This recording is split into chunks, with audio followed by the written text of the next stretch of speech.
Daisy by Elizabeth Wetherell, author of The Wide, Wide World, Queechy, etc., etc., London. Ward, Lock and Company, Limited. New York and Melbourne. Chapter 1. Miss Pinshan. Chapter 2. My Home. Chapter 3. The Multiplication Table. Chapter 4. 700 People. Chapter 5. In the Kitchen. Chapter 6. Winter and Summer. Chapter 7. Single-Handed. Chapter 8. Egyptian Glass. Chapter 9. Shopping. Chapter 10. School. Chapter 11. A Place in the World. Chapter 12. French Dresses. Chapter 13. Gray Coats. Chapter 14. Yankees. Chapter 15. Fort Putnam. Chapter 16. Hobbs. Chapter 17. Obeying Orders. Chapter 18. South and North. Chapter 19. Entered for the War. Chapter 1. Miss Pinshan. I want an excuse to myself for writing my own life, an excuse for the indulgence of going it all over again, as I have so often gone over bits. It has not been more remarkable than thousands of others. Yet every life has in it a thread of present truth and possible glory. Let me follow out the truth to the glory. The first bright years of my childhood I will pass. They were childishly bright. They lasted till my 11th summer. Then the light of heavenly truth was woven in with the web of my mortal existence, and whatever the rest of the web has been, those golden threads have always run through it all the rest of the way. Just as I reached my birthday that summer and was 10 years old, I became a Christian. For the rest of that summer I was a glad child. The brightness of those days is a treasure safe locked up in a chamber of my memory. I have known other glad times too in my life, other times of even higher enjoyment. But among all the dried flowers of my memory, there is not one that keeps a fresher perfume or a stronger scent of its life than this one. Those were the days without cloud, before life's shadows had begun to cast their blackness over the landscape. And even though such shadows do go as well as come, and leave the intervals as sunlit as ever, yet, after that change of the first life shadow is once seen, it is impossible to forget that it may come again and darken the sun. I do not mean that the days of that summer were absolutely without things to trouble me. I had changes of light and shade, but on the whole, nothing that did not heighten the light. There were pleasant days I had in Juanita's cottage at the time when my ankle was broken. There were hours of sweetness with crippled Molly, and it was simply delight I had all alone with my pony Loop, driving over the sunny and shady roads, free to do as I liked and go where I liked. And how I enjoyed studying English history with my cousin Preston. It is all stowed away in my heart, as fresh and sweet as at first. I will not pull it out now. The change, and my first real life shadow came, when my father was thrown from his horse and injured his head. Then the doctors decided he must go abroad and travel, and Mama decided it was best that I should go to Magnolia with Aunt Gary and have a governess. There is no pleasure in thinking of those weeks. They went very slowly, and yet very fast, while I counted every minute and noted every step in the preparations. They were all over at last. My little world was gone from me, and I was left alone with Aunt Gary. Her preparations had been made too, and the day after the steamer sailed we set off on our journey to the south. I do not know much about that journey. For the most part the things by the way were like objects in a mist to me and no more clearly discerned. Now and then there came a rift in the mist. Something woke me up out of my sorrow dream, and of those points, and of what struck my eyes at those minutes I have a most intense and vivid recollection. I can feel yet the still air of one early morning start, and hear the talk between my aunt and the hotel people about the luggage. My aunt was a great traveler, and wanted no one to help her or manage for her. I remember acutely a beggar who spoke to us on the sidewalk at Washington. We stayed over a few days in Washington, and then hurried on, for when she was on the road my Aunt Gary lost not a minute. We went, I presume, as fast as we could without traveling all night, and our last day's journey added that too. By that time my head was getting steady, perhaps, from the grief which had bewildered it, or grief was settling down and taking its proper place at the bottom of my heart, leaving the surface as usual. For 12 hours that day we went by a slow railway train through a country of weary monotony. Endless forests of pines seemed all that was to be seen, scarce ever a village, here and there a miserable clearing and forlorn-looking house, here and there stoppages of a few minutes to let somebody out or take somebody in. Once, to my great surprise, a stop of rather more than a few minutes to accommodate a lady who wanted some flowers gathered for her. I was surprised to see flowers wild in the woods at that time of year, and much struck with the politeness of the railway train that was willing to delay for such a reason. We got out of the car for dinner, or for a short rest at dinner time. My aunt had brought her lunch in a basket. Then the forests and the rumble of the cars began again. At one time the pine forests were exchanged for oak, I remember. After that, nothing but pine. It was late in the day when we left the cars at one of those solitary wayside station houses. I shall never forget the look and feeling of the place. We had been for some miles going through a region of swamp or swampy woods, where sometimes the rails were laid on piles in the water. This little station house was in the midst of such a region. The woods were thick and tangled with vines everywhere beyond the edge of the clearing. The ground was wet beneath them, and in places showed standing water. There was scarcely a clearing. The forest was all round the house, with only the 2 breaks in it where on one side and on the other the iron rail track ran off into the distance. It was a lonely place. Almost nobody was there waiting for the train. 1 or 2 forlorn-colored people and a long, lank-looking countryman were all. Except what at first prevented my seeing anything else, my cousin Preston. He met me just as I was going to get down from the car, lifted me to the platform, and then with his looks and words almost broke up the composure which for several days had been growing upon me. It was not hardened yet to bear attacks. I was like a poor shellfish, which having lost one coat of armor and defense, craves a place of hiding and shelter for itself until its new coat be grown.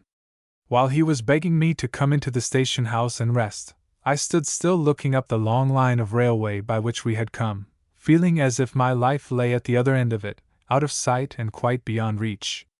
Yet I asked him not to call me poor Daisy. I was very tired, and I suppose my nerves not very steady. Preston said we must wait at that place for another train. There was a fork in the road beyond, and this train would not go the right way. It would not take us to Baytown. So he had me into the station house. It wearied me, and so did all that my eyes lighted upon, strange though it was. The bare room, not clean, the board partition, with swinging doors, behind which, Preston said, were the cook and the baker, the untidy waiting girls that came and went, with scant gowns and coarse shoes, and no thread of white collar to relieve the dusky throat and head rising out of the dark gown, and no apron at all. Preston did what he could.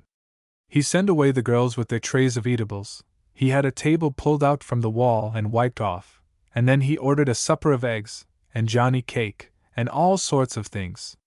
But I could not eat. As soon as supper was over, I went out on the platform to watch the long lines of railway running off through the forest, and wait for the coming train. The evening fell while we looked. The train was late, and at last when it came I could only know it in the distance by the red spark of its locomotive gleaming like a firefly. It was a freight train. There was but one passenger car, and that was full. We got seats with difficulty, and apart from each other. I hardly know whether that, or anything, could have made me more forlorn. I was already stiff and weary with the 12 hours of traveling we had gone through that day, inexpressibly weary in heart. It seemed to me that I could not endure long the rumble and the jar and the closeness of this last car. The passengers, too, had habits which made me draw my clothes as tight around me as I could, and shrink away mentally into the smallest compass possible. I had noticed the like, to be sure, ever since we left Washington, but tonight, in my weary, faint, and tired-out state of mind and body, every unseemly sight or sound struck my nerves with a sense of pain that was hardly endurable. I wondered if the train would go on all night. It went very slowly. And I noticed that nobody seemed impatient, or had the air of expecting that it would soon find its journey's end. I felt as if I could not bear it many half hours. My next neighbor was a fat, good-natured old lady, who rather made matters worse by putting her arm round me and hugging me up, and begging me to make a pillow of her and go to sleep.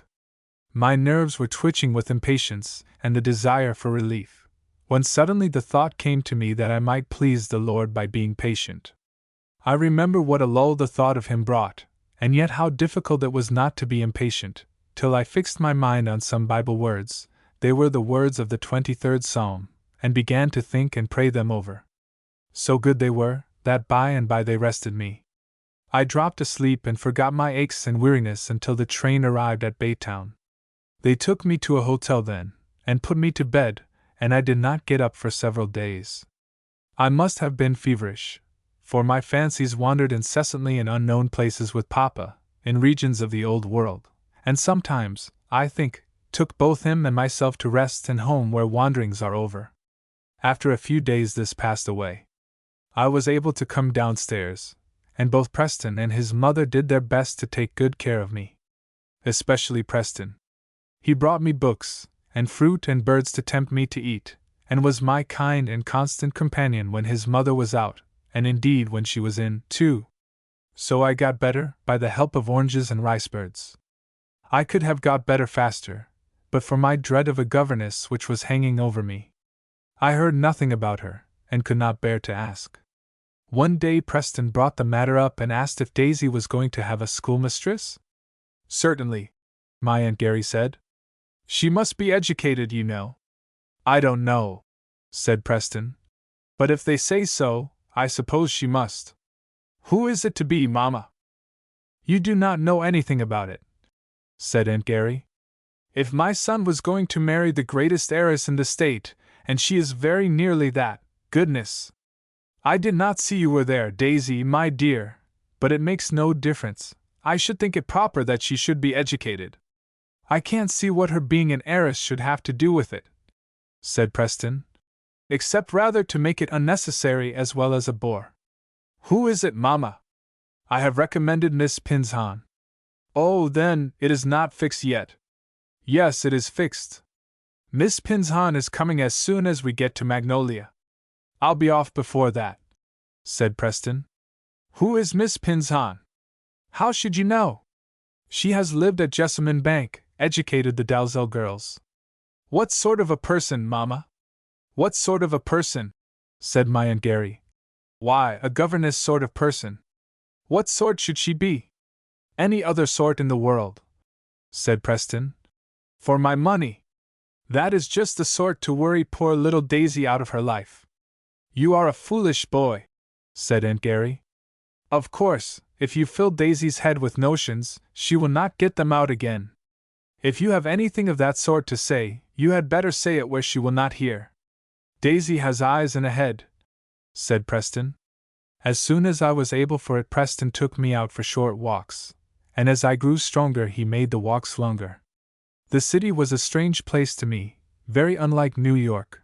There was much to see and many a story to hear, and Preston and I enjoyed ourselves. Aunt Gary was busy making visits, I think.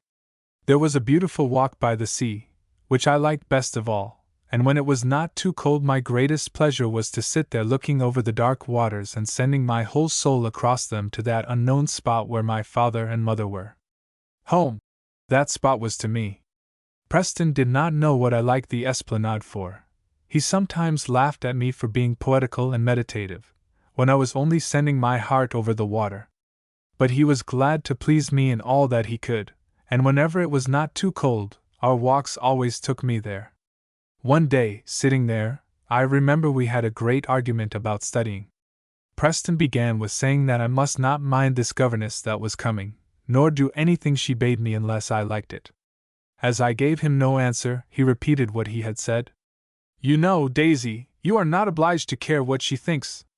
I said I thought I was. What for? Said Preston.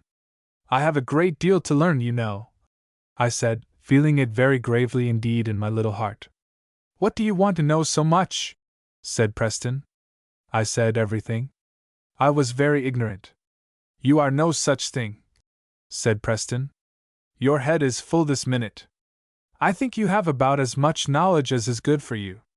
I mean to take care that you do not get too much. Oh, Preston, said I, that is very wrong. I have not any knowledge scarcely. There is no occasion, said Preston stoutly. I hate learned women. Don't you like to learn things? That's another matter, said he. A man must know things, or he can't get along. Women are different. But I think it is nice to know things too, said I. I don't see how it is different. Why, a woman need not be a lawyer or a doctor or a professor, said Preston. All she need do is to have good sense and dress herself nicely. Is dressing so important? Said I, with a new light breaking over me. Certainly. Ribands of the wrong color will half kill a woman. And I have heard Aunt Randolph say that a particular lady was ruined by her gloves. Ruined by her gloves? Said I. Did she buy so many? Preston went into such a laugh at that, I had to wait some time before I could go on. I saw I had made some mistake, and I would not renew that subject. Do you mean to be anything of that sort? I said, with somewhat of connection. What sort? Ruined by my gloves? Not if I know it. No, no. I mean a lawyer or a doctor or a professor? I should think not, said Preston, with a more emphatic denial. Then, what are you studying for? Because, as I told you, Daisy, a man must know things, or he cannot get on in the world. I pondered the matter, and then I said I should think good sense would make a woman study too. I did not see the difference. Besides, Preston, I said, if she didn't, they would not be equal. Equal? Cried Preston. Equal? Oh, Daisy, you ought to have lived in some old times. You are 200 years old, at least. Now don't go to studying that, but come home. You have sat here long enough. It was my last hour of freedom. Perhaps for that reason I remember every minute so distinctly. On our way home we met a Negro funeral. I stopped to look at it. Something, I do not know what, in the long line of dark figures, orderly and even stately in their demeanor, the white dresses of the women, the peculiar faces of men and women both, fascinated my eyes. Preston exclaimed at me again. It was the commonest sight in the world, he said. It was their pride to have a grand funeral. I asked if this was a grand funeral. Preston said, pretty well, there must be several hundred of them, and they were well dressed. And then he grew impatient and hurried me on. But I was thinking, and before we got to the hotel where we lodged, I asked Preston if there were many colored people at Magnolia. Lots of them, he said. There isn't anything else. Preston, I said presently, I want to buy some candy somewhere. Preston was very much pleased, I believe, thinking that my thoughts had quite left the current of sober things. He took me to a famous confectioner's, and there I bought sweet things till my little stock of money was all gone. No more funds? Said Preston. Never mind, go on, and I'll help you. Why, I never knew you liked sugar plums so much. What next? Burned almonds? This is good, Daisy, this confection of roses. But you must take all this sugar in small doses, or I am afraid it wouldn't be just beneficial. Oh, Preston, I said, I do not mean to eat all this myself. Are you going to propitiate Miss Pinzhon with it? I have a presentiment that sweets won't sweeten her, Daisy. I don't know what propitiate means, I said, sighing. I will not take the almonds, Preston. But he was determined I should, and to the almonds he added a quantity of the delicate confection he spoke of, which I had thought too delicate and costly for the uses I purposed, and after the rose he ordered candied fruits, till a great package of varieties was made up. Preston paid for them, I could not help it, and desired them sent home, but I was bent on taking the package myself. Preston would not let me do that, so he carried it, which was a much more serious token of kindness in him than footing the bill. It was but a little way, however, to the hotel. We were in the hall, and I was just taking my sugars from Preston to carry them upstairs, when I heard Aunt Gary call my name from the parlor. Instinctively, I cannot tell how, I knew from her tone what she wanted me for. I put back the package in Preston's hands, and walked in, my play over. How well I knew my play was over, when I saw my governess. She was sitting by my aunt on the sofa. Quite different from what I had expected, so different that I walked up to her in amaze, and yet seemed to recognize in that first view all that was coming after. Probably that is fancy, but it seems to me now that all I ever knew or felt about Miss Pinzhon in the years that followed was duly begun and betokened in those first 5 minutes. She was a young-looking lady, younger looking than she was. She had a dark, rich complexion, and a face that I suppose would have been called handsome. It was never handsome to me. Long black curls on each side of her face, and large black eyes, were the features that first struck one, but I immediately decided that Miss Pinshan was not born a lady.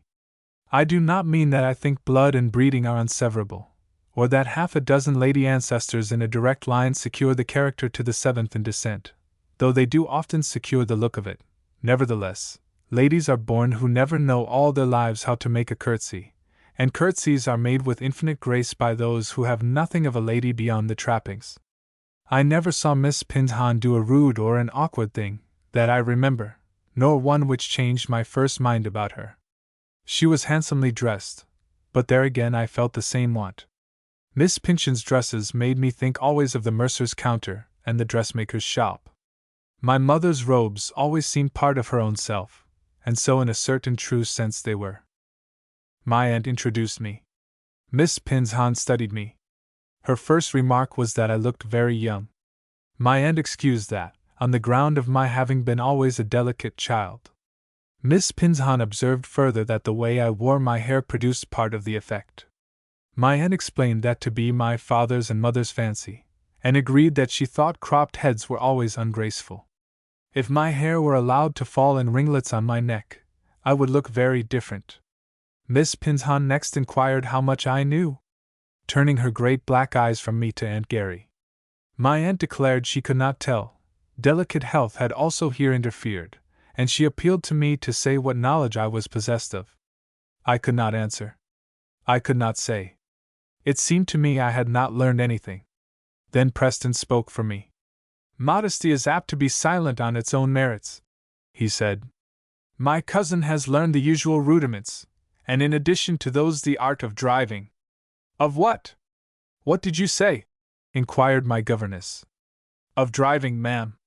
Daisy is an excellent whip, for her years and strength. Miss Pinshan turned to Preston's mother. My aunt confirmed and enlarged the statement, again throwing the blame on my father and mother. For herself, she always thought it very dangerous for a little girl like me to go about the country in a pony chaise all alone. Miss Pinshan's eyes could not be said to express anything, but to my fancy they concealed a good deal. She remarked that the roads were easy. Oh, it was not here, said my aunt. It was at the north, where the roads are not like our pine forests. However, the roads were not dangerous there, that I know of, not for anybody but a child. But horses and carriages are always dangerous. Miss Pinshan next applied herself to me. What did I know? Beside this whip accomplishment, as she said, I was tongue-tied. It did not seem to me that I knew anything. At last I said so. Preston exclaimed. I looked at him to beg him to be still, and I remember how he smiled at me. You can read, I suppose? My governess went on. Yes, ma'am. And write, I suppose? I do not think you would say I know how to write, I answered. I cannot do it at all well, and it takes me a long time. Come back to the driving, Daisy, said Preston. That is one thing you do know. And English history, I will bear witness. What have you got there, Preston? My aunt asked. Some horehound drops, Mamma. You haven't a sore throat? She asked eagerly. No, ma'am, not just now, but I had yesterday, and I thought I would be provided. You seem provided for a long time, Miss Pinshan remarked. Can't get anything up at Magnolia except rice, said Preston, after making the lady a bow which did not promise good fellowship. You must take with you what you are likely to want there. You will not want all that, said his mother. No, ma'am, I hope not, said Preston, looking at his package demurely. Old Uncle Lot, you know, always has a cough, and I purpose delighting him with some of my purchases. I will go and put them away. Old Uncle Lot, my aunt repeated. What Uncle Lot? I did not know you had been enough at Magnolia to get the servants' names. But I don't remember any Uncle Lot. Preston turned to leave the room with his candy, and in turning gave me a look of such supreme fun and mischief that at another time I could hardly have helped laughing. But Miss Pinshan was asking me if I understood arithmetic? I think I know very little about it, I said, hesitating. I can do a sum. In what? On the slate, ma'am. Yes, but in what? I don't know, ma'am. It is adding up the columns. Oh, in addition, then? Do you know the multiplication and division tables? No, ma'am. Go and get off your things, and then come back to me, and I will have some more talk with you. I remember to this day how heavily my feet went up the stairs. I was not very strong yet in body, and now the strength seemed to have gone out of my heart. I declare, said Preston, who waited for me on the landing, she falls into position easy. Does she think she is going to take that tone with you? I made no answer. Preston followed me into my room. I won't have it, little Daisy. Nobody shall be mistress at Magnolia but you. This woman shall not. See, Daisy, I am going to put these things in my trunk for you, until we get where you want them. That will be safe. I thanked him. What are you going to do now? I am going downstairs, as soon as I am ready. Do you expect to be under all the commands this high mightiness may think proper to lay upon you? I begged him to be still and leave me. She will turn you into stone, he exclaimed. She is a regular Gorgon, with those heavy eyes of hers. I never saw such eyes. I believe she would petrify me if I had to bear them. Don't you give Medusa one of those sweet almonds, Daisy, not one, do you hear? I heard too well. I faced round upon him and begged him to remember that it was my mother I must obey in Miss Pynchon's orders, and said that he must not talk to me.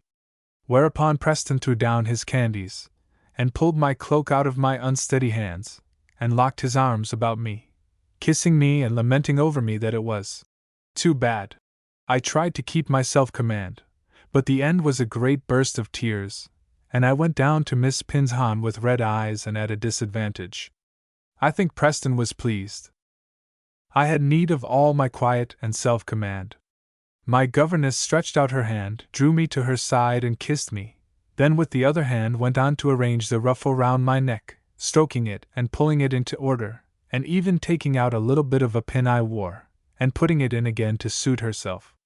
It annoyed me excessively. I knew all was right about my ruffle and pin. I never left them carelessly arranged. No fingers but Mamma's had ever dared to meddle with them before. But Miss Pinshan arranged the ruffle and the pin, and still holding me, looked in my face with those eyes of hers. I began to feel that they were heavy. They did not waver. They did not seem to wink, like other eyes. They bore down upon my face with a steady power, that was not bright but ponderous. Her first question was, whether I was a good girl? I could not tell how to answer. My aunt answered for me, that she believed Daisy meant to be a good girl, though she liked to have her own way. Miss Pinshan ordered me to bring up a chair and sit down, and then asked if I knew anything about mathematics, told me it was the science of quantity, remarked to my aunt that it was the very best study for teaching children to think, and that she always gave them a great deal of it in the first years of their pupillage. It puts the mind in order, the black-eyed lady went on. And other things come so easily after it. Daisy, do you know what I mean by quantity? I knew what I meant by quantity, but whether the English language had anything in common for Miss Pinshan and me, I had great doubts. I hesitated. I always teach my little girls to answer promptly when they are asked anything. I notice that you do not answer promptly. You can always tell whether you know a thing or whether you do not. I was not so sure of that. Miss Pinshan desired me now to repeat the multiplication table. Here at least there was certainty. I had never learned it. It appears to me, said my governess, you have done very little with the first 10 years of your life. It gives you a great deal to do for the next 10. Health has prevented her applying to her studies, said my aunt. The want of health. Yes, I suppose so. I hope Daisy will be very well now, for we must make up for lost time. I do not suppose so much time need have been lost, said my aunt. But parents are easily alarmed, you know, they think of nothing but one thing. So now there was nobody about me who would be easily alarmed. I took the full force of that. Of course, said Miss Pinshan, I shall have a careful regard to her health. Nothing can be done without that. I shall take her out regularly to walk with me, and see that she does not expose herself in any way. Study is no hindrance to health. Learning has no malevolent effect upon the body. I think people often get sick for want of something to think of. How sure I felt, as I went up to bed that night, that no such easy cause of sickness would be mine for long years to come. Chapter 2. My Home. The next day we were to go to Magnolia. It was a better day than I expected. Preston kept me with him, away from Aunt Gary and my governess, who seemed to have a very comfortable time together. Magnolia lay some miles inland, up a small stream or inlet called the Sands River, the banks of which were studded with gentlemen's houses. The houses were at large distances from one another, miles of plantation often lying between. We went by a small steamer which plied up and down the river. It paddled along slowly, made a good many landings, and kept us on board thus a great part of the day. At last Preston pointed out to me a little wooden pier or jetty ahead, which he said was my landing, and the steamer soon drew up to it. I could see only a broken bank, 15 feet high, stretching all along the shore. However, a few steps brought us to a receding level bit of ground, where there was a break in the bank. The shore fell in a little, and a wooded dell sloped back from the river. A carriage and servants were waiting here. Preston and I had arranged that we would walk up and let the ladies ride. But as soon as they had taken their places I heard myself called. We declared our purpose, Preston and I, but Miss Pinzon said the ground was damp and she preferred I should ride, and ordered me in. I obeyed, bitterly disappointed, so much disappointed that I had the utmost trouble not to let it be seen. For a little while I did not know what we were passing. Then curiosity recovered itself. The carriage was slowly making its way up a rough road. On each side the wooded banks of the dell shut us in, and these banks seemed to slope upward as well as the road, for though we mounted and mounted, the sides of the dell grew no lower. After a little, then, the hollow of the dell began to grow wider, and its sides softly shelving down, and through the trees on our left we could see a house, standing high above us, but on ground which sloped towards the dell, which rose and widened and spread out to meet it. This sloping ground was studded with magnificent live oaks, each holding its place in independent majesty, making no interference with the growth of the rest. Some of these trees had a girth that half a dozen men with their arms outstretched in a circle could not span. They were green in spite of the winter, branching low, and spreading into stately, beautiful heads of verdure, while gray wreaths of moss hung drooping from some of them. The house was seen not very distinctly among these trees. It showed low, and in a long extent of building. I have never seen a prettier approach to a house than that at Magnolia. My heart was full of the beauty, this first time. "This is Magnolia, Daisy," said my aunt. "This is your house. It appears a fine place," said Miss Pinzon. "It is one of the finest on the river. This is your property, Daisy." "It is Papa's," I answered. "Well, it belongs to your mother, and so you may say it belongs to your father, but it is yours for all that. The arrangement was, as I know," my aunt went on, addressing Miss Pinzon. "The arrangement in the marriage settlements was, that the sons should have the father's property, and the daughters the mother's. There is one son and one daughter, so they will each have enough." "But it is Mamma's and Papa's," I pleaded. "Oh, well, it will be yours. That is what I mean. Ransom will have Melbourne and the Virginia estates, and Magnolia is yours. You ought to have a pretty good education." I was so astonished at this way of looking at things, that again I lost part of what was before me. The carriage went gently along, passing the house, and coming up gradually to the same level. Then making a turn we drove at a better pace back under some of those great evergreen oaks, till we drew up at the house door. This was at a corner of the building, which stretched in a long, low line towards the river. A veranda skirted all that long front. As soon as I was out of the carriage I ran to the furthest end. I found the veranda turned the corner, the lawn too. All along the front, it sloped to the dell. At the end of the house, it sloped more gently and to greater distance down to the banks of the river. I could not see the river itself. The view of the dell at my left hand was lovely. A little stream which ran in the bottom had been coaxed to form a clear pool in an open spot, where the sunlight fell upon it, surrounded by a soft wilderness of trees and climbers. Sweet branches of jessamine waved there in their season, and a beautiful magnolia had been planted or cherished there, and carefully kept in view of the house windows. But the wide lawns, on one side and on the other, grew nothing but the oaks. The gentle slope was a playground for sunshine and shadow, as I first saw it, for then the shadows of the oaks were lengthening over the grass, and the waving gray wreaths of moss served sometimes as a foil, sometimes as an her, to the sunbeams. I stood in a trance of joy and sorrow. They were fighting so hard for the mastery, till I knew that my aunt and Miss Pinshan had come up behind me. "This is a proud place," my governess remarked. I believe I looked at her. My aunt laughed, said she must not teach me that, and led the way back to the entrance of the house. All along the veranda I noticed that the green-blinded long windows made other entrances for whoever chose them. The door was open for us already, and within was a row of dark faces of men and women, and a show of white teeth that looked like a welcome. I wondered Aunt Gary did not say more to answer the welcome. She only dropped a few careless words as she went in, and asked if dinner was ready. I looked from one to another of the strange faces and gleaming rows of teeth. These were my mother's servants. That was something that came near to my heart. I heard inquiries after Miss Felicie and Mass Randolph, and then the question, "Miss Lizzie, is this little Mrs.?" It was asked by an old, respectable-looking, gray-haired negress. I did not hear my aunt's answer, but I stopped and turned to the woman and laid my little hand in her withered palm. I don't know what there was in that minute, only I know that whereas I touched one hand, I touched a great many hearts. Then and there began my good understanding with all the colored people on my mother's estate of Magnolia. There was a general outburst of satisfaction and welcome. Some of the voices blessed me, more than one remarked that I was like Mass Randolph, and I went into the parlor with a warm spot in my heart, which had been very cold.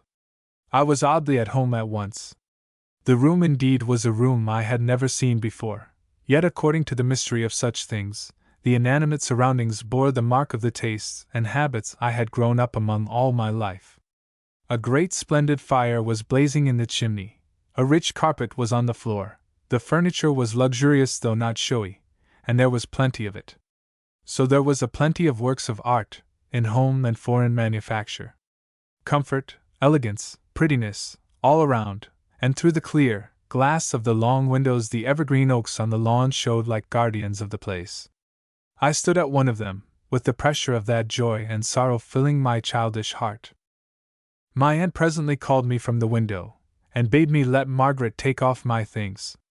I got leave to go upstairs with Margaret and take them off there. So I ran up the low easy flight of stairs. They were wooden and uncarpeted to a matted gallery lit from the roof, with here and there a window in a recess looking upon the lawn. Many rooms opened into this gallery. I went from one to another. Here were great wood fires burning too, here were snowy white beds, with light muslin hangings, and dark cabinets and wardrobes, and mats on the floors, with thick carpets and rugs laid down here and there. And on one side and on the other side the windows looked out upon the wide lawn, with its giant oaks hung with grey wreaths of moss. My heart grew sore straitened. It was a hard evening, that first evening at Magnolia, with the loveliness and the brightness, the warm attraction, and the bitter cold sense of loneliness. I longed to throw myself down and cry. What I did was to stand by one of the windows and fight myself not to let the tears come. If they were here, it would be so happy. If they were here, oh, if they were here. I believe the girl spoke to me without my hearing her. But then came somebody whom I was obliged to hear, shouting, "Daisy," along the gallery. I faced him with a great effort. He wanted to know what I was doing, and how I liked it, and where my room was. "Not found it yet?" said Preston. "Is this it? Whose room is this, hey? You somebody?" "Maggie, massa," said the girl, dropping a curtsy. "Maggie, where is your mistress's room?" "This is Miss Liza's room, sir." "Nonsense! Miss Liza is only here on a visit. This is your mistress. Where is her room, hey?" "Oh, stop, Preston!" I begged him. "I am not mistress." "Yes, you are." I'll roast anybody who says you ain't. Come along, and you shall choose which room you will have, and if it isn't ready, they will get it ready. Come! I made him understand my choice might depend on where other people's rooms were, and sent him off. Then I sent the girl away. She was a pleasant-faced mulatto, very eager to help me, and left to myself I hurriedly turned the key in the lock. I must have some minutes to myself, if I was to bear the burden of that afternoon, and I knelt down with as heavy a heart, almost, as I ever knew. In all my life I had never felt so cast away and desolate. When my father and mother first went from me, I was at least among the places where they had been. June was with me still, and I knew not Miss Pinzon. The journey had had its excitements and its interest. Now I was alone, for June had decided, with tears and woeful looks, that she would not come to Magnolia, and Preston would be soon on his way back to college. I knew of only one comfort in the world, that wonderful, "Lo, I am with you." Does anybody know what that means, who has not made it the single plank bridge over an abyss? No one found out that anything was the matter with me, except Preston. His caresses were dangerous to my composure. I kept him off, and he ate his dinner with a thundercloud face which foretold war with all governesses. For me, it was hard work enough to maintain my quiet. Everything made it hard. Each new room, every arrangement of furniture, every table appointment, though certainly not what I had seen before, yet seemed so like home that I was constantly missing what would have made it home indeed. It was the shell without the kernel. The soup ladle seemed to be by mistake in the wrong hands. Preston seemed to have no business with my father's carving knife and fork. The sense of desolation pressed upon me everywhere.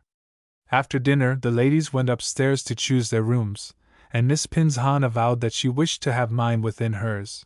It would be proper and convenient, she said. Aunt Gary made no objection, but there was some difficulty, because all the rooms had independent openings into the gallery. Miss Pinzon hesitated a moment between one of two that opened into each other, and another that was pleasanter and larger but would give her less facility for overlooking my affairs. For one moment I drew a breath of hope, and then my hope was quashed. Miss Pinzon chose one of the two that opened into each other, and my only comfort was in the fact that my own room had two doors and I was not obliged to go through Miss Pinchin's to get to it. Just as this business was settled, Preston called me out into the gallery and asked me to go for a walk. I questioned with myself a second whether I should ask leave, but I had an inward assurance that to ask leave would be not to go. I felt I must go. I ran back to the room where my things lay, and in 2 minutes I was out of the house. My first introduction to Magnolia. How well I remember every minute and every foot of the way. It was delicious, the instant I stepped out among the oaks and into the sunshine. Freedom was there, at all events. "Now, Daisy, we'll go to the stables," Preston said, "and see if there is anything fit for you. I am afraid there isn't, though Edwards told me he thought there was." "Who is Edwards?" I asked, as we sped joyfully away through the oaks, across shade and sunshine. "Oh, he is the overseer." "What is an overseer?" "What is an overseer?" "Why, he is the man that looks after things." "What things?" I asked. "All the things, everything, Daisy, all the affairs of the plantation, the rice fields and the cotton fields, and the people, and everything." "Where are the stables?" "And where are we going?" "Here, just here, a little way off. They are just in a dell over here, the other side of the house, where the quarters are." "Quarters?" I repeated. "Yes." "Oh, you don't know anything down here, but you'll learn. The stables and quarters are in this dell we are coming to, nicely out of sight. Magnolia is one of the prettiest places on the river." We had passed through the grove of oaks on the further side of the house, and then found the beginning of a dell which, like the one by which we had come up a few hours before, sloped gently down to the river. In its course it widened out to a little low sheltered open ground, where a number of buildings stood. "So the house is between two dells?" I said. "Yes, and on that height up there, beyond the quarters, is the cemetery, and from there you can see a great many fields and the river and have a beautiful view. And there are capital rides all about the place, Daisy." When we came to the stables, Preston sent a boy in search of Darius. Darius, he told me, was the coachman, and chief in charge of the stable department. Darius came presently. He was a gray-headed, fine-looking, most respectable black man. He had driven my mother and my mother's mother, and being a trusted and important man on the place, and for other reasons, he had a manner and bearing that were a model of dignified propriety. Very grave, Uncle Derry was, stately and almost courtly in his respectful courtesy, but he gave me a pleasant smile when Preston presented him. "We's happy to see Miss Daisy at her own home. Hope de Lord bless her." My heart warmed at these words like the ice-bound earth in a spring day. They were not carelessly spoken, nor was the welcome. My feet trod the greensward more firmly. Then all other thoughts were for the moment put to flight by Preston's calling for the pony and asking Darius what he thought of him, and Derry's answer: "Very far, massa, very far. Him no good for nodding." While I pondered what this judgment might amount to, the pony was brought out. He was larger than Loop, and had not Loop's peculiar symmetry of mane and tail. He was a fat, dumpy little fellow, sleek and short, dapple gray, with a good long tail and a mild eye. Preston declared he had no shape at all and was a poor concern of a pony, but to my eyes he was beautiful. He took 1 or 2 sugar plums from my hand with as much amenity as if we had been old acquaintances. Then a boy was put on him, who rode him up and down with a halter. "He'll do, Darius," said Preston. "For little missus?" "Just big enough, massa. Got no tricks at all, only he no like work. Not much spring in him." "Daisy must take the whip, then. Come and let us go look at some of the country where you will ride. Are you tired, Daisy?" "Oh, no," I said. "But wait a minute, Preston. Who lives in all those houses?" "The people." "The hands?" "They are away in the fields at work now." "Does Darius live there?" "Of course. They all live here. I should like to go nearer and see the houses." "Daisy, it is nothing on earth to see. They are all just alike, and you see them from here." "I want to look in," I said, moving down the slope. "Daisy," said Preston, "you are just as fond of having your own way as—" "As what?" "I do not think I am, Preston." "I suppose nobody thinks he is," grumbled Preston, following me, "except the fellows who can't get it." I had by this time almost forgotten Miss Pinzon. I had almost come to think that Magnolia might be a pleasant place. In the intervals, when the pony was out of sight, I had improved my knowledge of the old coachman, and every look added to my liking. There was something I could not read that more and more drew me to him.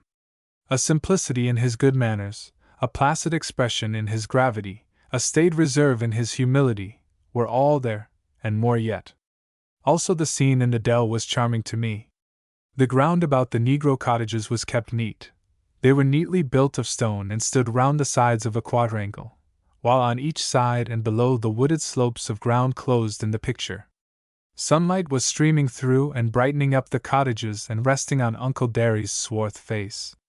Down through the sunlight I went to the cottages. The first door stood open, and I looked in.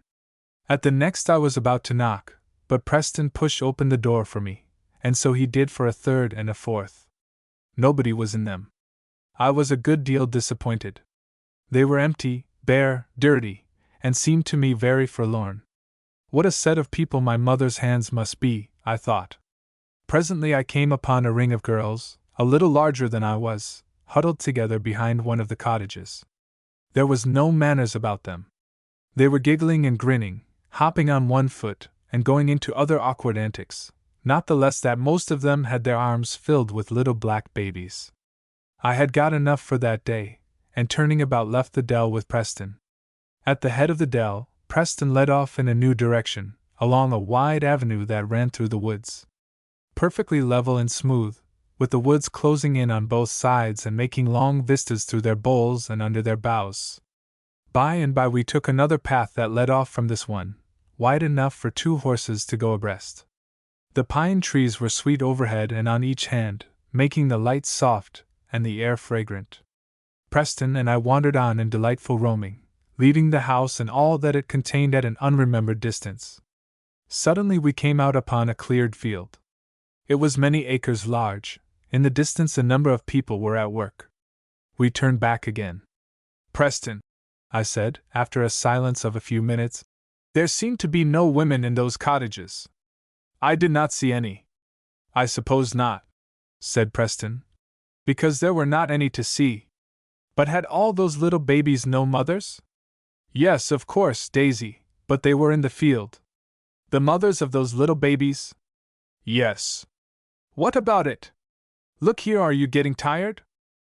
I said no, and he put his arm round me fondly, so as to hold me up a little, and we wandered gently on, back to the avenue, then down its smooth course further yet from the house, then off by another wood path through the pines on the other side. This was a narrower path, amidst sweeping pine branches and hanging creepers, some of them prickly, which threw themselves all across the way. It was not easy getting along. I remarked that nobody seemed to come there much. I never came here myself, said Preston, but I know it must lead out upon the river somewhere, and that's what I am after. Hollo! We are coming to something. There is something white through the trees. I declare, I believe. Preston had been out in his reckoning, and a second time had brought me where he did not wish to bring me. We came presently to an open place, or rather a place where the pines stood a little apart, and there in the midst was a small enclosure. A low brick wall surrounded a square bit of ground, with an iron gate in one side of the square. Within, the grassy plot was spotted with the white marble of tombstones. There were large and small. Overhead, the great pine trees stood and waved their long branches gently in the wind. The place was lonely and lovely. We had come, as Preston guessed, to the river, and the shore was here high, so that we looked down upon the dark little stream far below us.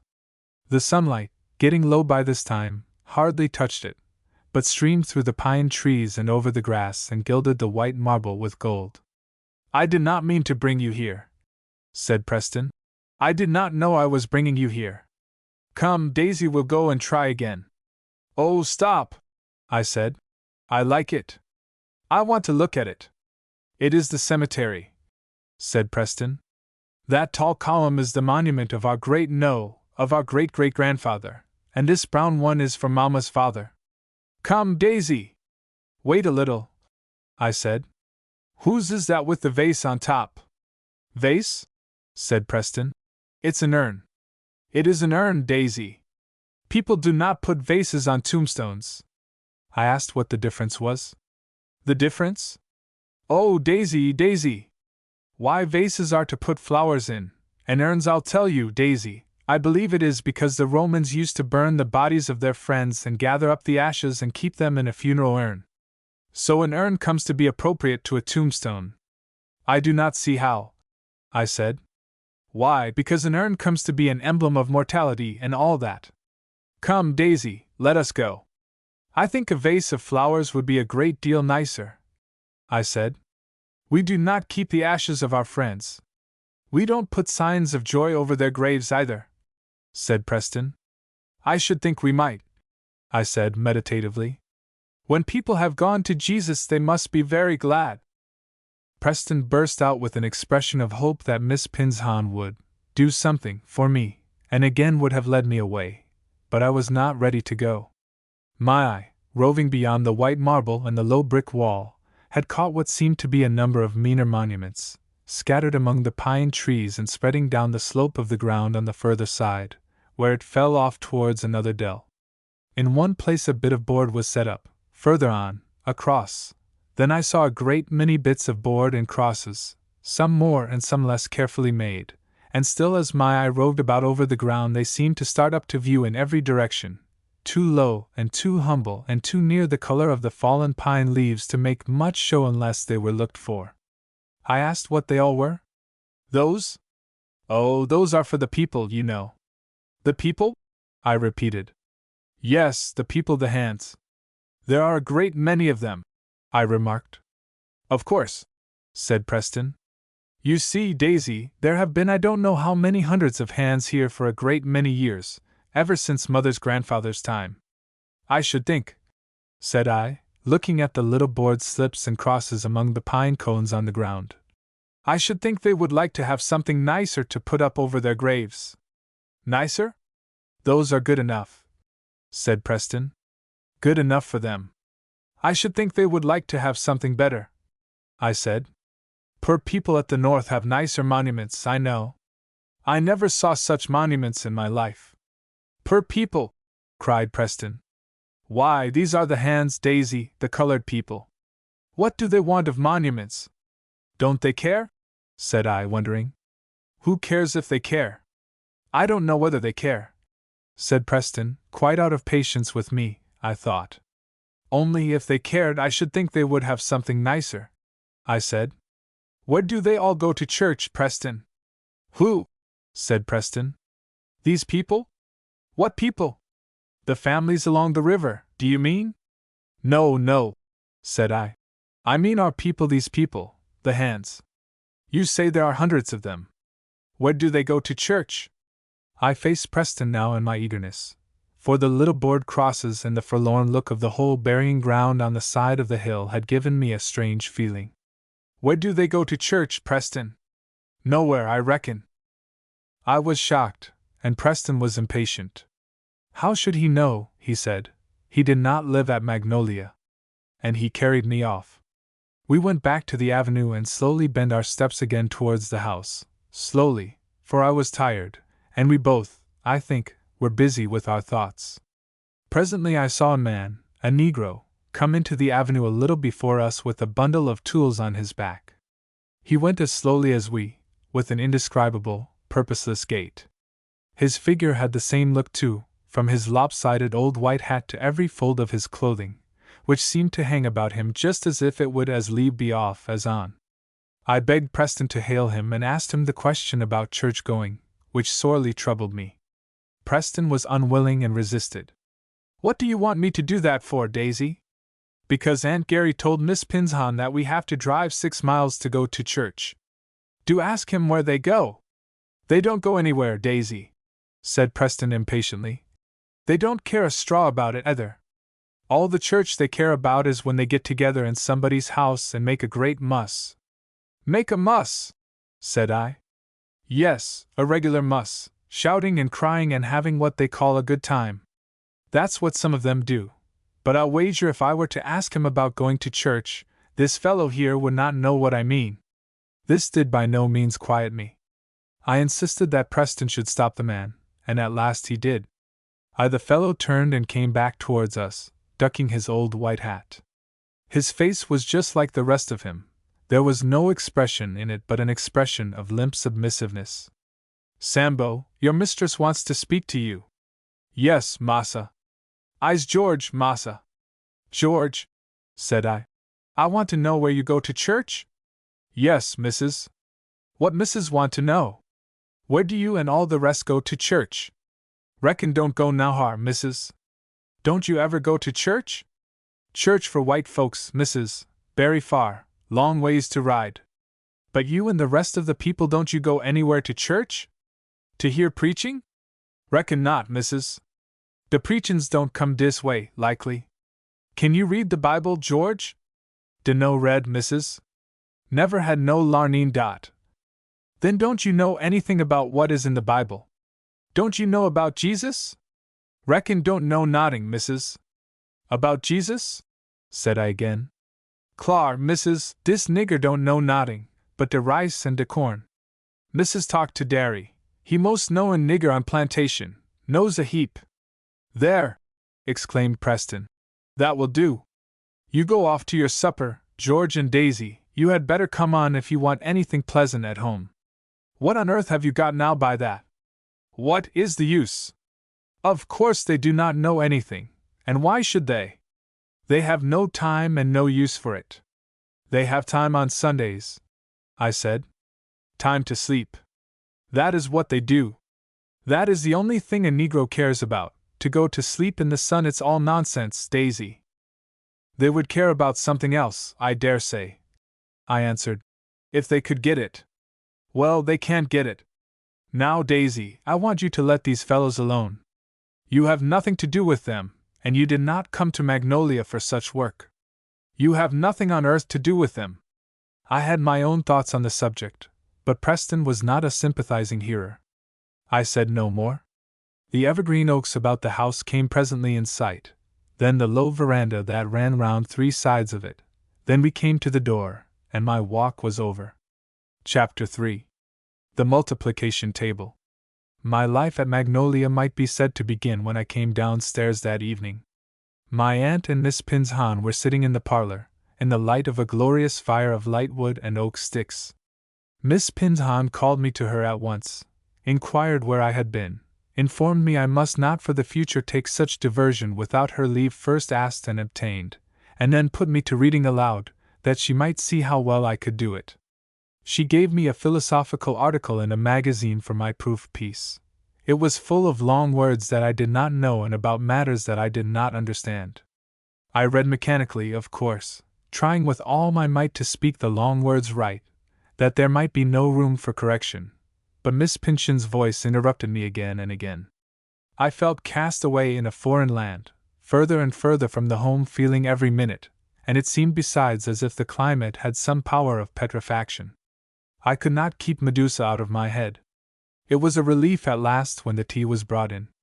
Miss Pinshan took the magazine out of my hand. "She has a good voice, but she wants expression," was her remark. "I could not understand what she was reading," said my Aunt Gary. "Nor anybody else," said Preston. "How are you going to give expression, when there is nothing to express? That is where you feel the difference between a good reader and one who is not trained," said my governess. "I presume Daisy has never been trained." "No, not in anything," said my aunt. "I dare say she wants a good deal of it." "We will try," said Miss Pinshan. It all comes back to me as I write, that beginning of my Magnolia life.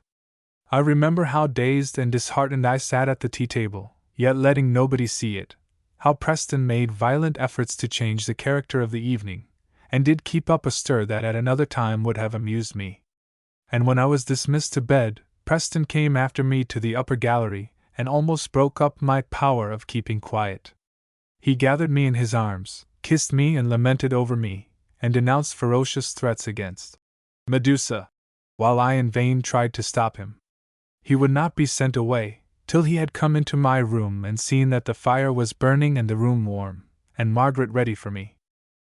With Margaret there was also an old colored woman, dark and wrinkled, my faithful old friend Mammy Teresa, but indeed I could scarcely see her just then, for my eyes were full of big tears when Preston left me, and I had to stand still before the fire for some minutes before I could fight down the fresh tears that were welling up and let those which veiled my eyesight scatter away. I was conscious how silently the 2 women waited upon me. I had a sense even then of the sympathy they were giving. I knew they served me with a respect which would have done for an Eastern princess. But I said nothing hardly, nor they, that night. If the tears came when I was alone, so did sleep too at last, and I waked up the next morning a little revived. It was a cool morning, and my eyes opened to see Margaret on her knees making my fire. 2 good oak sticks were on the fire dogs, and a heap of light wood on the floor. I watched her piling and preparing, and then kindling the wood with a splinter of light wood which she lit in the candle. It was all very strange to me. The bare painted and varnished floor, the rugs laid down here and there, the old cupboards in the wall, the unwanted furniture. It did not feel like home. I lay still, until the fire blazed up and Margaret rose to her feet, and seeing my eyes open dropped her curtsy. "Please, Mrs., may I be Miss Daisy's girl?" "I will ask Aunt Gary," I answered, a good deal surprised. "Miss Daisy is the mistress. We all belong to Miss Daisy. It will be as she say." I thought to myself that very little was going to be as I said. I got out of bed, feeling terribly slim-hearted, and stood in my nightgown before the fire, trying to let the blaze warm me. Margaret did her duties with a zeal of devotion that reminded me of my old June. "I will ask Aunt Gary," I said, "and I think she will let you build my fire, Margaret." "Thank'ee, ma'am. First-rate fires I'll make, Miss Daisy. We are all so glad Miss Daisy come to Magnolia." Were they? I thought, and what did she mean by their all belonging to me? I was not accustomed to quite so much deference. However, I improved my opportunity by asking Margaret my question of the day before about church. The girl half laughed. Ain't any church big enough to hold all the people, she said. Guess we colored folks has to go widout. But where is the church? I said. Ain't none, Miss Daisy. People enough to make a church full all himselves. And don't you want to go? Reckon it's no consequence, missus. It's a right smart chance of a way to Bonebroke, where de white folks' church is. Guess they don't have none for poor folks nor niggers in dese parts. But Jesus died for poor people, I said, turning round upon my attendant. She met me with a gaze I did not understand, and said nothing. Margaret was not like my old June. She was a clear mulatto, with a fresh color and rather a handsome face, and her eyes, unlike June's little anxious, restless, almond-shaped eyes, were liquid and full. She went on carefully with the toilet duties which busied her, and I was puzzled. Did you never hear of Jesus? I said presently. Don't you know that he loves poor people? Reckon he loves rich people the best, Miss Daisy, the girl said in a dry tone. I faced about to deny this, and to explain how the Lord had a special love and care for the poor. I saw that my hearer did not believe me. She had heard so, she said.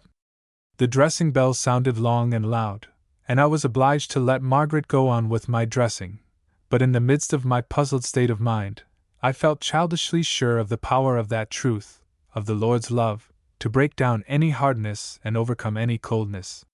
Yet, how shall they hear without a preacher? And I had so little chance to speak. Then, Margaret, said I at last, is there no place where you can go to hear about the things in the Bible? No, missus, I never goes. And does not anybody except Derry when he goes with the carriage? Can't, Miss Daisy, it's miles and miles, and no place for niggers either. Can you read the Bible, Margaret? Guess not, missus, we's too stupid, ain't good for colored folks to read. Does nobody, among all the people, read the Bible? Said I, once more stopping Margaret in my dismay. Uncle Derry he does, said the girl. And he do spound some, but I don't make no count of his spoundations. I did not know quite what she meant, but I had no time for anything more. I let her go, locked my door and kneeled down, with the burden on my heart of this new revelation, that there were hundreds of people under the care of my father and mother, who were living without church and without Bible, in desperate ignorance of everything worth knowing. If Papa had only been at Magnolia with me, I thought I could have persuaded him to build a church and let somebody come and teach the people. But now what could I do? And I asked the Lord, what could I do? But I did not see the answer. Feeling the question on my two shoulders, I went downstairs. To my astonishment, I found the family all gathered in solemn order, the house servants at one end of the room, my aunt, Miss Pinshan and Preston at the other, and before my aunt a little table with books. I got a seat as soon as I could, for it was plain that something was waiting for me. Then my aunt opened the Bible and read a chapter, and followed it with a prayer read out of another book. I was greatly amazed at the whole proceeding. No such ceremony was ever gone through at Melbourne, and certainly nothing had ever given me the notion that my Aunt Gary was any more fond of sacred things than the rest of the family. An excellent plan, said Miss Pinshan, when we had risen from our knees and the servants had filed off. Yes, my aunt said, somewhat as if it needed an apology. It was the custom in my father's and grandfather's time, and we always keep it up. I think old customs always should be kept up. And do you have the same sort of thing on Sundays, for the out-of-door hands? What? Said my aunt. It was somewhat more abrupt than polite, but she probably felt that Miss Pinshan was a governess. There were only the house servants gathered this morning. Of course, part of them. Have you any similar system of teaching for those who are outside? I think you told me they have no church to go to. I should like to know what system you would adopt, said my aunt, to reach 700 people. A church and a minister would not be a bad thing. Or we might all turn missionaries, said Preston, and go among them with bags of Bibles round our necks. We might all turn missionaries. Colporteurs, said Miss Pinshan. Then I said in my heart, I will be one. But I went on eating my breakfast and did not look at anybody, only I listened with all my might. "I don't know about that," said my aunt. "I doubt whether a church and a minister would be beneficial." "Then you have a nation of heathen at your doors," said Miss Pinzon. "I don't know, but they are just as well off," said my aunt. "I doubt if more light would do them any good. They would not understand it." "They must be very dark, if they could not understand light," said my governess. "Just as people that are very light cannot understand darkness," said Preston. "I think so," my aunt went on. "Our neighbor Colonel Joram, down below here at Crofts, will not allow such a thing as preaching or teaching on his plantation. He says it is bad for them. We always allowed it, but I don't know." "Colonel Joram is a heathen himself, you know, Mother," said Preston. "Don't hold him up." "I will hold him up for a gentleman, and a very successful planter," said Mrs. Gary. "No place is better worked or managed than Crofts. If the estate of Magnolia were worked and kept as well, it would be worth half as much again as it ever has been. But there is the difference of the master's eye.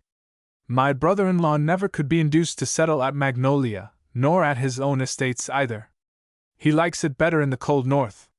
Miss Pinzon made no remark whatever in answer to this statement, and the rest of the talk at the breakfast table was about rice.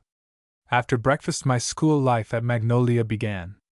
It seems as if all the threads of my life there were in a hurry to get into my hand. I had a handful soon.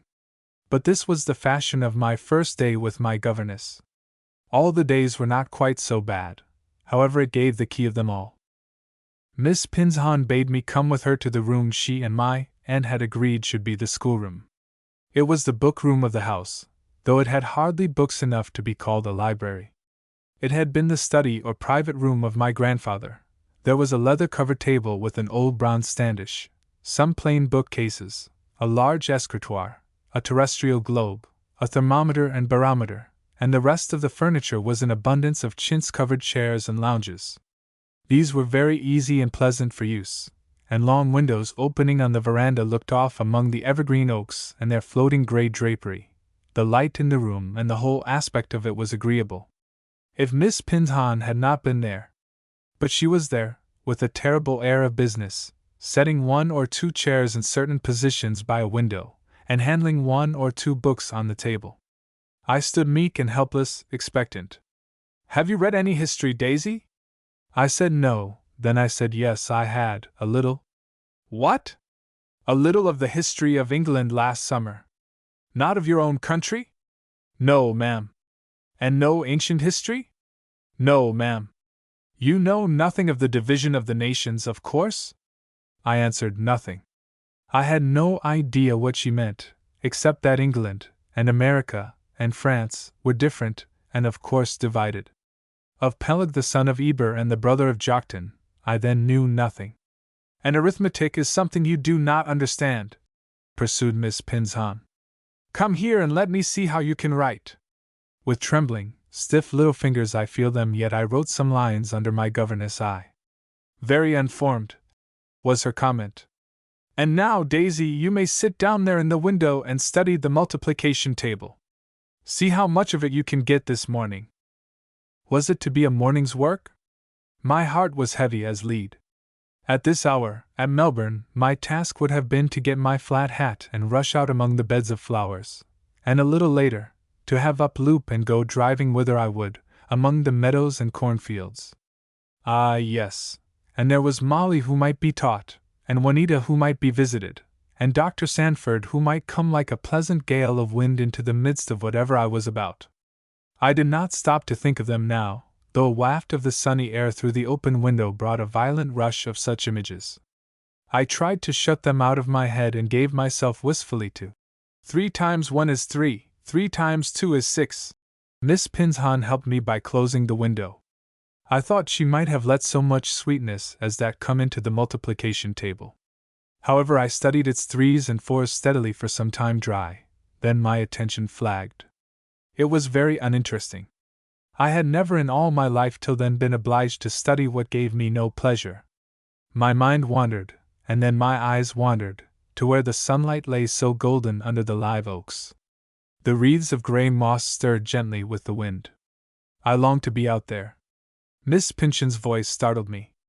Daisy, where are your thoughts? I hastily brought my eyes and wits home and answered. Out upon the lawn, ma'am. Do you find the multiplication table there? It was so needless to answer. I was mute. I would have come to the rash conclusion that nature and mathematics had nothing to do with each other. You must learn to command your attention, my governess went on. You must not let it wander. That is the first lesson you have to learn. I shall give you mathematics till you have learned it. You can do nothing without attention. I bent myself to the 3s and 4s again. But I was soon weary. My mind escaped, and without turning my eyes off my book, it swept over the distance between Magnolia and Melbourne, and sat down by Molly Skelton to help her in getting her letters. It was done, and I was there. I could hear the hesitating utterances. I could see the dull finger tracing its way along the lines. And then would come the reading to Molly, and the interested look of waiting attention, and once in a while the strange softening of the poor hard face. From there my mind went off to the people around me at Magnolia. Were there some to be taught here perhaps? And could I get at them? And was there no other way? Could it be there was no other way but by my weak little voice through which some of them were ever to learn about my dear Savior? I had got very far from mathematics, and my book fell. I heard Miss Pynchon's voice. Daisy, come here. I obeyed, and came to the table, where my governess was installed in the leather chair of my grandfather. She always used it. I should like to know what you are doing. I was thinking, I said. Did I give you thinking to do? No, ma'am, not of that kind.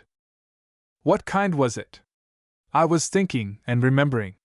Pray, what were you remembering? Things at home and other things. Things and things, said Miss Pynchon. That is not a very elegant way of speaking. Let me hear how much you have learned. I began.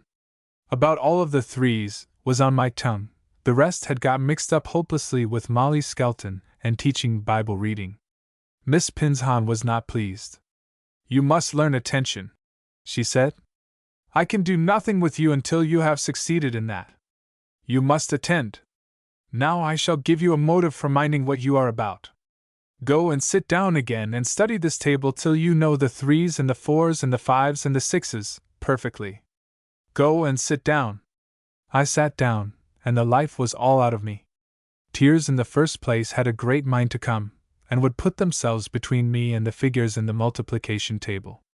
I governed them back after a while. But I could not study to purpose. I was tired and down-spirited. I had not energy left to spring to my task and accomplish it. Over and over again I tried to put the changes of the numbers in my head. It seemed like writing them in sand. My memory would not take hold of them, could not keep them. With all my trying I grew only more and more stupefied and fagged, and less capable of doing what I had to do. So dinner came, and Miss Pynchon said I might get myself ready for dinner and after dinner come back again to my lesson. The lesson must be finished before anything else was done. I had no appetite. Preston was in a fume of vexation, partly roused by my looks, partly by hearing that I was not yet free. He was enraged beyond prudent speaking, but Miss Pynchon never troubled herself about his words, and when the first and second courses were removed, told me I might go to my work. Preston called to me to stay and have some fruit, but I went on to the study, not caring for fruit or for anything else. I felt very dull and miserable. Then I remembered that my governess probably did care for some fruit and would be delayed a little while, and then I tried what is the best preparation for study or anything else. I got down on my knees to ask that help which is as willingly given to a child in her troubles as to the general of an army. I prayed that I might be patient and obedient, and take disagreeable things pleasantly, and do my duty in the multiplication table. And a breath of rest came over my heart, and a sort of perfume of remembered things which I had forgotten, and it quite changed the multiplication table to think that God had given it to me to learn, and so that some good would certainly come of learning it, at least the good of pleasing Him. As long as I dared I stayed on my knees, then I was strong for the 5s and 6s. But it was not quick work, and though my patience did not flag again nor my attention fail, The afternoon was well on the way before I was dismissed. I had then permission to do what I liked. Miss Pinzon said she would not go to walk that day. I might follow my own pleasure. I must have been very tired, for it seemed to me there was hardly any pleasure left to follow. I got my flat and went out. The sun was westing, the shadows stretched among the evergreen oaks, the outer air was sweet. I had tried to find Preston first in the house, but he was not to be found, and all alone I went out into the sunshine. It wooed me on. Sunshine and I were always at home together. Without knowing that I wanted to go anywhere, some secret attraction drew my steps towards the dell where I had seen Derry. I followed one of several well-beaten paths that led towards the quarters through the trees, and presently came out upon the stables again. All along the dell the sunshine poured. The ground was kept like a pleasure ground, it was so neat. The grass was as clean as the grass of a park, the little stone houses scattered away down towards the river, with shade trees among them, and oaks lining the sides of the dell. I thought surely Magnolia was a lovely place. If only my father and mother had been there. But then, seeing the many cottages, my trouble of the morning pressed upon me afresh.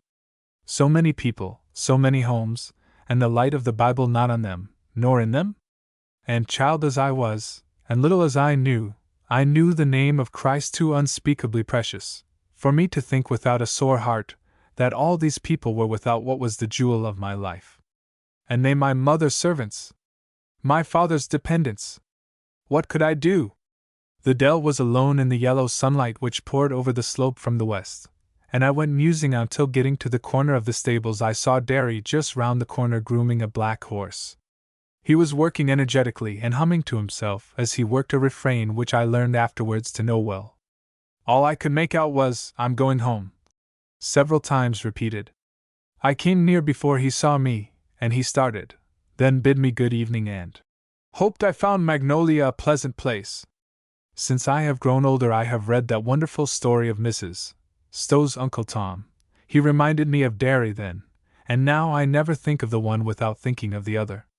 But Derry, having served a different class of people from Uncle Tom's first owners, had a more polished style of manners, which I should almost call courtly, and he was besides a man of higher natural parts, and somewhat more education. But much commerce in the court which is above all earthly dignities, no doubt had more to do with his peculiarities than any other cause. I asked him what he was singing about home, and where his home was. He turned his face full on me, letting me see how grave and gentle his eye was, and at the same time there was a wistful expression in it that I felt. "Home ain't nowheres here, missy," he said. "I'm 'spectin' to go by and by." "Do you mean home up there?" said I, lifting my finger towards the sky. Derry fairly laughed. "'Spect don't want no other home, missy. Heaven good enough." I stood watching him as he rubbed down the black horse, feeling surely that he and I would be friends. "Where is your home here, Derry?" "I got a place down there, little missy not fur." "When you have done that horse, will you show me your place? I want to see where you live." "Missy want to see Derry's house?"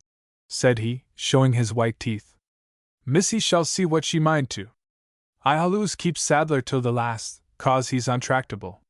The black horse was put in the stable, and I followed my black groom down among the lines of stone huts, to which the working parties had not yet returned. Derry's house was one of the lowest in the dell, out of the quadrangle, and had a glimpse of the river.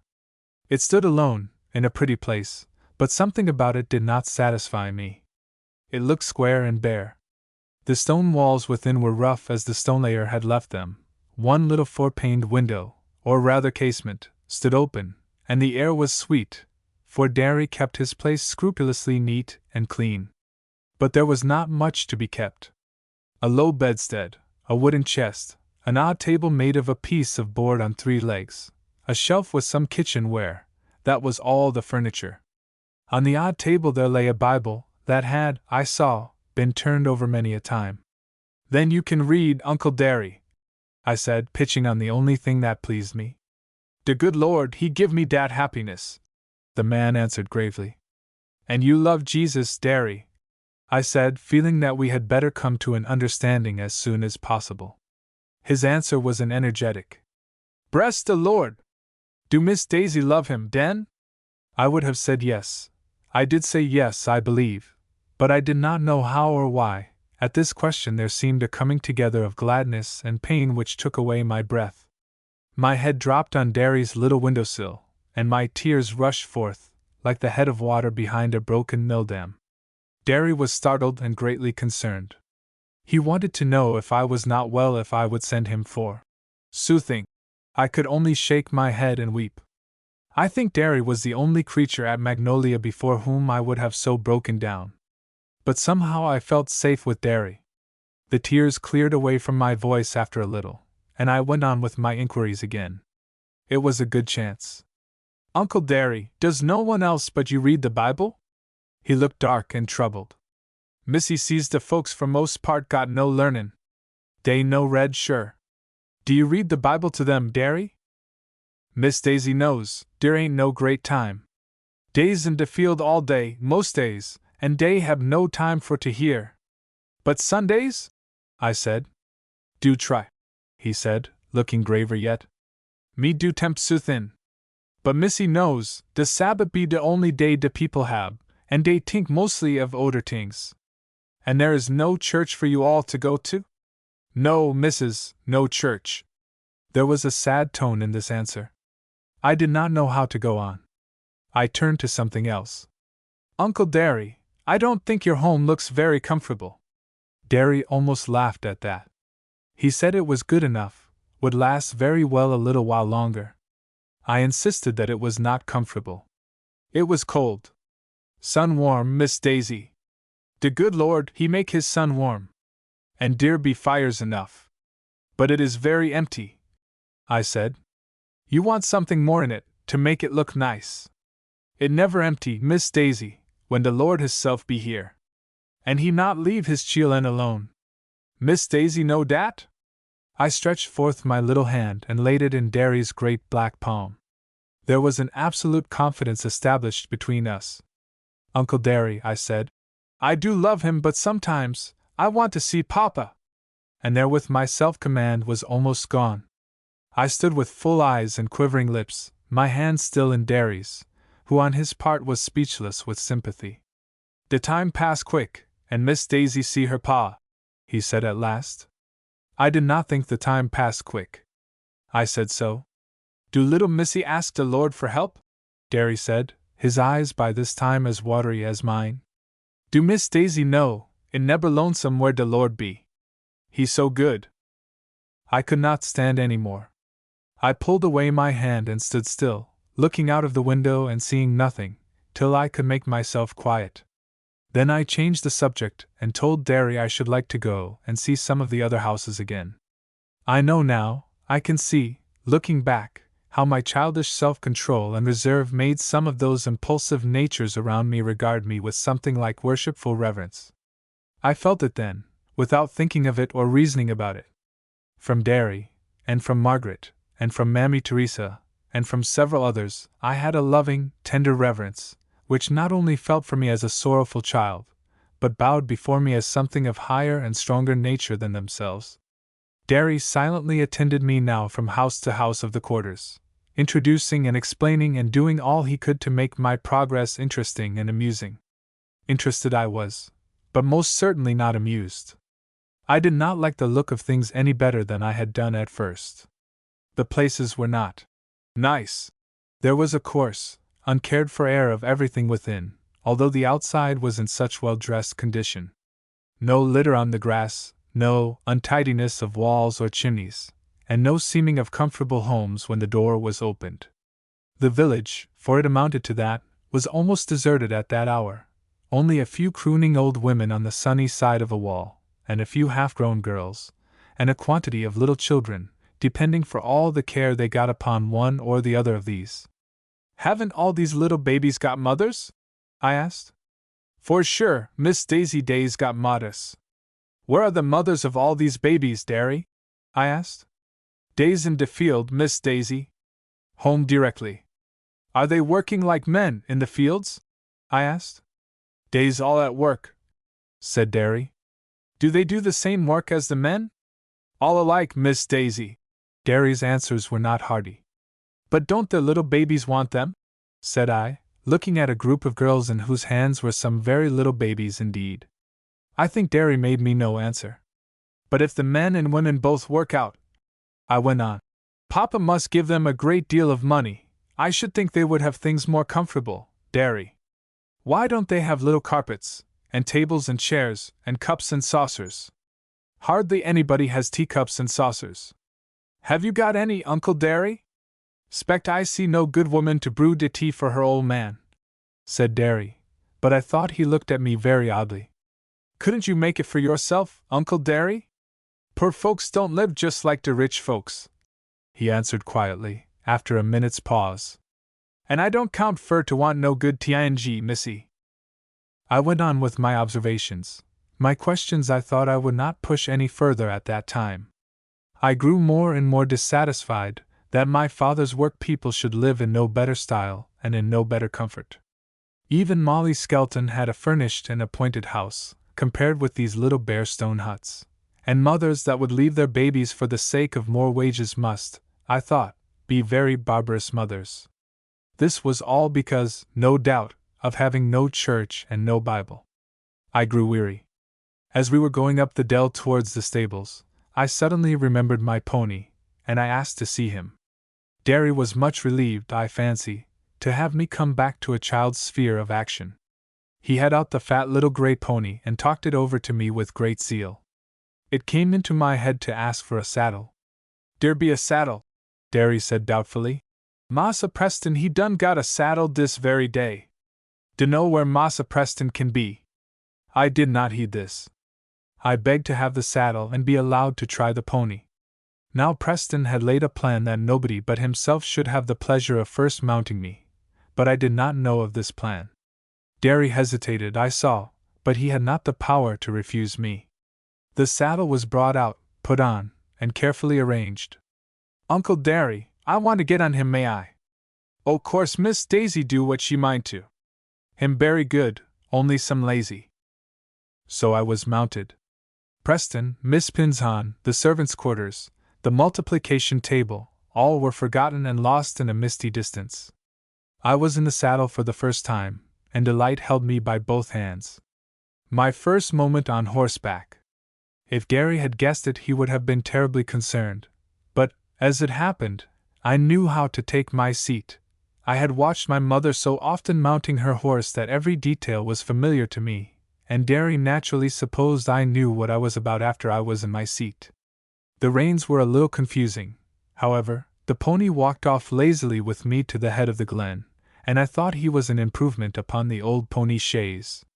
Finding myself coming out upon the avenue, which I did not wish, it became necessary to get at the practical use of my bridle. I was at some pains to do it. Finally I managed to turn the pony's head round, and we walked back in the same sober style we had come up. Derry stood by the stables, smiling and watching me. Down among the quarters the children and old people turned out to look after me. I walked down as far as Derry's house, turned and came back again. Derry stood ready to help me dismount, but it was too pleasant. I went on to the avenue. Just as I turned there, I caught, as it seemed to me, a glimpse of two ladies, coming towards me from the house. Involuntarily I gave a sharper pull at the bridle, and I suppose touched the pony's shoulder with the switch Derry had put into my hand. The touch so woke him up, that he shook off his laziness and broke into a short galloping canter to go back to the stables. This was a new experience. I thought for the first minute that I certainly should be thrown off. I seemed to have no hold of anything, and I was tossed up and down on my saddle in a way that boded a landing on the ground every next time. I was not timid with animals, whatever might be true of me in other relations. My first comfort was finding that I did not fall off. Then I took heart, and settled myself in the saddle more securely, gave myself to the motion, and began to think I should like it by and by. Nevertheless, for this time I was willing to stop at the stables. But the pony had only just found how good it was to be moving, and he went by at full canter. Down the dell, through the quarters, past the cottages, till I saw Derry's house ahead of me, and began to think how I should get round again. At that pace I could not. Could I stop the fellow? I tried, but there was not much strength in my arms. 1 or 2 pulls did no good, and 1 or 2 pulls more did no good. Pony cantered on, and I saw we were making straight for the river. I knew then I must stop him.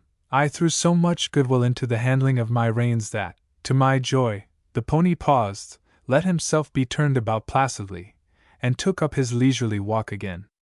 But now I was in a hurry, wanting to be dismounted before anybody should come, and I was a little triumphant, having kept my seat and turned my horse. Moreover, the walk was not good after that stirring canter. I would try it again. But it took a little earnestness now and more than one touch of my whip before the pony would mind me. Then he obeyed in good style, and we cantered quietly up to where Derry was waiting. The thing was done. The pony and I had come to an understanding. I was a rider from that time, without fear or uncertainty. The first gentle pull on the bridle was obeyed, and I came to a stop in front of Derry and my cousin Preston. I have spent a great deal of time to tell of my ride. Yet not more than its place in my life then deserved. It was my last half-hour of pleasure for I think many a day. I had cantered up the slope, all fresh in mind and body, excited and glad with my achievement, and with the pleasure of brisk motion. I had forgotten everybody and everything disagreeable, or what I did not forget I disregarded. But just before I stopped I saw what sent another thrill than that of pleasure tingling through all my veins. I saw Preston, who had but a moment before reached the stables. I saw him lift his hand with a light riding switch he carried, and draw the switch across Derry's mouth. I shall never forget the colored man's face, as he stepped back a pace or two. I understood it afterwards. I felt it then. There was no resentment. There was no fire of anger, which I should have expected. There was no manly and no stolid disregard of what had been done. There was instead a slight smile, which to this day I cannot bear to recall. It spoke so much of patient and helpless humiliation, as of one wincing at the galling of a sore and trying not to show he winced. Preston took me off my horse, and began to speak. I turned away from him to Derry, who now held 2 horses, Preston having just dismounted, and I thanked him for my pleasure, throwing into my manner all the studied courtesy I could. Then I walked up the dell beside Preston, without looking at him. Preston scolded. He had prepared a surprise for me, and was excited by his disappointment at my mounting without him. Of course I had not known that, and Derry, who was in the secret, had not known how to refuse me. I gave Preston no answer to his charges and reproaches. At last I said I was tired and I wished he would not talk. "Tired? You are something besides tired," he said. "I suppose I am," I answered with great deliberation. He was eager to know what it was, but then we came out upon the avenue and were met flush by my aunt and Miss Pinzon.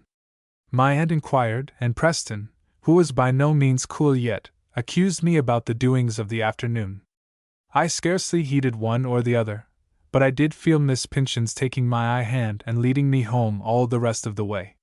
It was not that I wanted to talk to Preston, for I was not ready to talk to him, but this holding me like a little child was excessively distasteful to my habit of freedom. My governess would not loose her clasp when we got to the house, but kept fast hold and led me upstairs to my own room. Chapter 4. 700 people. "Do you think that was a proper thing to do, Daisy?" my governess asked when she released me. "What thing, ma'am?" I asked. "To tear about alone on that great grey pony." "Yes, ma'am," I said. "You think it was proper?" said Miss Pinzon coolly. "Whom had you with you?" "Nobody was riding with me." "Your cousin was there?" "No, ma'am." "Who then?" "I had Uncle Derry." "I was only riding up and down the dell." "The coachman? And were you riding up and down through the quarters all the afternoon?" "No, ma'am." "What were you doing the rest of the time?" "I was going about." I hesitated. "About where?" "Through the place there." "The quarters? Well, you think it proper amusement for your mother's daughter? You are not to make companions of the servants, Daisy. You are not to go to the quarters without my permission, and I shall not give it frequently. Now get yourself ready for tea." I did feel as if Preston's prophecy were coming true and I in a way to be gradually petrified. Some slow, chill work of that kind seemed already to be going on. But a little thing soon stirred all the life there was in me. Miss Pinhon stepped to the door which led from her room into mine, unlocked it, took out the key, and put it on her own side of the door. I sprang forward at that, with a word, I do not know what, and my governess turned her lustrous, unmoved eyes calmly upon me. I remember now how deadening their look was, in their very luster and moveless calm. I begged, however, for a reversal of her last proceeding. I wanted my door locked sometimes, I said. You can lock the other door. But I want both locked. I do not. This door remains open, Daisy. I must come in here when I please. Now make haste and get ready. I had no time for anything but to obey. I went downstairs, I think, like a machine, my body obeying certain laws, while my mind and spirit were scarcely present. I suppose I behaved myself as usual, save that I would have nothing to do with Preston, nor would I receive anything whatever at the table from his hand. This, however, was known only to him and me. I said nothing, not the less every word that others said fastened itself in my memory. I was like a person dreaming. You have just tired yourself with mounting that wild thing, Daisy, said my Aunt Gary. Wild, said Preston. About as wild as a tame sloth. I always heard that was very wild indeed, said Miss Pinhon. The sloth cannot be tamed, can it? Being stupid already, I suppose not, said Preston. Daisy looks pale at any rate, said my aunt. A little overdone, said Miss Pinhon. She wants regular exercise, but irregular exercise is very trying to any but a strong person. I think Daisy will be stronger in a few weeks. What sort of exercise do you think will be good for her, ma'am? Preston said, with an expression out of all keeping with his words, it was so fierce. I shall try different sorts, my governess answered composedly. Exercise of patience is a very good thing, Master Gary. I think gymnastics will be useful for Daisy, too. I shall try them. That is what I have often said to my sister, said Aunt Gary. I have no doubt that sort of training would establish Daisy's strength more than anything in the world. She just wants that, to develop her and bring out the muscles. Preston almost groaned, pushed his chair from the table, and I knew sat watching me. I would give him no opportunity, for my opportunity I could not have then. I kept quiet till the ladies moved, I moved with them, and sat all the evening abstracted in my own meditations, without paying Preston any attention, feeling indeed very old and grey, as no doubt I looked. When I was ordered to bed, Miss Pinhon desired I would hold no conversation with anybody. Whereupon Preston took my candle and boldly marched out of the room with me. When we were upstairs, he tried to make me disobey my orders. He declared I was turning to stone already. He said a great many hard words against my governess, threatened he would write to my father, and when he could not prevail to make me talk, dashed off passionately and left me. I went trembling into my room. But my refuge there was gone. I had fallen upon evil times. My door must not be locked, and Miss Pinhon might come in any minute. I could not pray. I undressed and went to bed, and lay there, waiting, all things in order, till my governess looked in. Then the door was closed, and I hear her steps moving about in her room. I lay and listened. At last the door was softly set open again, and then after a few minutes the sound of regular slow breathing proclaimed that those wide-open black eyes were really closed for the night. I got up, went to my governess's door and listened. She was sleeping profoundly. I laid hold of the handle of the door and drew it towards me, pulled out the key softly, put it in my own side of the lock and shut the door. And after all I was afraid to turn the key. The wicked sound of the lock might enter those sleeping ears.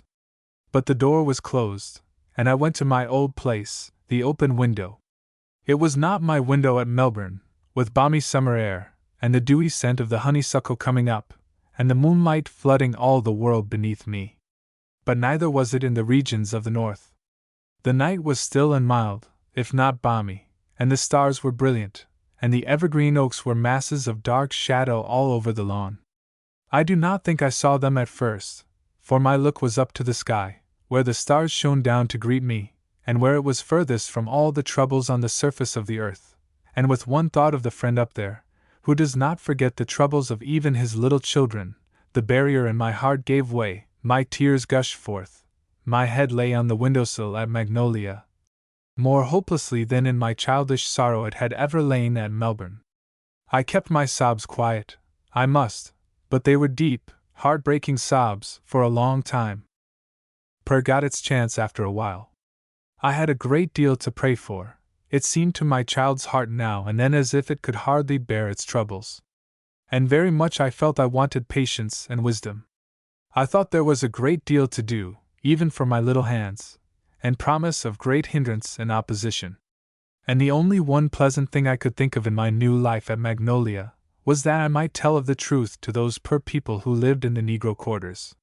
Why I did not make myself immediately ill, with my night's vigils and sorrow, I cannot tell, unless it were that great excitement kept off the effects of chill air and damp. However, the excitement had its own effects, and my eyes were sadly heavy when I opened the next morning to look at Margaret lighting my fire. "Margaret," I said, "shut Miss Pynchon's door, will you?" She obeyed, and then turning to look at me, exclaimed that I was not well. "Did you say you could not read, Margaret?" was my answer. "Read? No, missus, guess readin' ain't no good for servants. Seems like Miss Daisy ain't lookin' pert this mornin', Dot. Would you like to read?" "Reckon don't care about it, Miss Daisy." "Where'd us get books, most likely?" I said I would get the books, but Margaret turned to the fire and made me no answer. I heard her mutter some ejaculation. "Because, Margaret, don't you know," I said, raising myself on my elbow, "God would like to have you learn to read, so that you might know the Bible and come to heaven." "Reckon folks ain't a heap better that knows the Bible," said the girl. "'Pears as if it don't make no difference. Ain't nobody good in this place, 'cept Uncle Derry." In another minute I was out of bed and standing before the fire, my hand on her shoulder. I told her I wanted her to be good too, and that Jesus would make her good, if she would let him.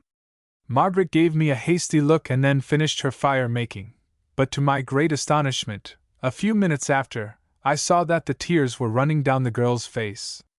It astonished me so much that I said no more, and Margaret was as silent, only dressed me with the greatest attention and tenderness.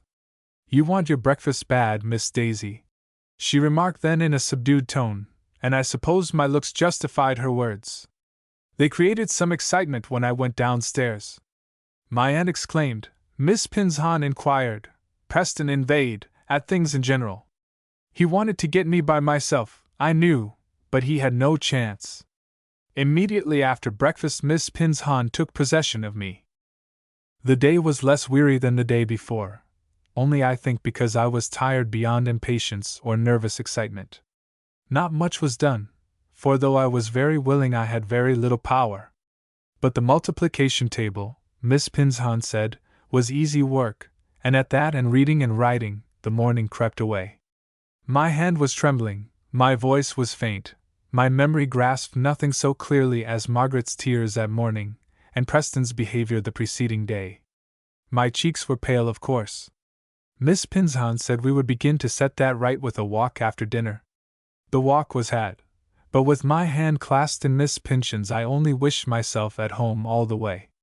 At home again, after a while of lying down to rest, I was tried with the beginning of calisthenics. A trial it was to me. The exercises, directed and overseen by Miss Pinzon, seemed to me simply intolerable, a weariness beyond all other weariness. Even the multiplication table I liked better. Miss Pinzon was tired perhaps herself at last. She let me go. It was towards the end of the day.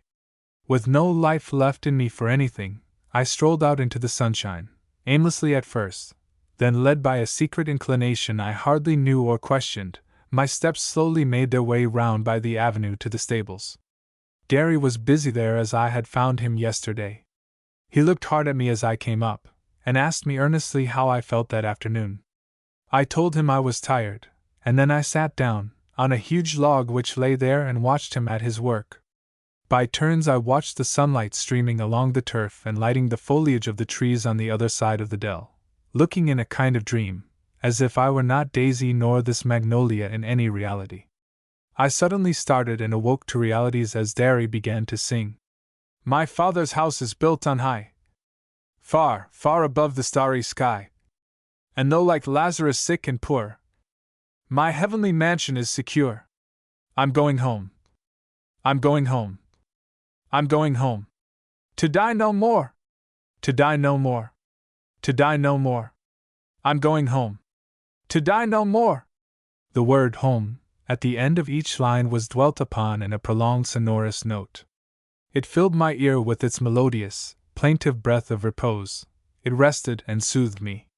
I was listening in a sort of trance, when another sound at my side both stopped the song and quite broke up the effect. It was Preston's voice. Now for it. He was all ready for a fight, and I felt miserably battered and shaken and unfit to fight anything. What are you doing here, Daisy? I am doing nothing, I said. It is almost tea time. Hadn't you better be walking before Medusa comes looking out for you? I rose up, and bade Uncle Derry good night. Good night, Mrs., he said heartily. And de morning dat hab no night, for my dear little Mrs. by and by. I gave him my hand, and walked on. Stuff, muttered Preston by my side. You will not think it stuff when the time comes, I said, no doubt very gravely. Then Preston burst out. I only wish Aunt Felicia was here. You will spoil these people, Daisy, that's one thing, or you would if you were older. As it is, you are spoiling yourself. I made no answer. He went on with other angry and excited words, wishing to draw me out perhaps, but I was in no mood to talk to Preston in any tone but one. I went steadily and slowly on, without even turning my head to look at him. I had hardly life enough to talk to him in that tone. Will you tell me what is the matter with you? He said, at last, very impatiently. I am tired, I think. Think? Medusa is stiffening the life out of you. Think you are tired? You are tired to death, but that is not all. What ails you? I do not think anything ails me. What ails me, then?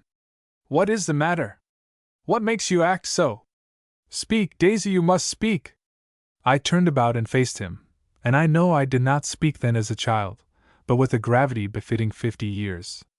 Preston, did you strike Uncle Derry yesterday? Pooh, said Preston. But I stood and waited for his answer. Nonsense, Daisy, he said again. What is nonsense? Why, you. What are you talking about? I asked you a question? A ridiculous question. You are just absurd. Will you please to answer it? I don't know whether I will. What have you to do with it? In the first place, Preston, Derry is not your servant. Upon my word, said Preston. But yes, he is, for Mamma is regent here now. He must do what I order him anyhow. And then, Preston, Derry is better than you, and will not defend himself, and somebody ought to defend him, and there is nobody but me. Defend himself, echoed Preston.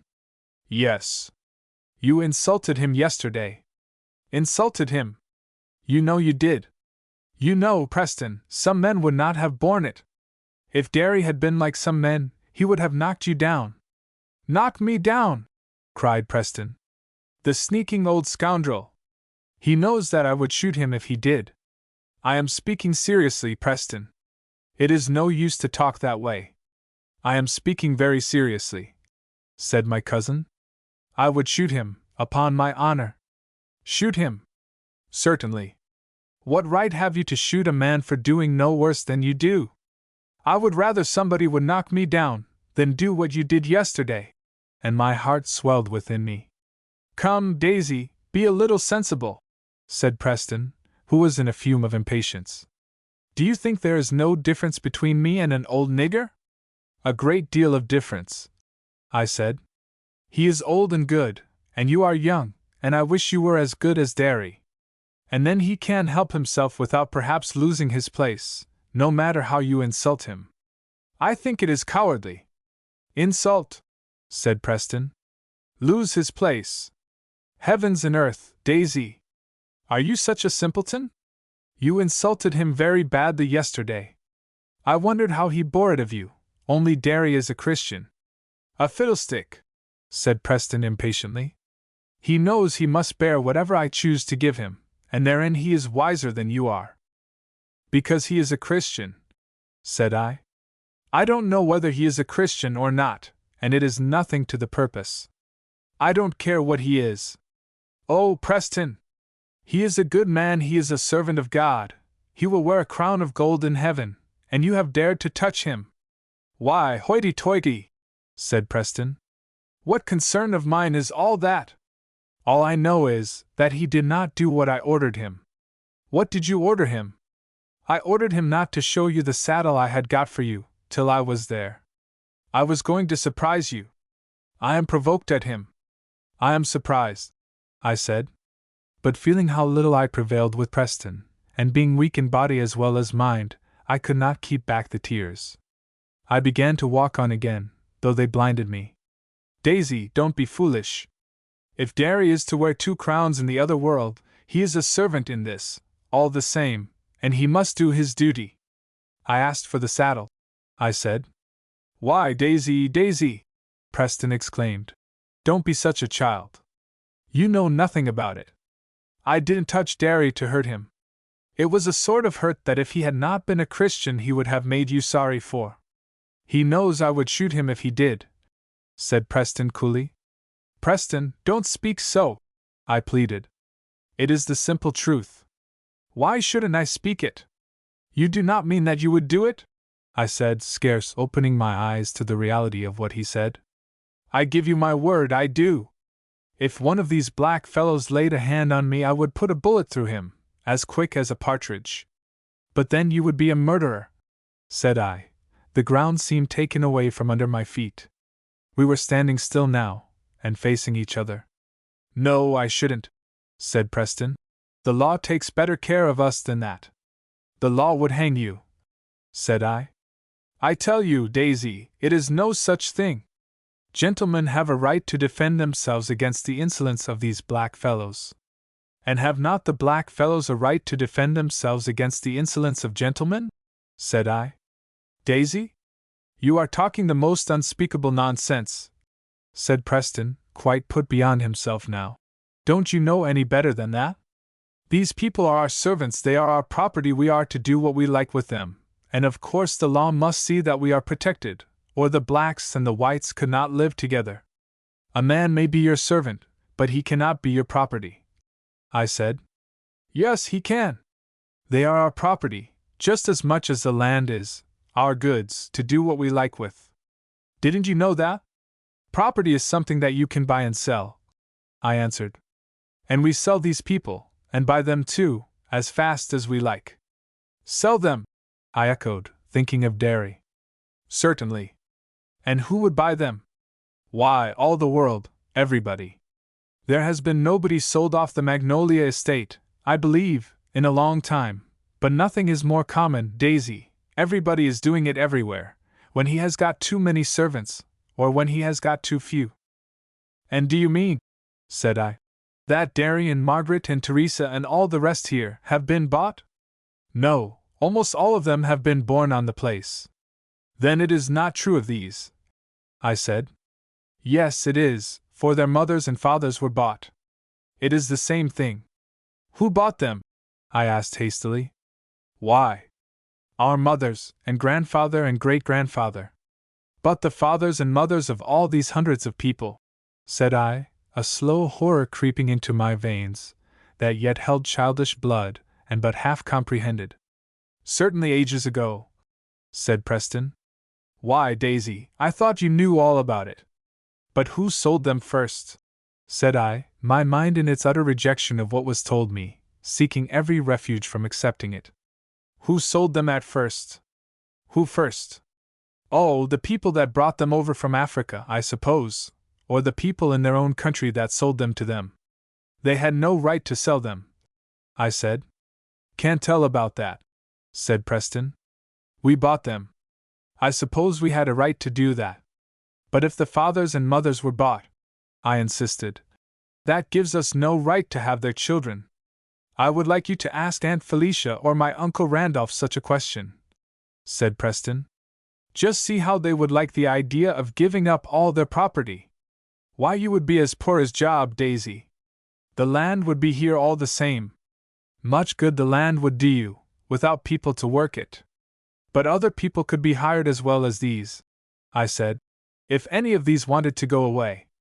No, they couldn't. White people cannot bear the climate nor do the work. The crops cannot be raised without colored labor. I do not understand, said I, feeling my child's head puzzled. Maybe none of our people would like to go away? I dare say they wouldn't, said Preston carelessly. They are better off here than on most plantations. Uncle Randolph never forbids his hands to have meat, and some planters do. Forbid them to have meat, I said in utter bewilderment. Yes. Why? They think it makes them fractious, and not so easy to manage. Don't you know, it makes a dog savage to feed him on raw meat? I suppose cooked meat has the same effect on men. But don't they get what they choose to eat?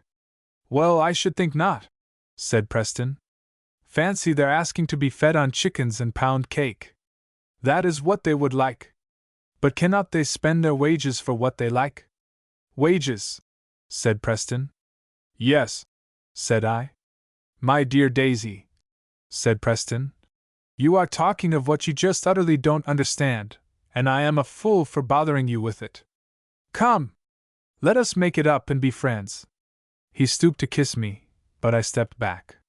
Stop, I said. Tell me, can't they do what they like with their wages? I don't think they have wages enough to do what they like exactly, said Preston. Why, they would like to do nothing. These black fellows are the laziest things living. They would like to lie in the sun all day long. What wages does Derry have? I asked. Now, Daisy, this is none of your business. Come, let us go into the house and let it alone. I want to know first, said I. Daisy, I never asked. What have I to do with Derry's wages? I will ask himself, I said, and I turned about to go to the stables. Stop, Daisy, cried Preston. Daisy, Daisy! You are the most obstinate Daisy that ever was, when once you have taken a thing in your head. Daisy, what have you to do with all this? Look here, these people don't want wages. Don't want wages, I repeated. No, they don't want them. What would they do with wages? They have everything they need given them already, their food and their clothing and their houses. They do not want anything more. You said they did not have the food they liked, I objected. Who does? Said Preston. I am sure I don't, not more than 1 day in 7 on an average. But don't they have any wages at all? I persisted. Our coachman at Melbourne had $30 a month, and Logan had $40, and his house and garden. Why shouldn't Derry have wages too? Don't they have any wages at all, Preston? Why, yes. They have plenty of corn bread and bacon, I tell you, and their clothes. Daisy, they belong to you, these people do. Corn bread and bacon was not much like chickens and pound cake, I thought, and I remembered our servants at Melbourne were very, very differently dressed from the women I saw about me here, even in the house. I stood bewildered and pondering. Preston tried to get me to go on. Why shouldn't they have wages? I asked at length, with lips which I believe were growing old with my thoughts. Daisy, they are your servants, they belong to you. They have no right to wages. Suppose you had to pay all these creatures 700 of them as you pay people at Melbourne. How much do you suppose you would have left to live upon yourselves? What nonsense it is to talk! But they work for us, I said. Certainly. There would not be anything for any of us if they didn't. Here, at Magnolia, they raise rice crops and corn, as well as cotton. At our place we grow nothing but cotton and corn. Well, what pays them for working? I told you. They have their living and clothing and no care, and they are the happiest creatures the sun shines on. Are they willing to work for only that? I asked. Willing, said Preston. Yes, said I, feeling myself grow sick at heart. I fancy nobody asks them that question. They have to work, I reckon, whether they like it or no. You said they like to lie in the sun. What makes them work? Makes them, said Preston, who was getting irritated as well as impatient. They get a good flogging if they do not work, that is all. They know, if they don't do their part, the lash will come down, and it don't come down easy. I suppose I must have looked as if it had come down on me. Preston stopped talking and began to take care of me, putting his arm round me to support my steps homeward. In the veranda my aunt met us. She immediately decided that I was ill, and ordered me to go to bed at once. It was the thing of all others I would have wished to do. It saved me from the exertion of trying to hold myself up and of speaking and moving and answering questions. I went to bed in dull misery, longing to go to sleep and forget all my troubles of mind and body together. But while the body vested, the mind would not. That kept the consciousness of its burden, and it was that, more than any physical ail, which took away my power of eating, and created instead a wretched sort of half-nausea, which made even rest unrefreshing. As for rest in my mind and heart, it seemed at that time as if I should never know it again. Never again! I was a child, I had but vague ideas respecting even what troubled me. Nevertheless I had been struck, where may few children be struck, in the very core and quick of my heart's reverence and affection. It had come home to me that Papa was somehow doing wrong. My father was in my childish thought and belief the ideal of chivalrous and high-bred excellence, and Papa was doing wrong. I could not turn my eyes from the truth. It was before me in too visible a form. It did not arrange itself in words either, not at first. It only pressed upon my heart and brain that 700 people on my father's property were injured, and by his will, and for his interests. Dimly the consciousness came to me, slowly it found its way and spread out, its details before me. Bit by bit one point after another came into my mind to make the whole good. Bit by bit one item after another came in to explain and be explained and to add its quota of testimony, all making clear and distinct and dazzling before me the truth which at first it was so hard to grasp. And this is not the less true because my childish thought at first took everything vaguely, and received it slowly. I was a child and a simple child, but once getting hold of a clue of truth, my mind never let it go. Step by step, as a child could, I followed it out. And the balance of the golden rule, to which I was accustomed, is an easy one to weigh things in, and even little hands can manage it. For an hour after they put me to bed my heart seemed to grow chill from minute to minute, and my body, in curious sympathy, shook as if I had an ague. My aunt and Miss Pinzon came and went, and were busy about me, making me drink negus and putting hot bricks to my feet. Preston stole in to look at me, but I gathered that neither then nor afterwards did he reveal to any one the matter of our conversation the hour before. Wearied, homesick, feeble, with no sort of strength to bear anything, they said I was. All true, no doubt, and yet I was not without powers of endurance, even bodily, if my mind gave a little help. Now the trouble was, that all such help was wanting. The dark figures of the servants came and went too, with the others, came and stayed. Margaret and Mammy Teresa took post in my room, and when they could do nothing for me, crouched by the fire and spent their cares and energies in keeping that in full blast. I could hardly bear to see them, but I had no heart to speak even to ask that they might be sent away, or for anything else, and I had a sense besides that it was a gratification to them to be near me, and to gratify any one of the race I would have borne a good deal of pain. It smites my heart now, to think of those hours. The image of them is sharp and fresh as if the time were but last night. I lay with shut eyes, taking in as it seemed to me, additional loads of trouble with each quarter of an hour, as I thought and put one and another thing together, of things past and present, to help my understanding. A child will carry on that process fast and to far-off results.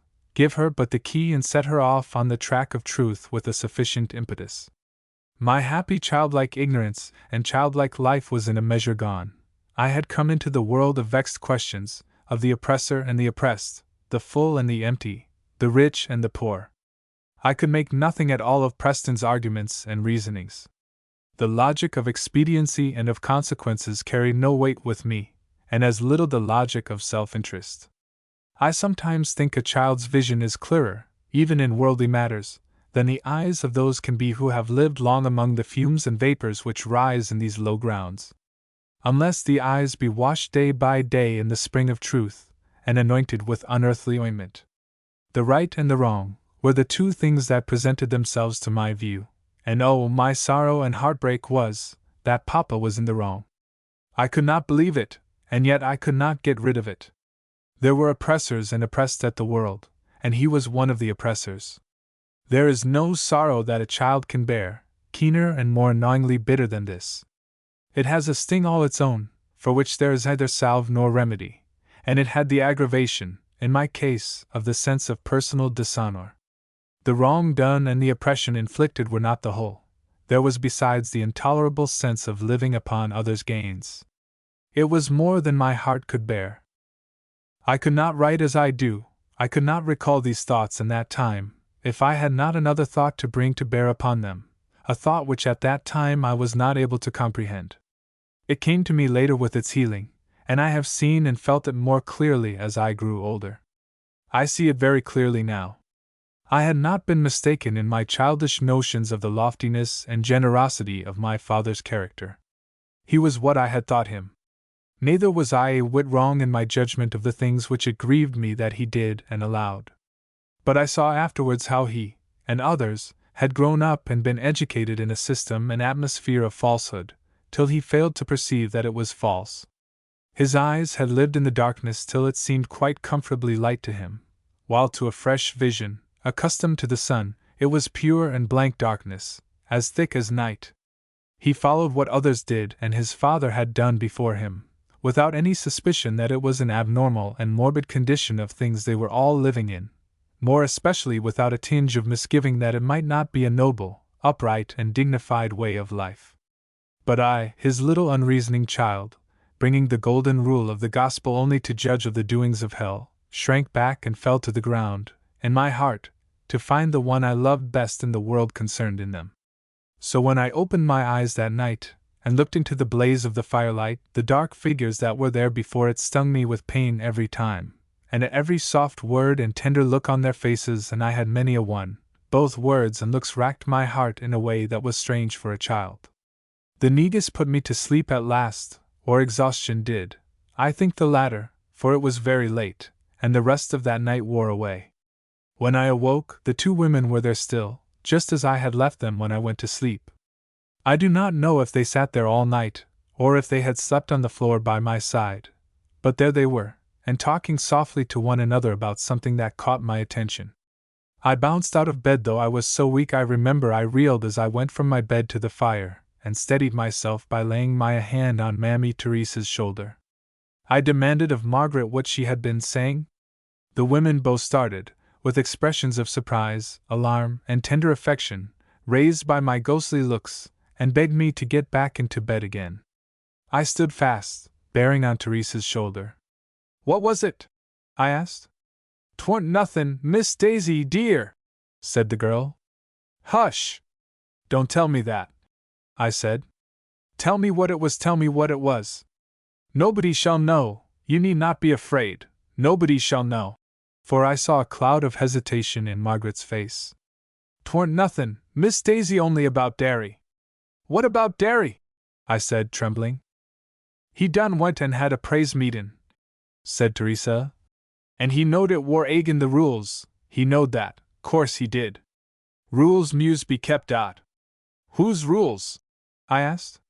"Laws, honey, 'tain't 'cording to rules for we colored folks to hold meetin's nohow. Course, we's ought to 'bey de rules, dat's clar."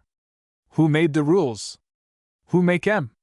Mass Ed'ards he make de rules on dis plantation. Reckon Mass Randolph, he make 'em a heap different." "Does Mr. Edwards make it a rule that you are not to hold prayer meetings?" "Can't spect for to have everett ing just like de white folks," said the old woman. "We's no right to spect it. But Uncle Derry, he sot a sight by his praise meetin'. He's cur us, he is. Espose Derry's cur us. And does anybody say that you shall not have prayer meetings? Laws, honey! What's we got to do wid praise meetin's or any sort o' meetin's? We us he got to work. Mass Ed'ards he say dat de meetin's day makes colored folks unsettled, and dey don't hold de corn good if dey has too much prayin' to do. And does he forbid them then? Doesn't he let you have prayer meetings?" "'Tain't Mr. Edwards alone, Miss Daisy," said Margaret, speaking low.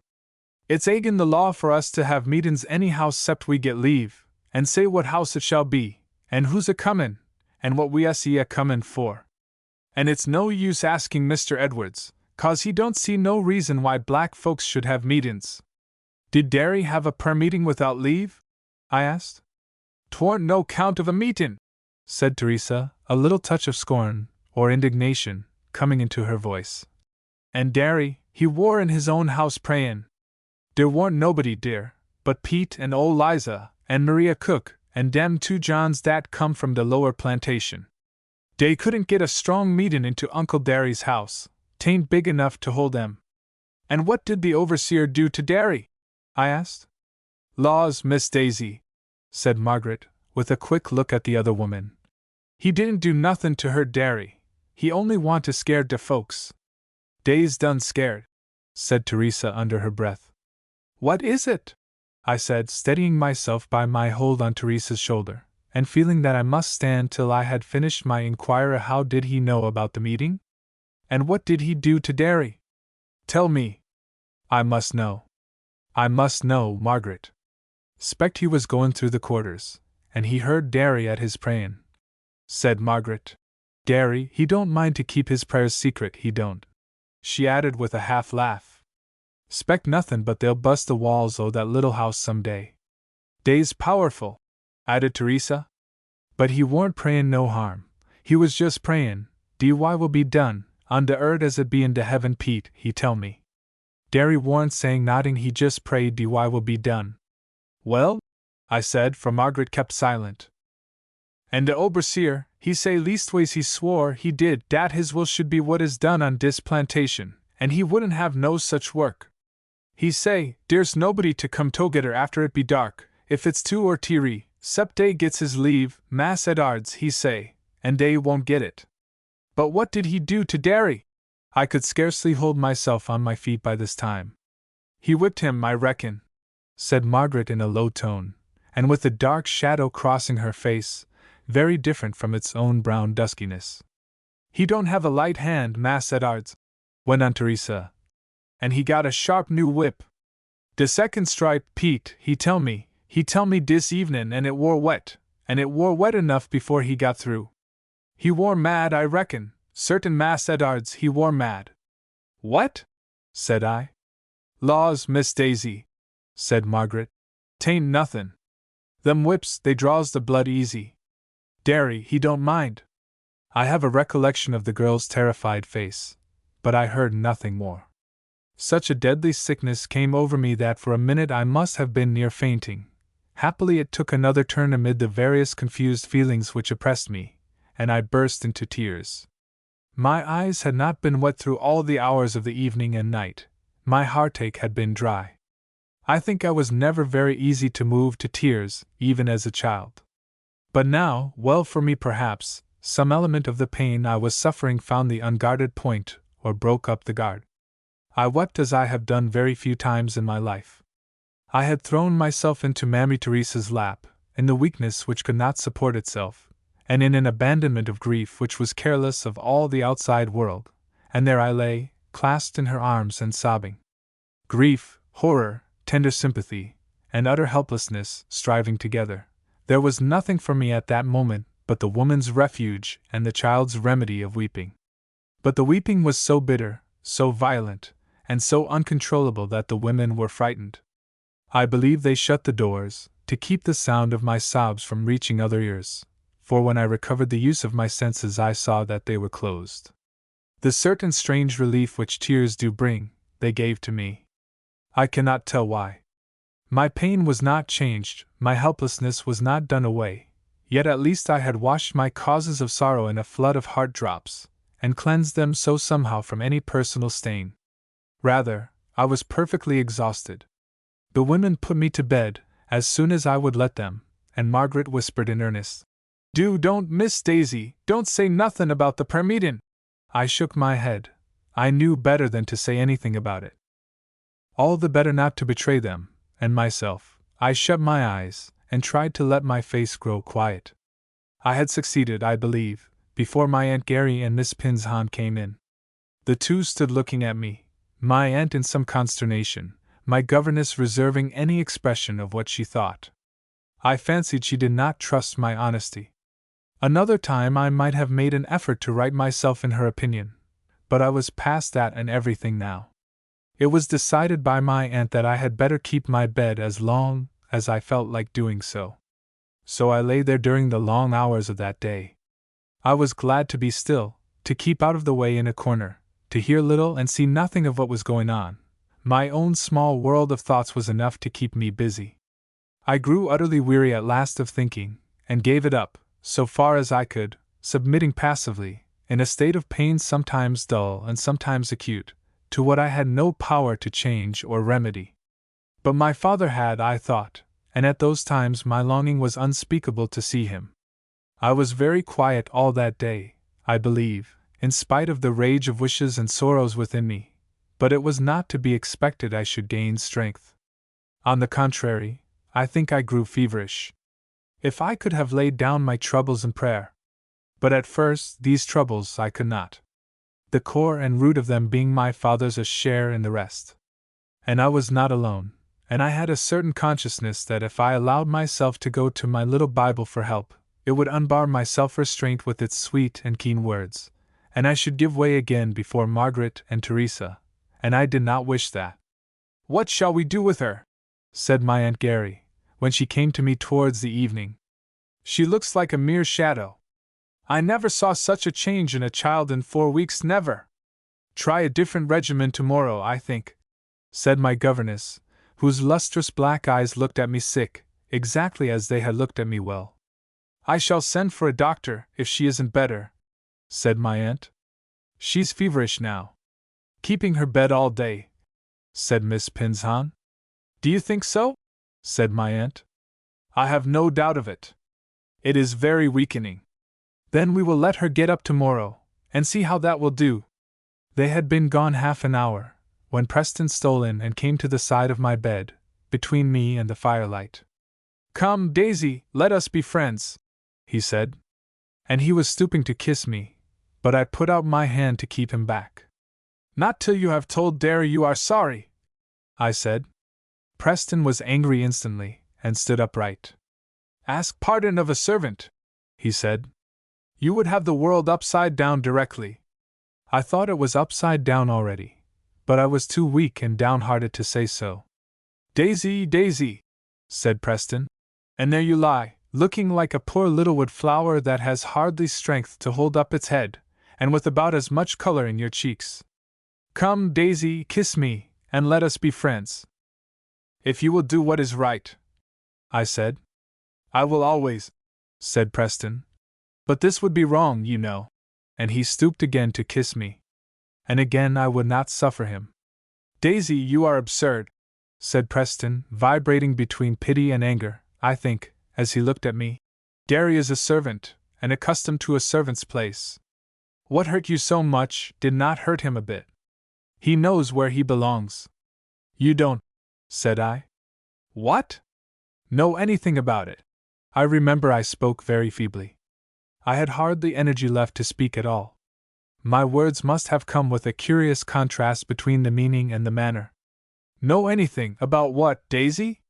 You are as oracular and as immovable as one of Egypt's monuments, only they are very hard, and you are very soft, my dear little Daisy. And they are very brown, according to all I have heard, and you are as white as a windflower. One can almost see through you. What is it I don't know anything about?" "I am so tired, Preston." "Yes, but what is it I don't know anything about?" "Derry's place and yours," I said. "His place and mine. His place is a servant's, I take it, belonging to Rudolph Randolph, of Magnolia. I am the unworthy representative of an old Southern family, and a gentleman. What have you to say about that?" "He is a servant of the Lord of Lords," I said, "and his master loves him. And he has a house of glory preparing for him, and a crown of gold, and a white robe, such as the king's children wear. And he will sit on a throne himself by and by. Preston, where will you be?" These words were said without the least heat of manner, almost languidly, but they put Preston in a fume. I could not catch his excitement in the least, but I saw it. He stood up again, hesitated, opened his mouth to speak and shut it without speaking, turned and walked away and came back to me. I did not wait for him then. "You have offended one of the king's children," I said, "and the king is offended." "Daisy," said Preston, in a sort of suppressed fury, "one would think you had turned abolitionist, only you never heard of such a thing." "What is it?" said I, shutting my eyes. "It is just the meanest and most impudent shape a northerner can take. It is the lowest end of creation, an abolitionist is, and a Yankee is pretty much the same thing." "Dr. Sanford is a Yankee," I remarked. "Did you get it from him?" Preston asked fiercely. "What?" said I, opening my eyes. "Your nonsense. Has he taught you to turn abolitionist?" "I have not turned at all," I said. "I wish you would. It is only the people who are in the wrong that ought to turn." "Daisy," said Preston, "you ought never to be away from Aunt Felicia and my uncle. Nobody else can manage you. I don't know what you will become or what you will do before they get back." I was silent, and Preston, I suppose, cooled down. He waited a while, and then again begged that I would kiss and be friends. "You see, I am going away tomorrow morning, little Daisy." "I wish you had gone 2 days ago," I said. And my mind did not change, even when the morning came. Chapter 5. In the kitchen. I was ill for days. It was not due to one thing, doubtless, nor one sorrow, but the whole together. My aunt sent to Baytown for the old family physician. He came up and looked at me, and decided that I ought to play as much as possible. "She isn't a child that likes play," said my aunt. "Find some play that she does like, then. Where are her father and mother?" "Just sailed for Europe, a few weeks ago." "The best thing would be, for her, to sail after them," said the old doctor. And he went. "We shall have to let her do just as they did at Melbourne," said my aunt. "How was that?" said Miss Pinzon. "Let her have just her own way." "And what was that?" "Oh, queer," said my aunt. "She is not like other children. But anything is better than to have her mope to death." "I shall try and not have her mope," said Miss Pinzon. But she had little chance to adopt her reforming regimen for some time. It was plain I was not fit for anything but to be let alone, like a weak plant struggling for its existence. All you can do with it is to put it in the sun, and my aunt and governess tacitly agreed upon the same plan of treatment for me. Now the only thing wanting was sunshine, and it was long before that could be had. After a day or two I left my bed, and crept about the house, and out of the house under the great oaks, where the material sunshine was warm and bright enough, and caught itself in the grey wreaths of moss that waved over my head, and seemed to come bodily to woo me to life and cheer. It lay in the carpet under my feet, it lingered in the leaves of the thick oaks, it wantoned in the wind, as the long draperies of moss swung and moved gently to and fro, but the very sunshine is cold where the ice meets it. I could get no comfort. The thoughts that had so troubled me the evening after my long talk with Preston were always present with me. They went out and came in with me. I slept with them, and they met me when I woke. The sight of the servants was wearying. I shunned dairy and the stables. I had no heart for my pony. I would have liked to get away from Magnolia. Yet, be I where I might, it would not alter my father's position towards these 700 people. And towards how many more? There were his estates in Virginia. One of the first things I did, as soon as I could command my fingers to do it, was to write to him. Not a remonstrance. I knew better than to touch that. All I ventured was to implore that the people who desired it might be allowed to hold prayer meetings whenever they liked, and Mr. Edwards be forbidden to interfere. Also I complained that the inside of the cabins was not comfortable, that they were bare and empty. I pleaded for a little bettering of them. It was not a long letter that I wrote.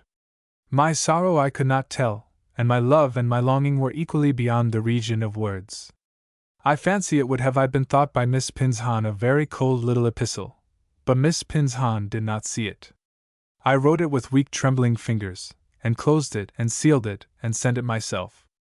Then I sank into a helpless, careless, listless state of body and mind, which was very bad for me, and there was no physician who could minister to me. I went wandering about, mostly out of doors, alone with myself and my sorrow.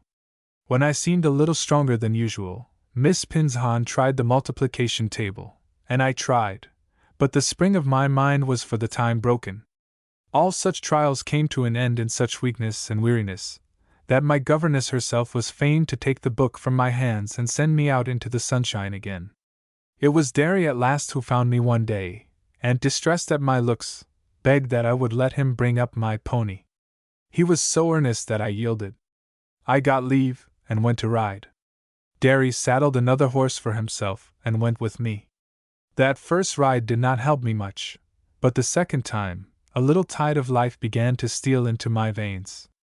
Derry encouraged and instructed me, and when we came, cantering up to the door of the house, my aunt, who was watching there, cried out that I had a bit of a tinge in my cheeks, and charged Derry to bring the horses up every day. With a little bodily vigor, a little strength of mind seemed to come, a little more power of bearing up against evils, or of quietly standing under them.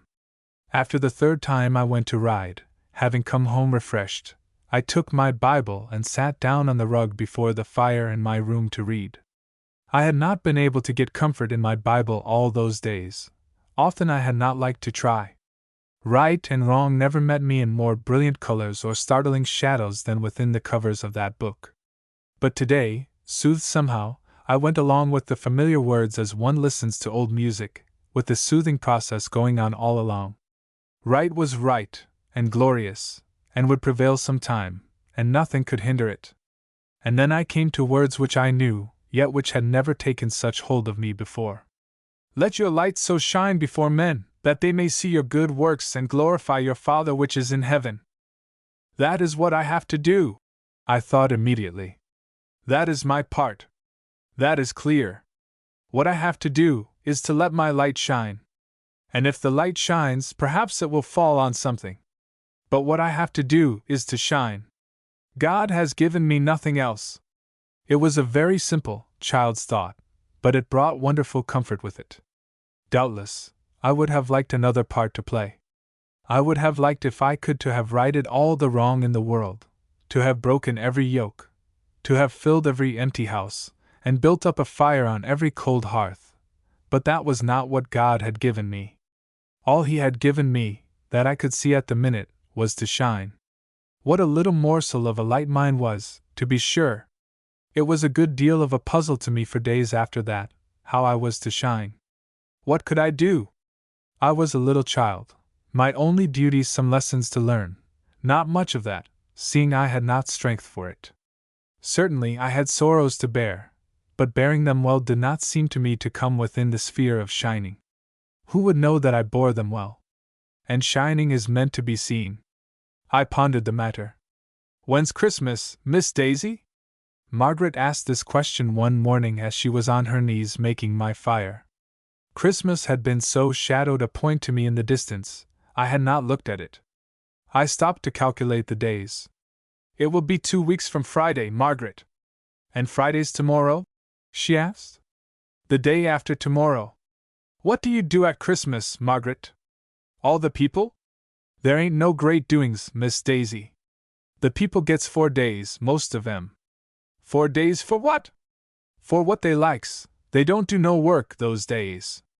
And is that all?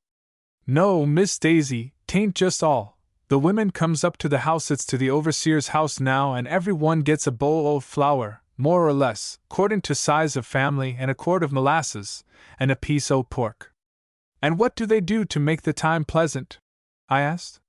Some on 'em's raised eggs and chickens, and they brings 'em to the house and sells 'em, and they has the best dinner. Most times they gets leave to have a meetin' dot. A prayer meeting? I said. Laws, no, Miss Daisy. Not 'cept it were Uncle Derry and his set. The others don't make no count of a prayer meetin'. They likes to have a white folks meetin' and enjoy theirselves. I thought very much over these statements, and for the next 2 weeks, bowls of flour and quarts of molasses, as Christmas doings, were mixed up in my mind with the question, how I was to shine. Or rather, alternated with it, and plans began to turn themselves over and take shape in my thoughts. Margaret, said I, a day or two before Christmas, Can't the people have those meetings you spoke of, without getting leave of Mr. Edwards? Can't have meetings no how, Margaret replied decidedly. But if I wanted to see them, couldn't they, some of them, come together to see me? To see Miss Daisy? Reckon Miss Daisy do what she like. 'Spect Mass Eddard's let Miss Daisy 'lone. I was silent, pondering. Maria Cook wants to see Miss Daisy bad. She bid me tell Miss Daisy won't she come down in de kitchen, and see all the work she's a-doin' for Christmas, and de glorifications? I'll come if I can, I answered. I asked my aunt and got easy leave, and Christmas Eve I went down to the kitchen. That was the chosen time when Maria wished to see me. There was an assembly of servants gathered in the room, some from out of the house. Derry was there, and one or two other fine-looking men who were his prayer-meeting friends. I supposed they were gathered to make merry for Christmas Eve, but, at any rate, they were all eager to see we, and looked at me with smiles as gentle as have ever fallen to my share. I felt it and enjoyed it.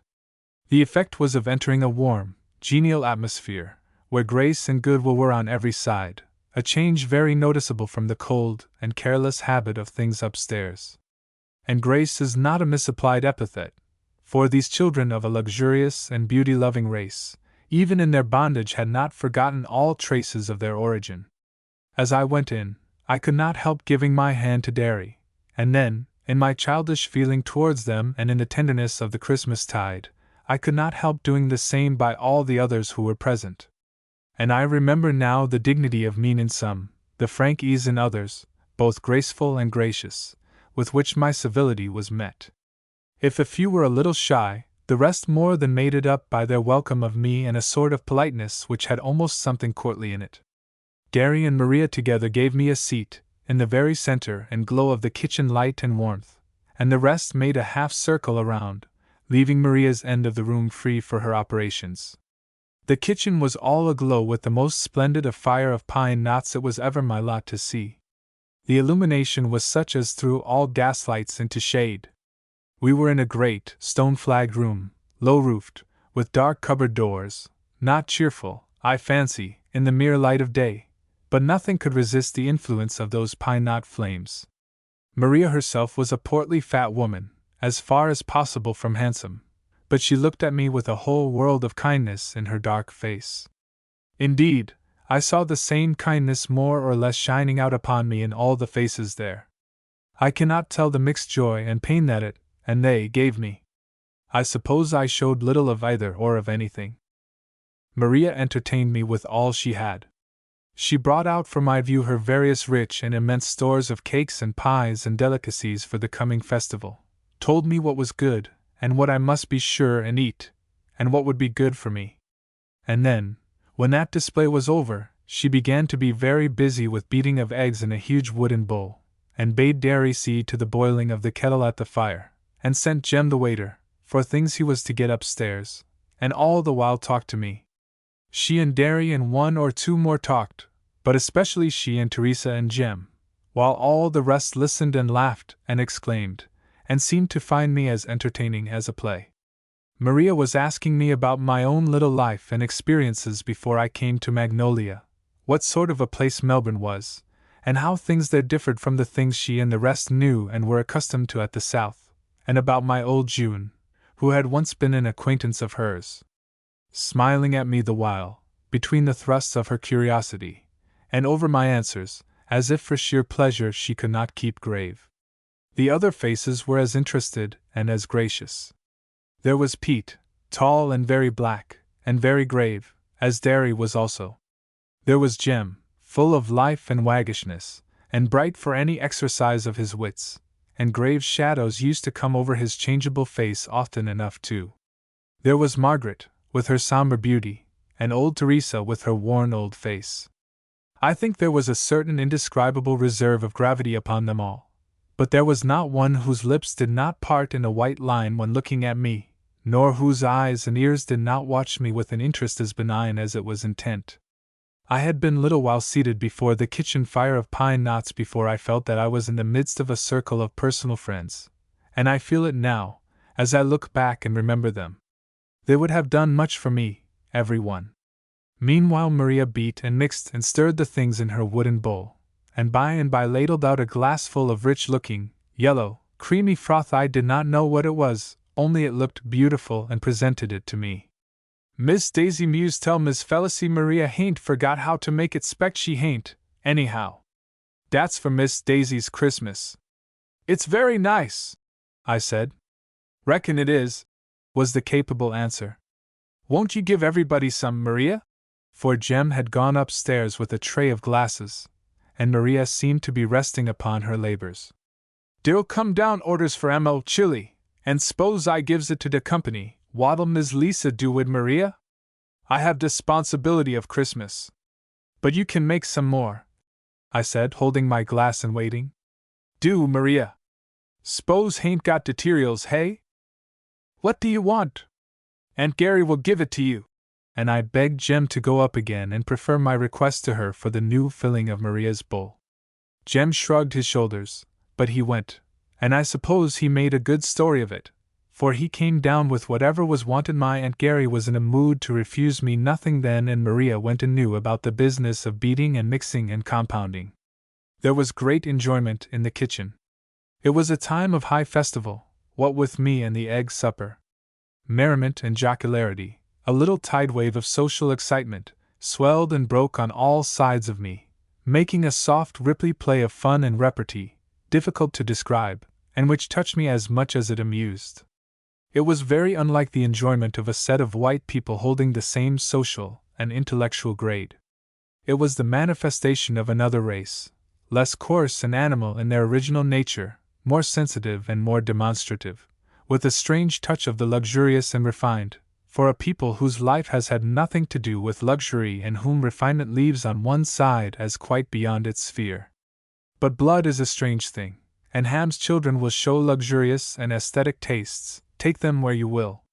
Chillun, I hope you's enjoyed your supper, Maria said, when the last lingering drops had been secured, and mugs and glasses were coming back to the kitchen table.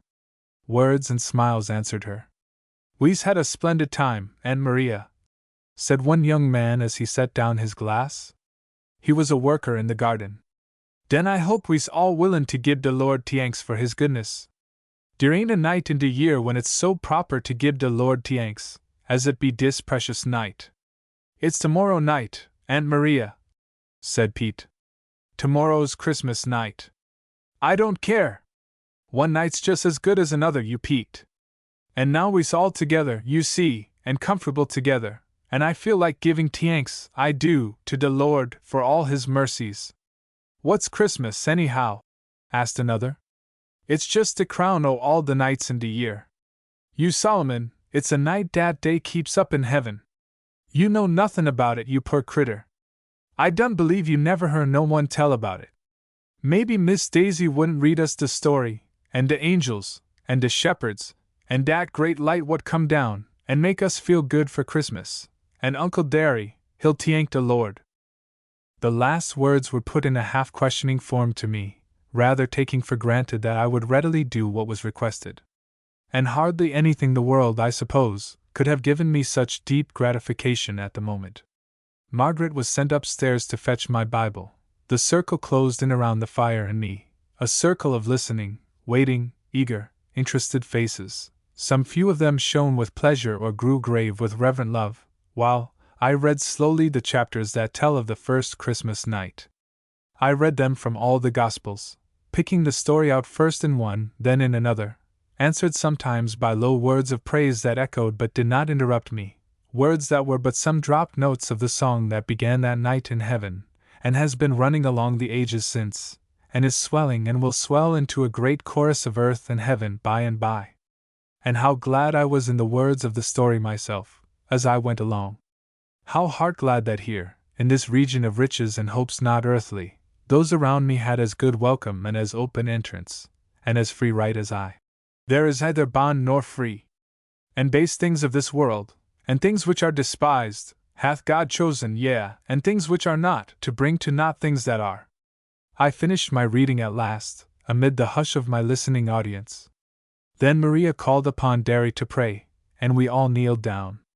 It comes back to me now as I write the hush, and the breathing of the fire, and Derry's low voice and imperfect English. Yes, and the incoming tide of rest and peace and gladness which began to fill the dry places in my heart, and rose and swelled till my heart was full. I lost my troubles and forgot my difficulties. I forgot that my father and mother were away, for the sense of loneliness was gone. I forgot that those around me were in bonds, for I felt them free as I, and inheritors of the same kingdom. I have not often in my life listened to such a prayer, unless from the same lips. He was one of those that make you feel that the door is open to their knocking, and that they always find it so. His words were seconded, not interrupted, even to my feeling, by low-breathed echoes of praise and petition, too soft and deep to leave any doubt of the movement that called them forth. There was a quiet gravity upon the company when we rose to our feet again. I knew I must go, but the kitchen had been the pleasantest place to me in all Magnolia. I bade them good night, answered with bows and curtsies and hearty wishes, and as I passed out of the circle, tall Black Pete, looking down upon me with just a glimmer of white between his lips, added, "Hope you'll come again." A thought darted into my head which brought sunshine with it. I seemed to see my way begin to open. The hope was warm at my heart as soon as I was awake the next morning. With more comfort than for many days I had known, I lay and watched Margaret making my fire. Then suddenly I remembered it was Christmas, and what thanksgivings had been in heaven about it, and what should be on earth, and a lingering of the notes of praise I had heard last night made a sort of still music in the air. But I did not expect at all that any of the ordinary Christmas festivities would come home to me, seeing that my father and mother were away. Where should Christmas festivities come from? So, when Margaret rose up and showed all her teeth at me, I only thought last night had given her pleasure, and I suspected nothing, even when she stepped into the next room and brought in a little table covered with a shawl, and set it close by my bedside. "Am I to have breakfast in bed?" I asked. "What is this for?" "Dunno, Miss Daisy," said Margaret, with all her white teeth sparkling. "S'pose Miss Daisy take just a look, and see what pear's like." I felt the color come into my face. I raised myself on my elbow and lifted up cautiously one corner of the shawl. Packages, white paper and brown paper, long and short, large and small. "Oh, Margaret, take off the shawl, won't you?" I cried. "And let me see what is here." There was a good deal. But from Papa. Caught my eye on a little parcel. I seized it and unfolded. From Papa, and he's so far away! But I guessed the riddle before I could get to the last of the folds of paper that wrapped and enwrapped a little morocco case. Papa and Mama, leaving me alone, had made provision beforehand, that when this time came I might miss nothing except themselves. They had thought and cared and arranged for me, and now they were thinking about it, perhaps, far away somewhere over the sea. I held the morocco case in my hand a minute or two before I could open it. Then I found a little watch, my dear little watch, which has gone with me ever since, and never failed nor played tricks with me. My mother had put in one of her own chains for me to wear with it. I lay a long time looking and thinking, raised up on my elbow as I was, before I could leave the watch and go on to anything else. Margaret spread round my shoulders the shawl which had covered the Christmas table, and then she stood waiting, with a good deal more impatience and curiosity than I showed. But such a world of pleasure and pain gathered round that first bit of Christmas. So many, many thoughts of one and the other kind that I for a while had enough with that. At last I closed the case, and keeping it yet in one hand, used the other to make more discoveries. The package labeled, "From Mama," took my attention next, but I could make nothing of it. An elegant little box, that was all, which I could not open, only it felt so very heavy that I was persuaded there must be something extraordinary inside. I could make nothing of it. It was a beautiful box, that was all. Preston had brought me a little riding whip, both costly and elegant. I could not but be much pleased with it. A large, rather soft package marked with Aunt Gary's name unfolded a riding cap to match. At least it was exceeding rich and stylish, with a black feather that waved away in curves that called forth Margaret's delighted admiration. Nevertheless, I wondered, while I admired, at my Aunt Gary's choice of a present. I had a straw hat which served all purposes, even of elegance, for my notions. I was amazed to find that Miss Pinshan had not forgotten me. There was a decorated pen, wreathed with a cord of crimson and gold twist, and supplemented with 2 dangling tassels. It was excessively pretty, as I thought of Aunt Gary's cap, and not equally convenient. I looked at all these things while Margaret was dressing me, but the case with the watch, for the most part, I remember I kept in my hand. "Ain't you going to try it on and see how pretty it looks, Miss Daisy?" said my unsatisfied attendant. "The cap?" said I. "Oh, I dare say it fits. Aunt Gary knows how big my head is. Mass Preston come last night," she went on, "so I reckon Miss Daisy'll want to wear it by and by." "Preston come last night," I said. After I was in bed, and feeling that it was indeed Christmas, I finished getting ready and went downstairs. I made up my mind I might as well be friends with Preston, and not push any further my displeasure at his behavior. So we had a comfortable breakfast. My aunt was pleased to see me, she said, look so much better. Miss Pinshan was not given to expressing what she felt, but she looked at me 2 or 3 times without saying anything, which I suppose meant satisfaction. Preston was in high feather, making all sorts of plans for my divertisement during the next few days. I for my part had my own secret cherished plan, which made my heart beat quicker whenever I thought of it. But I wanted somebody's counsel and help, and on the whole I thought my Aunt Gary's would be the safest. So after breakfast I consulted Preston only about my mysterious little box, which would not open. Was it a paperweight? Preston smiled, took up the box and performed some conjuration upon it, and then I cannot describe my entranced delight as he set it down again on the table.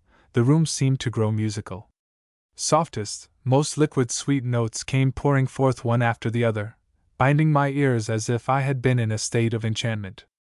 Binding feet and hands and almost my breath, as I stood hushed and listening to the liquid warbling of delicious things, until the melody had run itself out. It was a melody unknown to me, wild and dainty. It came out of a famous opera, I was told afterward. When the fairy notes sunk into silence, I turned mutely towards Preston. Preston laughed.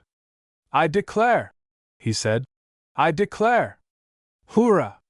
You have got color in your cheeks, Daisy, absolutely, my little Daisy. There is a real streak of pink there where it was so white before." "What is it?" said I. "Just a little good blood coming up under the skin." "Oh no, Preston, what is it?" "A musical box." "But where does the music come from?" "Out of the box. See, Daisy, when it has done a tune and is run out, you must wind it up, so, like a watch."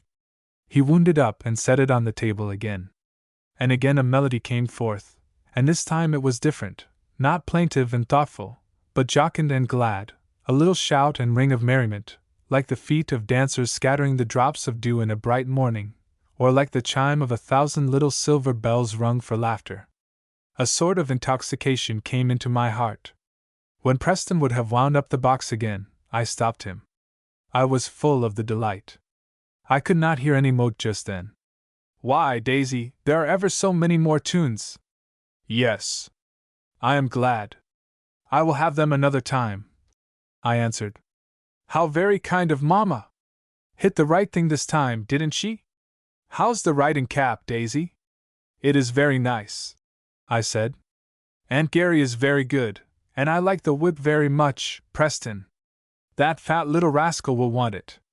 Does the cap fit, Daisy?" "I don't know," I said. "Oh, yes, I suppose so." Preston made an exclamation, and forthwith would have it tried on to see how it looked.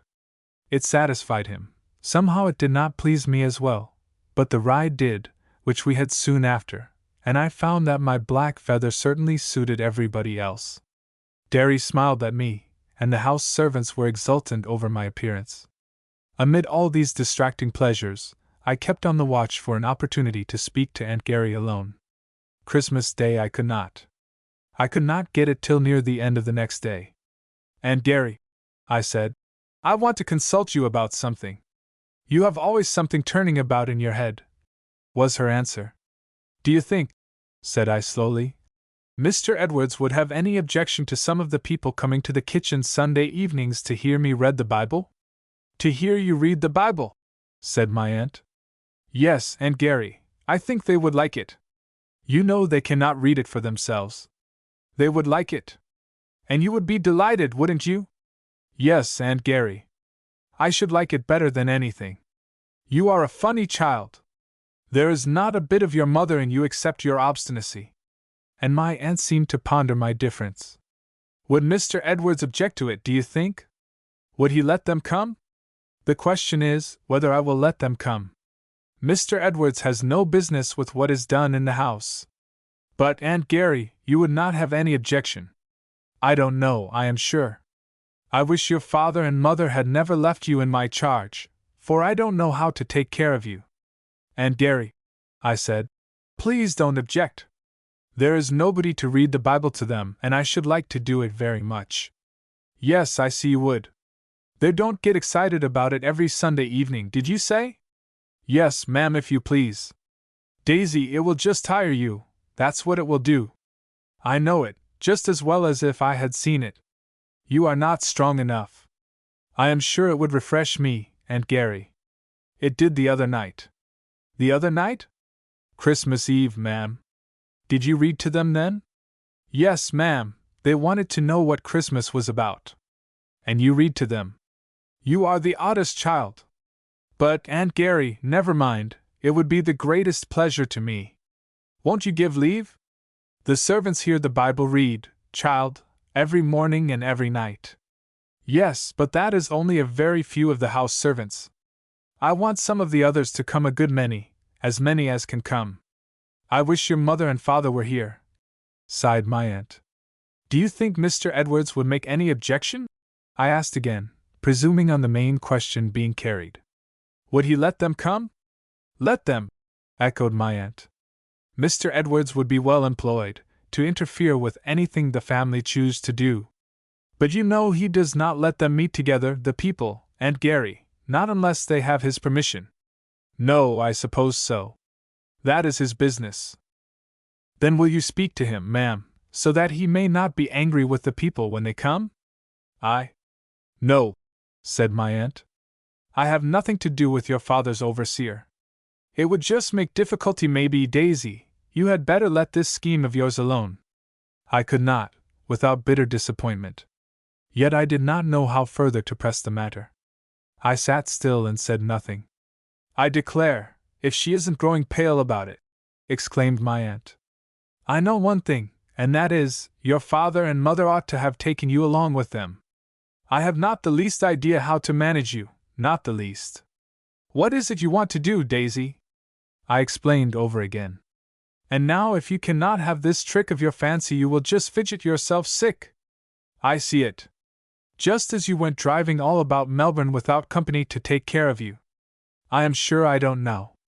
It is not in my way to meddle with overseers. How many people do you want to read to at once, Daisy? As many as I can, Aunt Gary. But Mr. Edwards will not let 2 or 3 meet together anywhere. Well, I dare say he is right. You can't believe anything in the world these people tell you, child. They will lie just as fast as they will speak.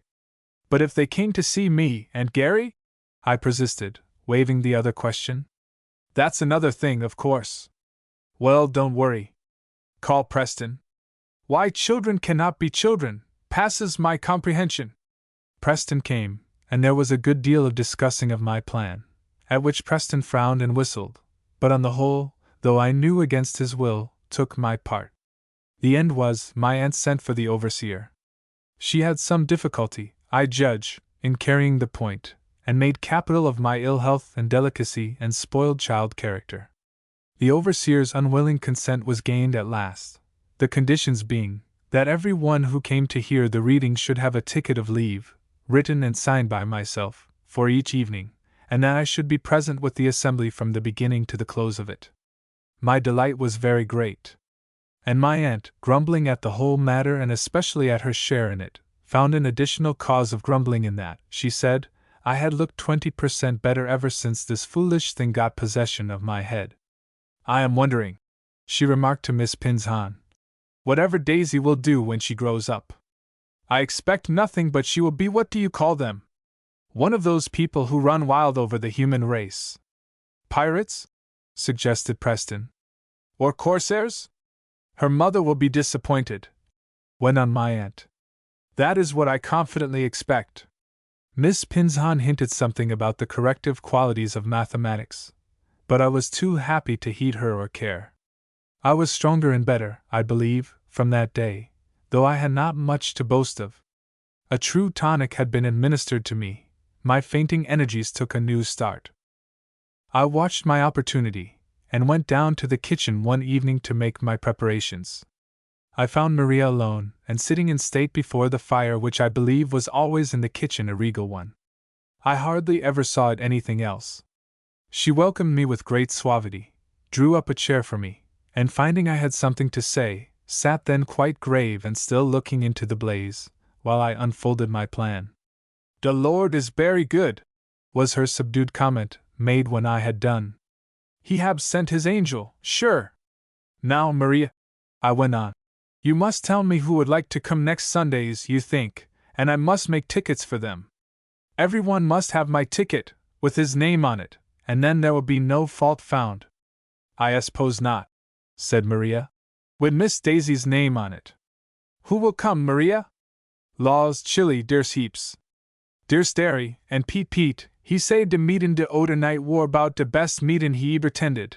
He wouldn't miss it for nothing in de world, he's sure. And dere's ole Lisa, and de two gems no, dere's three gems dat is Sarah's, and Stark, and Carl and Charlem." "Charlem?" said I, not knowing that this was the Kaffir for Charlemagne.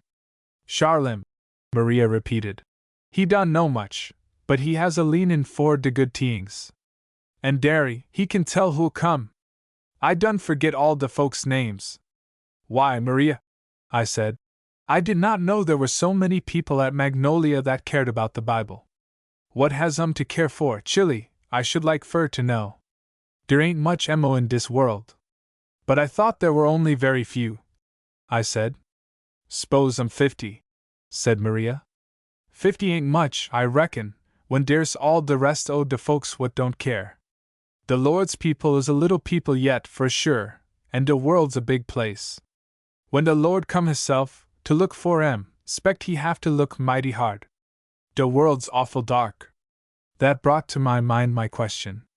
It was odd, no doubt, to choose an old colored woman for my adviser, but indeed I had not much choice, and something had given me a confidence in Maria's practical wisdom, which early as it had been formed, nothing ever happened to shake. So, after considering the fire and the matter a moment, I brought forth my doubt. "Maria," said I, "what is the best way? I mean, how can one let one's light shine? What Miss Daisy talking about? I mean, you know what the Bible says, let your light so shine before men, that they may see your good works and glorify your Father which is in heaven. For sure, I knows dat ain't much shirneen in dese your parts. De people is dark, Miss Daisy, dey don't know. 'Spect dey would try to shine, some on 'em, ef dey knowed. Feels sure dey would. But that is what I wanted to ask about, Maria. How ought one to let one's light shine?" I remember now the kind of surveying look the woman gave me.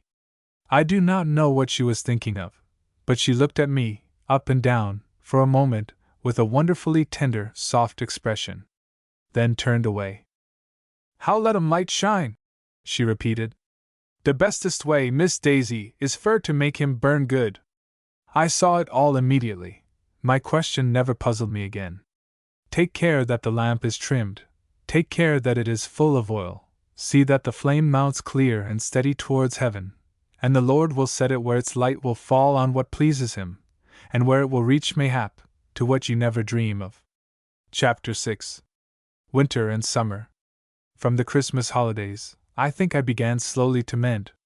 My aunt watched me, and grumbled that kitchen amusements and rides with Derry should prove the medicines most healing and effectual, but she dared stop either of them.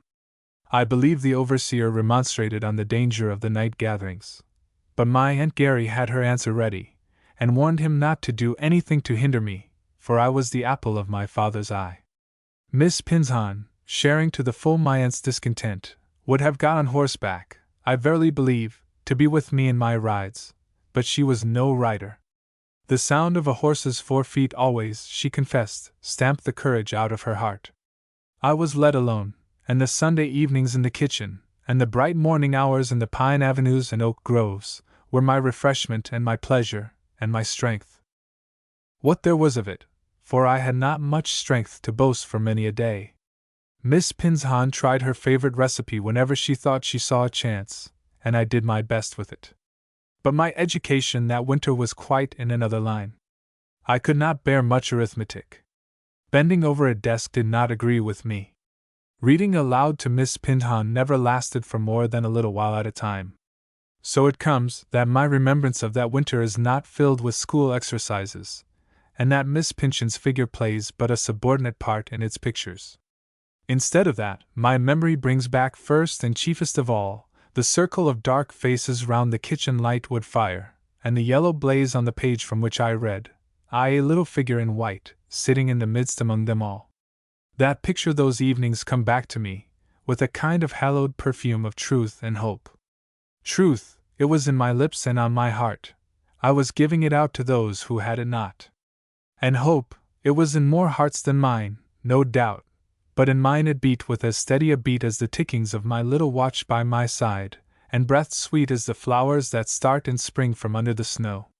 I had often a large circle, and it was part of my plan, and well carried into execution, that these evenings of reading should supply also the place of the missing prayer meeting. Gradually I drew it on to be so understood, and then my pieces of reading were scattered along between the prayers, or sometimes all came at first, followed by 2 or 3 earnest longer prayers from some of those that were present. And then, without any planning of mine, came in the singing. Not too much, lest as Maria said we should make de folks upstairs tink der war something uncommon in de kitchen. But 1 or 2 hymns we would have, so full of spirit and sweetness that often nowadays they come back to me, and I would give very much to hear the like again. So full of music too. Voices untrained by art, but gifted by nature, melodious and powerful, that took different parts in the tune, and carried them through without the jar of a false note or a false quantity, and a love both of song and of the truth which made the music mighty. It was the greatest delight to me, that singing, whether I joined them or only listened. The thought of it comes over me now and brings the water to my eyes. Am I a soldier of the cross of he cross, a follower of the Lamb? And shall I fear to own his cause, own his cause, own his cause, or blush to speak his name? The repetitions at the end of every other line were both plaintive and strong. There was no weakness, but some recognition of what it costs in certain circumstances to own his cause. I loved that dearly. But that was only one of many. Also the Bible words were wonderful sweet to me, as I was giving them out to those who else had a famine of the word.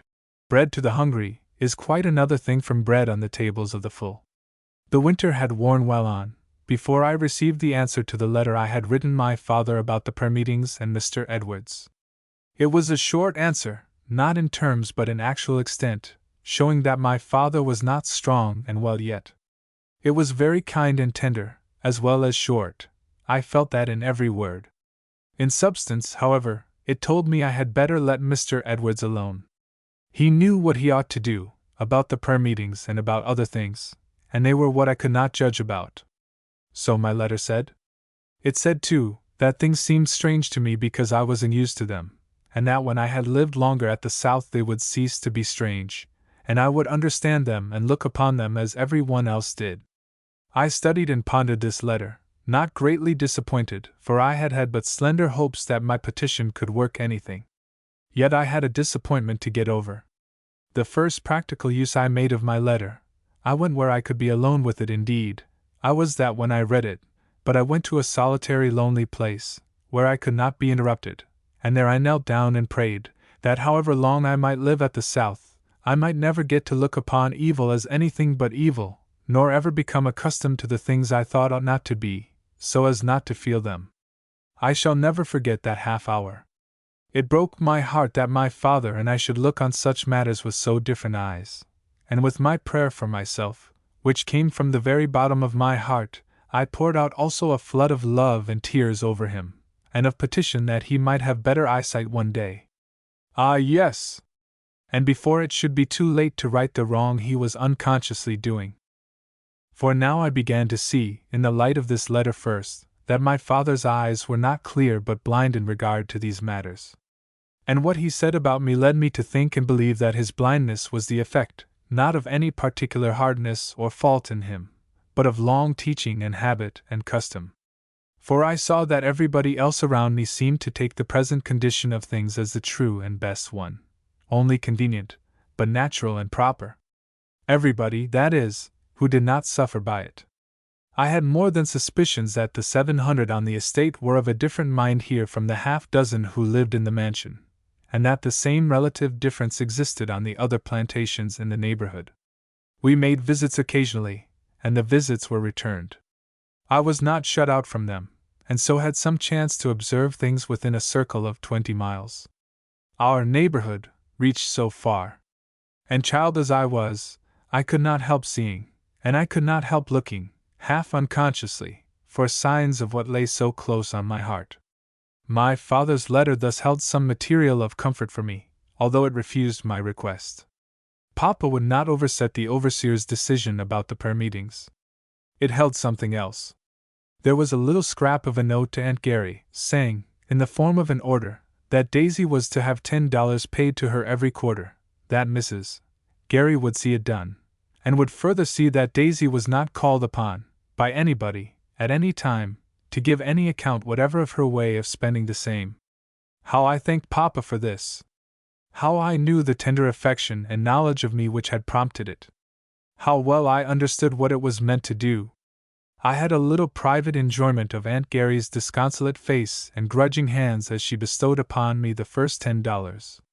It was not that she loved money so well, but she thought this was another form of my father's unwise indulging and spoiling of me, and that I was spoiled already. But I saw in vision a large harvest of joy, to be raised from this small seed crop. At first I thought I must lay out a few shillings of my stock upon a nice purse to keep the whole in. I put the purse down at the head of the list of things I was making out, for purchase, the first time I should go to Baytown, or have any good chance of sending. I had a good deal of consideration whether I would have a purse or a pocket-book. Then I had an odd secret pleasure in my diplomatic way of finding out from Darry and Maria and Margaret what were the wants most pressing of the sick and the old among the people, or of the industrious and the enterprising. Getting Darry to talk to me in my rides, by degrees I came to know the stories and characters of many of the hands. I picked up hints of a want or a desire here and there, which Darry thought there was no human means of meeting or gratifying. Then, the next time I had a chance, I brought up these persons and cases to Maria, and supplemented Darry's hints with her information. Or I attacked Margaret when she was making my fire, and drew from her what she knew about the persons in whom I was interested. So I learned and put it down in my notebook accordingly that Pete could spell out words a little bit, and would like mainly to read, if only he had a testament in large type. He could not manage little print, it bothered him. Also I learned that Aunt Sarah, a middle-aged woman who worked in the fields, wanted terrible to come to de Sabbath's meetins, but she wore shame to come, 'cause her feet was mos half out of her shoes, and Mr. Eddards wouldn't give her no more till the time come round dot. Sarah had been and gone and done stuck her feet in de fire, for to warm 'em one time when day was mighty cold, and she burn her shoes. Learn her better next time. But does she work every day in the field with her feet only half covered? I asked. Laws! She don't care, said Maria. 'Tain't no use give dem darkies nodding, dey not know how to keep 'em. But this was not Maria's real opinion, I knew. There was often a strange sort of seeming hard edge of feeling put forth, which I learned to know pointed a deep, maybe only half-conscious irony, and was in reality a bitter comment upon facts. So a pair of new shoes for Sarah went down in my list with a large print testament for Pete. Then I found that some of the people, some of the old ones, who in youth had been accustomed to it, liked nothing so well as tea. It was ambrosia and lethe mingled, and a packet of tea was put in my list next to the testament. But the tea must have sugar, and I could not bear that they should drink it out of mugs, without any teaspoons, so to please myself I sent for a little delf ware and a few pewter spoons. Little by little my list grew. I found that Derry knew something about letters, could write a bit, and would prize the means of writing as a very rare treasure and pleasure. And with fingers that almost trembled with delight, I wrote down paper and pens and a bottle of ink for Derry. Next, I heard of an old woman at the quarters, who was ailing and infirm, and I am afraid ill-treated, who at all events was in need of comfort, and had nothing but straw and the floor to rest her poor bones on at night. A soft pallet for her went down instantly on my list, my ink and tears mingling together as I wrote, and I soon found that my purse must be cut off from the head of my list for that time. I never ventured to put it at the head again, nor found a chance to put it in anywhere else. I spent 4 winters at Magnolia after that, and never had a new purse all the time. I had to wait a while for an opportunity to make my purchases, then had the best in the world, for Derry was sent to Baytown on business. To him I confided my list and my money, with my mind on the matter, and I was served to a point and with absolute secrecy. For that I had insisted on. Derry and Maria were in my counsels, of course, but the rest of the poor people knew only by guess who their friend was. Old Sarah found her new shoes in her hut one evening, and in her noisy delight declared that some big angel had come to rough the quarters. The cups and saucers it was necessary to own, lest more talk should have been made about them than at all suited me. Derry let it be understood that nothing must be said and nobody must know of the matter, and nobody did. But I took the greatest enjoyment in hearing from Maria how the old women, and 1 or 2 men, gathered together, and were comforted over their cups of tea. And over the cups, Maria said, the cups and spoons made the tea twice as good, but I doubt their relish of it was never half so exquisite as mine. I had to give Pete his testament.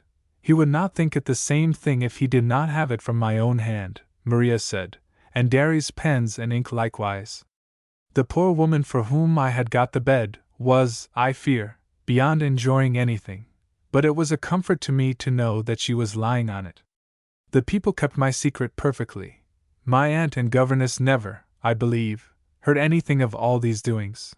I had my enjoyment to myself. And the Sunday evening prayer meeting grew. Little by little. Old Sarah and her new shoes were there, of course, at once. Those who first came never failed. And week by week, as I went into the kitchen with my Bible, I saw a larger circle, found the room better lined with dark forms and sable faces. They come up before me now as I write, one and another. I loved them all. I love them still, for I look to meet many of them in glory, where there is neither bond nor free. Nay, that is here and at present, to all who are in Christ. We do not wait for heaven, to be all one. And they loved me, those poor people. I think Pete had something the same sort of notion about me that those Ephesians had of their image of Diana, which they insisted had fallen from heaven. I used to feel it then, and be amused by it. But I am too long about my story. No wonder I linger, when the remembrance is so sweet.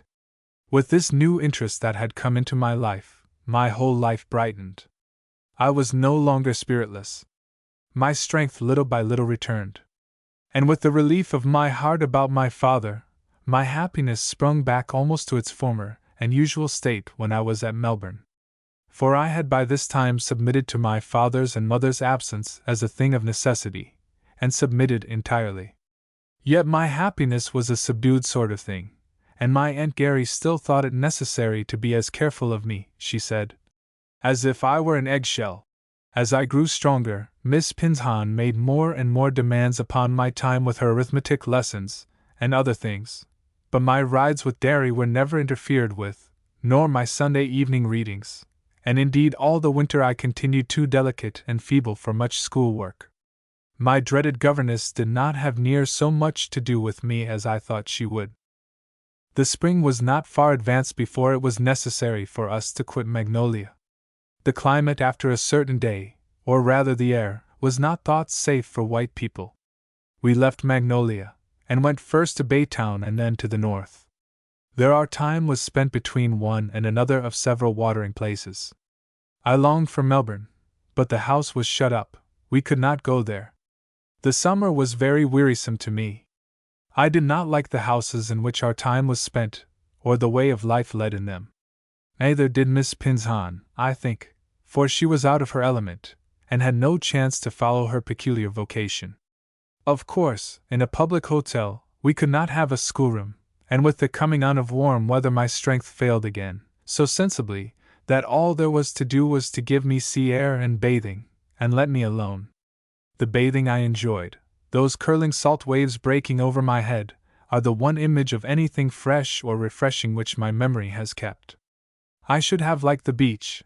I did like it, only it was covered with bathers, or else with promenaders in carriages and on foot, at all times when I saw it, and though they were amusing, the beach was spoiled. The hotel rooms were close and hot. I missed all the dainty freedom and purity of my own home. The people I saw were, it seemed to me, entirely in keeping with the rooms. That is, they were stiff and fussy, not quiet and busy. They were busy after their own fashion indeed, but it always seemed to me, busy about nothing. The children I saw, too, did not attract me, and I fear I did not attract them. I was sober-hearted and low-toned in spirits and strength, while they were as gay as their elders. And I was dressed according to my mother's fancy, in childlike style, without hoops, and with my hair cropped short all over my head. They were stately with crinoline, and rich with embroidery, stiff with fine dresses and plumes, while a white frock and a flat straw were all my adornment, except a sash. I think they did not know what to make of me, and I am sure I had nothing in common with them, so we lived very much apart. There was a little variation in my way of life when Preston came, yet not much. He took me sometimes to drive, and did once go walking with me on the beach, but Preston found a great deal where I found nothing, and was all the time taken up with people and pleasures, boating and yachting and fishing expeditions, and I believe with hops and balls too. But I was always fast asleep at those times. It was a relief to me when the season came to an end, and we went to New York to make purchases before turning southward. I had once hoped that this time, the year's end, might see my father and mother come home again. That hope had faded and died a natural death a long while ago. Letters spoke my father's health not restored. He was languid and spiritless and lacked vigor. He would try the air of Switzerland. I would spend the winter in the Pyrenees. If that did not work well, my mother hinted, perhaps he would have to try the effect of a long sea voyage. Hope shrunk into such small dimensions that it filled but a very little corner of my heart. Indeed, for the present I quite put it by and did not look at it. One winter more must pass, at any rate, and maybe a full year, before I could possibly see my father and mother at home. I locked the door for the present upon hope, and turned my thoughts to what things I had left with me. Chiefest of all theses were my poor friends at Magnolia. My money had accumulated during the summer. I had a nice little sum to lay out for them, and in New York I had chanced to do it well, and to do it myself, which was a great additional pleasure.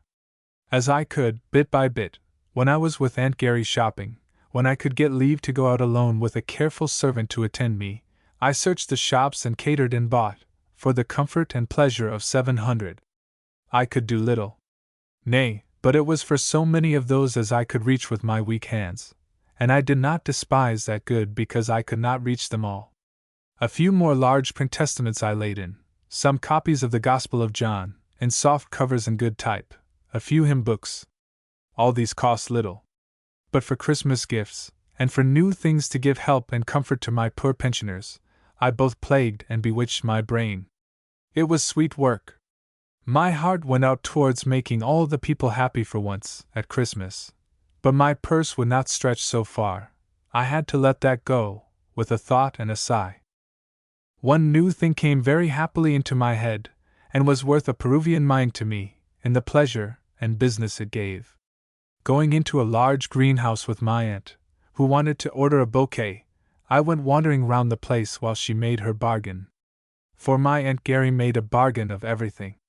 Wandering in thought as well, whither the sweet breath of the roses and geraniums led me, I went back to Molly in her cottage at Melbourne, and the Jewish geranium I had carried her, and the rose tree, and suddenly the thought started into my head, might not my dark friends at Magnolia, so quick to see and enjoy anything of beauty that came in their way, so fond of bright color and grace and elegance, a luxurious race. Even in their downtrodden condition, might not they also feel the sweetness of a rose, or delight in the petals of a tulip? It was a great idea. It grew into a full-formed purpose before I was called to follow Aunt Gary out of the greenhouse. The next day I went there on my own account. I was sure I knew what I wanted to do, but I studied a long time the best way of doing it. Roses? I could hardly transport pots and trees so far, they were too cumbersome. Geraniums were open to the same objection, besides being a little tender as to the cold. Flower seeds could not be sown, if the people had them, for no patch of garden belonged to their stone huts, and they had no time to cultivate such a patch if they had it. I must give what would call for no care, to speak of, and make no demands upon over-asked strength and time. Neither could I afford to take anything of such bulk as would draw attention or call out questions and comments. I knew, as well as I know now, what would be thought of any plan or action which supposed a love of the beautiful in creatures the only earthly use of whom was to raise rice and cotton, who in fact were not half so important as the harvests they grew. I knew what unbounded scorn would visit any attempts of mine to minister to an aesthetic taste in these creatures, and I was in no mind to call it out upon myself. All the while I knew better. I knew that Margaret and Stephanie could put on a turban like no white woman I ever saw. I knew that even Marie could take the full effect of my dress when I was decked as I was sometimes for a dinner party, and that no fall of lace or knot of ribband missed its errand to her eye. I knew that a picture raised the liveliest interest in all my circle of Sunday hearers, and that they were quick to understand and keen to take its bearings, far more than Molly Skelton would have been, more than Logan, our Scotch gardener at Melbourne, or than my little old friend Hephzibah and her mother. But the question stood, in what form could I carry beauty to them out of a florist's shop? I was fain to take the florist into my partial confidence. It was well that I did. He at once suggested bulbs. Bulbs? Would they require much care? Hardly any, no trouble at all. They could be easily transported, easily kept. All they wanted was a little pot of earth when I was ready to plant them, a little judicious watering, an unbounded supply of sunshine. And what sorts of bulbs were there? I asked diplomatically, not myself knowing, to tell truth, what bulbs were at all. Plenty of sorts, the florist said. There were hyacinths all colors and tulips, striped and plain, and very gay, and crocuses, those were of nearly all colors too, and ranunculus, and anemones, and snowdrops. Snowdrops were white, but of several of the other kinds I could have every tint in the rainbow, both alone and mixed. The florist stood waiting my pleasure, and nipped off a dead leaf or two as he spoke, as if there was no hurry and I could tell my time. I went into happy calculation as to how far my funds would reach, gave my orders, very slowly and very carefully, and went away the owner of a nice little stock of tulips, narcissus, crocuses, and above all, hyacinths.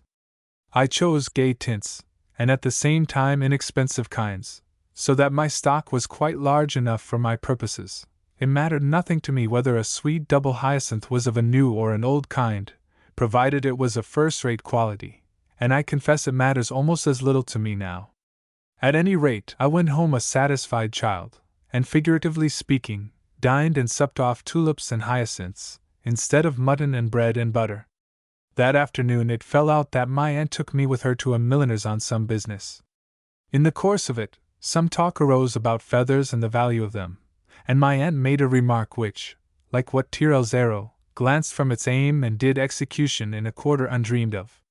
"That feather you put in the little riding cap you sent me," she said to the milliner. "Your black feather, Daisy, you know, you charged me but $15 for that. Why is this so much more?" I did not hear the milliner's answer. My whole thought went off upon a track entirely new to me, and never entered before. My feather cost $15. $15. Supposing I had that to buy tulips with? Or in case I had already tulips enough, suppose I had it to buy print gowns for Christmas presents to the women, which I had desired and could not afford? Or that I had it to lay out in tea and sugar, that my poor old friends might oftener have the one solace that was left to them, or that more might share it? $15. It was equal to 1/4 allowance. My fund for more than a third of the year would be doubled, if I could turn that black feather into silver or gold again. And the feather was of no particular use, that I could see. It made me look like the heiress of Magnolia, my aunt said, but neither could I see any use in that. Everybody knew, that is, all the servants and friends of the family knew, that I was that heiress. I needed no black feather to proclaim it. And now it seemed to me as if my riding cap was heavy with undeveloped bulbs, uncrystallized sugar, unweighed green tea. No transformation of the feather was possible. It must wave over my brow in its old fashion, whether it were a misguided feather or not. But my thoughts, once set a-going in this train, found a great deal to do. Truth to tell, they have not done it all yet. "Aunt Gary," I said that same evening, musing over the things in my boxes, "does lace cost much?" That is like the countryman who asked me once if it took long to play a piece of music. Daisy, don't you know any more about lace than to ask such a question? I don't know what it costs, Aunt Gary. I never bought any. Bought? No, hardly. You are hardly at the age to buy lace yet. But you have worn a good deal of it. I cannot tell what it costs by looking at it, I answered. Well, I can. And you will, one day, I hope, if you ever do anything like other people. Is it costly, ma'am? Your lace is rather costly, my aunt said, with a tone which I felt implied satisfaction. How much? I asked. How much does it cost? Why, it is the countryman's question over again, Daisy. Lace is all sort of prices. But the lace you wear is, I judge, somewhere about 3 and 5, and one of your dresses, $10 a yard. That is pretty rich lace for a young lady of your years to wear. I never wore it, I must explain, unless in small quantity, except on state occasions when my mother dressed me as a part of herself. No, I am wrong, my aunt added presently. That dress I am thinking of is richer than that. The lace on that robe was never bought for $10, or 15 either. What do you want to know about it for, Daisy? I mused a great deal. 3 and 5 and 10 and $15 a yard, on lace trimmings for me, and no tea, no cups and saucers, no soft bed, no gardens and flowers for many, who were near me. I began to fill the meshes of my lace with responsibilities too heavy for the delicate fabric to bear. Nobody liked the looks of it better than I did. I always had a fancy for lace, though not for feathers. Its rich, delicate, soft falls, to my notion, suited my mother's form and style better than anything else, and suited me. My taste found no fault. But now that so much gold was wrought into its slight web, and so much silver lay hidden in every embroidered flower, the thing was changed. Graceful, and becoming, and elegant, more than any other adornment, what then? My mother and father had a great deal of money too, to spare, enough, I thought, for lace and for the above tea and sugar too, what then? And what if not enough? I pondered, till my Aunt Gary broke out upon me, that I would grow a wizened old woman if I sat musing at that rate, and sent me to bed. It stopped my pondering for that night, but not for all the years since that night. My preparations were quite made before my aunt got her feathers adjusted to her satisfaction, and in the bright days of autumn we went back again to Magnolia. This was a joyful journey and a glad arriving, compared to last year, and the welcome I got was something which puzzled my heart between joy and sorrow many times during the first few days. And now Miss Pynchon's reign fairly began. I was stronger in health, accustomed to my circumstances.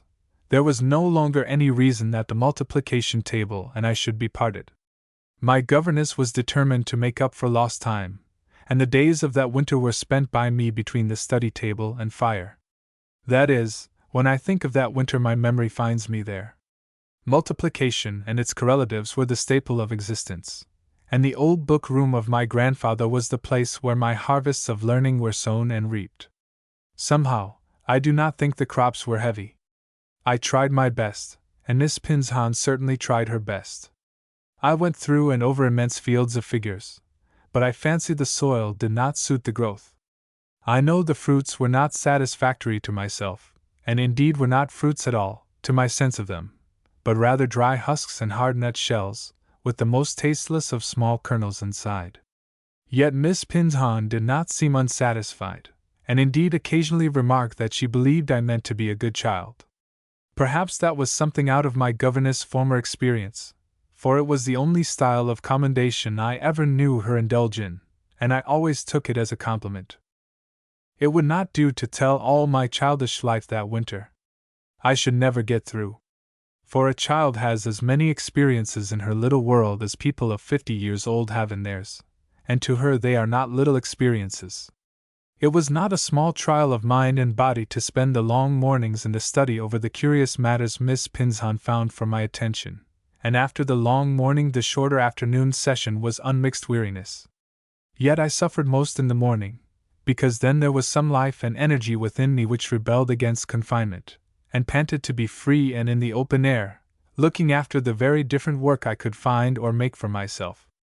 My feet longed for the turf, my fingers wanted to throw down the slate pencil and gather up the reins. I had a good fire and a pleasant room, but I wanted to be abroad in the open sunshine, to feel the sweet breath of the air in my face, and see the gray moss wave in the wind. That was what I had been used to all my life, a sweet wild roaming about, to pick up whatever pleasure presented itself. I suppose Miss Pinzon herself had never been used to it nor known it, for she did not seem to guess at what was in my mind. But it made my mornings hard to get through. By the afternoon the spirit was so utterly gone out of me and of everything, that I took it all in a mechanical stupid way, and only my back's aching made me impatient for the time to end. I think I was fond of knowledge and fond of learning. I am sure of it, for I love it dearly still. But there was no joy about it at Magnolia. History, as I found it with my governess, was not in the least like the history I had planned on my tray of sand, and pointed out with red and black-headed pins. There was life and stir in that, and progress. Now there was nothing but a string of names and dates to say to Miss Pinzon. And dates were hard to remember, and did not seem to mean anything. But Miss Pynchon's favorite idea was mathematics. It was not my favorite idea, so every day I wandered through a wilderness of figures and signs which were a weariness to my mind and furnished no food for it. Nothing was pleasant to me in my schoolroom, excepting my writing lessons. They were welcomed as a relief from other things. When the studies for the day were done, the next thing was to prepare for a walk with Miss Pinzon alone, for my aunt never joined us. Indeed, this winter my aunt was not infrequently away from Magnolia altogether, finding Baytown more diverting. It made a little difference to me, for when she was not at home, the whole day, morning, afternoon and evening, meal times and all times, seemed under a leaden gray sky. Miss Pinzon discussed natural history to me when we were walking, not the thing but the science. She asked me questions in geography when we were eating breakfast, and talked over some puzzle in arithmetic when we were at dinner. I think it was refreshing to her, she liked it, but to me, the sky closed over me in lead color, one unbroken vault, as I said, when my aunt was away. With her at home, all this could not be, and any changes of color were refreshing. All this was not very good for me. My rides with Derry would have been a great help, but now I only got a chance at them now and then. I grew spiritless and weary. Sundays I would have begged to be allowed to stay at home all day and rest, but I knew if I pleaded fatigue my evenings with the people in the kitchen would be immediately cut off, not my drives to church. Miss Pinzon always drove the 6 miles to Bolingbroke every Sunday morning, and took me with her. Oh, how long the miles were! How weary I was, with my back aching, and trying to find a comfortable corner in the carriage. How I wanted to lie down on the soft cushions in the pew and go to sleep during the service. And when the miles home were finished, it seemed to me that so was I. Then I used to pray to have strength in the evening to read with the people. And I always had it, or at least I always did it. I never failed, though the rest of the Sunday hours were often spent on the bed. But indeed, that Sunday evening reading was the one thing that saved my life from growing, or settling, into a petrifaction. Those hours gave me cheer, and some spirit to begin again on Monday morning. However, I was not thriving. I know I was losing color, and sinking in strength, day by day, yet very gradually, so that my governess never noticed it. My aunt sometimes on her return from an absence that had been longer than common, looked at me uneasily. "Miss Pinzon, what ails that child?" she would ask. My governess said, "Nothing." Miss Pinzon was the most immovable person, I think, I have ever known. At least, so far as one could judge from the outside. "She looks to me," my aunt went on, "exactly like a cabbage, or something else, that has been blanched under a barrel. A kind of unhealthy color. She is not strong. She has more strength than she shows," my governess answered. "Daisy has a good deal of strength." "Do you think so?" said my aunt, looking doubtfully at me. But she was comforted. And neither of them asked me about it. One thing in the early half of the winter was a great help, and for a while stayed my flitting spirits and strength. My father wrote an order that Daisy should make arrangements for giving all the people on the plantation a great entertainment at Christmas. I was to do what I liked and have whatever I chose to desire, no one altering or interfering with my word. I shall never forget the overflowing of largest joy with which my heart swelled as I ran in to tell this news to Aunt Gary. But first I had to kneel down and give thanks for it. I never saw my aunt more displeased about anything. Miss Pinzon only lifted up her black eyes and looked me over. They did not express curiosity or anything else, only observation. My aunt spoke out. "I think there must be some mistake, Daisy." "No, Aunt Gary, Papa says just that." "You mean the house servant's child?"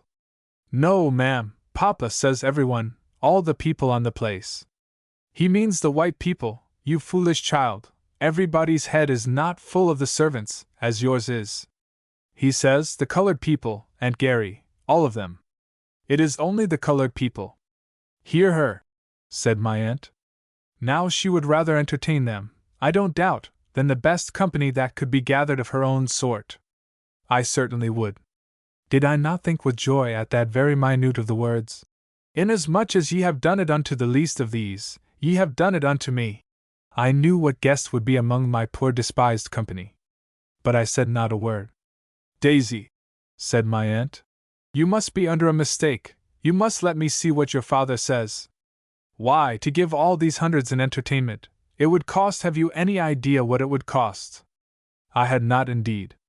But my father's letter had mentioned a sum which was to be the limit of my expenditure, within which I was to be unlimited. It was a large sum, amounting to several hundreds, and amply sufficient for all I could wish to do. I told my aunt.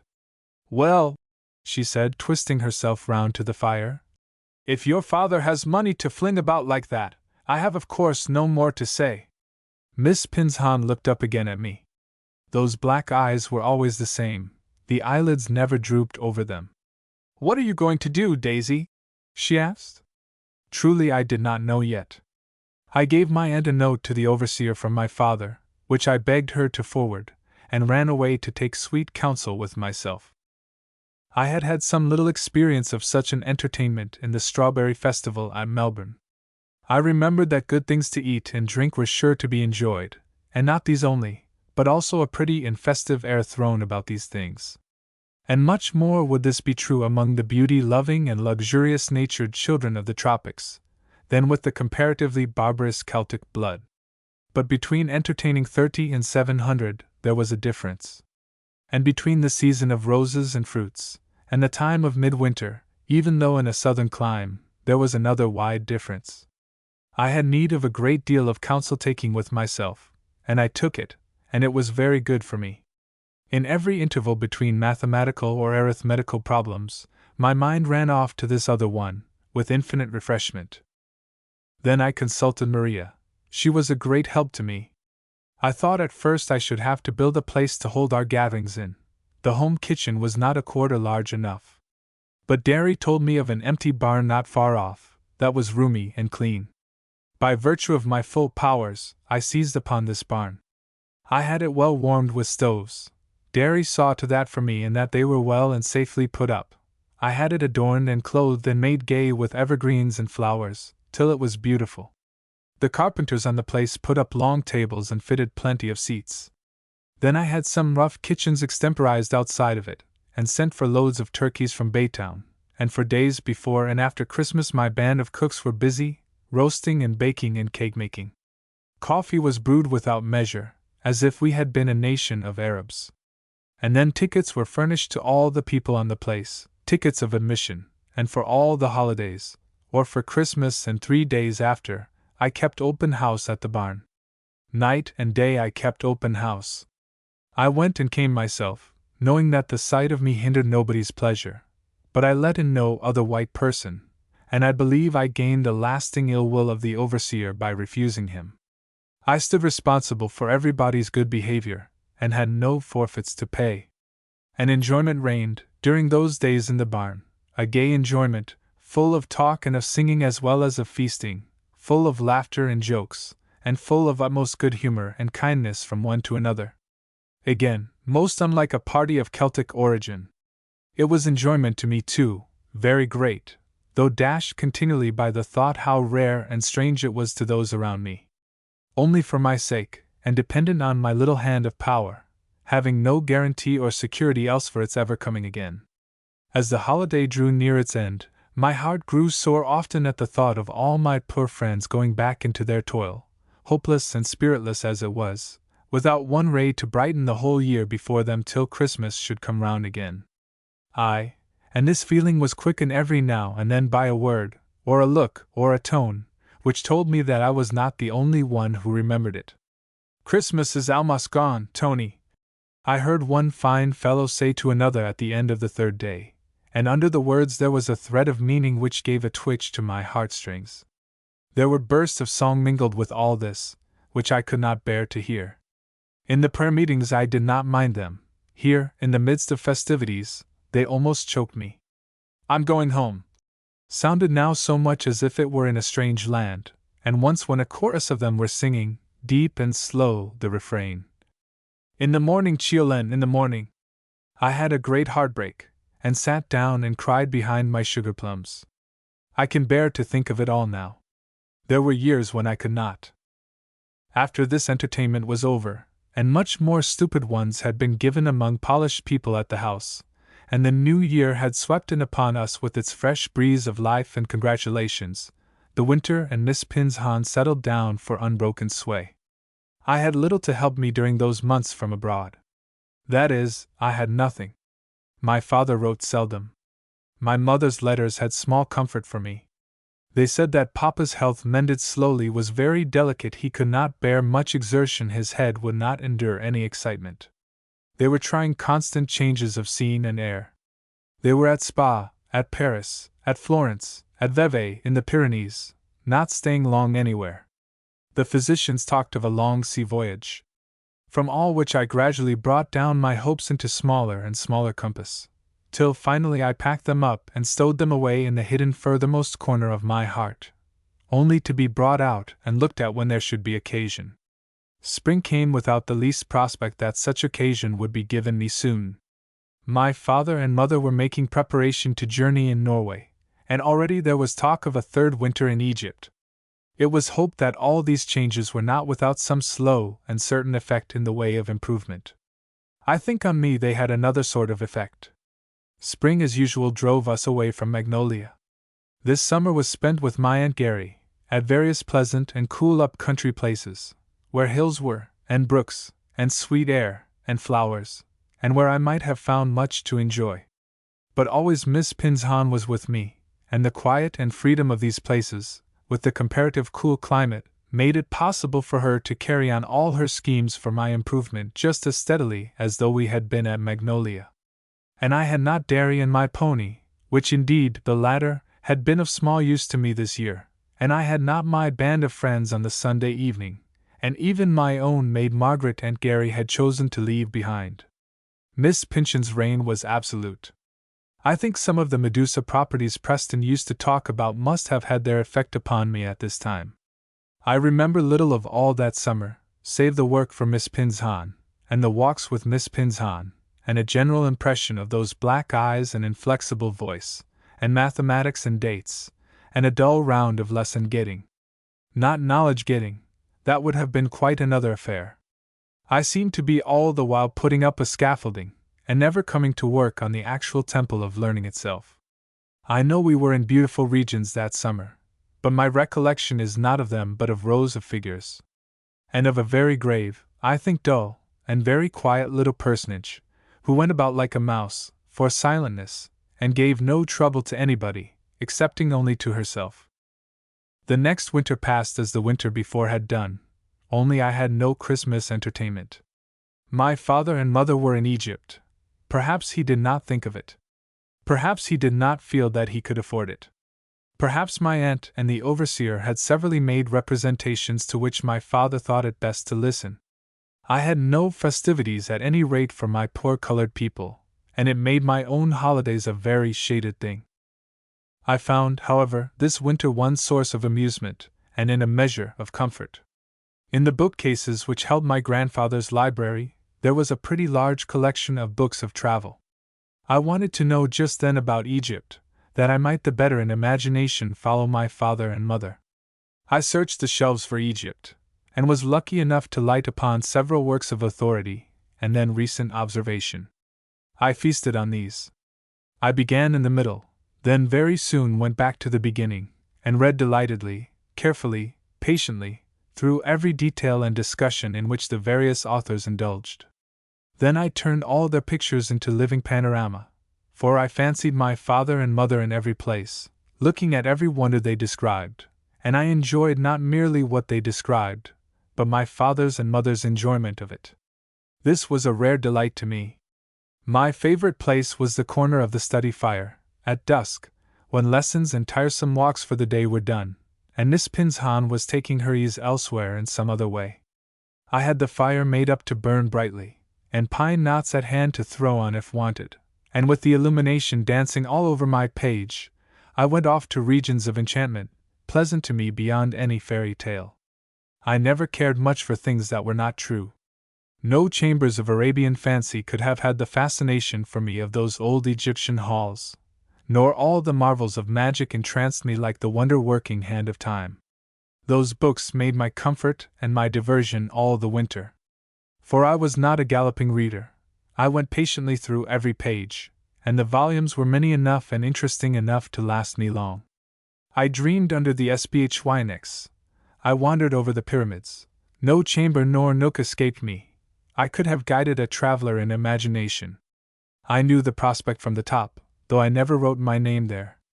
It seemed to me that that was barbarism.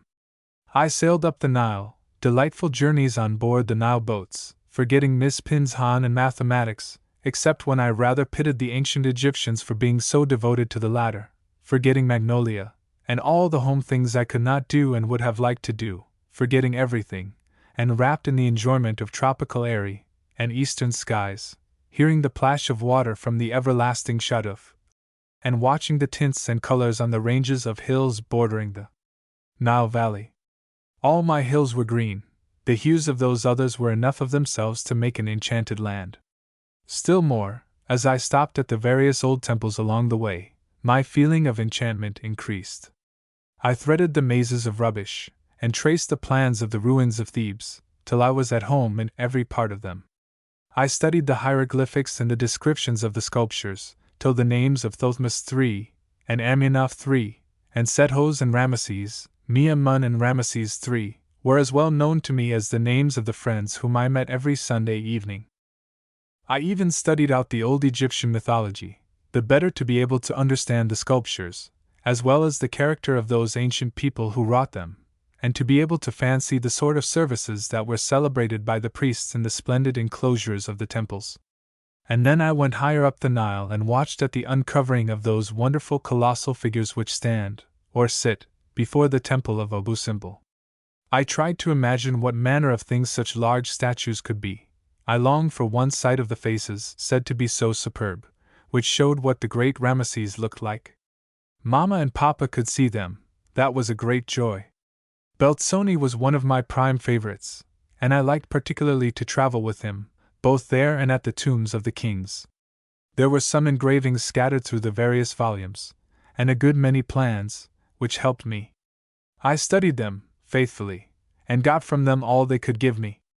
In the tombs of the kings, my childish imagination found, I think, its highest point of reveling and delight. Those were something stranger, more wonderful, and more splendid, even than Abu Simbel and Karnak. Many an evening, while the firelight from a southern pine knot danced on my page, I was gone on the wings of fancy thousands of miles away, and went with discoverers or explorers, up and down the passages and halls and staircases and chambers, to which the entrance is from Biban el-Maluk. I wandered over the empty sarcophagi, held my breath at the pit's sides, and was never tired of going over tile scenes and sculptures done in such brilliant colors upon those white walls. Once in there, I quite forgot that Mama and Papa could see them. I was so busy seeing them myself. This amusement of mine was one which nobody interfered with, and it lasted, as I said, all winter. All the winter my father and mother were in Egypt.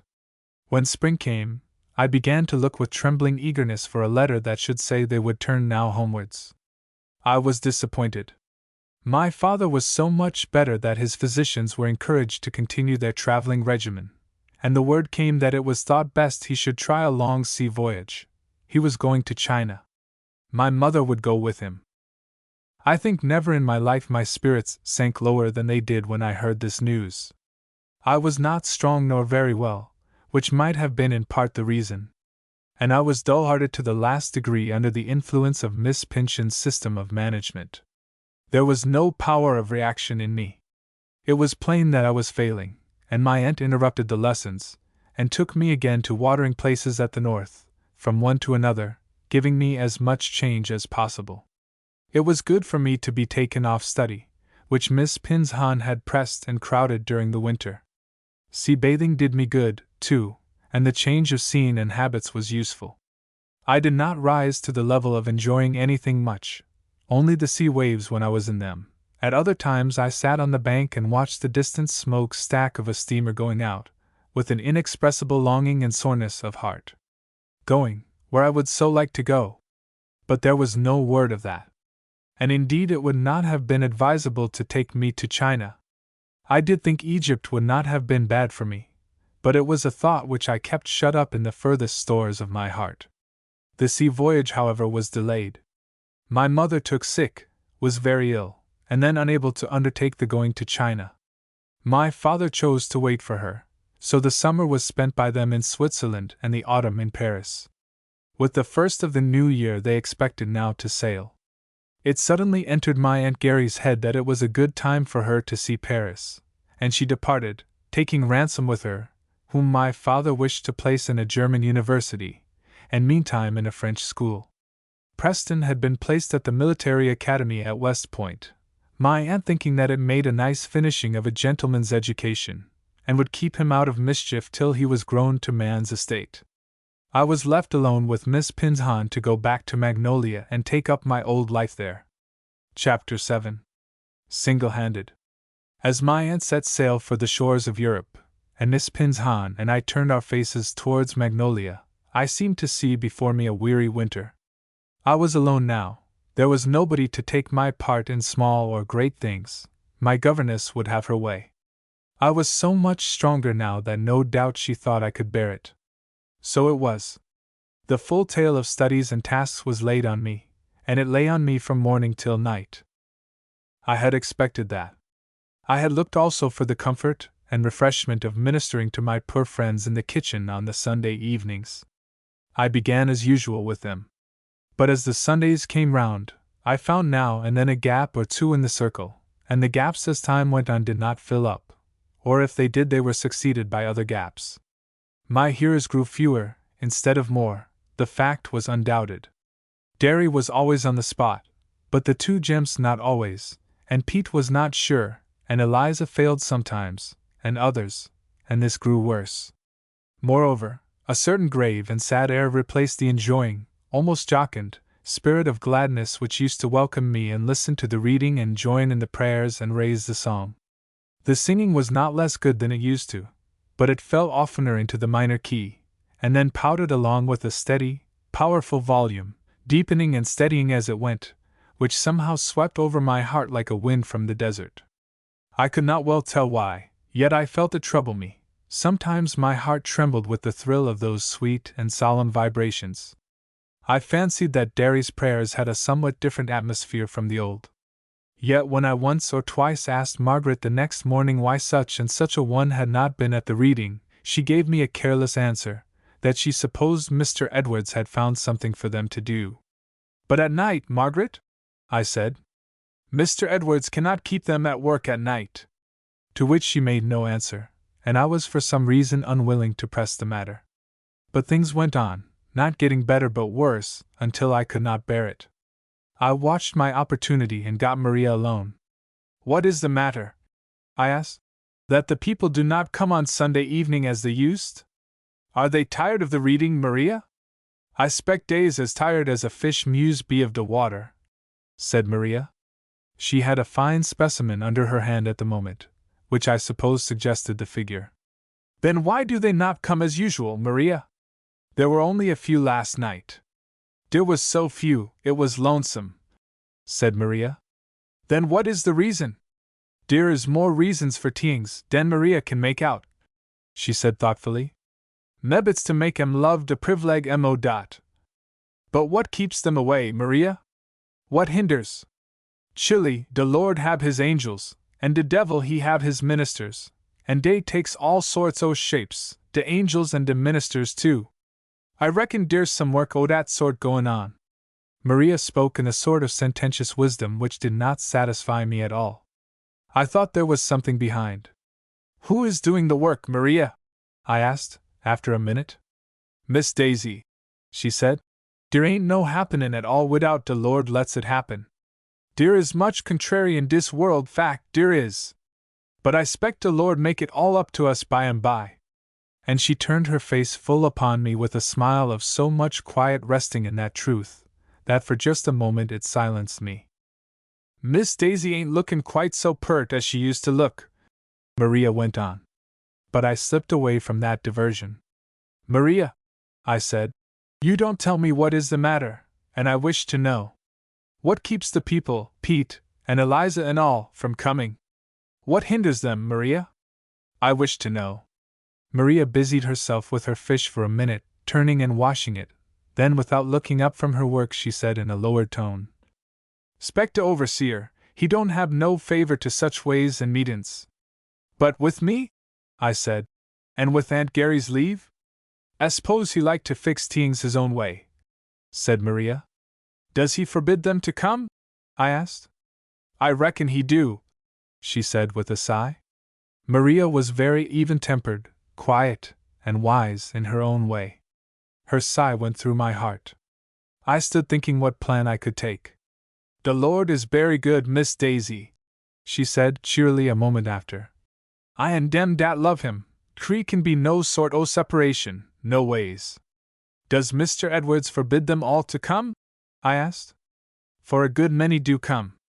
Spect he don't like de meetin's, nohow," said Maria. "But does he tell all the people they must not come?" "I reckon he make it uncomfortably for 'em," Maria answered gravely. "Dere is no end o' de mean ways o' sich folks. No, he ain't no gentleman, nohow." "What does he do, Maria?" I said, trembling, yet unable to keep back the question. "He can do what he please, Miss Daisy," Maria said in the same grave way. "'Cept de Lord above, dere no one can hinder now massa so fur. Best pray de Lord, and meb he send his angel, some time." Maria's fish was ready for the kettle. Some of the other servants came in, and I went with a heavy heart up the stairs. "Massa so fur." Yes. I knew that, and Mr. Edwards knew it too. Once sailed for China, and it would be long, long, before my cry for help, in the shape of one of my little letters, could reach him and get back the answer. My heart felt heavy as if I could die, while I slowly mounted the stairs to my room.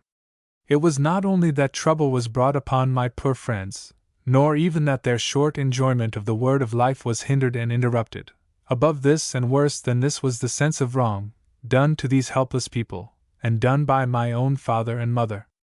This sense was something too bitter for a child of my years to bear. It crushed me for a time. Our people had a right to the Bible, as great as mine, a right to dispose of themselves, as true as my father's right to dispose of himself. Christ, my Lord, had died for them as well as for me, and here was my father practically saying that they should not hear of it, nor know the message he had sent to them. And if anything could have made this more bitter to me, It was the consciousness that the reason of it all was that we might profit by it. Those unpaid hands wrought that our hands might be free to do nothing. Those empty cabins were bare, in order that our houses might be full of every soft luxury. Those unlettered minds were kept unlettered that the rarest of intellectual wealth might be poured into our treasury. I knew it. For I had written to my father once to beg his leave to establish schools, where the people on the plantation might be taught to read and write. He had sent a very kind answer, saying it was just like his little Daisy to wish such a thing, and that his wish was not against it, if it could be done, but that the laws of the state, and for wise reasons, forbade it. Greatly puzzled by this, I one day carried my puzzle to Preston. He laughed at me as usual, but at the same time explained that it would not be safe, for that if the slaves were allowed books and knowledge, they would soon not be content with their condition, and would be banding together to make themselves free. I knew all this, and I had been brooding over it, and now when the powerful hand of the overseer came in to hinder the little bit of good and comfort I was trying to give the people, my heart was set on fire with a sense of sorrow and wrong that, as I said, no child ought ever to know. I think it made me ill. I could not eat. I studied like a machine, and went and came as Miss Pinshan bade me, all the while brooding by myself and turning over and over in my heart the furrows of thought, which seemed at first to promise no harvest. Yet those furrows never break the soil for nothing. In due time the seed fell, and the fruit of a ripened purpose came to maturity. I did not give up my Sunday readings, even although the numbers of my hearers grew scantier. As many as could, we met together to read and to pray, yes, and to sing. And I shall never in this world hear such singing again. One refrain comes back to me now. Oh, had I the wings of the morning, oh, had I the wings of the morning, oh, had I the wings of the morning, I'd fly to my Jesus away. I used to feel so too, as I listened and sometimes sung with them. Meantime, all that I could do with my quarterly $10 I did. And there was many a little bit of pleasure I could give, what with a tulip here and a cup of tea there, and a bright handkerchief, or a pair of shoes. Few of the people had spirit and cultivation enough to care for the flowers. But Maria cherished some red and white tulips and a hyacinth in her kitchen window, as if they had been her children, and to Derry a white rose tree I had given him seemed almost to take the place of a familiar spirit. Even grave Pete, whom I only saw now and then this winter at my readings, nursed and tended and watched a bed of crocuses with endless delight and care.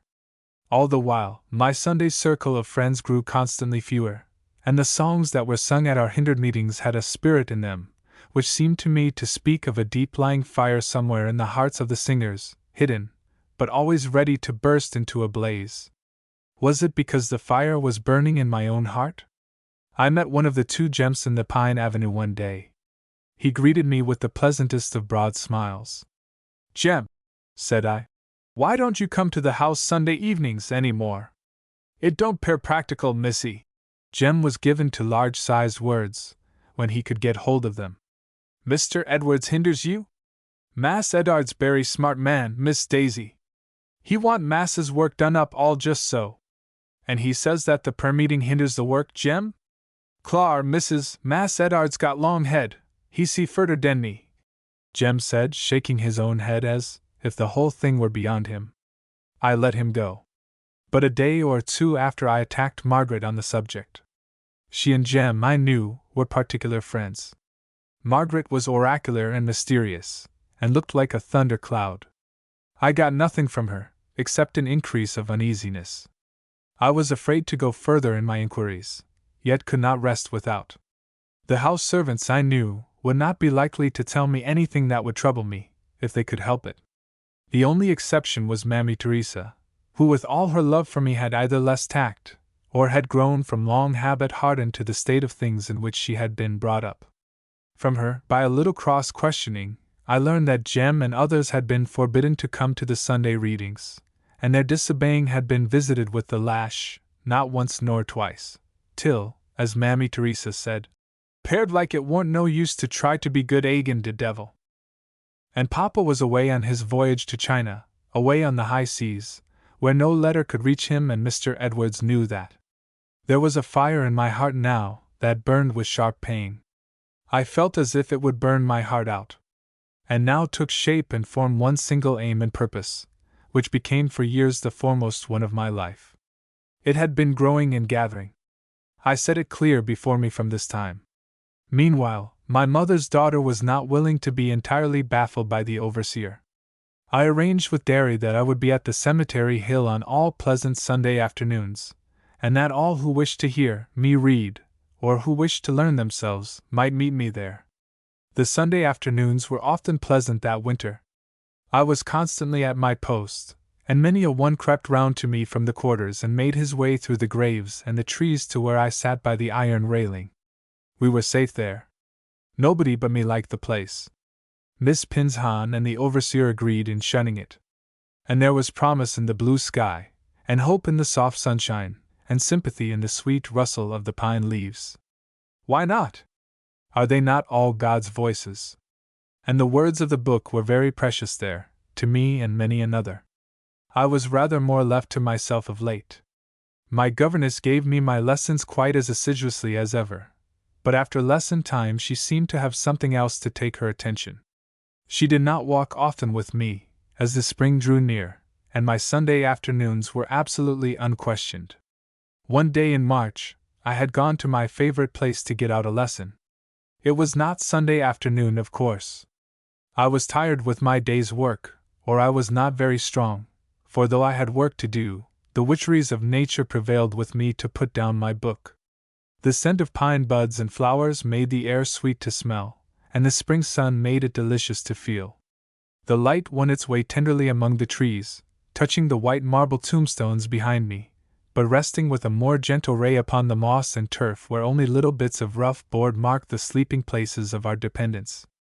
Just out of sight through the still air I could hear the river, in its rippling, flow past the bank at the top of which I Saturday my book hung in my hand, and the course of universal history was forgotten, while I mused and mused over the two sorts of graves that lay around me, the two races, the diverse fate that attended them, while one blue sky was over, and one sunlight fell down. And, while I was musing, the fire burned more fiercely than ever. David's had occasion when he wrote those words. Then spake I with my tongue. I would have liked to do that. But I could do nothing, only pray. I was very much startled while I sat in my muse, to bear a footstep coming. A steady, regular footstep, no light trip of children, and the hands were in the field, and this was not a step like any of them. My first thought was, the overseer, come to spy me out. The next minute I saw through the trees and the iron railings behind me that it was not the overseer. I knew his wide awake, and this head was crowned with some sort of a cap. I turned my head again and sat quiet, willing to be overlooked, if that might be. The steps never slackened. I heard them coming round the railing, then just at the corner I looked up, to see the cap lifted, and a smile coming upon features that I knew. But my own thoughts were so very far away that my visitor had almost reached my side before I could recollect who it was. I remember I got up then in a little hurry. "It is Dr. Sanford!" I exclaimed, as his hand took mine. "Is it Daisy?" answered the doctor. "I think so," I said. "And I think so," he said, looking at me after the old fashion. "Sit down, and let me make sure." "You must sit on the grass, then," I said. "Not a bad thing, in such a pleasant place," he rejoined, sending his blue eye all round my prospect. "But it is not so pleasant a place as White Lake, Daisy." Such a flood of memories and happy associations came rushing into my mind at these words, he had not given them time to come in slowly. I suppose my face showed it. The doctor looked at me and smiled. "I see it is Daisy," he said. "I think it's certainly Daisy. So you do not like Magnolia?" "Yes, I do," I said, wondering where he got that conclusion. "I like the place very much I should like to have the finishing of that if you have no objection." "I like the place," I repeated. "There are some things about it I do not like." "Climate, perhaps?" "I did not mean the climate. I do not think I meant anything that belonged to the place itself." "How do you do?" was the doctor's next question. "I am very well, sir." "How do you know it?" "I suppose I am," I said. "I am not sick." I always say I am well. For instance, you are so well that you never get tired? Oh, I get tired very often. I always did. What sort of things make you tired? Do you take too long drives in your pony chaise? I have no pony chaise now, Dr. Sanford. Luke was left at Melbourne. I don't know what became of him. Why didn't you bring him along? But any other pony would do, Daisy. I don't drive at all, Dr. Sanford. My aunt and governess do not like to have me drive as I used to do. I wish I could. You would like to use your pony chaise again? Very much. I know it would rest me. And you have a governess, Daisy? That is something you had not at Melbourne. No, I said. A governess is a very nice thing, said the doctor, taking off his hat and leaning back against the iron railing. If she knows properly how to set people to play. To play, I echoed. I don't know whether Miss Pinshan approves of play. Oh, she approves of work then, does she? She likes work, I answered. Keeps you busy? Most of the day, sir. The evenings you have to yourself? Sometimes. Not always. Sometimes I cannot get through with my lessons, and they stretch on into the evening. How many lessons does this lady think a person of your age and capacity can manage in the 24 hours? Said the doctor, taking out his knife as he spoke and beginning to trim the thorns off a bit of sweetbriar he had cut. I stopped to make the reckoning. Give me the course of your day, Daisy. And by the by, when does your day begin? It begins at 7:30, Dr. Sanford. With breakfast? No, sir. I have a recitation before breakfast. Please, of what? Miss Pinshan always begins with mathematics. As a bitters. Do you find that it gives you an appetite? By this time I was very near bursting into tears. The familiar voice and way, the old time they brought back, the contrasts they forced together, the different days of Melbourne and of my southern home, the forms and voices of Mamma and Papa, they all came crowding and flitting before me. I was obliged to delay my answer. I knew that Dr. Sanford looked at me, then he went on in a very gentle way. Sweetbriar is sweet, Daisy, putting it to my nose. I should like to know, how long does mathematics last, before you are allowed to have coffee? Mathematics only lasts half an hour. But then I have an hour of study in mental philosophy before breakfast. We breakfast at 9. It must take a great deal of coffee to wash down all that, said the doctor lazily trimming his sweetbriar. Don't you find that you are very hungry when you come to breakfast? No, not generally, I said. How is that? Where there is so much sharpening of the wits, people ought to be sharp otherwise. My wits do not get sharpened, I said, half laughing. I think they get dull, and I am often dull altogether by breakfast time. What time in the day do you walk? In the afternoon when we have done with the schoolroom. But lately Miss Pinshan does not walk much. So you take the best of the day for philosophy? No, sir, for mathematics. Oh. Well, Daisy, after philosophy and mathematics have both had their turn, what then? When breakfast is over. Oh, they have 2 or 3 more turns in the course of the day, I said. Astronomy comes after breakfast, then Smith's Wealth of Nations, then chemistry. Then I have a long history lesson to recite, then French. After dinner we have natural philosophy, and physical geography and mathematics, and then we have generally done. And then what is left of you goes to walk, said the doctor. No, not very often now, I said. I don't know why, Miss Pinshan has very much given up walking of late. Then what becomes of you? I do not often want to do much of anything, I said. Today I came here. With a book, said the doctor. Is it work or play? My history lesson, I said, showing the book. I had not quite time enough at home. How much of a lesson, for instance? Said the doctor, taking the book and turning over the leaves. I had to make a synopsis of the state of Europe from the 3rd century to the 10th, synchronizing the event and the names. In writing? I might write it if I chose, I often do, but I have to give the synopsis by memory. Does it take long to prepare, Daisy? said the doctor, still turning over the leaves. Pretty long, I said, when I am stupid. Sometimes I cannot do the synchronizing, my head gets so thick, and I have to take 2 or 3 days for it. Don't you get punished for letting your head get thick? Sometimes I do. And what is the system of punishment at Magnolia for such deeds? I am kept in the house for the rest of the afternoon sometimes, I said, or I have an extra problem in mathematics to get out for the next morning. And that keeps you in, if the governess don't.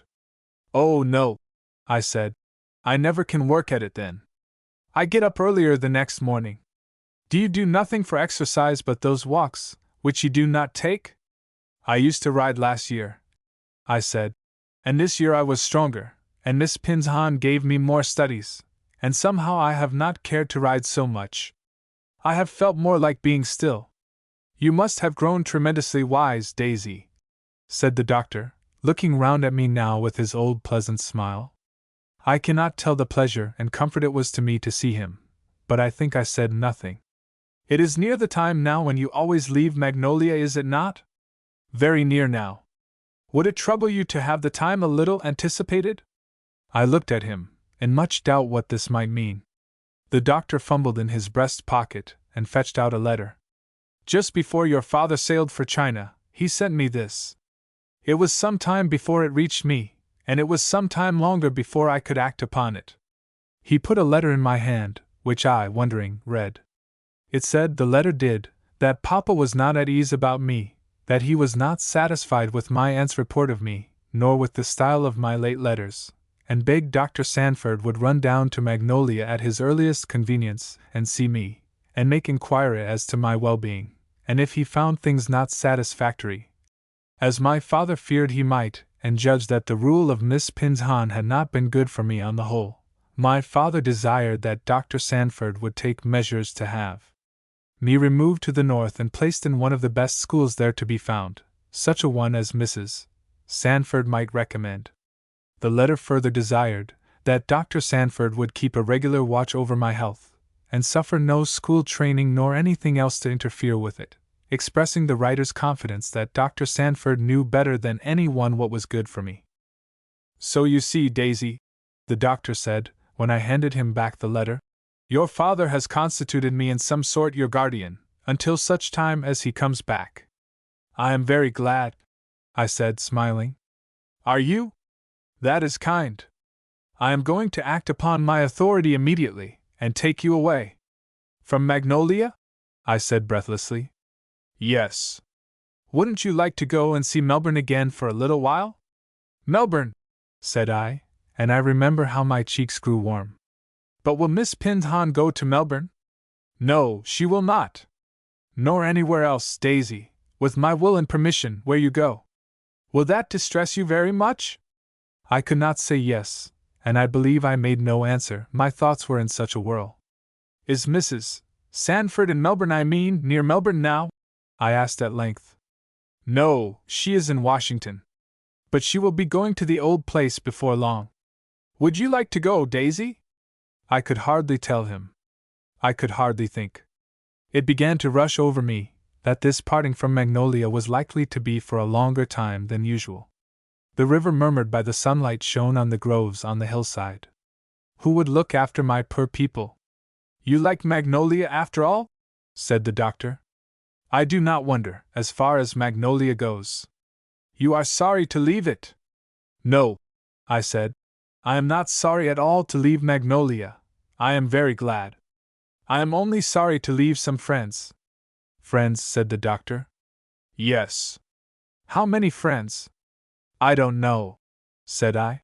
I think there are 100 or more. Seriously? Oh, yes, I said. They are all on the place here. How long will you want, Daisy, to take proper leave of these friends? I had no idea he was in such practical haste, but I found it was so. Chapter 8. Egyptian Glass. It became necessary for me to think how soon I could be ready, and arrange to get my leave-takings over by a certain time. Dr. Sanford could not wait for me.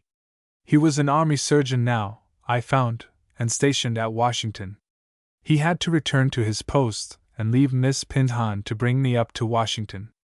I fancy matters were easily arranged with Miss Pinzon. She was as meek as a lamb. But it never was her way to fight against circumstances. The doctor ordered that I should come up to Washington in a week or two. I did not know till he was gone what a hard week it was going to be. As soon as he had turned his back upon Magnolia, my leave-takings began. I may say they began sooner, for in the morning after his arrival, when Margaret was in my room, she fell to questioning me about the truth of the rumor that had reached the kitchen. Jim said I was going away, not to come back. I do not know how he had got hold of the notion. And when I told her it was true, she dropped the pine splinters out of her hands, and rising to her feet, besought me that I would take her with me. So eagerly she besought me, that I had much difficulty to answer. I shall be in a school, Margaret, I said. I could not have anybody there to wait on me. Miss Daisy won't never do everything for herself. Yes, I must, I said. All the girls do. I'd hire out then, Miss Daisy. While you don't want me, I'd be right smart, and I'd bring all my earnin's to you regular. 'Deed I will. Till Miss Daisy want me herself. I felt my cheeks flush. She would bring her earnings to me. Yes, that was what we were doing. Clar, Miss Daisy, don't leave me behind. I could take washin' and do all Miss Daisy's things up right smart. Don't believe they knows how to do things up there. I'll come to no good if I don't go with Miss Daisy, sure. You can be good here as well as anywhere, Margaret, I said. Miss Daisy don't know. Miss Daisy, s'pose the devil walkin' round about a place, think it a nice place fur to be good in? The devil is not in Magnolia more than anywhere else, I said. Dear Mass Edwards, Margaret said half under her breath. Even in my room she would not speak the name out loud. The end of it was that I rode up to Washington to Dr. Sanford to ask if I might take the girl with me, and his answer came back, that if it were any pleasure to me I certainly might. So that matter was settled. But the parting with the rest was hard. I do not know whether it was hardest for them or for me. Derry blessed me and prayed for me. Maria wept over me. Teresa mourned and lamented. Tears and wailings came from all the poor women who knew me best and used to come to the Sunday readings, and Pete took occasion to make private request that when I was grown, or when at any time I should want a man-servant, I would remember and send for him. He could do anything, he said. He could drive horses or milk cows or take care of a garden, or cook. It was said in a subdued voice, and though with a gleam of his white circle of teeth at the last mentioned accomplishment, it was said with a depth of grave earnestness which troubled me. I promised as well as I could, but my heart was very sore for my poor people, left now without anybody, even so much as a child, to look after their comfort and give them any hopes for one world or the other. Those heavy days were done at last. Margaret was speedy with my packing. A week from the time of Dr. Sanford's coming, I had said my last lesson to Miss Pinzon, read my last reading to my poor people, shaken the last handshakings, and we were on the little steamer plying down the Sands River. I think I was wearied out, for I remember no excitement or interest about the journey, which ought to have had so much for me. In a passive state of mind I followed Miss Pinzon from steamer to station, from one train of cars to another, and saw the familiar landscape flit before me as the cars whirled us on. At Baytown we had been joined by a gentleman who went with us all the rest of the way, and I began by degrees to comprehend that my governess had changed her vocation, and instead of taking care, as heretofore, was going to be taken care of. It did not interest me. I saw it, that was all. I saw Margaret's delight, too, shown by every quick and thoughtful movement that could be of any service to me, and by a certain inexpressible air of deliverance which sat on her, I cannot tell how, from her bonnet down to her shoes. But her delight reminded me of those that were not delivered. I think, of all the crushing griefs that a young person can be called to bear, one of the sorest is the feeling of wrong-doing on the part of a beloved father or mother. I was sure that my father, blinded by old habit and bound by the laws of the country, did not in the least degree realize the true state of the matter. I knew that the real color of his gold had never been seen by him. Not the less I knew now that it was bloody, and what was worse, though I do not know why it should be worse, I knew that it was soiled. I knew that greed and dishonor were the two collectors of our revenue, and wrong our agent. Do I use strong words? They are not too strong for the feelings which constantly bore upon my heart, nor too bitter, though my childish heart never put them into such words at the time. That my father did not know saved my love and reverence for him, but it did not change anything else. In the last stage of our journey, as we left a station where the train had stopped, I noticed a little book left on one of the empty seats of the car. It lay there and nobody touched it, till we were leaving the car at Alexandria and almost everybody had gone out, and I saw that it lay there still and nobody would claim it. In passing I took it up. It was a neat little book, with gilt edges, no name in it, and having its pages numbered for the days of the year. And each page was full of Bible words. It looked nice. I put the book in my pocket, and on board the ferryboat opened it again, and looked for the date of the day in March where we were. I found the words, "He preserveth the way of his saints." They were the words heading the page. I had not time for another bit, but as I left the boat this went into my heart like a cordial. It was a damp, dark morning. The air was chill as we left the little boat cabin, the streets were dirty, there was a confusion of people seeking carriages or porters or baggage or custom. Then suddenly I felt as if I had lighted on a tower of strength, for Dr. Sanford stood at my side. A good-humored sort of a tower he looked to me, in his steady, upright bearing, and his military coat helped the impression of that. I can see now his touch of his cap to Miss Pinzon, and then the quick glance which took in Margaret and me. In another minute I had shaken hands with my governess, and was in a carriage with Margaret opposite me, and Dr. Sanford was giving my baggage in charge to somebody. And then he took his place beside me and we drove off. And I drew a long breath. "Punctual to your time, Daisy," said the doctor. "But what made you choose such a time? How much of yourself have you left by the way?" "Miss Pinzon liked better to travel all night," I said, "because there was no place where she liked to stop to spend the night. What was your opinion on that subject?" "I was more tired than she was, I suppose. Has she managed things on the same system for the 4 years past?" The doctor put the question with such a cool gravity that I could not help laughing. Yet I believe my laughing was very near crying. At first he did so put me in mind of all that was about me when I used to see him in that time long before. And an inexpressible feeling of comfort was in his presence now, a feeling of being taken care of. I had been looked after, undoubtedly, all these years, sharply looked after. There was never a night that I could go to sleep without my governess coming in to see that I was in my room, or in bed, and my clothes in order, and my light where it ought to be. And my aunt had not forgotten me, nor her perplexities about me. And Preston had petted me, when he was near. But even Preston sometimes lost sight of me in the urgency of his own pleasure or business. There was a great difference in the strong hand of Dr. Sanford's care, and if you had ever looked into his blue eyes, you would know that they forgot nothing. They had always fascinated me, they did now. Mrs. Sanford was not up when we got to the house where she was staying. It was no matter, for a room was ready for me, and Dr. Sanford had a nice little breakfast brought, and saw me eat it, just as if I were a patient. Then he ordered me to bed, and charged Margaret to watch over me, and he went away, as he said, till luncheon time. I drew 2 or 3 long breaths as Margaret was undressing me. I felt so comfortable. "Are Miss Pinzon done gone away, Miss Daisy?" my handmaid asked. "From Magnolia?" "Yes." "Where's she gwine to?" "I don't know." "Then she don't go no further along the way we're goin'?"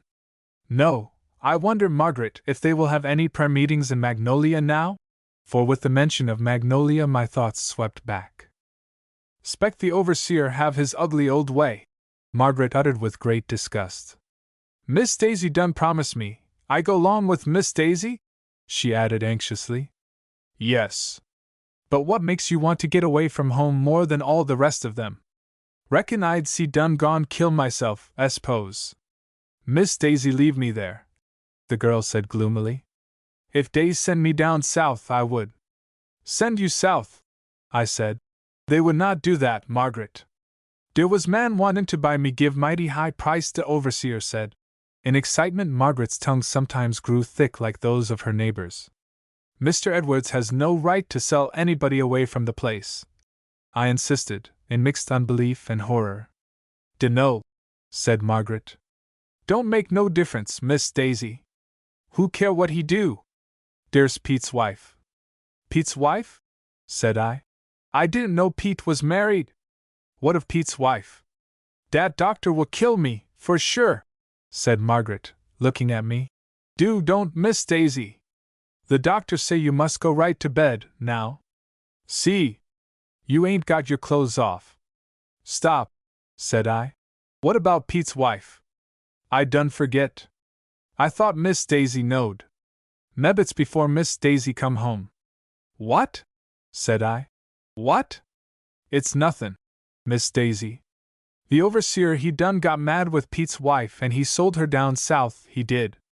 Away from Pete? Said I. Pete he's to the old place, said Margaret laconically. 'Spect he forgot all about it by dis time.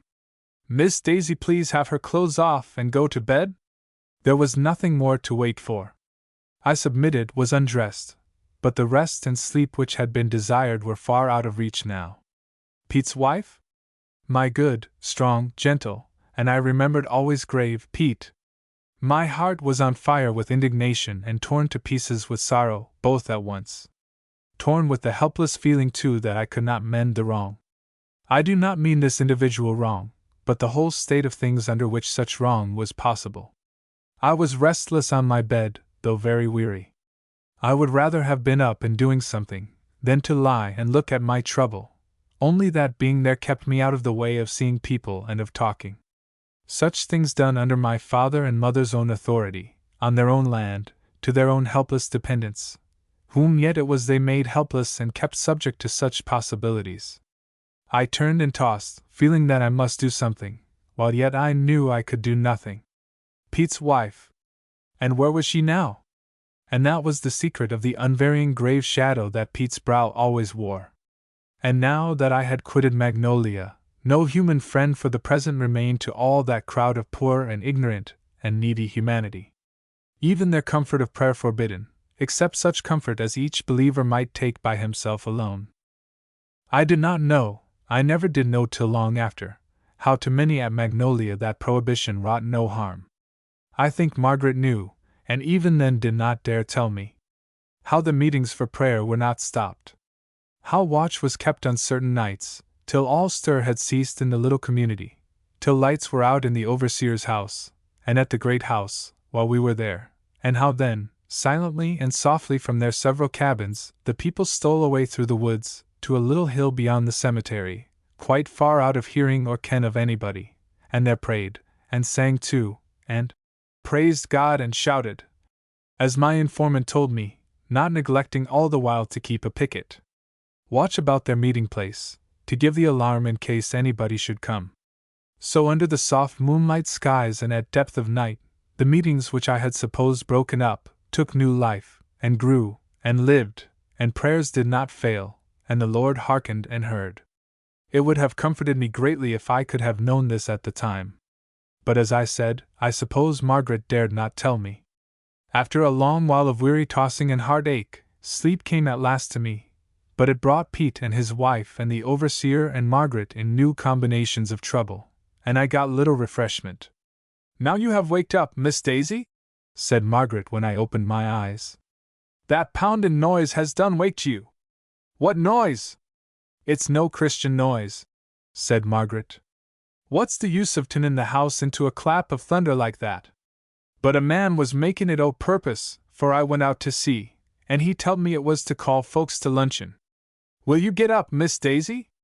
Margaret spoke as if she thought I had much better lie still, but I was weary of the comfort I had found there, and disposed to try something else. I had just time to be ready, before Dr. Sanford came for me and took me to his sister-in-law. Mrs. Sanford welcomed me with great kindness, even tenderness, exclaimed at my growth, but I saw by her glance at the doctor that my appearance in other respects struck her unfavorably. He made no answer to that, but carried us off to the luncheon-room. There were other people lodging in the house besides my friends. A long table was spread. Dr. Sanford, I saw, was an immense favorite. Questions and demands upon his attention came thick and fast, from both ends and all sides of the table, about all sorts of subjects, and in all manner of tones, grave and gay. And he was at home to them all, but in the midst of it never forgot me. He took careful heed to my luncheon, prepared one thing, and called for another. It reminded me of a time long gone by, but it did not help me to eat. I could not eat. The last thing he did was to call for a fresh raw egg, and break it into a half glass of milk. With this in his hand we left the dining room. As soon as we got to Mrs. Sanford's parlor he gave it to me and ordered me to swallow it. I suppose I looked dismayed. "Poor child," said Mrs. Sanford. "Let me have it beaten up for her, Grant, with some sugar, she can't take it so. Daisy has done harder things," he said. I saw he expected me to drink it, and so I did, I do not know how. "Thank you," he said, smiling, as he took the glass. "Now sit down and I will talk to you. How she is growing tall, Grant," said Mrs. Sanford. "Yes," said he. "Did you sleep well, Daisy?" "No, sir, I couldn't sleep. And then I dreamed." "Dreaming is not a proper way of resting. So tired you could not sleep?" "I do not think it was that, Dr. Sanford." "Do you know what it was?" "I think I do," I said, a little unwillingly. "She is getting very much the look of her mother," Mrs. Sanford remarked again. "Don't you see it, Grant?" "I see more than that," he answered. "Daisy, do you think this governess of yours has been a good governess?" I looked wearily out of the window, and cast a weary mental look over the 4 years of algebraics and philosophy, at the bright little child I saw at the further end of them. "I think I have grown dull, Dr. Sanford," I said. He came up behind me, and put his arms round me, taking my hand in his, and spoke in quite a different tone. "Daisy, have you found many wonderful things at Magnolia?" I looked up, I remember, with the eagerness of a heart full of thoughts, into his face, but I could not speak then. "Have you looked through a microscope since you have been there? And made discoveries?" "Not in natural things, Dr. Sanford." "Ha!" said the doctor. "Do you want to go and take a drive with me?" "Oh, yes." "Go and get ready then, please." I had a very pleasant, quiet drive, the doctor showing me, as he said, not wonderful things but new things, and taking means to amuse me. And every day for several days I had a drive. Sometimes we went to the country, sometimes got out and examined something in the city. There was a soothing relief in it all, and in the watchful care taken of me at home, and the absence of mathematics and philosophy. All day, when not driving or at meals, I lay on Mrs. Sanford's sofa or curled myself up in the depth of a great easy chair, and turned over her books, or studied my own blue book which I had picked up in the car, and which was so little I had Margaret make a big pocket in my frock to hold it. But this life was not to last. A few days was all Mrs. Sanford had to spend in Washington. The place I liked best to go to was the capital. Several times Dr. Sanford took me there, and showed me the various great rooms, and paintings, and smaller rooms with their beautiful adornments, and I watched the workmen at work, for the renewing of the building was not yet finished. As long as he had time to spare, Dr. Sanford let me amuse myself as I would, and often got me into talks which refreshed me more than anything. Still, though I was soothed, my trouble at heart was not gone. One day we were sitting looking at the pictures in the great vestibule, when Dr. Sanford suddenly started a subject which put the capital out of my head. "Daisy," said he, "was it your wish or Margaret's that she should go north with you?" "Hers," I said, startled. "Then it is not yours particularly?" "Yes, it is, Dr. Sanford, very particularly." "How is that?" said he. I hesitated. I shrank from the whole subject. It was so extremely sore to me. "I ought to warn you," he went on, "that if you take her further, she may, if she likes, leave you, and claim her freedom. That is the law. If her owner takes her into the Free States, she may remain in them if she will, whether he does or not." I was silent still, for the whole thing choked me. I was quite willing she should have her freedom, get it any way she could, But there was my father, and his pleasure and interest, which might not choose to lose a piece of his property, and my mother and her interest and pleasure. I knew what both would be. I was dumb. You had not thought of this before? The doctor went on. No, sir. Does it not change your mind about taking her on? No, sir. Did it ever occur to you, or rather, does it not occur to you now, that the girl's design in coming may have been this very purpose of her freedom? I do not think it was, I said. Even if not, it will be surely put in her head by other people before she has been at the North long, and she will know that she is her own mistress. I was silent still. I knew that I wished she might. Do you not think, Dr. Sanford went on, that in this view of the case we had better send her back to Magnolia when you leave Washington? No, I said. I think it would be better, he repeated. Oh, no, I said. Oh, no, Dr. Sanford. I can't send her back. You will not send her back, will you? Be quiet, he said, holding fast the hand which in my earnestness I had put in his. She is not my servant, she is yours. It is for you to say what you will do. I will not send her back, I said. But it may be right to consider what would be Mr. Randolph's wish on the subject. If you take her, he may lose several $100s worth of property. It is right for me to warn you, would he choose to run the risk?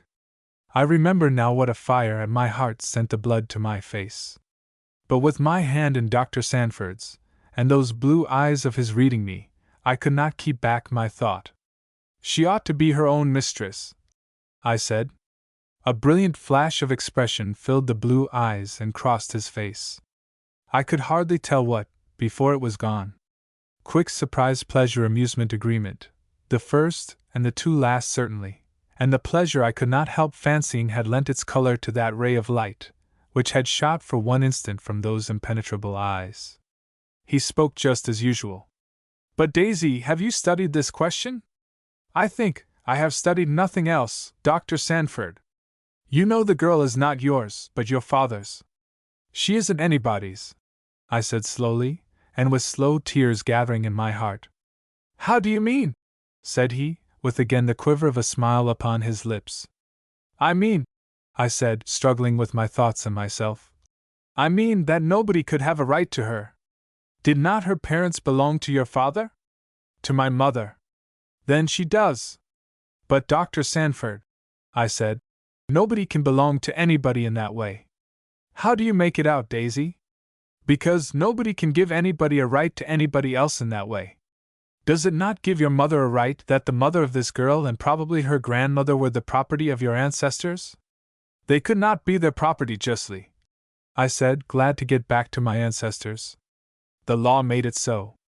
Not God's law, Dr. Sanford, I said, looking up at him. No?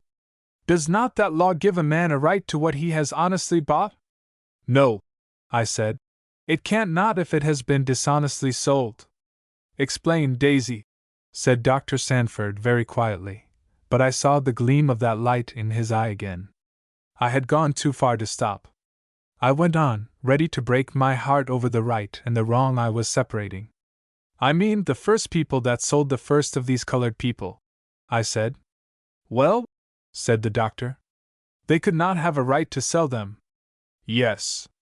Well, then the people that bought them could not have a right, any more, I said. But Daisy, said Dr. Sanford, do you know that there are different opinions on this very point? I was silent. It made no difference to me. Suppose for the moment that the first people, as you say, had no precise right to sell the men and women they brought to this country, yet those who bought them and paid honest money for them, and possessed them from generation to generation, had not they a right to pass them off upon other hands, receiving their money back again? I don't know how to explain it, I said. I mean, if at first, Dr. Sanford, hadn't the people that were sold, hadn't they rights too?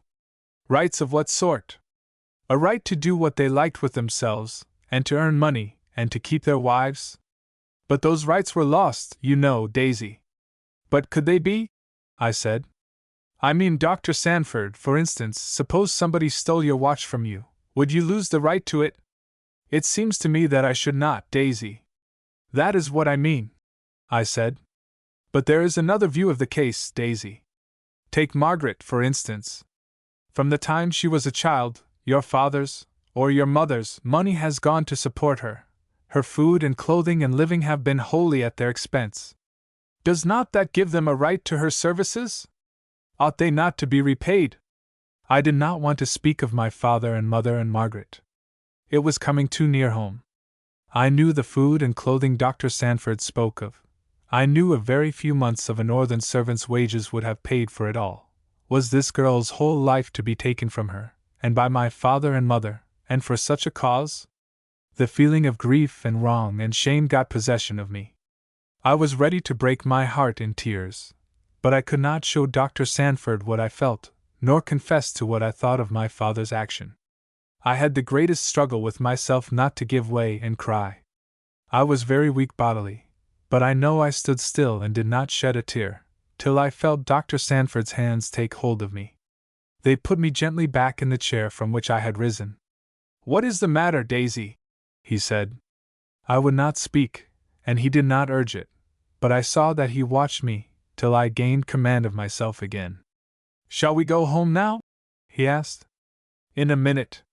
Dr. Sanford, I do not think Papa knows about all this. I do not think he knows about it as I do. I am sure he does not, and when he knows, he will think as I do. Or perhaps you will think as he does." I was silent. I wondered if that could be possible, if I too could have my eyes blinded as I saw other people's were. "Little Daisy," said my friend the doctor. "But you are getting to be not little Daisy. How old are you?" "I shall be 14 in June." 14. Well, it is no wonder that my friend whom I left a philosopher at 10 years old, I should find a woman at 14. But, Daisy, you must not take it on your heart that you have to teach all the ignorant and help all the distressed that come in your way, because simply you cannot do it. I looked up at him. I could not tell him what I thought, because he would not, I feared, understand it. Christ came to do just such work, and his servants must have it on their heart to do the same. I cannot tell what was in my look, but I thought the doctor's face changed. "One Molly Skelton will do for 4 years," he said as he rose up. "Come, Daisy." "But Dr. Sanford," I said as I followed him, "you will not do anything about sending Margaret back?" "Nothing till you do, Daisy." Arrived at home, the doctor made me drink a raw egg, and lie down on Mrs. Sanford's sofa, and he sat down and looked at me. "You are the most troublesome patient that ever I had," said he. "I am?" I exclaimed. "Yes." Quite innocently. "You cannot help it, Daisy, and you need not be troubled about it. It is all in the way of my profession. It is as if a delicate vessel of Egyptian glass were put to do the work of an iron smelting furnace, and I have to think of all the possible bands and hardening appliances that can be brought into use for the occasion." "I do not understand," I said. "No, I suppose not. That is the worst of it. But why am I all Egyptian glass?" I asked. "I am not very old." The doctor gave me one of those quick, bright glances and smiles that were very pleasant to get from him and not very common. There came a sort of glow and sparkle in his blue eye then, and a wonderful winsome and gracious trick of the lips. "It is a very doubtful sort of a compliment," said Mrs. Sanford. "I did not mean it for a compliment at all," said the doctor. "I don't believe you did," said his sister. "But what did you mean? Grant, I should like to hear you pay a compliment for once." "You do not know Egyptian glass," said the doctor. "No, what was it?" "Very curious." "Didn't I say that you couldn't pay compliments?" said Mrs. Sanford. "And unlike any that is made nowadays. There were curious patterns wrought in the glass, made, it is supposed, by the fusing together of rods of glass, extremely minute, of different colors, so that the pattern once formed was ineffaceable and indestructible, unless by the destruction of the vessel which contained it. Sometimes a layer of gold was introduced between the layers of glass." "How very curious!" said Mrs. Sanford. "I think I must take you into consultation, Daisy," the doctor went on, turning to me. "It is found, that there must be a little delay before you can go up to take a look at Melbourne. Mrs. Sanford is obliged to stop in New York with a sick sister. How long she may be kept there it is impossible to say. Now you would have a dull time, I am afraid, and I am in doubt whether it would not be pleasanter for you to enter school at once. In about 3 months the school term will end and the summer vacation begin. By that time Mrs. Sanford will be at home and the country ready to receive you. But you shall do whichever you like best. Mrs. Sanford will be in New York, I said. Yes. And I would see you constantly, dear, and have you with me all the Saturdays and Sundays and holidays. And if you like it better, you shall be with me all the time, only I should be obliged to leave you alone too much. How long does the summer vacation last? I inquired. Till some time in September. You can enter school now, or then, as you choose. I thought and hesitated, and said I would enter at once. Dr. Sanford said I was not fit for it, but it was on the whole the best plan. So it was arranged that I should just wait a day or two in New York to get my wardrobe in order and then begin my school experience. But my thoughts went back afterwards, more than once, to the former conversation, and I wondered what it was about me that made Dr. Sanford liken me to Egyptian glass. Chapter 9. Shopping.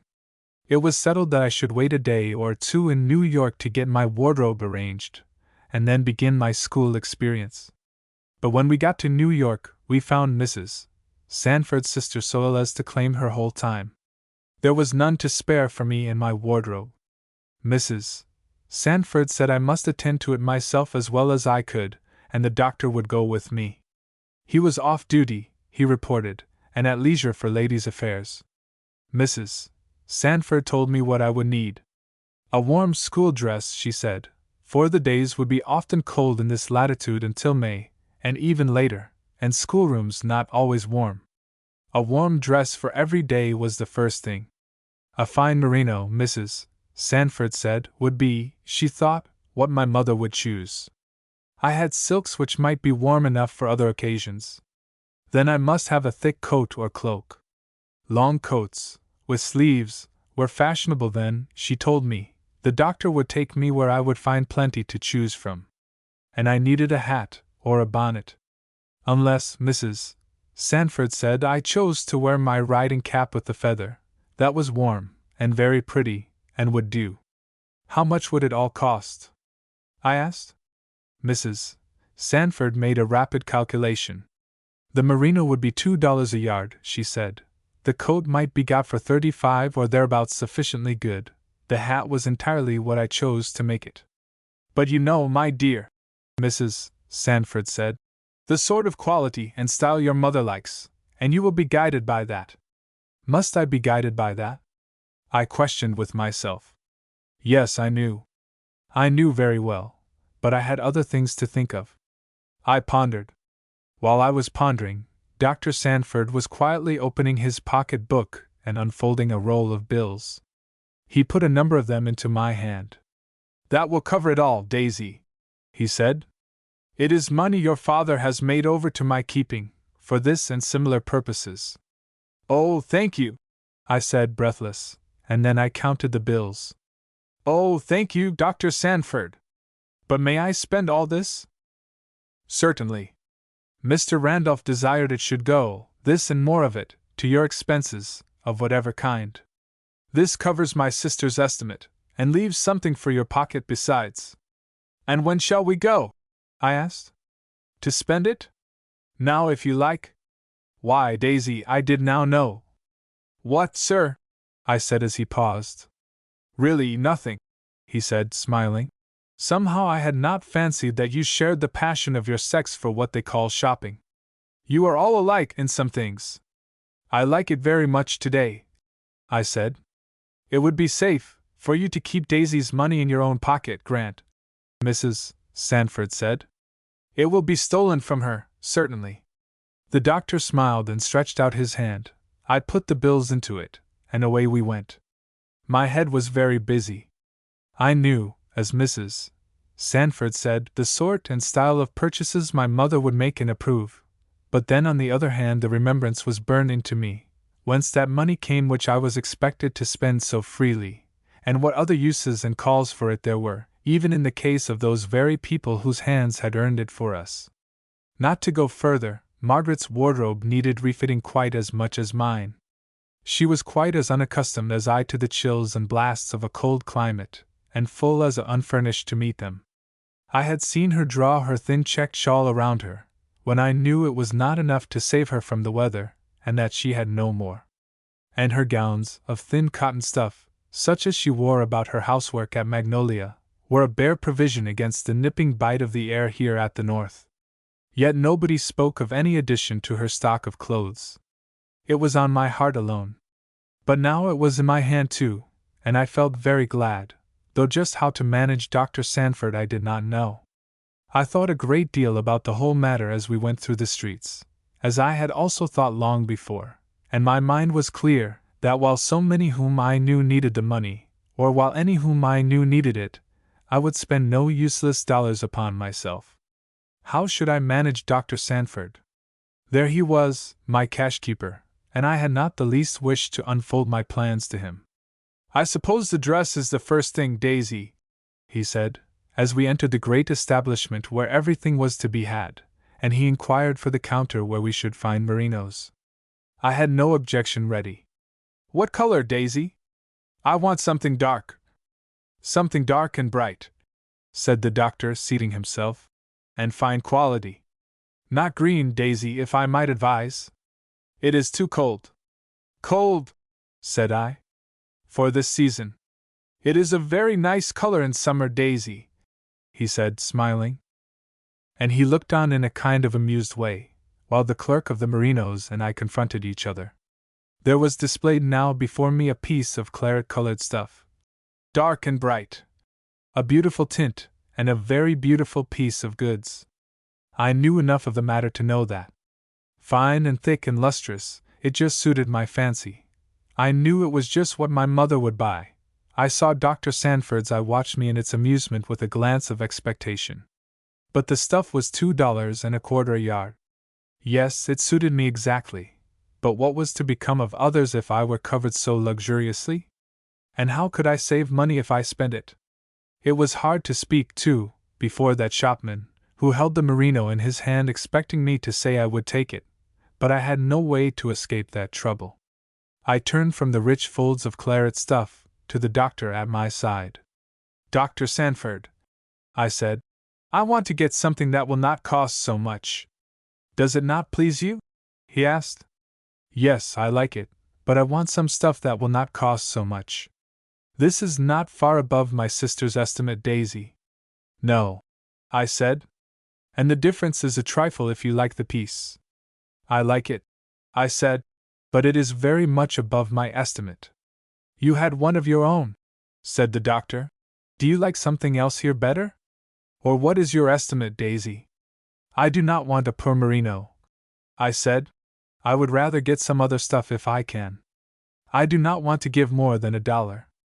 The young lady may find what will suit her at the plaid counter," said the shopman, letting fall the rich drapery he had been holding up. "Just round that corner, sir, to the left." Dr. Sanford led the way, and I followed. There certainly I found a plenty of warm stuffs, in various patterns and colors, and with prices as various. But nothing to match the grave elegance of those claret folds. It was coming down a step to leave that counter for this. I knew it perfectly well, while I sought out the simplest and prettiest dark small plaid I could find. "Do you like these things better?" the doctor asked me privately. "No, sir," I said. "Then why come here, Daisy?" "Pardon me, may I ask?" "I have other things to get, Dr. Sanford," I said low. "But, Daisy," said the doctor, rousing up, "I have performed my part ill. You are not restricted, your father has not restricted you. I am your banker for whatever sums you may need for whatever purposes." "Yes," I said, "I know. Oh no, I know Papa has not restricted you, but I think I ought not to spend any more. It is my own affair. And not mine." "Pardon me, Daisy, I submit." "Dr. Sanford, don't speak so," I said. "I don't mean that. I mean, It is my own affair and not Papa's. Certainly, I have no more to say, said the doctor, smiling. I will tell you about it, I said, and then I desired the shopman to cut off the dress I had fixed upon, and we went upstairs to look for cloaks, I feeling hot and confused and half perplexed. I had never worn such a dress as this plaid I had bought in my life. It was nice and good, and pretty too, but it did not match the quality or the elegance of the things my mother always had got for me. She would not have liked it nor let me wear it. I knew that. But then whence came the wealth that flowed over in such exquisite forms upon her and upon me? Were not its original and proper channels bare? And whence were they to be, even in any measure, refilled, if all the supply must, as usual, be led off in other directions? I mused as I went up the stair, feeling perplexed nevertheless at the strangeness of the work I was doing, and with something in my heart giving a pull to my judgment towards the side of what was undoubtedly pleasant to the eyes. So I followed Dr. Sanford up the stair and into the wilderness of the cloak department, where all manner of elegancies, in silk and velvet and cloth, were displayed in orderly confusion. It was a wilderness to me, in the mood of my thoughts. Was I going to repeat here the process just gone through downstairs? The doctor seated me, asked what I wanted to see, and gave the order. And forthwith my eyes were regaled with a variety of temptations. A nice little black silk pelisse was hung on the stand opposite me. It was nice. A good gloss was upon the silk, the article was in the neatest style, and trimmed with great simplicity. I would have been well satisfied to wear that. By its side was displayed another of velvet, then yet another of very fine dark cloth, perfect in material and make, faultless in its elegance of finish. But the silk was $45, and the cloth was $40, and the velvet was $60. I sat and looked at them.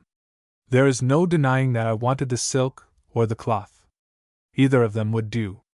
Either of them was utterly girl-like and plain, but both of them had the finish of perfection, in make, style, and material. I wanted the one or the other. But if I had it, what would be left for Margaret? Are you tired, Daisy? Said Dr. Sanford, bending down to look in my face. No, sir. At least, that is not what I was thinking of.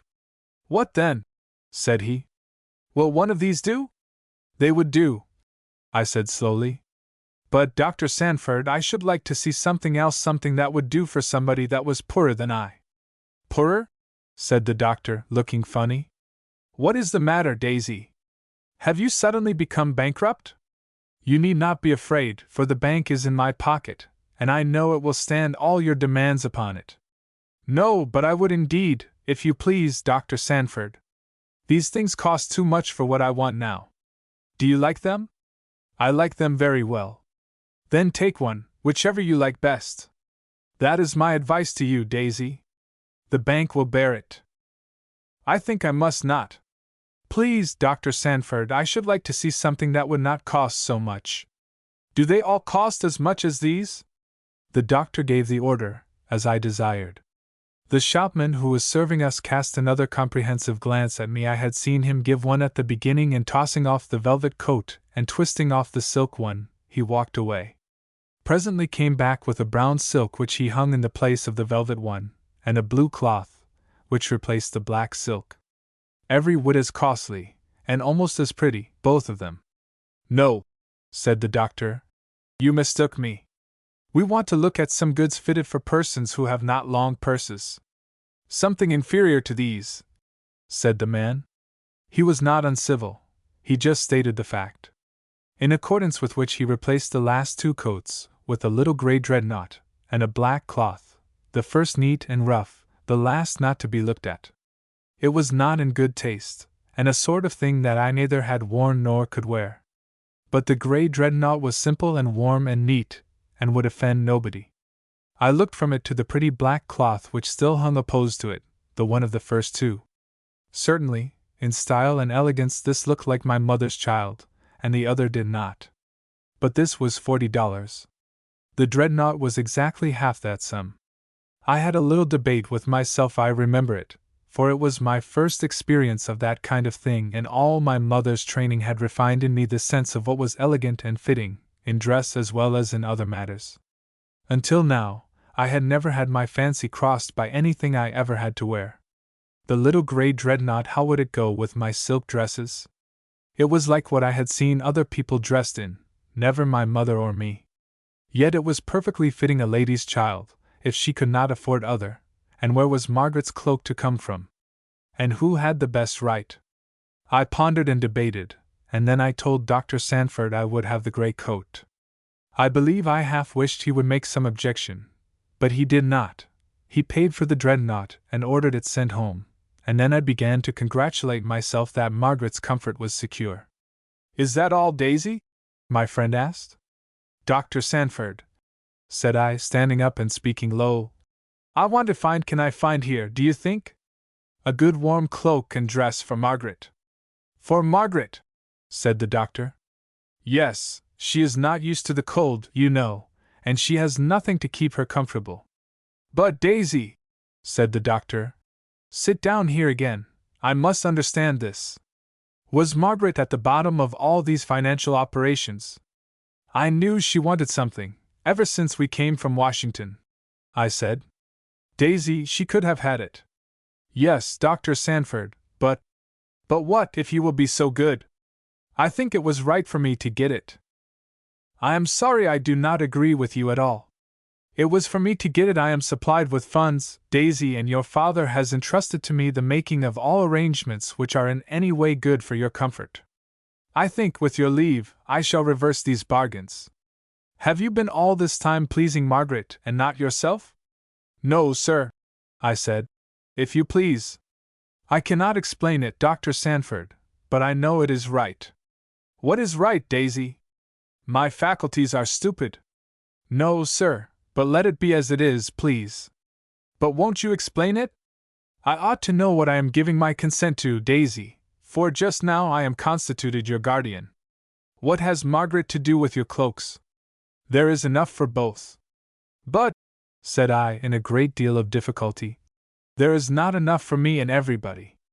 "Are you going to take care of the wants of everybody?" "I think I ought to take care of all that I can," I said. "But you have not the power." "I won't do but what I have the power for." "Daisy, what would your father and mother say to such a course of action? Would they allow it, do you think?" "But you are my guardian now, Dr. Sanford," I said, looking up at him. He paused a minute doubtfully. "I am conquered," he said. "You have absolutely conquered me, Daisy. I have not a word to say. I wonder if that is the way you are going through the world in future? What is it now about Margaret?" For I was bewildered and did not understand. "A warm cloak and dress," I said, delighted. "That is what I want. Can I get them here?" "Doubtful, I should say," the doctor answered. "But we will try." And we did succeed in finding the dress, strong and warm and suitable. The cloak we had to go to another shop for. On the way we stopped at the milliner's. My Aunt Gary and Mrs. Sanford employed the same one. "I put it in your hands, Daisy," Dr. Sanford said, as we went in. "Only let me look on." I kept him waiting a good while, I am afraid, but he was very patient and seemed amused. I was not. The business was very troublesome to me. This was not so easy a matter as to choose between stuffs and have the yards measured off. Bonnets are bonnets, as my aunt always said, and things good in themselves may not be in the least good for you. And I found the thing that suited was even more tempting here than it had been in the cloakware room. There was a little velvet hat which I fancied Mamma would have bought for me. It was so stylish, and at the same time so simple, and became me so well. But it was of a price corresponding with its beauty. I turned my back on it, though I seemed to see it just as well through the back of my head, and tried to find something else. The milliner would have it there was nothing beside that fitted me. The hat must go on. "She has grown," said the milliner, appealing to Dr. Sanford. "And you see this is the very thing. This tinge of color inside is just enough to relieve the pale cheeks. Do you see, sir? It is without a fault," said the doctor. "Take it off, please," I said. "I want to find something that will not cost so much, something that will not cost near so much. There is that cap that is too large for Miss Van Allen," the milliner's assistant remarked. It would not suit Mrs. Randolph at all, was the answer aside. But I begged to see it. Now this was a comfortable, soft quilted silk cap, with a chinchilla border. Not much style about it, but also nothing to dislike, except its simplicity. The price was moderate, and it fitted me. You are going to be a different Daisy Randolph from what you have been all your life, something whispered to me. And the doctor said, That makes you look about 10 years old again, Daisy. I had a minute of doubt and delay, then I said I would have the cap, and the great business was ended. Margaret's purchases were all found, and we went home, with money still in my bank, Dr. Sanford informed me. I was very tired, but on the whole I was very satisfied. Till my things came home, and I saw that Mrs. Sanford did not like them. I wish I could have been with you, she said. What is the matter? Said the doctor. It was the evening, and we were all together for a few minutes before Mrs. Sanford went to her sister. Did you choose these things, Grant? What is the matter with them? They are hardly suitable. For the third time, what is the matter with them? Said the doctor. They are neat, but they are not handsome. They will look handsome when they are on, said Dr. Sanford. No, they won't, they will look common. I don't mean vulgar. You could not buy anything in bad taste, but they are just what anybody's child might wear. Then Mrs. Randolph's child might. Mrs. Sanford gave him a look. That is just the thing, she said. Mrs. Randolph's child might not. I never saw anybody more elegant or more particular about the choice of her dress than Mrs. Randolph. It is always perfect, and Daisy's always was. Mrs. Randolph would not like these. Shall we change them, Daisy? Said the doctor. I said no. Then I hope they will wear out before Mrs. Randolph comes home, he said. All this, somehow, made me uncomfortable. I went off to the room which had been given to me, where a fire was kept, and I sat down to think. Certainly, I would have liked the other coat and hat better that I had rejected, and the thought of the rich soft folds of that silky merino were not pleasant to me. The plaid I had bought did wear a common look in comparison. I knew it, quite as well as Mrs. Sanford, and that I had never worn common things, and I knew that in the merino, properly made, I should have looked my mother's child, and that in the plaid my mother would not know me. Was I right? Was I wrong? I knelt down before the fire, feeling that the straight path was not always easy to find. Yet I had thought I saw it before me. I knelt before the fire, which was the only light in the room, and opened the page of my dear little book that had the Bible lessons for every day. This day's lesson was headed, That ye adorn the doctrine of God our Savior in all things. The mist began to clear away. Between adorning and being adorned, the difference was so great, it set my face quite another way directly. I went on. Let your conversation be as it becometh the gospel of Christ. And how should that be? Certainly the spirit of that gospel had no regard to self-glorification, and had most tender regard to the wants of others. I began to feel sure that I was in the way and not out of it. Then came, If ye be reproached for the name of Christ, happy are ye. But let none of you suffer, as a thief, or as an evildoer. Let your light so shine before men, let not mercy and truth forsake thee. Bind them about thy neck. Whatsoever things are true, whatsoever things are honest, whatsoever things are just, think on these things. The words came about me, binding up my doubts, making sound my heart, laying a soft touch upon every rough spot in my thoughts. True, honest, just, lovely, and of good report, yes, I would think on these things, and I would not be turned aside from them. And if I suffered as a Christian, I determined that I would not be ashamed. I prayed that I might never. I would take as no dishonor the laughter or the contempt of those who did not see the two sides of the question, but as a thief I would not suffer. I earnestly prayed that I might not. No beauty of dresses or stylishness of coats or bonnets should adorn me, the price of which God saw belonged and was due to the suffering of others, more especially, to the wants of those whose wants made my supply. That my father and mother, with the usage of old habit, and the influence of universal custom, should be blind to what I saw so clearly, made no difference in my duty. I had the light of the Bible rule, which was not yet, I knew, the lamp to their feet. I must walk by it, all the same. And my thought went back now with great tenderness to Mammy Teresa's rheumatism, which wanted flannel, to Maria's hyacinths, which were her great earthly interest, out of the things of religion, to Derry's lonely cottage, where he had no lamp to read the Bible o' nights, and no oil to burn in it.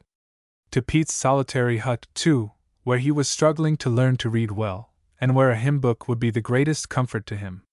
To the old people, whose one solace of a cup of tea would be gone unless I gave it them, to the boys who were learning to read, who wanted testaments, to the bedridden and sick who wanted blankets, to the young and well who wanted gowns, not indeed for decency, but for the natural pleasure of looking neat and smart, and to Margaret, first and last, who was nearest to me, and who, I began to think, might want some other trifles besides a cloak. The girl came in at the minute. "Margaret," I said, "I have got you a warm gown and a good thick warm cloak today." "A cloak?" Miss Daisy, Margaret's lips just parted and showed the white beneath. "Yes. I saw you were not warm in that thin shawl. It's mighty cold up these ways." The girl's shoulders drew together with involuntary expression. "And now, Margaret, what other things do you want, to be nice and comfortable? You must tell me now, because after I go to school I cannot see you often, you know. Reckon I find something to do at the school, Miss Daisy. Ain't there servants?" "Yes, but I am afraid there may not be another wanted." "What else ought you to have, Margaret?" "Miss Daisy knows I'll hire myself out, and reckon I'll get a right smart chance of wages. And then, if Miss Daisy let me take some change, I'd like to get some things." "You may keep all your wages, Margaret," I said hastily. "You need not bring them to me, but I want to know if you have all you need now, to be nice and warm." "'Spect I'd be better for some underclothes," Margaret said, half under her breath. "Of course." I knew it the moment she said it. I knew the scanty, coarse supply which was furnished to the girls and women at Magnolia. I knew that more was needed for neatness as well as for comfort, and something different, now that she was where no evil distinction would arise from her having it. I said I would get what she wanted, and went away back to the parlor. I mused as I went. If I let Margaret keep her wages and I was very certain I could not receive them from her, I must be prepared to answer it to my father. Perhaps, yes, I felt sure as I thought about it I must contrive to save the amount of her wages out of what was given to myself, or else my grant might be reversed and my action disallowed, or at least greatly disapproved. And my father had given me no right to dispose of Margaret's wages, or of herself. So I came into the parlor. Dr. Sanford alone was there, lying on the sofa. He jumped up immediately, pulled a great armchair near to the fire, and taking hold of me, put me into it. My purchases were lying on the table, where they had been disapproved, but I knew what to think of them now. I could look at them very contentedly. "How do they seem, Daisy?" said the doctor, stretching himself on the cushions again, after asking my permission and pardon. "Very well," I said, smiling. "You are satisfied?" I said. "Yes." "Daisy," said he, "you have conquered me today. I have yielded. I own myself conquered. But won't you enlighten me? As a matter of favor?" "About what, Dr. Sanford? I don't understand you." I remember looking at him and smiling. It was so curious a thing, both that he should, in his philosophy, be puzzled by a child like me, and that he should care about undoing the puzzle. "There," said he, "that is my old little Daisy of 10 years old. Daisy, I used to think she was an extremely dainty and particular little person." "Yes," said I. "Was that correct?" "I don't know," said I. "I think it was." "Then, Daisy, honestly, I am asking as a philosopher, and that means a lover of knowledge, you know, did you choose those articles today to please yourself?" "In one way, I did," I answered. "Did they appear to you as they did to Mrs. Sanford at the time?" "Yes, Dr. Sanford." "So I thought." "Then, Daisy, will you make me understand it? For I am puzzled." I was sorry that he cared about the puzzle, for I did not want to go into it. I was almost sure he would not make it out if I did. However, he lay there looking at me and waiting. Those other things cost too much, Dr. Sanford, that was all. There is the puzzle, said the doctor. You had the money in your bank for them, and money for Margaret's things too, and more if you wanted it, and no bottom to the bank at all, so far as I could see. And you like pretty things, Daisy, and you did not choose them. No, sir. I hesitated, and he waited. How was I to tell him? He would simply find it ridiculous. And then I thought, if any of you suffer as a Christian, let him not be ashamed. I thought I should be comfortable in these things, Dr. Sanford, I then said, glancing at the little chinchilla cap which lay on the table. And respectable. And there were other people who needed all the money the other things would have cost. What other people? Said the doctor. As I am your guardian, Daisy, it is proper for me to ask, and not impertinent. I hesitated again. I was thinking, I said, of some of the people I left at Magnolia. Do you mean the servants? Yes, sir. Daisy, they are cared for. I was silent. What do you think they want? Some that are sick want comfort, I said, and others who are not sick want help, and others, I think, want a little pleasure. I would fain not have spoken, but how could I help it? The doctor brought his feet off the sofa and sat up and confronted me. In the meantime, he said, you are to be comfortable and respectable. But Daisy, do you think your father and mother would be satisfied with such a statement of your condition? I suppose not, I was obliged to say. Then do you think it is proper for me to allow such to be the fact? I looked at him. What there was in my look it is impossible for me to say, but he laughed a little. Yes, he said, I know you have conquered me today. I own myself conquered, but the question I ask you is, whether I am justifiable? I think that depends, I answered, on whether I am justifiable. Can you justify yourself, Daisy? He said, bringing his hand clown gently over my smooth hair and touching my cheek. It would have vexed me from anybody else. It did not vex me from him. Can you justify yourself, Daisy? He repeated. Yes, sir, I said, but I felt troubled. Then do it. Dr. Sanford, the Bible says, whatsoever you would that men should do to you, do ye even so to them. Well, said he, refusing to draw any conclusions for me. I have more than I want, and they have not enough. I don't think I ought to keep more than I want. But then arises the question, said he, how much do you want? Where is the line, beyond which you, or I, for instance, have too much? I was not speaking of anybody but myself. I said, but a rule of action which is the right one for you, would be right for everybody. Yes, but everybody must apply it for himself. I said, I was only applying it for myself. And applying it for yourself, Daisy, is it to cut off for the future or audit all elegance and beauty? Must you restrict yourself to mere comfort and respectability? Are fur and feathers, for instance, wicked things? He did not speak mockingly. Dr. Sanford never could do an ungentlemanly thing. He spoke kindly and with a little rallying smile on his face. But I knew what he thought. Dr. Sanford, said I, suppose I was a fairy, and that I stripped the gown off a poor woman's back to change it into a feather, and stole away her blankets to make them into fur. What would you think of fur and feathers then? There came a curious lightening through the doctor's blue eyes. I did not know in the least what it meant. Do you mean to say, Daisy, that the poor people down yonder at Magnolia want such things as gowns and blankets? Some do, I said. You know, nobody is there, Dr. Sanford, to look after them, and the overseer does not care. It would be different if Papa was at home. I will never interfere with you any more, Daisy, said the doctor, any further than by a little very judicious interference, and you shall find in me the best helper I can be to all your plans. You may use me, you have conquered me, said he, smiling, and laying himself back on his cushions again. I was very glad it had ended so, for I could hardly have withstood Dr. Sanford if he had taken a different view of the matter. And his help, I knew, might be very good in getting things sent to Magnolia. Chapter 10, School. I had another time the next day between Mrs. Sanford and the mantua maker. The mantua maker came to take orders about making my school dress. How will you have it trimmed?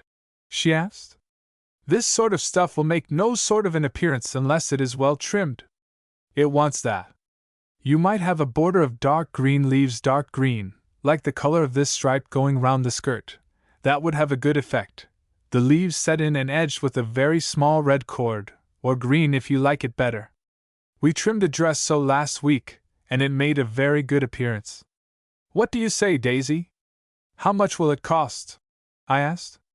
Oh, the cost is not very much, said the milliner. I suppose we would do it for you, Mrs. Sanford, for $25. That is too much, I said. You wouldn't say so, if you knew the work it is to set those leaves round, said the mantua maker. It takes hours and hours, and the cording and all. And the silk, you know, Mrs. Sanford, that costs nowadays. It takes a full yard of the silk, and no washy lining silk, but good stiff dress silk. Some has made of velvet, but to be sure that would not be suitable for a common stuff like this. It will be very common, Mrs. Sanford, without you have it handsomely trimmed. Couldn't you put some other sort of trimming? Well, there's no other way that looks distingué on this sort of stuff. That's the most stylish. We could put a band of rows of black velvet an inch wide, or half an inch. If you have it narrower you must put more of them, and then the sleeves and body to match. But I don't think you would like it so well as the green leaves. A great many people has trimmed so, you like it a little out of the common, Mrs. Sanford. Or you could have a green ribband. How much would that be? Said Mrs. Sanford. Oh, really I don't just know, the woman answered. Depends on the ribband. It don't make much difference to you, Mrs. Sanford. It would be, let me see, oh, I suppose we could do it with velvet for you for $15 or $20. You see, there must be buttons or rosettes at the joinings of the velvets, and those come very expensive. How much would it be, to make the dress plain? I asked. That would be plain, the mantua maker answered quickly. The style is, to trim everything very much. Oh, that would be quite plain, with the velvet. But without any trimming at all? I asked. How much would that be? I felt an odd sort of shame at pressing the question, yet I knew I must. Without trimming, said the woman. Oh, you could not have it without trimming.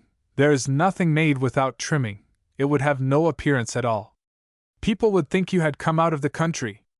No young ladies have their dresses made without trimming this winter. Mrs. Sanford, said I should like to know what the dress would be without trimming. What would it be, Melinda? The woman was only a forewoman of her establishment. Oh, well, Mrs. Sanford, the naked dress I have no doubt could be made for you for $5. You would not have it so, Daisy, my dear? Said Mrs. Sanford. But I said I would have it so.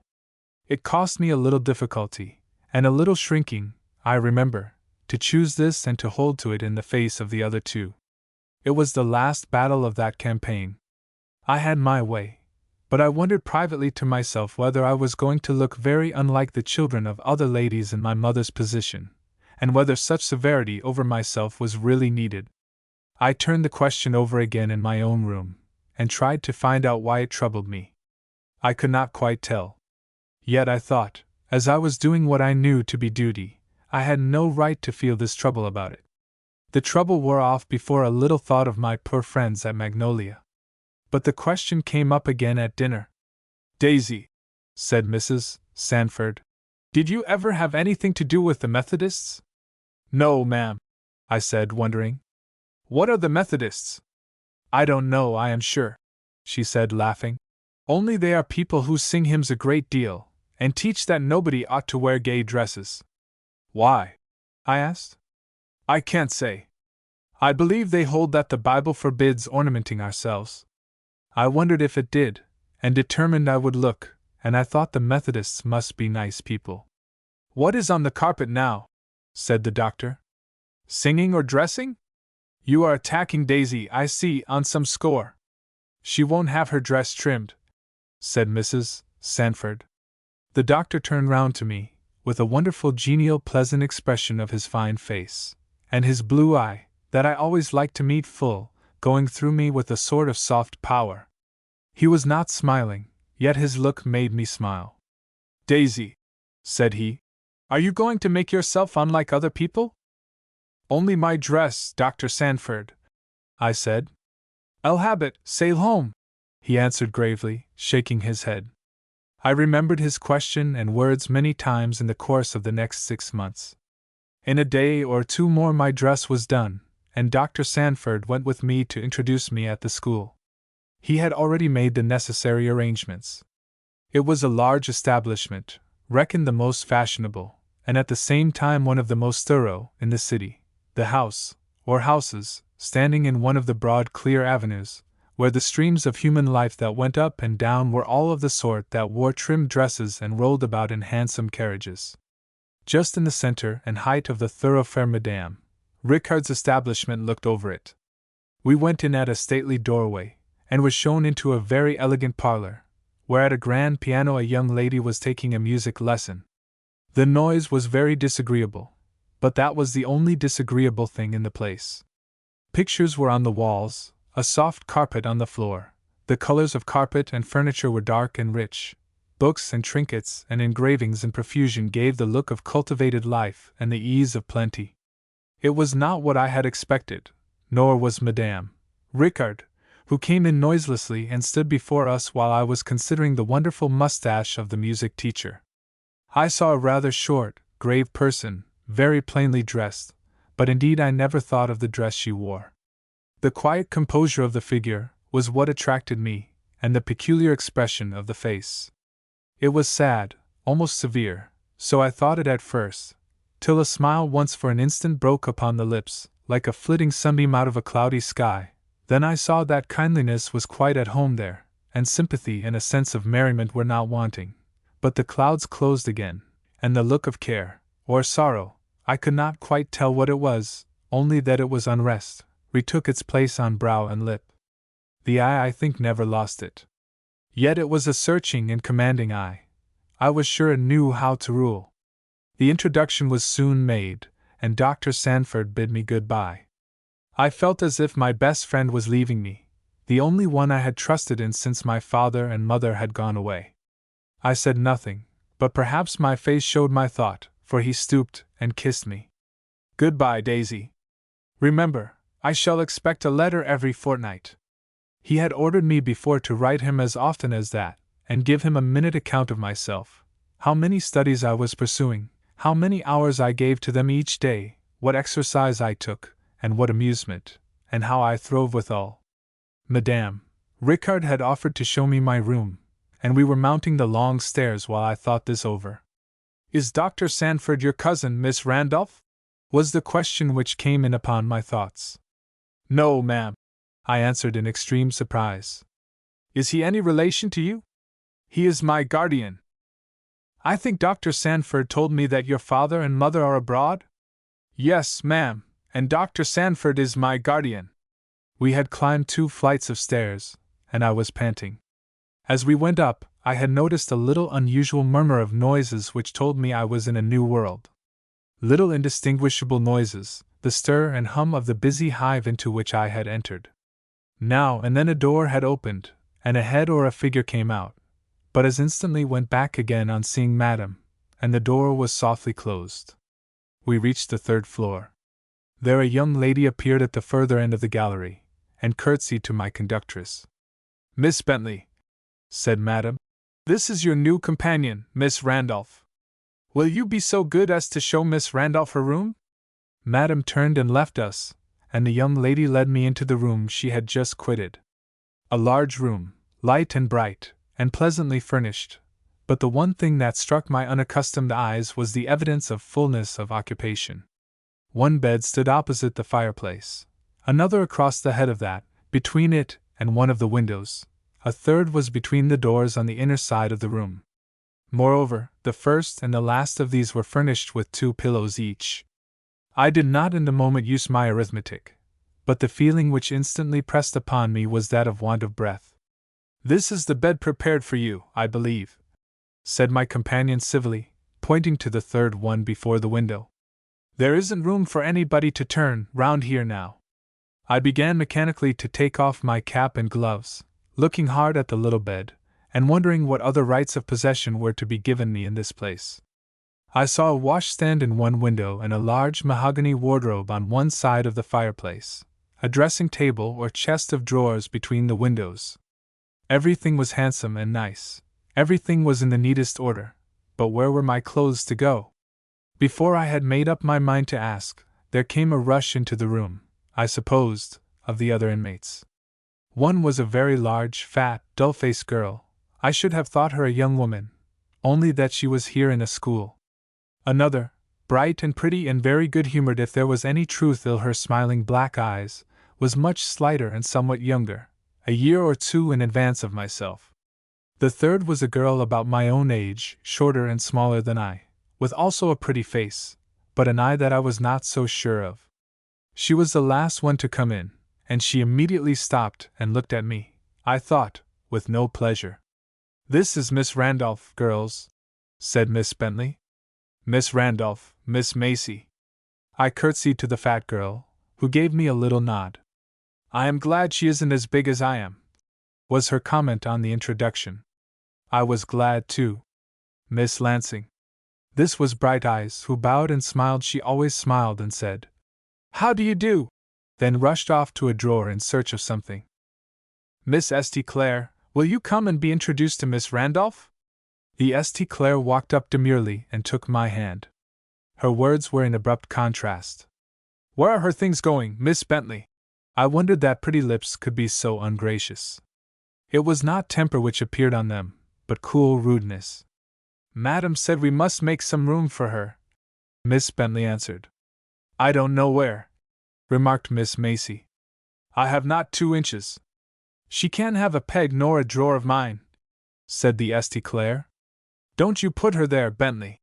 And the young lady left us with that. "We must manage it somehow," said Miss Bentley. "Lansing, look here, can't you take your things out of this drawer? Miss Randolph has no place to lay anything. She must have a little place, you know." Lansing looked up with a perplexed face, and Miss Macy remarked that nobody had a bit of room to lay anything. "I am very sorry," I said. "It is no use being sorry, child," said Miss Macy. "We have got to fix it, somehow. I know who ought to be sorry. Here I can take this pile of things out of this drawer, that is all I can do. Can't she manage with this half?" But Miss Lansing came and made her arrangements, and then it was found that the smallest of the 4 drawers was cleared and ready for my occupation. "But if we give you a whole drawer," said Miss Macy, "you must be content with 1 peg in the wardrobe, will you?" "Oh, and she can have 1 or 2 hooks in the closet," said Bright Eyes. "Come here, Miss Randolph, I will show you." And there in the closet I found was another place for washing, with cocks for hot and cold water, and a press and plenty of iron hooks, with also plenty of dresses and hats hanging on them. Miss Lansing moved and changed several of these, till she had cleared a space for me. "There," she said. "Now you'll do, won't you? I don't believe you can get a scrap of a corner in the wardrobe.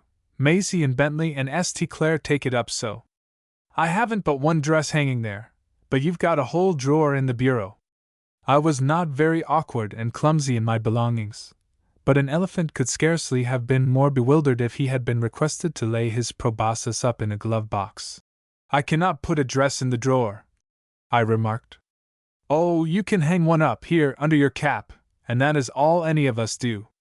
Our things, all except our everyday things, go downstairs in our trunks." "Have you many trunks?" I told her no, only 1. I did not know why it was a little disagreeable to me to say that. The feeling came and passed. I hung up my coat and cap, and brushed my hair, my new companion looking on. Without any remark, however, she presently rushed off, and I was left alone. I began to appreciate that. I sat down on the side of my little bed, to my fancy the very chairs were appropriated, and looked at my new place in the world. 5 of us in that room. I had always had the comfort of great space and ample conveniences about me. Was it a luxury I had enjoyed? It had seemed nothing more than a necessity. And now, must I dress and undress myself before so many spectators? Could I not lock up anything that belonged to me? Were all my nice and particular habits to be crushed into 1 drawer and smothered on 1 or 2 clothes pins? Must everything I did be seen? And above all, where could I pray? I looked round in a sort of fright. There was but one closet in the room, and that was a washing closet, and held besides a great quantity of other people's belongings. I could not, even for a moment, shut it against them. In a kind of terror, I looked to make sure that I was alone, and fell on my knees. It seemed to me that all I could do was to pray every minute that I should have to myself. There would surely be none too many. Then, hearing a footstep somewhere, I rose again and took from my bag my dear little book. It was so small I could carry it where I had not room for my Bible. I looked for the page of the day, I remember now, with my eyes full of tears. "Be watchful," were the first words that met me. I was sure I would need it, but how was a watch to be kept up, if I could never be alone to take counsel with myself? I did not see it. This was another matter from Miss Pynchon's unlocked door. After all, that door had not greatly troubled me. My room had not been of late often invaded.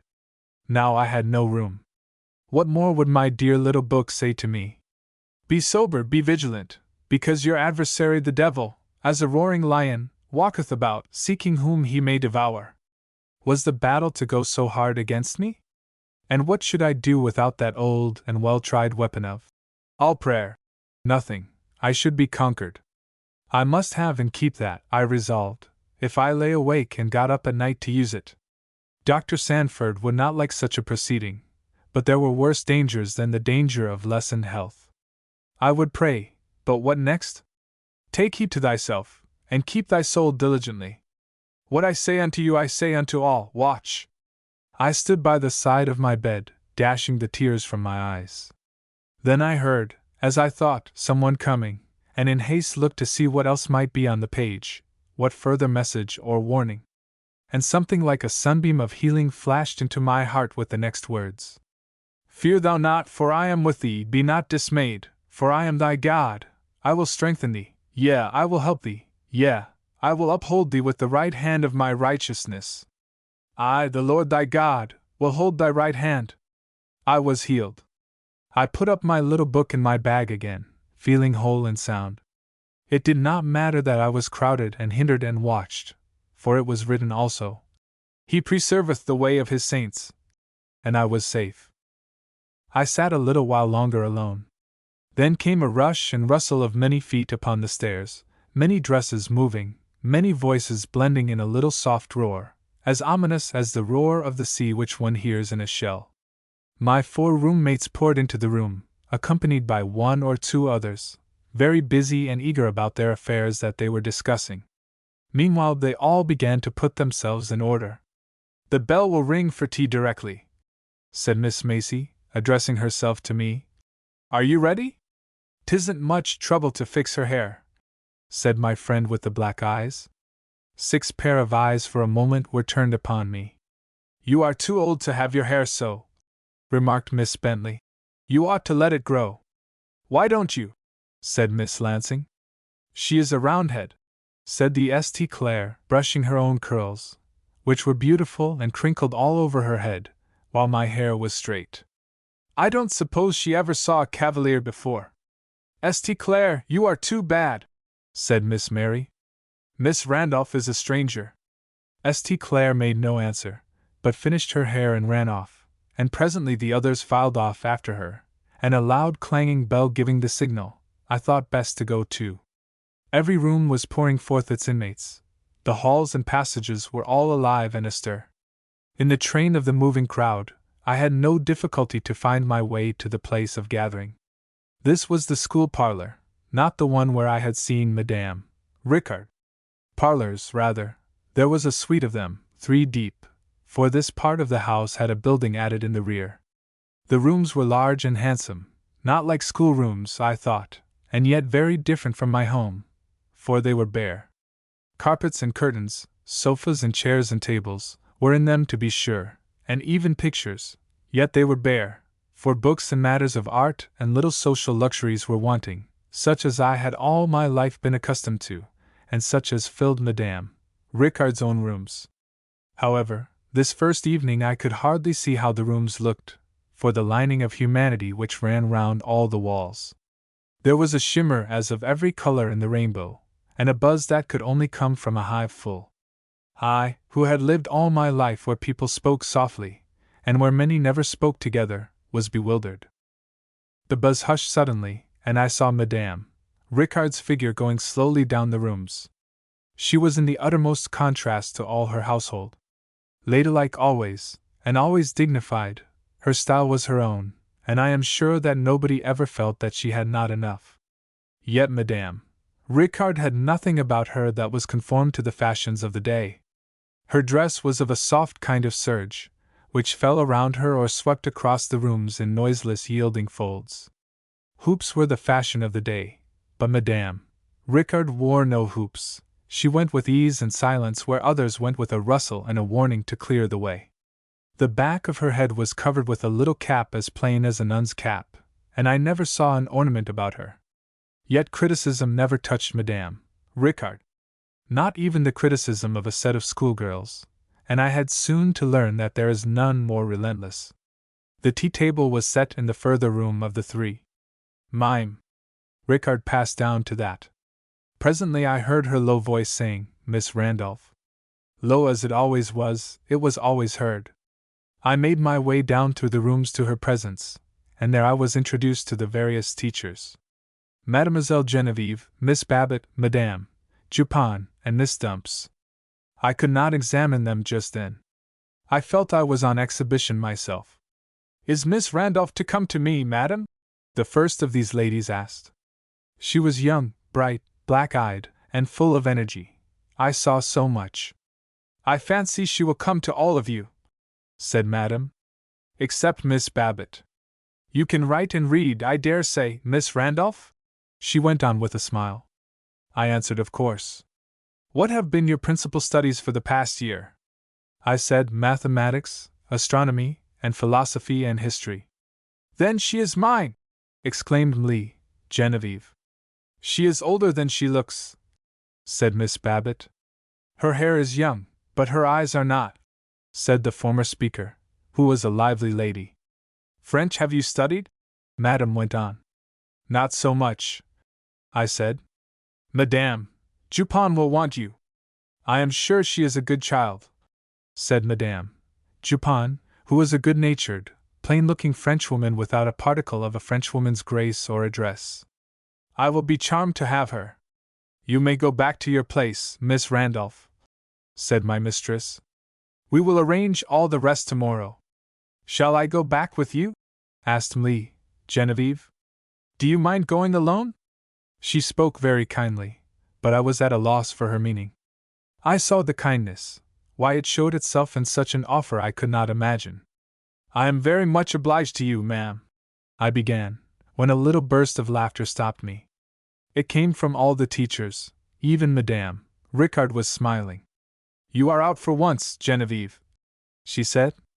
"La charmante," said Madame Dupin. "Voyez el aplomb." "No, you don't want me," said Genevieve, nodding. "Go, you'll do." I went back to the upper room, and presently tea was served. I sat alone. There was nobody near me who knew me. I had nothing to do while munching my bread and butter but to examine the new scene. There was a great deal to move my curiosity. In the first place, I was surprised to see the rooms gay with fine dresses. I had come from the quiet of Magnolia, and accustomed to the simplicity of my mother's taste, which, if it sometimes adorned me, did it always in subdued fashion, and never flaunted either its wealth or beauty. But on every side of me I beheld startling costumes, dresses that explained my mantua maker's eagerness about velvet and green leaves. I saw that she was right. Her trimmings would have been quiet here. Opposite me was a brown merino, bordered with blocks of blue silk running round the skirt. Near it was a dress of brilliant red picked out with black cord and heavy with large black buttons. Then a black dress caught my eye which had an embattled trimming of black and gold, continued round the waist and completed with a large gold buckle. Then there was a grey cashmere with red stars and a bronze-colored silk with black velvet a quarter of a yard wide let into the skirt, the body all of black velvet. I could go on, if my memory would serve me. The rooms were full of this sort of thing. Yet more than the dresses the heads surprised me. Just at that time, the style of hairdressing was one of those styles which are endurable, and perhaps even very beautiful, in the hands of a first-rate artist and on the heads of the few women who dress well, but which are more and more hideous the further you get from that distant pinnacle of the mode, and the lower down they spread among the ranks of society. I thought, as I looked from one to another, I had never seen anything so ill in taste, so outraged in style, so unspeakable in ugliness as well as in pretension. I suppose then it was the fashion principally which was to blame. Since then, I have seen the same fashion on one of those heads that never wear anything but in good style. It gathered a great wealth of rich hair into a mass at the back of the head, yet leaving the top and front of the hair in soft waves, and the bound-up mass behind was loose and soft and flowed naturally from the head. It had no hard outline nor regular shape. It was nature's luxuriance just held in there from bursting down over neck and shoulders, and hardly that, for some locks were almost escaping. The whole was to the utmost simple, natural, graceful, rich. But these caricatures, all that they knew was to mass the hair at the back of the head, and that fact was attained. But some looked as if they had a hard round cannon ball fastened there, others suggested a stuffed pincushion, ready for pins, others had a mortar shell in place of a cannonball. The size was so enormous. In nearly all, the hair was strained tight over or under something.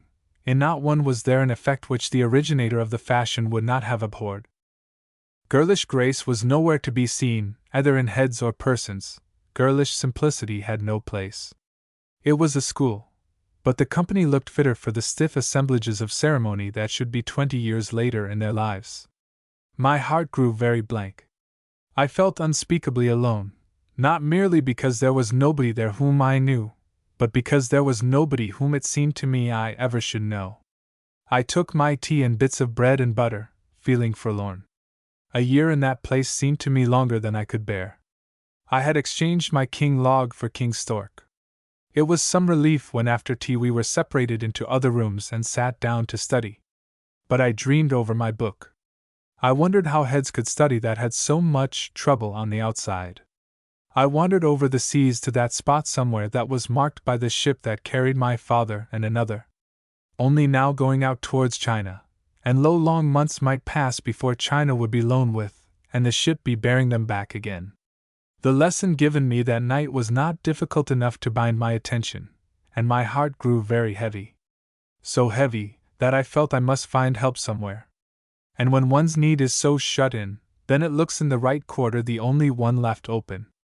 My little book was upstairs in my bag, but my thoughts flew to my page of that day in the "Fear thou not, for I am with thee." Nobody knows, who has not wanted them, how good those words are. Nobody else can understand how sweet they were to me. I lost for a little all sight of the study table and the faces round it. I just remembered who was with me.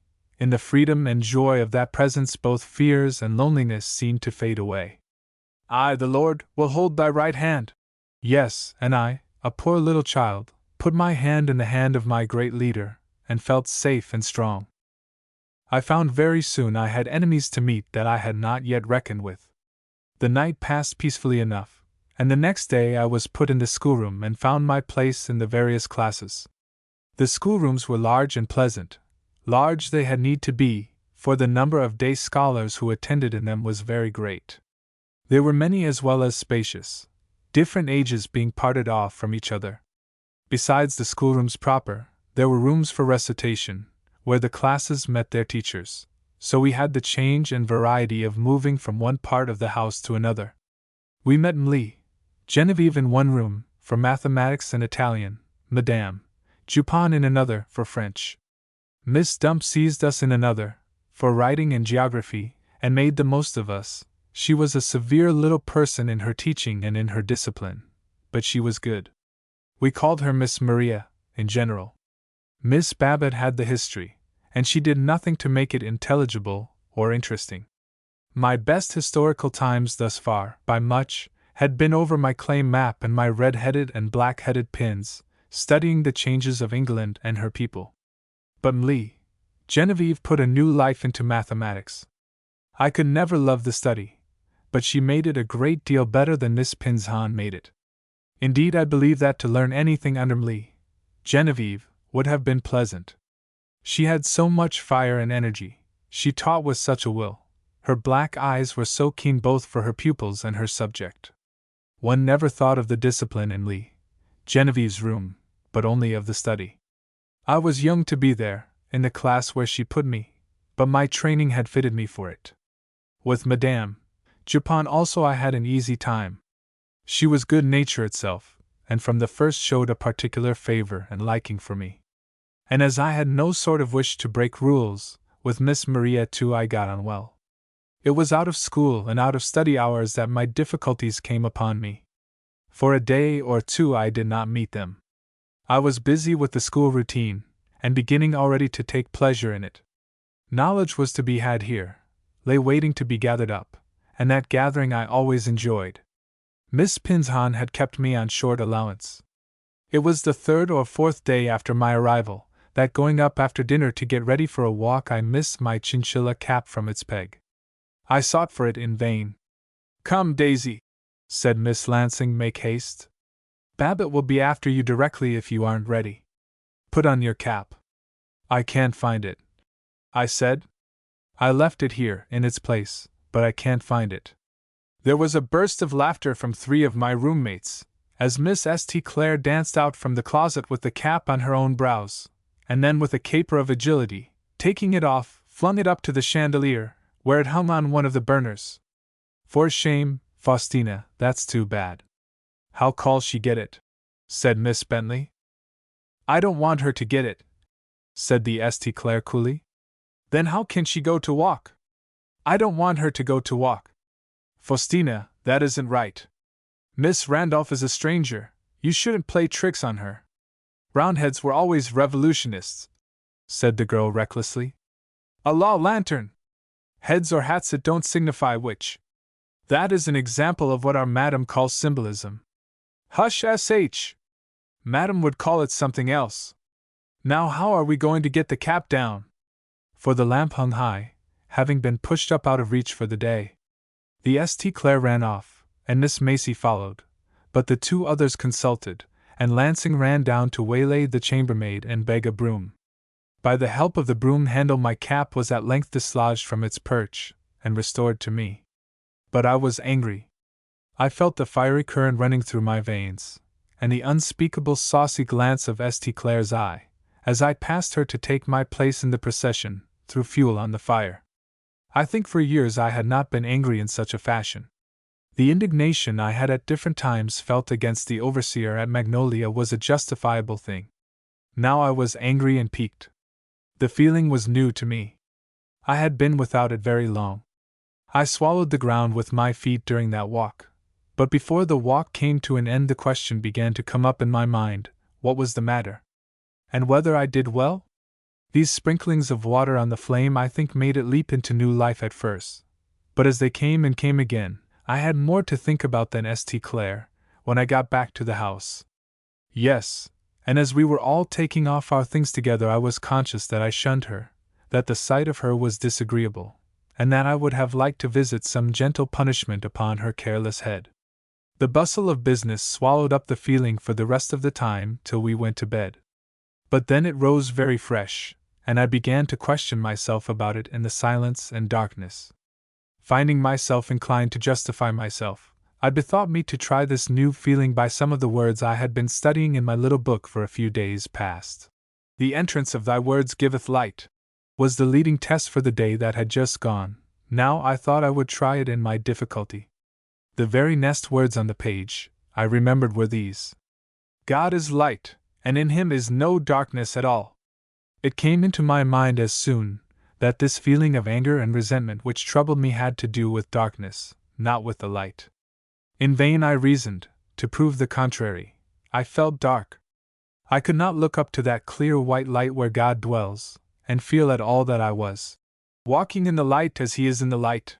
Clearly Daisy Randolph was out of the way. And I went on with bitterness of heart to the next words. "You were sometime darkness, but now are ye light in the Lord. Walk as children of light." And what then? Was I to pass by quietly the insolence of St. Clair? Was I to take it quite quietly, and give no sign even of annoyance? take no means of showing my displeasure, or of putting a stop to the naughtiness that called it forth. My mind put these questions impatiently, and still, as it did so, an answer came from somewhere. Walk as children of light. I knew that children of light would reprove darkness only with light, and a struggle began. Other words came into my head then, which made the matter only clearer. If any man smite thee on the one cheek, turn to him the other. Love your enemies. Ah, but how could I? With what should I put out this fire kindled in my heart, which seemed only to burn the fiercer whatever I threw upon it? And then, other words still came sweeping upon me with their sweetness, and I remembered who had said, I will strengthen thee, yea, I will help thee. I softly got out of bed, wrapped the coverlid round me, and knelt down to pray. For I had no time to lose. Tomorrow I must meet my little companion, and tomorrow I must be ready to walk as a child of light, and tonight the fires of darkness were burning in my heart. I was long on my knees. I remember, in a kind of despair at last I flung myself on the word of Jesus, and cried to him as Peter did when he saw the wind boisterous. I remember how the fire died out in my heart, till the very coals were dead, and how the day and the sunlight came stealing in, till it was all sunshine. I gave my thanks, and got into bed, and slept without a break the rest of the night. Chapter 11. A Place in the World. I was a humbler child when I got out of bed the next morning, I think, than ever I had been in my life before. But I had another lesson to learn. I was not angry any more at Miss St. Clair. That was gone. Even when she did one or two other mischievous things to me, the rising feeling of offense was quickly got under, and I lived in great charity with her.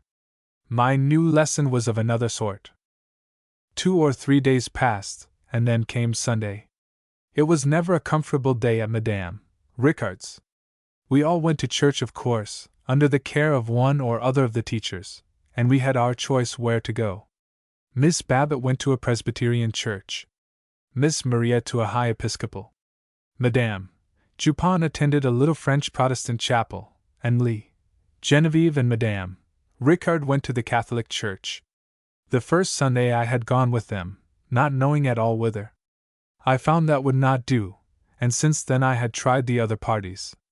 But I was in a strait, for Miss Maria's church seemed to me a faded image of Lee, Genevieve's.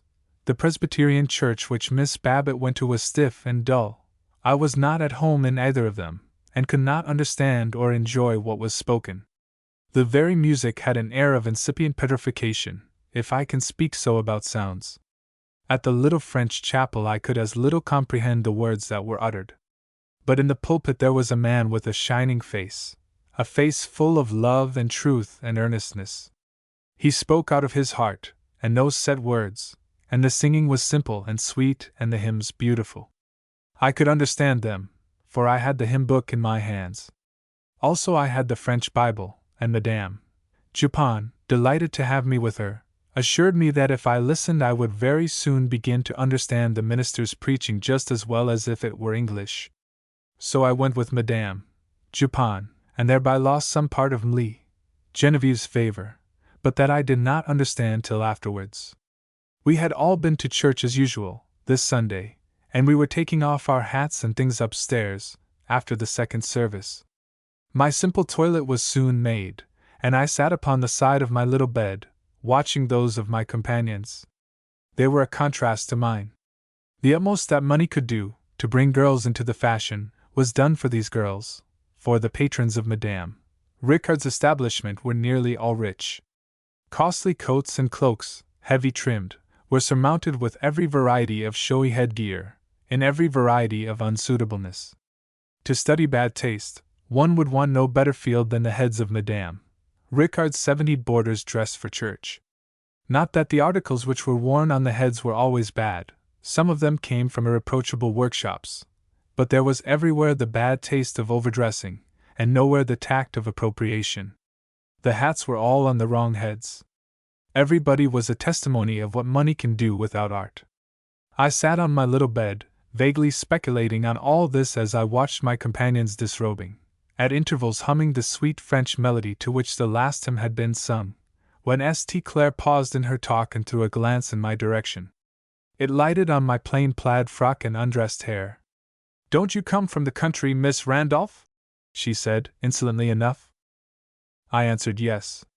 And I remembered what my mantua maker had said. "Did you have that dress made there?" "For shame, St. Clair," said Miss Bentley. "Let Miss Randolph alone. I am sure her dress is very neat." "I wonder if women don't wear long hair where she came from," said the girl, turning away from me again. The others laughed. I was as little pleased at that moment with the defense as with the attack. The instant thought in my mind was, that Miss Bentley knew no more how to conduct the one than Miss St. Clair to make the other. If the latter had no civility, the first had no style. Now the St. Clair was one of the best dressed girls in school and came from one of the most important families. I thought, if she knew where I came from, and who my mother was, she would change her tone.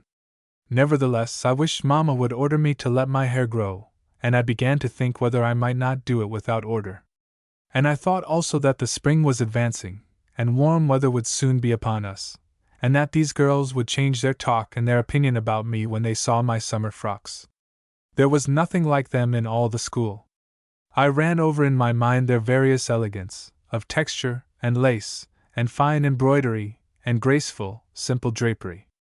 And also I thought, if these girls could see Magnolia, its magnificent oaks, and its acres of timber, and its sweeps of rich fields, and its troops of servants, their minds would be enlightened as to me and my belongings. These meditations were a mixture of comfort and discomfort to me, but on the whole I was not comfortable. This process of comparing myself with my neighbors, I was not accustomed to, and even though its results were so favorable, I did not like it. Neither did I quite relish living under a cloud, and my eyes being a little sharpened now, I could see that not by my young companions alone, but by every one of the 4 teachers, I was looked upon as a harmless little girl whose mother knew nothing about the fashionable world. I do not think that anything in my manner showed either my pique or my disdain. I believe I went about just as usual, but these things were often in my thoughts, and taking by degrees more room in them. It was not till the Sunday came round again that I got any more light. The afternoon service was over. We had come home and laid off our bonnets and cloaks, for though we were in April it was cold and windy, and my schoolfellows had all gone downstairs to the parlor, where they had the privilege of doing what they pleased before tea. I was left alone. It was almost my only time for being alone in the whole week. I had an hour then, and I used to spend it in my bedroom with my Bible. Today I was reading the first epistle of John, which I was very fond of, and as my custom was, not reading merely, but pondering and praying over the words verse by verse. So I found that I understood them better, and enjoyed them a great deal more. I came to these words: "Behold, what manner of love the Father hath bestowed upon us, that we should be called the sons of God. Therefore the world knoweth us not, because it knew him not." I had dwelt some time upon the first part of the verse, forgetting all my discomforts of the week past, and came in due course to the next words. I never shall forget how they swept in upon me. The world knoweth us not. What did that mean? Because it knew him not. How did it not know him? He was in the midst of men. He lived no hidden life. The world knew him well enough as a benefactor, a teacher, a reprover. In what sense did it not know him? And I remembered, it did not know him as one of its own party. He was this fellow, and the deceiver, the Nazarene. They called the master of the house Beelzebub. And so, the world knoweth us not, and I knew well enough why, because we must be like him. And then, I found an unwillingness in myself to have these words true of me. I had been very satisfied under the slighting tones and looks of the little world around me, thinking that they were mistaken and would by and by know it. They would know that in all that they held so dear, of grace and fashion and elegance and distinguished appearance, my mother, and of course I, were not only their match but above them. Now, must I be content to have them never know it? But I thought I could not help their seeing the fact. If I dressed as my mother's child was accustomed to dress, they would know what sphere of life I belonged to. And then the words bore down upon me again, with their uncompromising distinctness. The world knoweth us not. I saw it was a mark and character of those that belonged to Christ. I saw that, If I belonged to him, the world must not know me. The conclusion was very plain. And to secure the conclusion, the way was very plain too. I must simply not be like the world. I must not be of the world, and I must let it be known that I was not. Face to face with the issue, I started back. For not to be of the world meant not to follow their ways. I did not want to follow some of their ways. I had no desire to break the Sabbath, for example, but I did like to wear pretty and elegant and expensive things, and fashionable things. It is very true, I had just denied myself this pleasure, and bought a plain dress and coat that did not charm me, but that was in favor of Margaret and to save money for her. And I had no objection to do the same thing again and again, for the same motive, and to deny myself to the end of the chapter, so long as others were in need.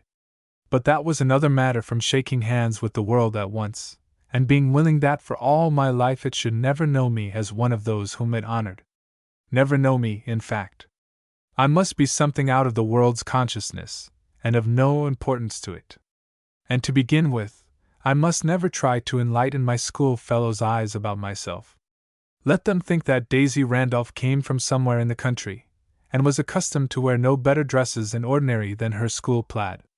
Let them never be aware that I had ponies and servants and lands and treasures. Nay, the force of the words I had read went further than that. I felt it, down in my heart.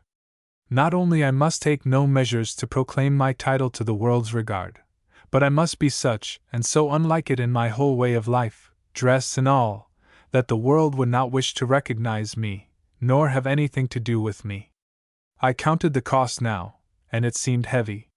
There was Miss Bentley, with her clumsy finery, put on as it were $1 above the other. She patronized me, as a little country girl who knew nothing. Must I not undeceive her? There was Faustina St. Clair, really of a good family, and insolent on the strength of it. Must I never let her know that mine was as good, and that my mother had as much knowledge of the proprieties and elegancies of life as ever hers had? These girls and plenty of the others looked down upon me as something inferior, not belonging to their part of society. Must I be content henceforth to live so simply that these and others who judged by the outside would never be any wiser as to what I really was? Something in me rebelled. Yet the words I had been reading were final and absolute.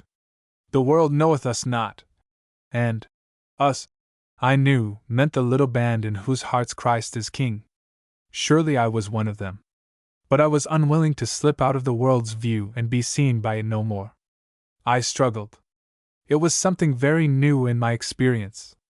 I had certainly felt struggles of duty in other times, but they had never lasted long. This lasted. With an eye made keen by conscience, I looked now in my reading to see what else I might find that would throw light on the matter and perhaps soften off the uncompromising decision of the words of St. John. By and by I came to these words. If ye were of the world would love his own. But because ye are not of the world, but I have chosen you out of the world, therefore the world hateth you. I shut the book. The issue could not be more plainly set forth. I must choose between the one party and the other. Nay, I had chosen, but I must agree to belong but to one. Would anybody say that a child could not have such a struggle? That 14 years do not know yet what the world means. Alas, it is a relative term, and a child's world may be as mighty for her to face as any other she will ever know. I think I never found any more formidable. Moreover, it is less unlike the big world than some would suppose. On the corner of the street, just opposite to our windows, stood a large handsome house which we always noticed for its flowers. The house stood in a little green courtyard, exquisitely kept, which at one side and behind gave room for several patches of flower beds, at this time filled with bulbous plants. I always lingered as much as I could in passing the iron railings, to have a peep at the beauty within. The grass was now of a delicious green, and the tulips and hyacinths and crocuses were in full bloom, in their different oval-shaped beds framed in with the green. Besides these, from the windows of a greenhouse that stretched back along the street, there looked over a brilliant array of other beauty. I could not tell what, great bunches of scarlet and tufts of white and gleamings of yellow, that made me long to be there. Who lives in that house? Miss Bentley asked one evening. It was the hour before tea, and we were all at our room windows gazing down into the avenue. "Why don't you know?" said slow Miss Macy. "That's Miss Cardigan's house." "I wonder who she is," said Miss Lansing. "It isn't a New York name." "Yes, it is," said Macy. "She's lived there forever. She used to be there, and her flowers, when I was 4 years old." "I guess she isn't anybody, is she?" said Miss Bentley. "I never see any carriages at her door." "Hasn't she a carriage of her own, I wonder, or how does she travel? Such a house ought to have a carriage." "I'll tell you," said the St. Clair coolly as usual. "She goes out in a wagon with an awning to it. She don't know anything about carriages." "But she must have money, you know," urged Miss Bentley. "She couldn't keep up that house, and the flowers, and the greenhouse and all, without money." "She's got money," said the St. Clair. "Her mother made it selling cabbages in the market. Very likely she sold flowers too." There was a general exclamation and laughter at what was supposed to be one of St. Clair's flights of mischief, but the young lady stood her ground calmly, and insisted that it was a thing well known. "My grandmother used to buy vegetables from old Mrs. Cardigan when we lived in Broadway," she said. "It's quite true. That's why she knows nothing about carriages." "That sort of thing don't hinder other people from having carriages," said Miss Lansing. "There's Mr. Mason, next door to Miss Cardigan. His father was a tailor, and the steps 2 doors off, do you know what they were? They were millers, a little way out of town, nothing else, had a mill and ground flour. They made a fortune, I suppose, and now here they are in the midst of other people. Plenty of carriages, too," said Miss Macy, "and everything else. After all," said Miss Bentley after a pause, "I suppose everybody's money had to be made somehow, in the first instance. I suppose all the millers in the world came from real millers once, and the wheelwrights from wheelwrights. And what a world of Smiths there must have been, first and last," said Miss Lansing. "The world is full of their descendants. Everybody's money wasn't made, though," said the St. Clair, with an inexpressible attitude of her short upper lip. "I guess it was, if you go back far enough," said Miss Macy, whom nothing disturbed.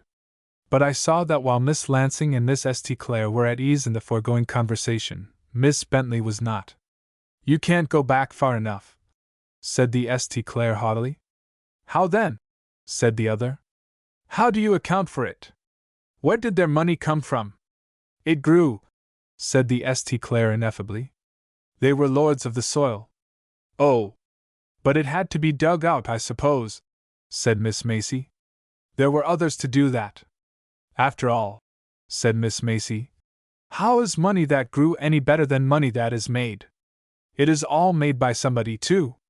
If it is made by somebody else, it leaves your hands clean," the St. Clair answered, with an insolence worthy of mature years, for Miss Macy's family had grown rich by trade.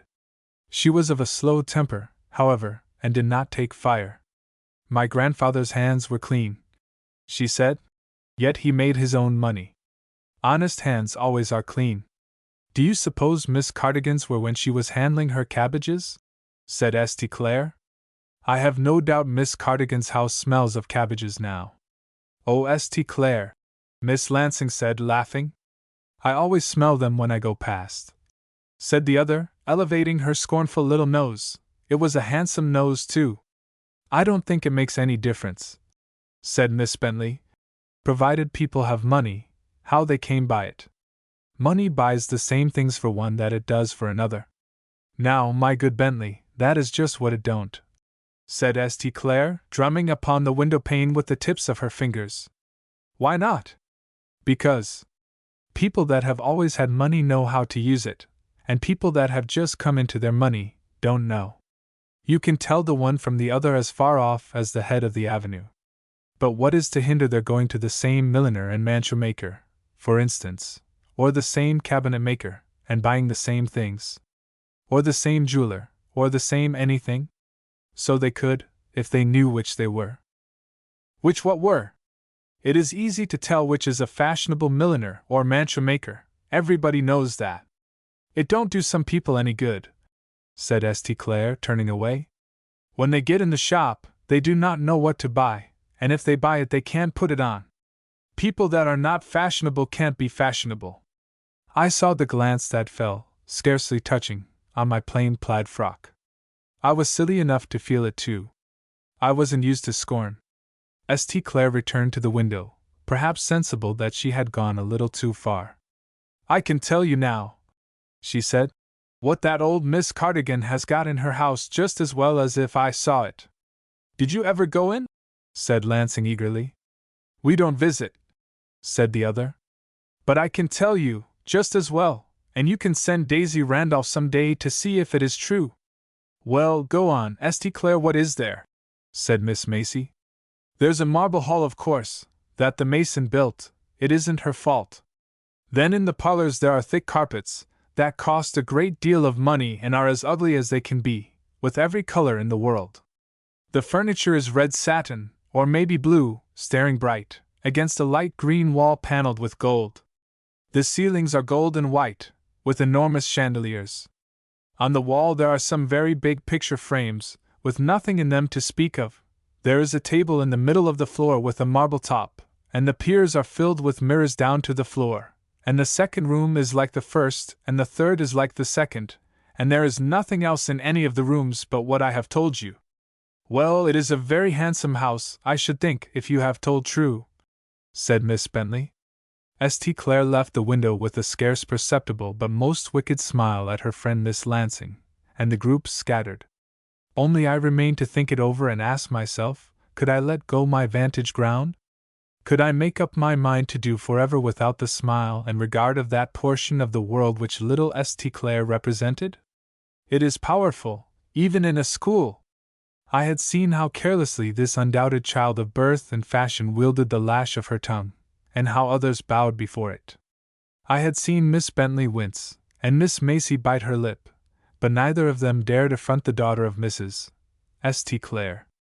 Miss Lansing was herself of the favored class, and had listened lightly. Fashion was power, that was plain. Was I willing to forego it?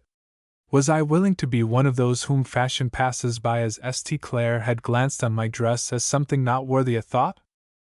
I was not happy those days. Something within me was struggling for self-assertion. It was new to me, for until then I had never needed to assert my claims to anything. For the first time, I was looked down upon, and I did not like it. I do not quite know why I was made to know this so well. My dress, if not showy or costly, was certainly without blame in its neatness and niceness, and perfectly becoming my place as a schoolgirl. And I had very little to do at that time with my schoolmates, and that little was entirely friendly in its character. I am obliged to think, looking back at it now, that some rivalry was at work. I did not then understand it.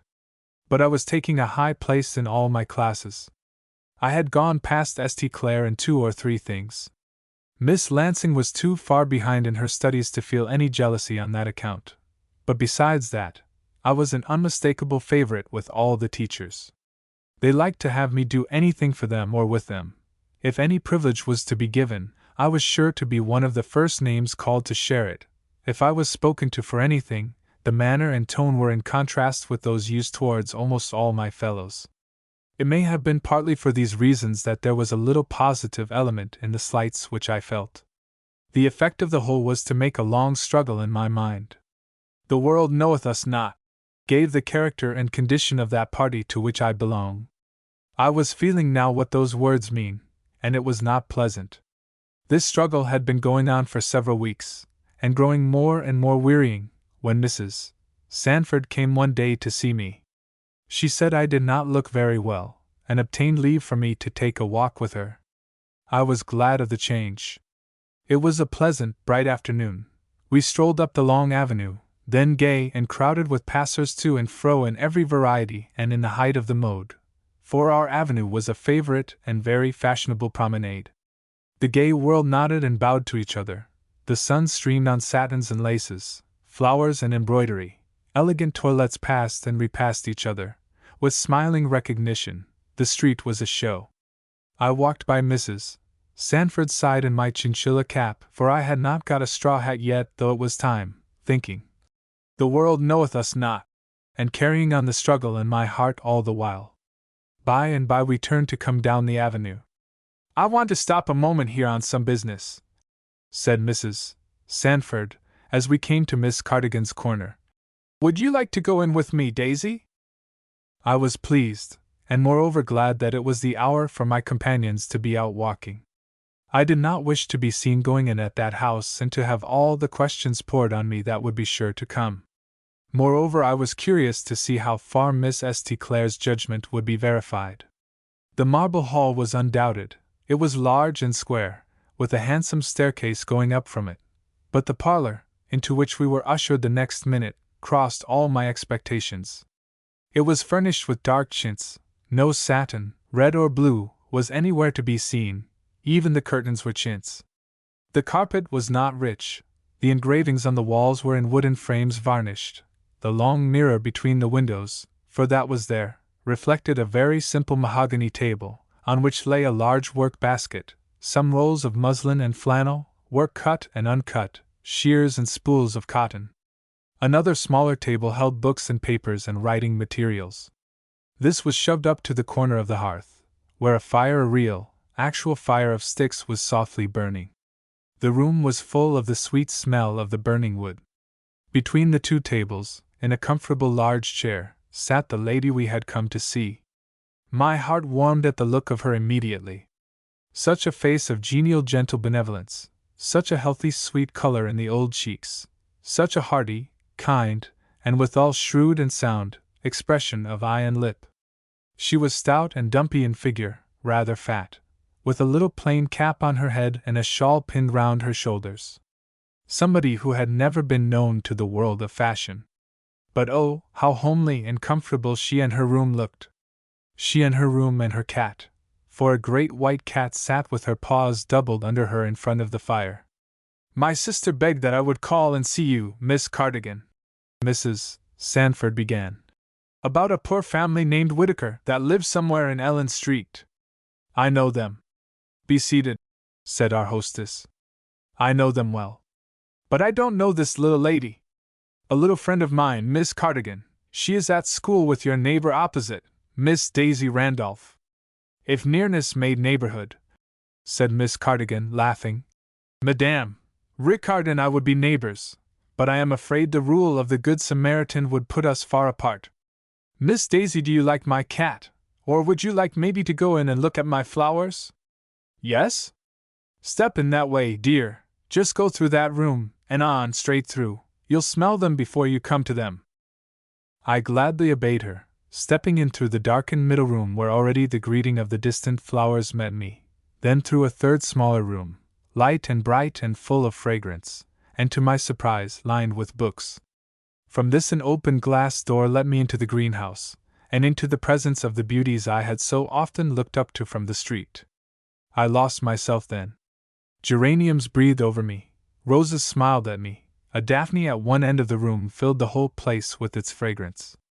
Amaryllis bulbs were magnificent, fuchsias dropped with elegance, jonquils were shy and dainty, violets were good, hyacinths were delicious, tulips were splendid. Over and behind all these and others were wonderful ferns, and heaths most delicate in their simplicity, and myrtles most beautiful with their shining dark foliage and starry white blossoms. I lost myself at first, and wandered past all these new and old friends in a dream. Then I waked up to an intense feeling of homesickness. I had not been in such a greenhouse in a long time. The geraniums and roses and myrtles summoned me back to the years when I was a little happy thing at Melbourne House, or summoned the images of that time back to me. Father and mother and home, the delights and the freedoms of those days, the carelessness and the care, the blessed joys of that time before I knew Miss Pinzon, or school, and before I was perplexed with the sorrows and the wants of the world, and before I was alone above all, when Papa and Mamma and I were at home. The geraniums and the roses set me back there so sharply that I felt it all. I had lost myself at first going into the greenhouse, and now I had quite lost sight of everything else, and stood gazing at the faces of the flowers with some tears on my own, and, I suppose, a good deal of revelation of my feeling, for I was unutterably startled by the touch of two hands upon my shoulders and a soft whisper in my ear. What is it, my bairn? It was Miss Cardigan's soft Scotch accent, and it was, besides, a question of the tenderest sympathy. I looked at her, saw the kind and strong grey eyes which were fixed on me wistfully, and hiding my face in her bosom I sobbed aloud. I don't know how I came to be there, in her arms, nor how I did anything so unlike my habit, but there I was, and it was done, and Miss Cardigan and I were in each other's confidence. It was only for one moment that my tears came, then I recovered myself. What sort of discourse did the flowers hold to you, little one? Said Miss Cardigan's kind voice, while her stout person hid all view of me that could have been had through the glass door. Papa is away, I said, forcing myself to speak. And Mamma, and we used to have these flowers. Yes, I know. I know very well, said my friend. The flowers didn't know but you were there yet. They hadn't discretion. Mrs. Sanford wants to go clear. Will you come again and see them? They will say something else next time. Oh, may I? I said. Just whenever you like, and as often as you like. So I'll expect you. I went home, very glad at having escaped notice from my schoolmates, and firmly bent on accepting Miss Cardigan's invitation at the first chance I had. I asked about her of Mrs. Sanford in the first place, and learned that she was a very good sort of person, a little queer, but very kind, a person that did a great deal of good and had plenty of money. Not in society, of course, Mrs. Sanford added. But I dare say she don't miss that, and she is just as useful as if she were. Not in society. That meant, I supposed, that Miss Cardigan would not be asked to companies where Mrs. Randolph would be found, or Mrs. Sanford, that such people would not know her, in fact. That would certainly be a loss to Miss Cardigan, but I wondered how much? The world knoweth us not. The lot of all Christ's people, could it involve anything in itself very bad? My old Juanita, for example, who held herself the heir to a princely inheritance, was it any harm to her that earthly palaces knew her only as a servant? But then, what did not matter to Juanita or Miss Cardigan, might matter to somebody who had been used to different things. I knew how it had been with myself for a time past. I was puzzled. I determined to wait and see, if I could, how much it mattered to Miss Cardigan. Chapter 12. French Dresses. My new friend had given me free permission to come and see her whenever I found myself able. Saturday afternoon we always had to ourselves in the school, and the next Saturday found me at Miss Cardigan's door again as soon as my friends and room-mates were well out of my way. Miss Cardigan was not at home, the servant said, but she would be in presently. I was just as well pleased. I took off my cap, and carrying it in my hand I went back through the rooms to the greenhouse. All still and fresh and sweet, it seemed more delightful than ever, because I knew there was nobody near. Some new flowers were out. An azalea was in splendid beauty, and a white French rose, very large and fair, was just blossoming, and with the red roses and the hyacinths and the violets and the daphne and the geraniums, made a wonderful sweet place of the little greenhouse. I lost myself in delight again, but this time the delight did not issue in homesickness.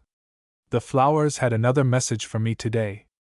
I did not heed it at first, busy with examining and drinking in the fragrance and the loveliness about me, but even as I looked and drank, the flowers began to whisper to me. With their wealth of perfume, with all their various, glorious beauty, one and another leaned towards me or bent over me with the question, "Daisy, are you afraid? Daisy, are you afraid?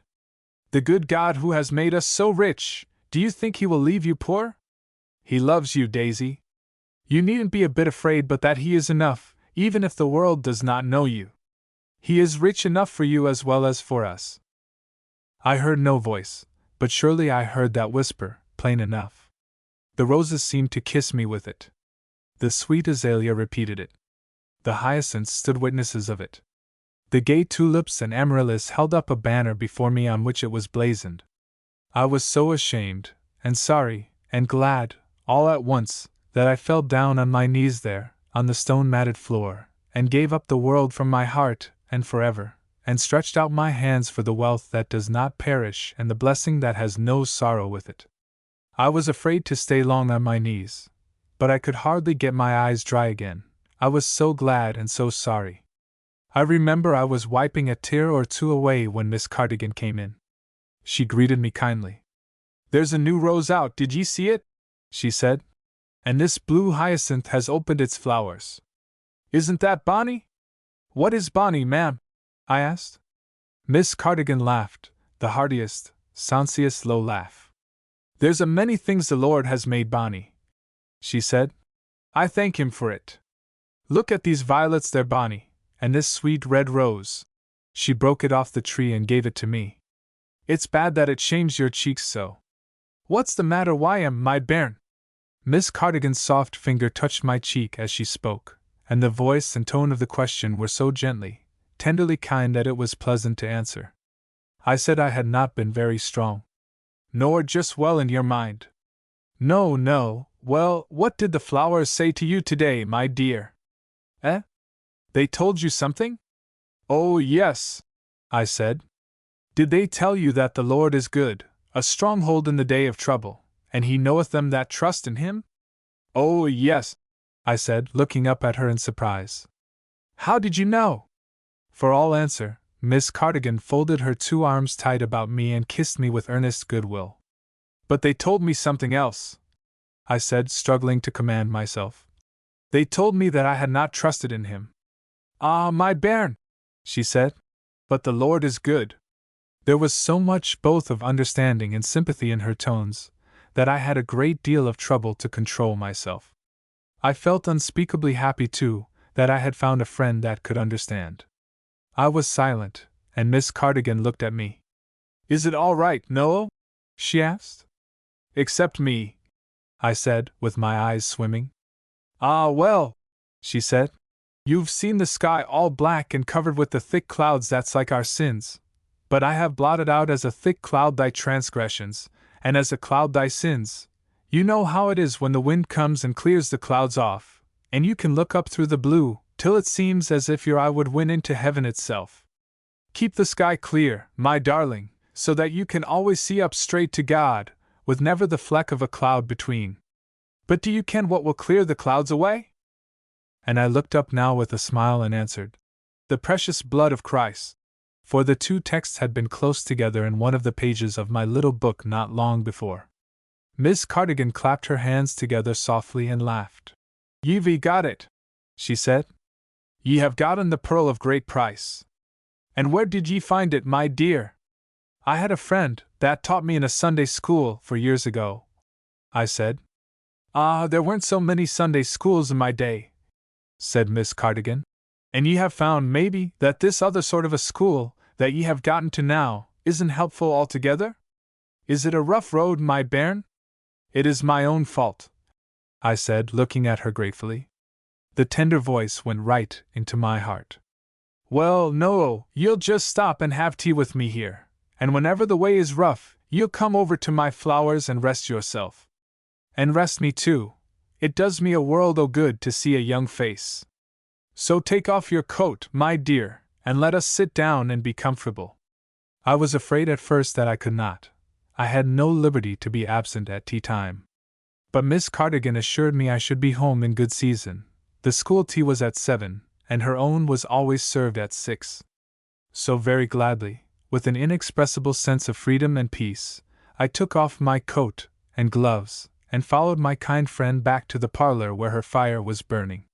For although it was late in April, the day was cool and raw, and the fire one saw nowhere else was delightful in Miss Cardigan's parlor. Every minute of that afternoon was as bright as the fire glow. I sat in the midst of that, on an ottoman, and Miss Cardigan, busy between her two tables, made me very much interested in her story of some distressed families for whom she was working. She asked me very little about my own affairs, nothing that the most delicate good breeding did not warrant. But she found out that my father and mother were at a great distance from me and I almost alone, and she gave me the freedom of her house. I was to come there whenever I could and liked, whenever I wanted to rest my feet, as she said, especially I might spend as much of every Sunday with her as I could get leave for. And she made this first afternoon so pleasant to me with her gentle beguiling talk, that the permission to come often was like the entrance into a whole world of comfort. She had plenty to talk about, plenty to tell, of the poor people to whom she and others were ministering, of plans and methods to do them good, all which somehow she made exceedingly interesting. There was just a little accent to her words, which made them, in their peculiarity, all the more sweet to me, but she spoke good English. The no, which slipped out now and then, with one or two other like words, came only, I found, at times when the fountain of feeling was more full than ordinary, and so flowed over into the disused old channel.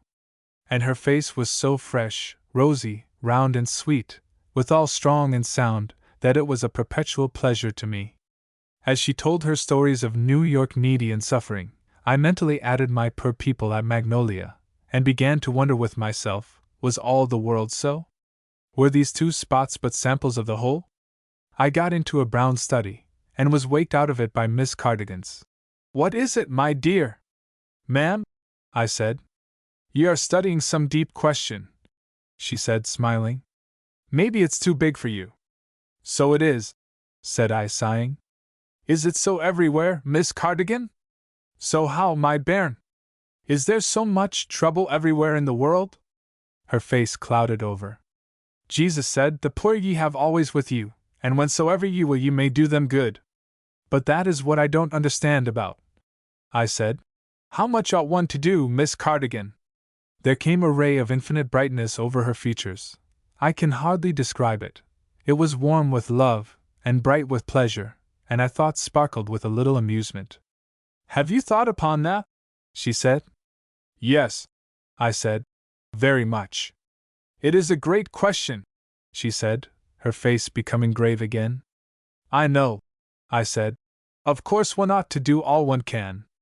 But what I want to know is, how much one can.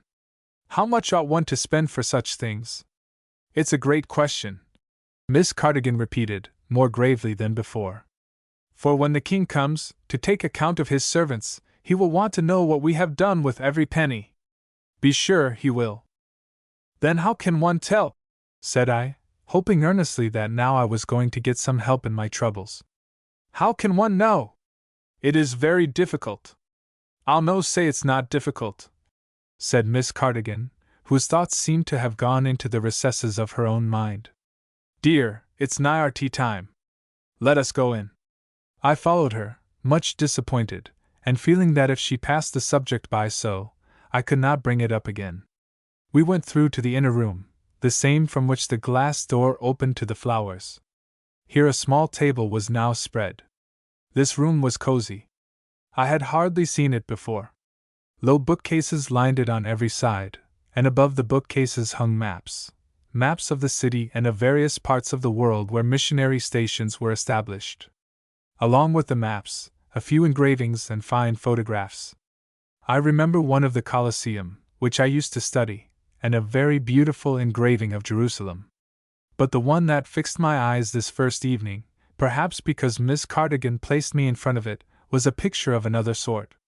It was a good photograph, and had beauty enough besides to hold my eyes. It showed a group of 3 or 4. A boy and girl in front, handsome, careless, and well-to-do, passing along, with wandering eyes. Behind them and disconnected from them by her dress and expression, a tall woman in black robes with a baby on her breast. The hand of the woman was stretched out with a coin which she was about dropping into an iron-bound coffer which stood at the side of the picture. It was the widow's mite, and her face, wan, sad, sweet, yet loving and longing, told the story. The 2 coin were going into the box with all her heart. "You know what it is," said my hostess. "I see, ma'am," I replied. "It is written under. That box is the Lord's treasury." "Yes, ma'am," I said. "I know. Do you remember how much that woman gave?" "2 mites," I said. "It was something more than that," said my hostess. "It was more than anybody else gave that day. Don't you recollect? It was all her living." I looked at Miss Cardigan, and she looked at me. Then my eyes went back to the picture, and to the sad yet sweet and most loving face of the poor woman there. "Ma'am," said I, "do you think people that are rich ought to give all they have?" I only know my lord was pleased with her, said Miss Cardigan softly. And I always think I should like to have him pleased with me too. I was silent, looking at the picture and thinking. You know what made that poor widow give her 2 mites? Miss Cardigan asked presently. I suppose she wanted to give them, I said. I, said my hostess, turning away. She loved the Lord's glory beyond her own comfort. Come, my love, and let us have some tea. She gave all she had, Miss Daisy, and the Lord liked it. Do you think you and me can do less? But that is what I do not understand, I said, following Miss Cardigan to the little tea table, and watching with great comfort the bright, unruffled face which promised to be such a help to me. Now you'll sit down there, said my hostess, where you can see my flowers while I can see you. It's poor work eating, if we cannot look at something or hear something at the same time, and maybe we'll do the 2 things. And you'll have a bit of honey, here it is. And Lottie will bring us up a bit of hot toast, or is the bread better, my dear? Now you're at home, and maybe you'll come over and drink tea with me whenever you can run away from over there. I'll have Lottie set a place for you. And then, when you think of the empty place, you will know you had better come over and fill it. See, you could bring your study book and study here in this quiet little corner by the flowers. I gave my very glad thanks. I knew I could often do this. And now for the not understanding, said Miss Cardigan, when tea was half over. How was it, my dear? I have been puzzled, I said, about giving, how much one ought to give, and how much one ought to spend, I mean, for oneself. Well, said Miss Cardigan brightly, we have fixed that. The poor woman gave all her living. But one must spend some money for oneself, I said. One must have bonnets and cloaks and dresses. And houses and books and pictures, said Miss Cardigan, looking around her. My lamb, let us go to the Bible again. That says, whether ye eat, or drink, or whatsoever ye do, do all to the glory of God. So I suppose we must buy cloaks and bonnets on the same principle. I turned this over in mind. Had I done this, when I was choosing my chinchilla cap and grey cloak? A little ray of infinite brightness began to steal in upon their quiet colors and despised forms. If the rich are to give their all, as well as the poor, it doesn't say, mind you, that they are to give it all to the hungry, or all to the destitute, but only, they are to give it all to Christ. Then, He will tell them what to do with it. Do ye understand, my dear? Miss Cardigan's eye was watching me, not more kindly than keen. A wise and clear grey eye it was. But isn't it difficult to know sometimes what to do? I said. I have been so puzzled to know about dresses. Mamma is away, and I had to decide. It's no very difficult, said Miss Cardigan, if once ye set your face in the right earth as we speak. My dear, there's a great many sorts of dresses and bonnets and things, and I'd always buy just that bonnet and that gown, in which I thought I could do most work for my master, and that wouldn't be the same sort of bonnet for you and for me, she said with a merry smile. Now you'll have another cup of tea, and you'll tell me if my tea's good. It was wonderfully good to me. I felt like a plant dried up for want of water, suddenly set in a spring shower. Refreshment was all around me, without and within. The faces of the flowers looked at me through the glass, and the sweet breath of them came from the open door. The room where I was sitting pleased me mightily, in its comfortable and pretty simplicity, and I had found a friend, even better than my old Maria and Daria Magnolia. It was not very long before I told all about these to my new counselor, for the friendship between us ripened and grew. I often found a chance to fill my place at the dear little tea table. Sundays I could always be there, and I went there straight from afternoon church, and rested among Miss Cardigan's books and in her sweet society, and in the happy freedom and rest of her house, with an intensity of enjoyment which words can but feebly tell. So in time I came to tell her all my troubles and the perplexities which had filled me. I was willing to talk to Miss Cardigan about things that I would have breathed to no other ear upon earth. She was so removed from all the sphere of my past or present life, so utterly disconnected from all the persons and things with which I had had to do, it was like telling about them to a being of another planet.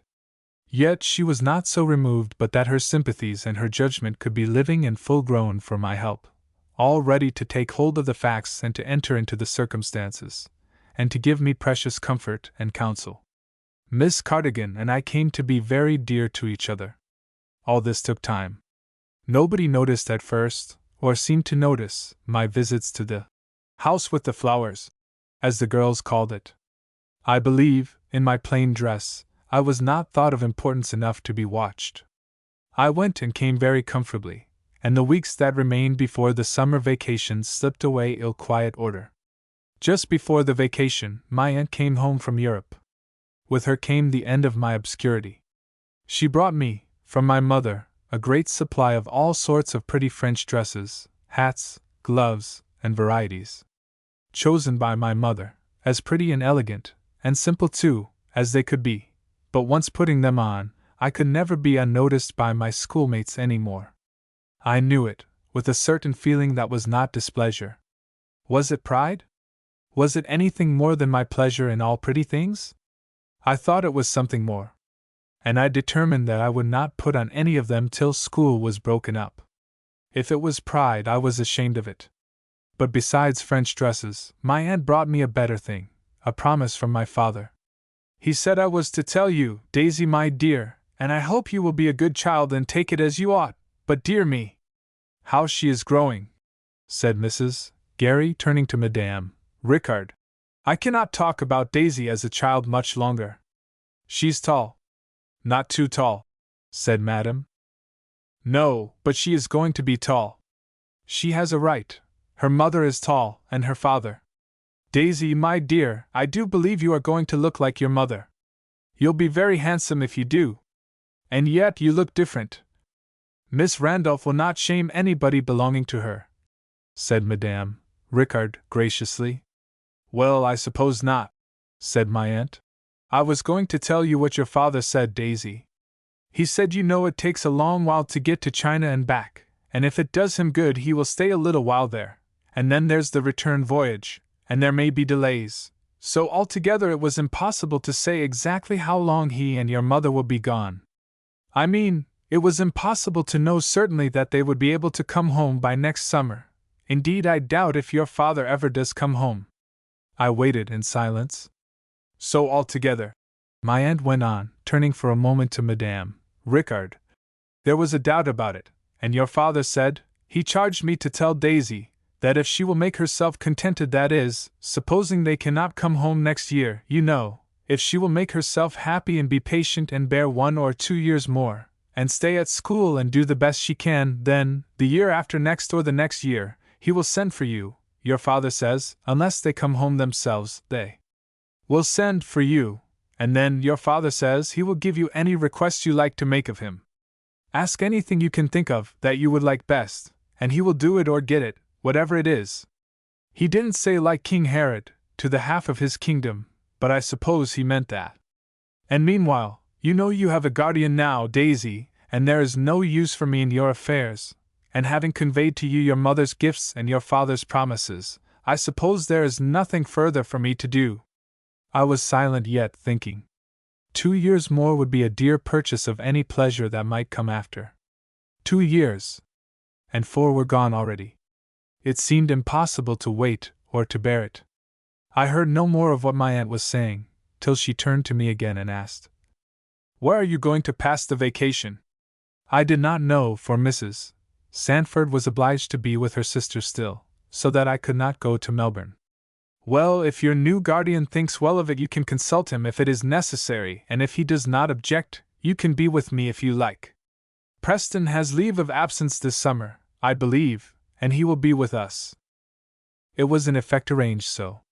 My aunt took me about the country from one watering place to another, from Saratoga to the White Mountains, and Preston's being with us made it a gay time. Preston had been for 2 years at West Point. He was grown and improved, everybody said, but to me he was just the same. If anything, not improved. The old grace and graciousness of his manner was edged with an occasional hardness or abruptness which did not used to belong to him, and which I did not understand. There seemed to be a latent cause of irritation somewhere. However, my summer went off smoothly enough. September brought me back to Madame Rickard's, and in view of Miss Cardigan's late roses and budding chrysanthemums. I was not sorry. I had set my heart on doing as much as could be done in these next 2 years, if 2 they must be. I was the first in my room, but before the end of the day they all came pouring in, the 2 older and the 2 younger girls. "Here's somebody already!" exclaimed Miss Macy as she saw me. "Why, Daisy Randolph! Is it possible that's you? Is it Daisy Randolph? What have you done to yourself? How you have improved!" "She is very much improved," said Miss Bentley more soberly. "She has been learning the fashions," said Miss Lansing, her bright eyes dancing as good-humoredly as ever. "Daisy, now when your hair gets long you'll look quite nice. That frock is made very well." "She is changed," said Miss St. Clair, with a look I could not quite make out. "No," I said. "I hope I am not changed." "Your dress is," said St. Clair. I thought of Dr. Sanford's "I'll habit sail home." "My mother had this dress made," I said, "and I ordered the other one, that is all the difference." "You're on the right side of the difference, then," said Miss St. Clair. "Has your mother come back, Daisy?" Miss Lansing asked. "Not yet. She sent me this from Paris." "It's very pretty," she said, with, I saw, an increase of admiration, but St. Clair gave me another strange look. "How much prettier Paris things are than American," Lansing went on. "I wish I could have all my dresses from Paris." "Why, Daisy, you've grown handsome." "Nonsense," said Miss Macy. "She always was, only you didn't see it." "Style is more than a face," remarked Miss St. Clair cavalierly. Somehow I felt that this little lady was not in a good mood towards me. I boded mischief, for being nearly of an age, we were together in most of our classes, studied the same things and recited at the same times. There was an opportunity for clashing. They soon ran off, all 4, to see their friends and acquaintances and learn the news of the school. I was left alone, making my arrangement of clothes and things in my drawer and my corner of the closet, and I found that some disturbance, in those few moments, had quite disarranged the thoughts in my heart. They were peaceful enough before. There was some confusion now. I could not at first tell what was uppermost, only that St. Clair's words were those that most returned to me. "She has changed." Had I changed? Or was I going to change? Was I going to enter the lists of fashion with my young companions, and try who would win the race? No doubt my mother could dress me better than almost any of their mothers could dress them. What then? Would this be a triumph? Or was this the sort of name and notoriety that became and befitted a servant of Jesus?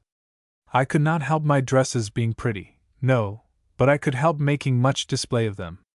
I could wear my own school plaid when the weather grew cooler, and 1 or 2 others of my wardrobe were all I need show. Style is more than a face. No doubt. What then? Did I want style and a face too? Was I wishing to confound St. Clair? Was I escaping already from that bond and mark of a Christian? "The world knoweth us not." I was startled and afraid. I fell down on my knees by the side of my bed, and tried to look at the matter as God looked at it. And the Daisy I thought he would be pleased with, was one who ran no race for worldly supremacy. I resolved she should not. The praise of God, I thought, was far better than the praise of men. My mind was quite made up when I rose from my knees, but I looked forward to a less quiet school term than the last had been. Something told me that the rest of the girls would take me up now, for good and for evil. My Paris dress set me in a new position, no longer beneath their notice.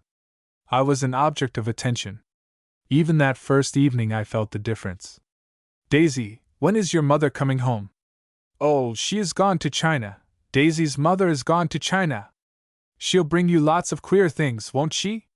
What a sweet dress! That didn't come from China? Daisy, who's head in mathematics, you or St. Clair? I hope you will get before her." "Why?" I ventured to ask. "Oh, you're the best of the 2, everybody knows that. But St. Clair is smart, isn't she?" "She thinks she is," answered another speaker. "She believes she's at the tip-top of creation, but she never had such a pretty dress on as that in her days, and she knows it, and she don't like it." It's real fun to see St. Clair beat. She thinks she is so much better than other girls, and she has such a way of twisting that upper lip of hers. Do you know how St. Clair twists her upper lip? Look. She's doing it now. She's handsome though, ain't she? Said Miss Macy. She'll be beautiful. No, said Genevieve. Not that. Never that. She will be handsome, but beauty is a thing of the soul. She will not be beautiful. Daisy, are you going to work hard this year? Yes, mademoiselle. I believe you, she said, taking my face between her two hands and kissing it. Who ever saw Genevieve do that before? Said Miss Macy as the other left us. She is not apt to like the scholars. I knew she had always liked me. But everybody had always liked me, I reflected. This time at school was the first of my knowing anything different. And in this there now came a change. Since my wearing and using the Paris things sent me by my mother, which I dared not fail to use and wear, I noticed that my company was more sought in the school. Also my words were deferred to, in a way they had not been before. I found, and it was not an unpleasant thing, that I had grown to be a person of consequence. Even with the French and English teachers, I observed that they treated me with more consideration. And so, I reflected within myself again over Dr. Sanford's observation. I'll habit sail home. Of course, it was a consideration given to my clothes, a consideration also to be given up if I did not wear such clothes. I saw all that.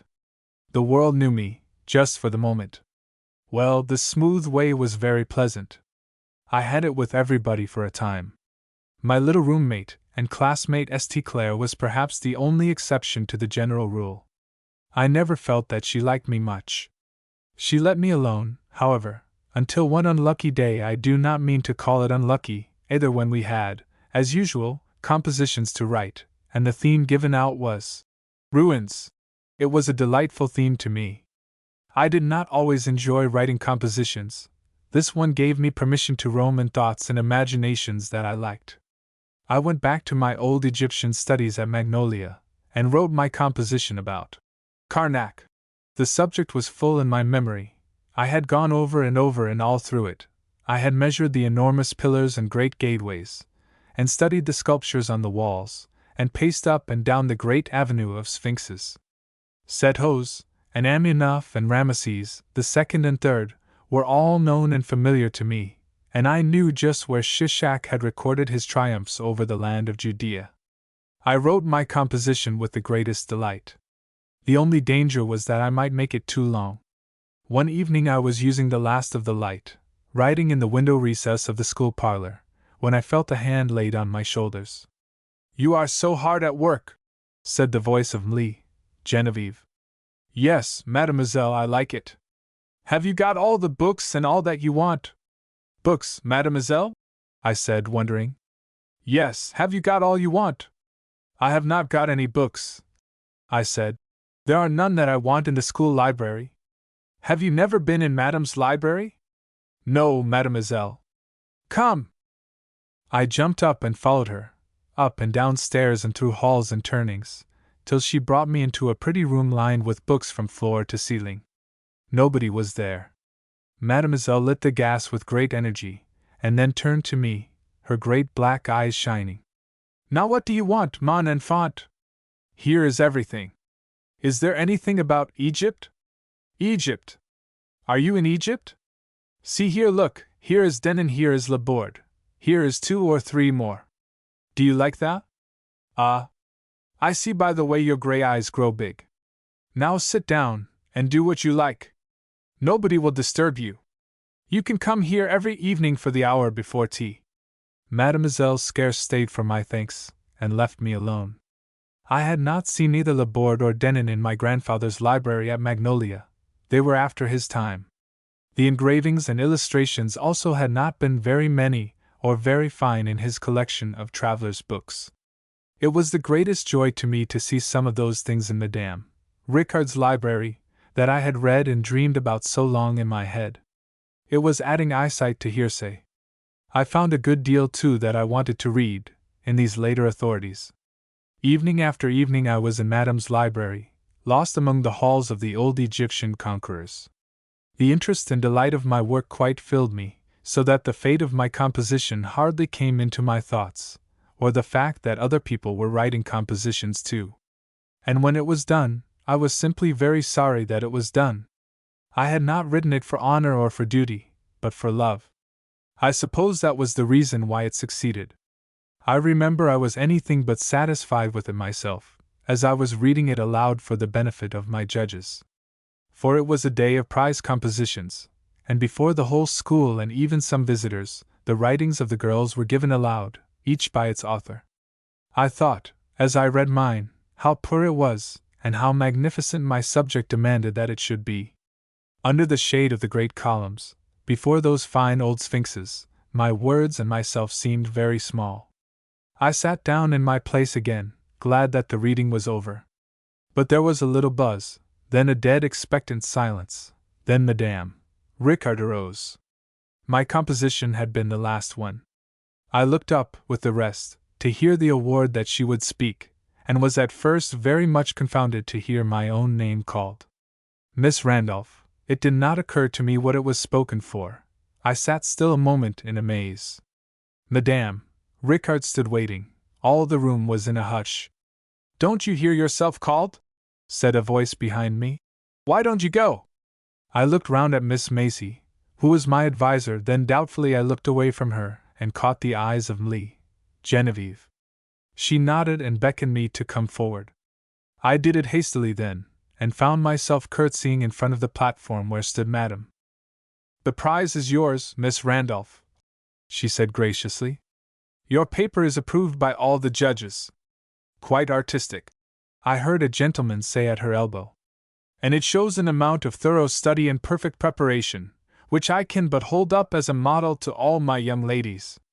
You deserve this, my dear." I was confounded, and a low curtsy was only a natural relief to my feelings. But Madame unhappily took it otherwise. "This is yours," she said, putting into my hands an elegant little brown standish. "And if I had another prize to bestow for grace of good manners, I am sure I would have the pleasure of giving you that too." I bent again before Madame, and got back to my seat as I could. The great business of the day was over, and we soon scattered to our rooms. And I had not been in mine 5 minutes before the penalties of being distinguished began to come upon me. "Well, Daisy," said Miss Lansing, "you've got it. How pretty! Isn't it, Macy?" "It isn't a bit prettier than it ought to be, for a prize in such a school," said Miss Macy. "It will do. I've seen handsomer prizes," said Miss Bentley. "But you've got it, more ways than one, Daisy," Miss Lansing went on. "I declare! Aren't you a distinguished young lady? Madam, too. Why, we all used to think we behaved pretty well before company, didn't we, St. Clair?" "I hate favor and favoritism," said that young lady, her upper lip taking the peculiar turn to which my attention had once been called. "Madame likes whatever is French." "But Randolph is not French, are you, Randolph?" said Black Eyes, who was good-natured through everything. "Madame is not French herself," said Miss Bentley. "I hate everything at school," St. Clair went on. "It is too bad," said her friend. "Do you know, Daisy, St. Clair always has the prize for compositions. What made you go and write that long stuff about Ramesses? The people didn't understand it, and so they thought it was fine. I am sure there was a great deal finer writing in Faustina's composition," said Miss Bentley. I knew very well that Miss St. Clair had been accustomed to win this half-yearly prize for good writing. I had expected nothing but that she would win it this time. I had counted neither on my own success nor on the displeasure it would raise. I took my hat and went over to my dear Miss Cardigan, hoping that ill humor would have worked itself out by bedtime. But I was mistaken. St. Clair and I had been pretty near each other in our classes, though once or twice lately I had got an advantage over her, but we had kept on terms of cool social distance until now. Now the spirit of rivalry was awake. I think it began to stir at my Paris dresses and things. Carnac and Madame Ricard finished the mischief. On my first coming to school I had been tempted, in my horror at the utter want of privacy, to go to bed without prayer, waiting till the rest were all laid down and asleep and the lights out, and then slipping out of bed with great care not to make a noise, and watching that no whisper of my lips should be loud enough to disturb anybody's slumbers. But I was sure, after a while, that this was a cowardly way of doing, and I could not bear the words, "Whosoever shall be ashamed of me, and of my words, of him shall the Son of Man be ashamed, when he cometh in the glory of his Father." I determined in the vacation that I would do so no more, cost what it might the contrary. It cost a tremendous struggle. I think, in all my life I have done few harder things than it was to me then to kneel down by the side of my bed in full blaze of the gaslights, and with 4 curious pairs of eyes around to look on, to say nothing of the 4 busy tongues wagging about nothing all the time. I remember what a hush fell upon them the first night, while beyond the posture of prayer I could do little. Only unformed or half-formed thoughts and petitions struggled in my mind, through a crowd of jostling regrets and wishes and confusions, in which I could hardly distinguish anything. But no explosion followed, of either ridicule or amusement, and I had been suffered from that night to do as I would, not certainly always in silence, but quite unmolested. I had carried over my Standish to Miss Cardigan to ask her to take care of it for me. I had no place to keep it. But Miss Cardigan was not satisfied to see the prize. She wanted to hear the essay read, and was altogether so elated that a little undue elation perhaps crept into my own heart. It was not a good preparation for what was coming. I went home in good time. In the hall, however, Genevieve seized upon me. She had several things to say, and before I got upstairs to my room all the rest of its inmates were in bed. I hoped they were asleep. I heard no sound while I was undressing, nor while I knelt, as usual now, by my bedside. But as I rose from my knees I was startled by a sort of grunt that came from St. Clair's corner. "Humph! Dear me! Where's so good, grace and devotion, Christian grace too?" "Hold your tongue, St. Clair," said Miss Macy, but not in a way, I thought, to check her, if she could have been checked. "But it's too bad, Macy," said the girl. "We're all so rough, you know. We don't know how to behave ourselves, we can't make curtsies, our mothers never taught us anything, and dancing masters are no good. We ought to go to Egypt. There isn't anything so truly dignified as a pyramid. There is a great deal of aplomb there." "Who talked about aplomb?" said Miss Bentley. "You have enough of that, at any rate, Faustina," said Lansing. "Mrs. St. Clair's child ought to have that," said Miss Macy. "Ah, but it isn't Christian grace, after all," persisted Faustina. "You want a cross at the top of a pyramid to make it perfect." "Hush, Faustina," said Miss Macy. "It's fair," said Miss Bentley. "You had better not talk about Christian grace, girls. That isn't a matter of opinion." "Oh, isn't it?" cried St. Clair, half rising up in her bed. "What is it, then?" Nobody answered. "I say, Macy, what is Christian grace if you know? If you don't know, I'll put you in the way to find out." "How shall I find out?" "Will you do it if I show it to you?" "Yes." "Ask Randolph?" "That's the first step." "Ask her, yes.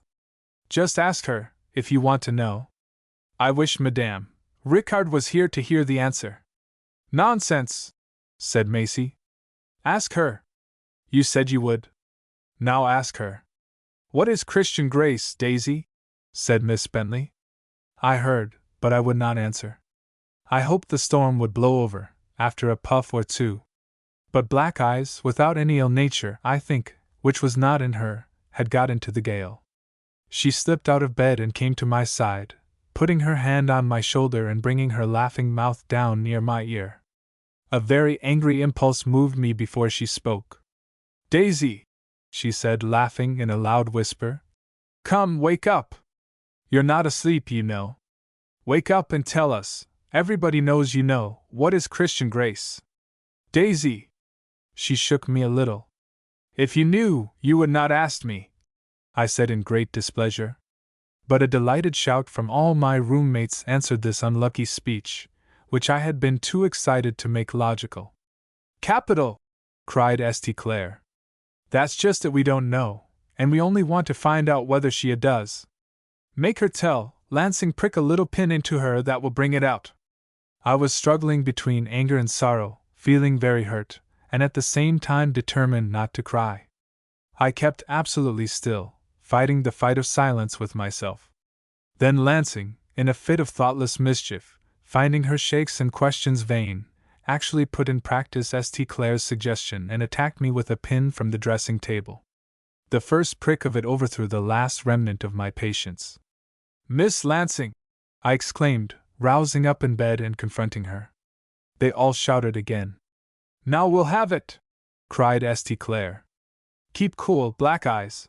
Let's hear, we'll have an exposition now. Theme, Christian grace."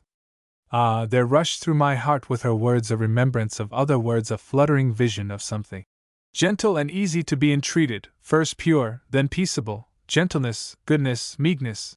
But the grip of passion held them all down or kept them all back.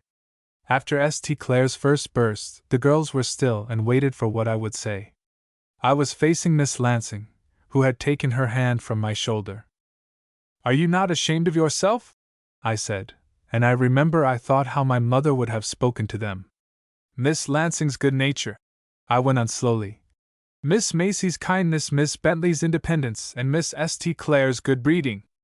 And Miss Randolph's religion, echoed the last named, with a quiet distinctness which went into my heart. "What about my independence?" said Miss Bentley.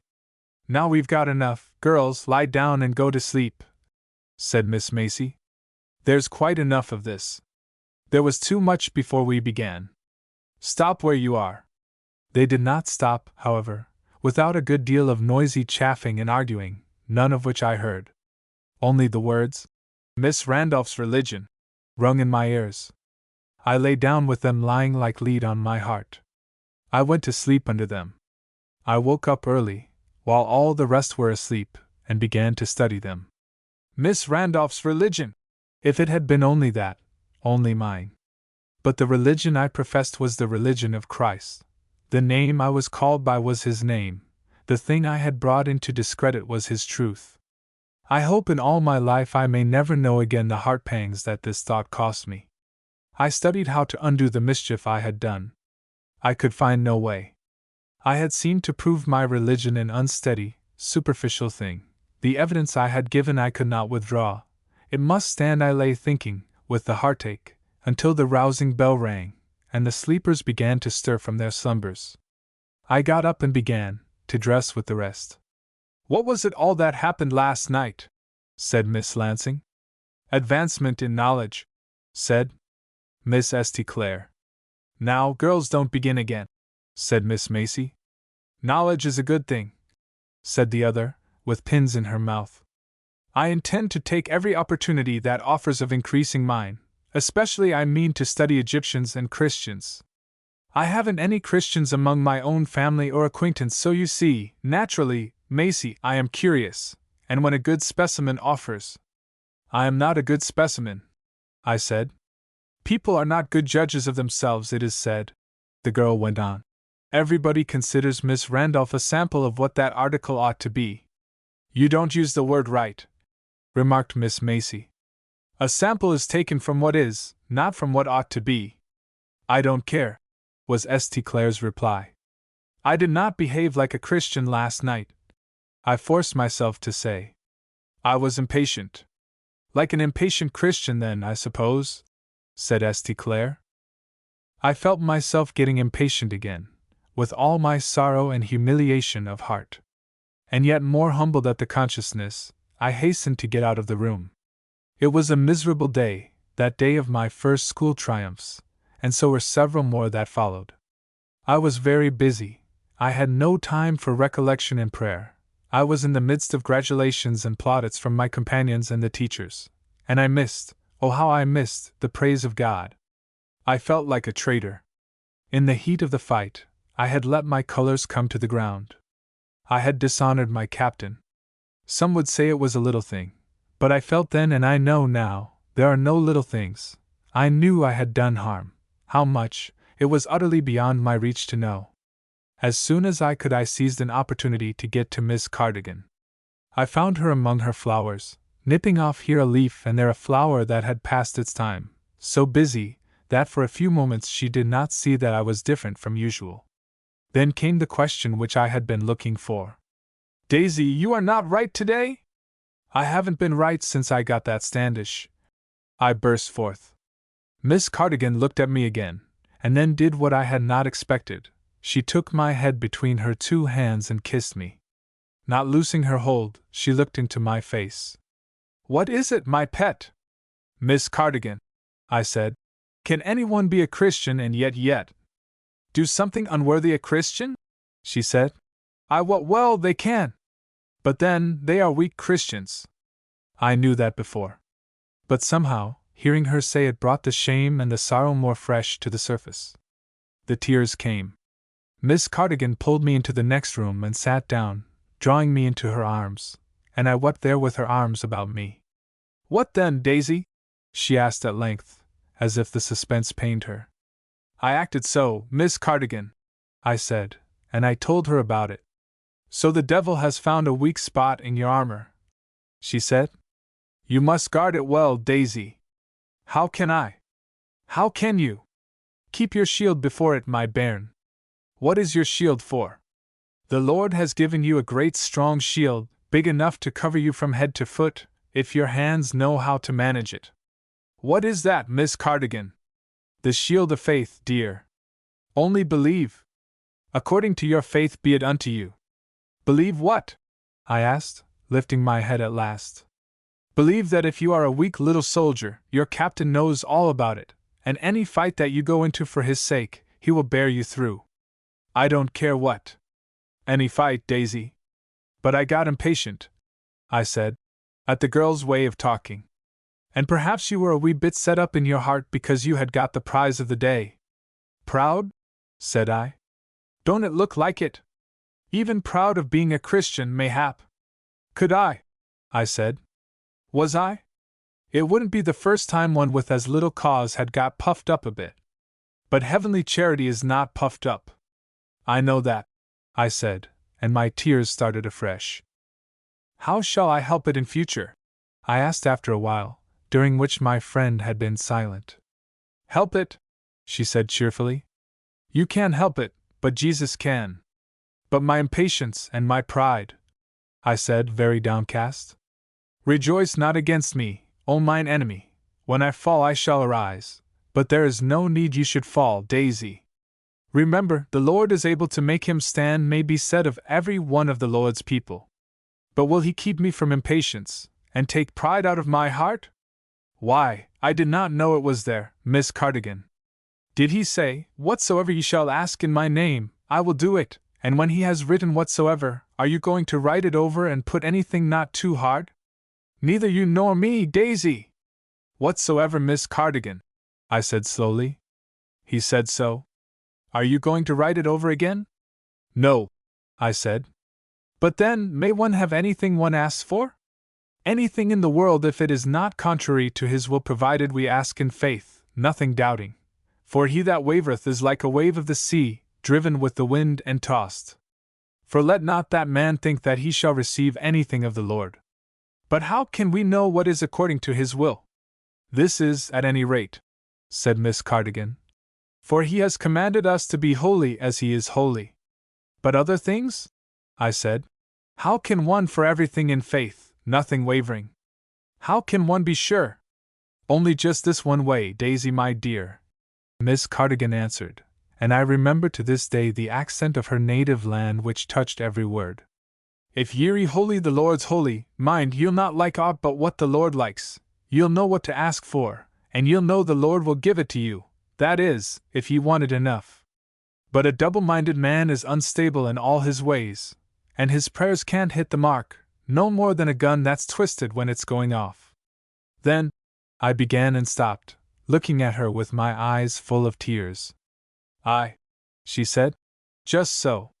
There's no need that you nor me should be under the power of the evil one, for we're free. The Lord's words aren't too good to be true, every one of 'em is as high as heaven, and there isn't a sin nor an enemy but you and I may be safe from, if we trust the Lord." I do not remember any more of the conversation. I only know that the sun rose on my difficulties, and the shadows melted away. I had a happy evening with my dear old friend, and went home quite heart-whole. Chapter 13. Grey Coats. I went back to school comforted. I had got strength to face all that might be coming in the future. And life has been a different thing to me ever since. Paul's words, "I can do all things through Christ," I have learned are not his words any more than mine. From that time I grew more and more popular in the school. I cannot tell why, but popularity is a thing that grows upon its own growth. It was only a little while before my companions almost all made a pet of me. It is humbling to know that this effect was hastened by some of the French dresses my mother had sent me, and which convenience obliged me to wear. They were extremely pretty. The girls came round me to know where I got them, and talked about who I was, and Daisy Randolph was the name most favored by their lips from that time until school closed. With the exception, I must add, of my 4 roommates. Miss St. Clair held herself entirely aloof from me, and the others chose her party rather than mine. St. Clair never lost, I think, any good chance or omitted any fair scheme to provoke me, but all she could do had lost its power. I tried to soften her, but Faustina was a rock to my advances. I knew I had done irreparable wrong that evening. The thought of it was almost the only trouble I had during those months. An old trouble was brought suddenly home to me one day. I was told a person wanted to speak to me in the lower hall. I ran down, and found Margaret.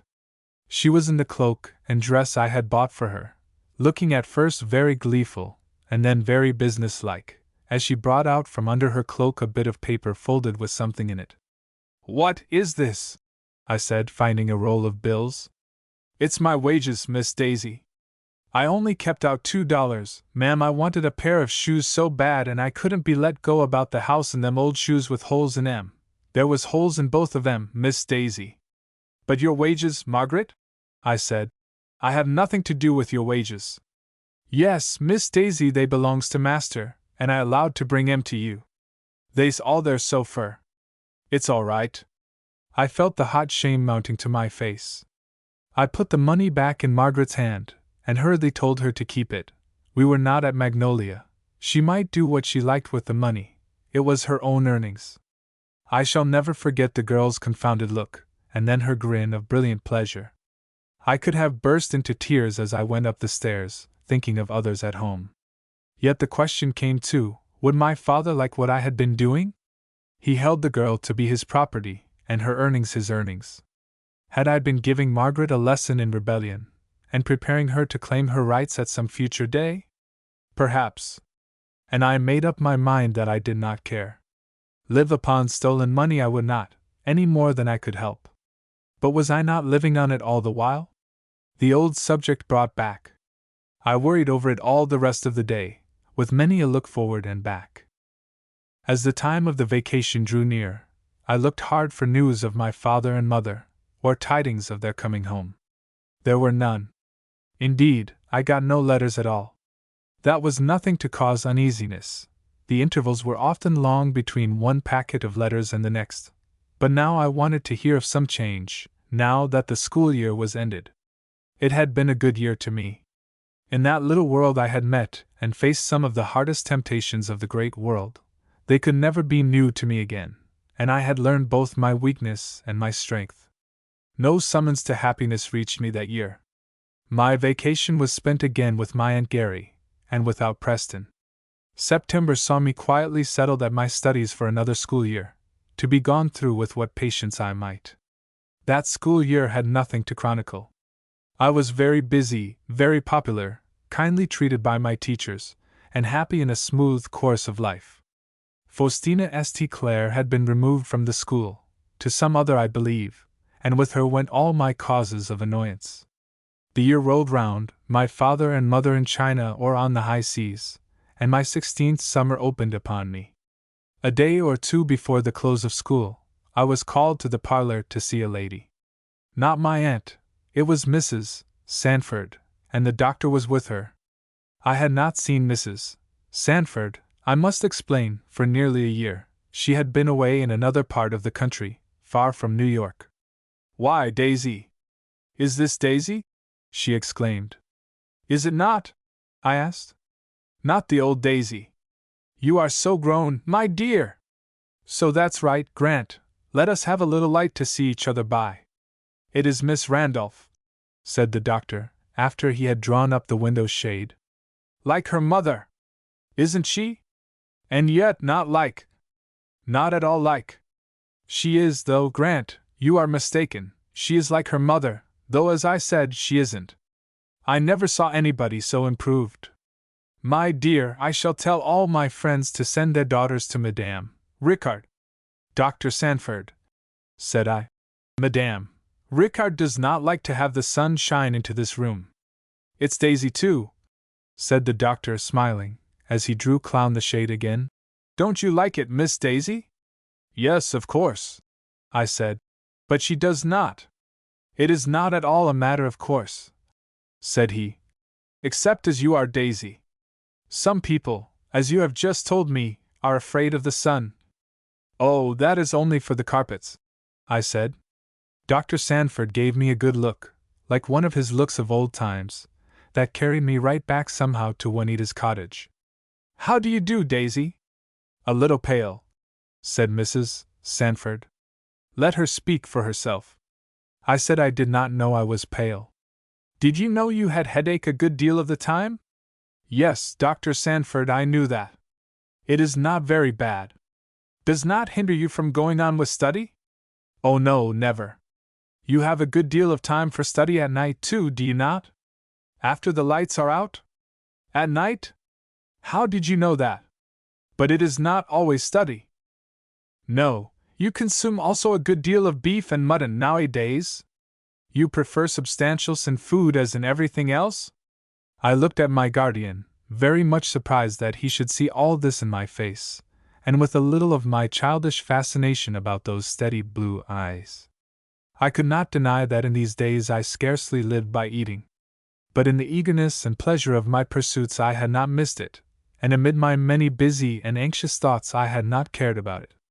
That will do, said the doctor. Daisy, have you heard lately from your father or mother?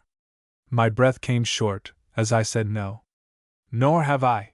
Failing orders from them, you are bound to respect mine, and I order you change of air, and to go wherever Mrs. Sanford proposes to take you. Not before school closes, Dr. Sanford? Do you care about that? My dear child, said Mrs. Sanford, we are going to West Point, and we want to take you with us. I know you will enjoy it, my dear, and I shall be delighted to have you. But we want to go next week. Do you care, Daisy? Dr. Sanford repeated. I had to consider. 1 week more, and the examination would be over and the school term ended. I was ready for the examination. I expected to keep my standing, which was very high. By going away now I should lose that, and miss some distinction. So at least I thought. I found that several things were at work in my heart that I had not known were there. After a minute I told Mrs. Sanford I would go with her when she pleased. You have made up your mind that you do not care about staying to the end here? Said the doctor. Dr. Sanford, I said, I believe I do care, but not about anything worthwhile. He took both my hands, standing before me, and looked at me, I thought, as if I were the old little child again. A course of fresh air, he said, will do you more good than a course of any other thing just now. And we may find wonderful things at West Point, Daisy. I expect you will enjoy it, Daisy, Mrs. Sanford repeated. There was no fear. I knew I should see Preston at any rate, and I had been among brick walls for many months. I winced a little at thought of missing all I had counted upon at the close of term, but it was mainly pride that winced, so it was no matter. We left the city 3 or 4 days later. It was a June day, can I ever forget it?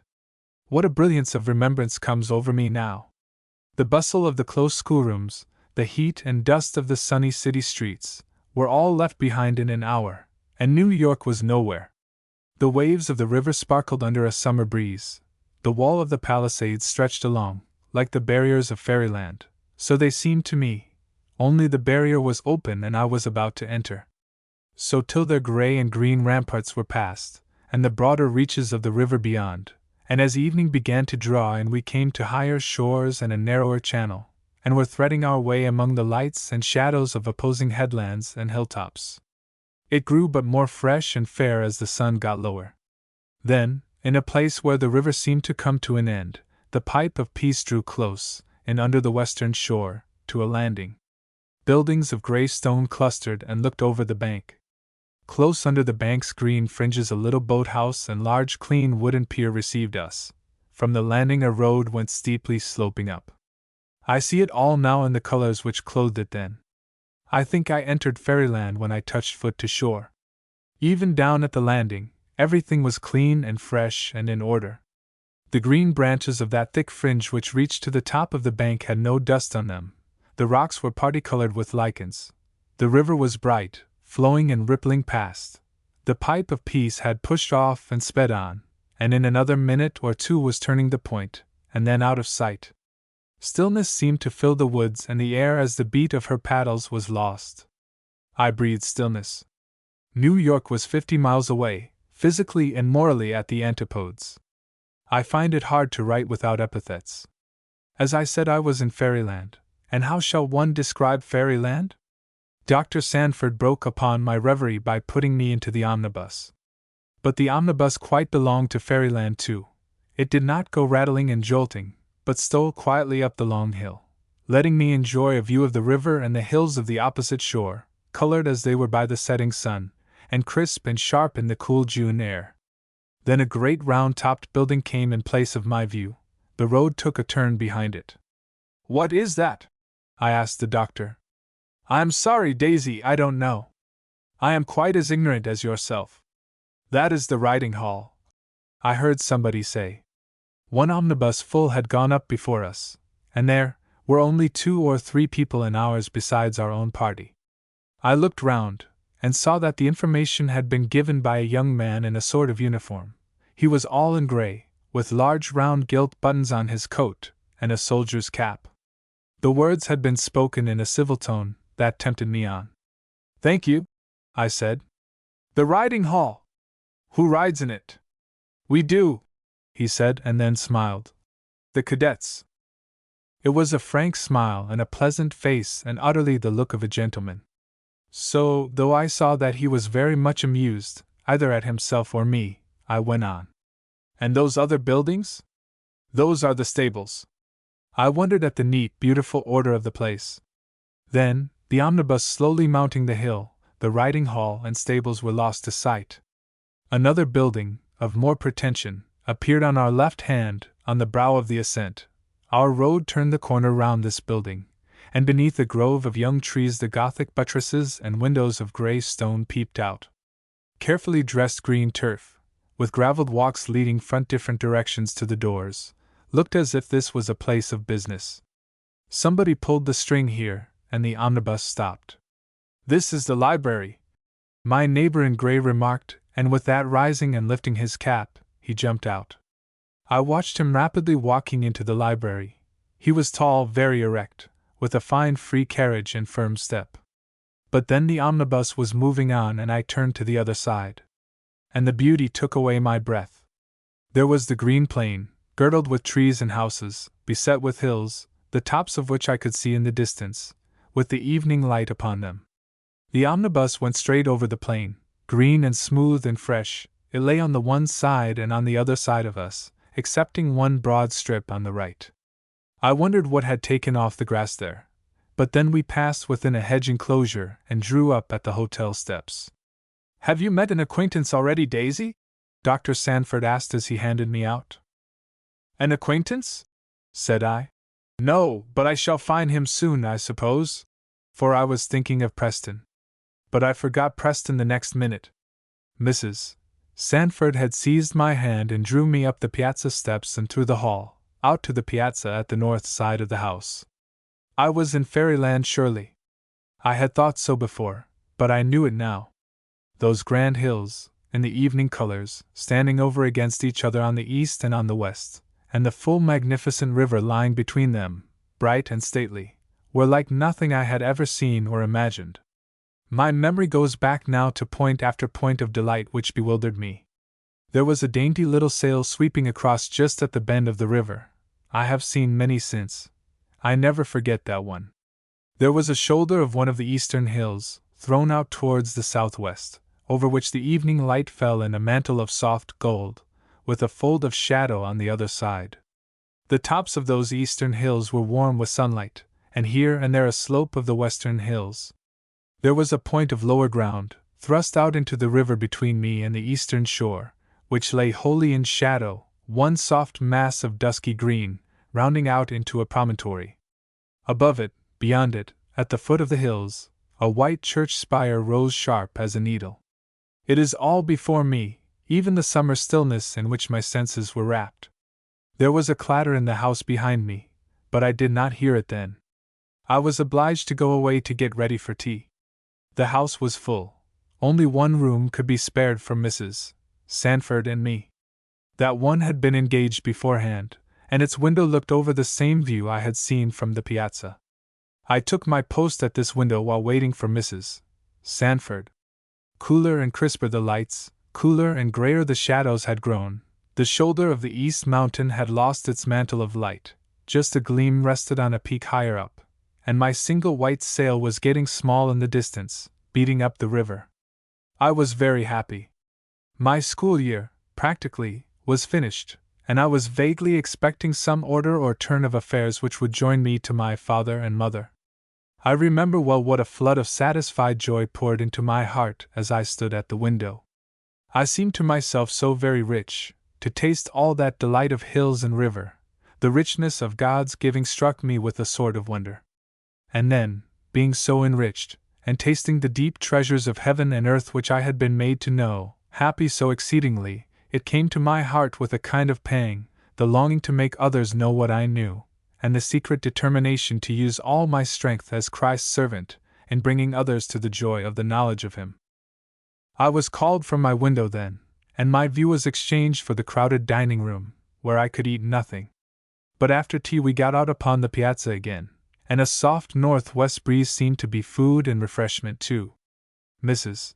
Sanford soon found a colonel and a general to talk to, but Dr. Sanford sat down by me. "How do you like it, Daisy?" I told him, and thanked him for bringing me. "Are you tired?"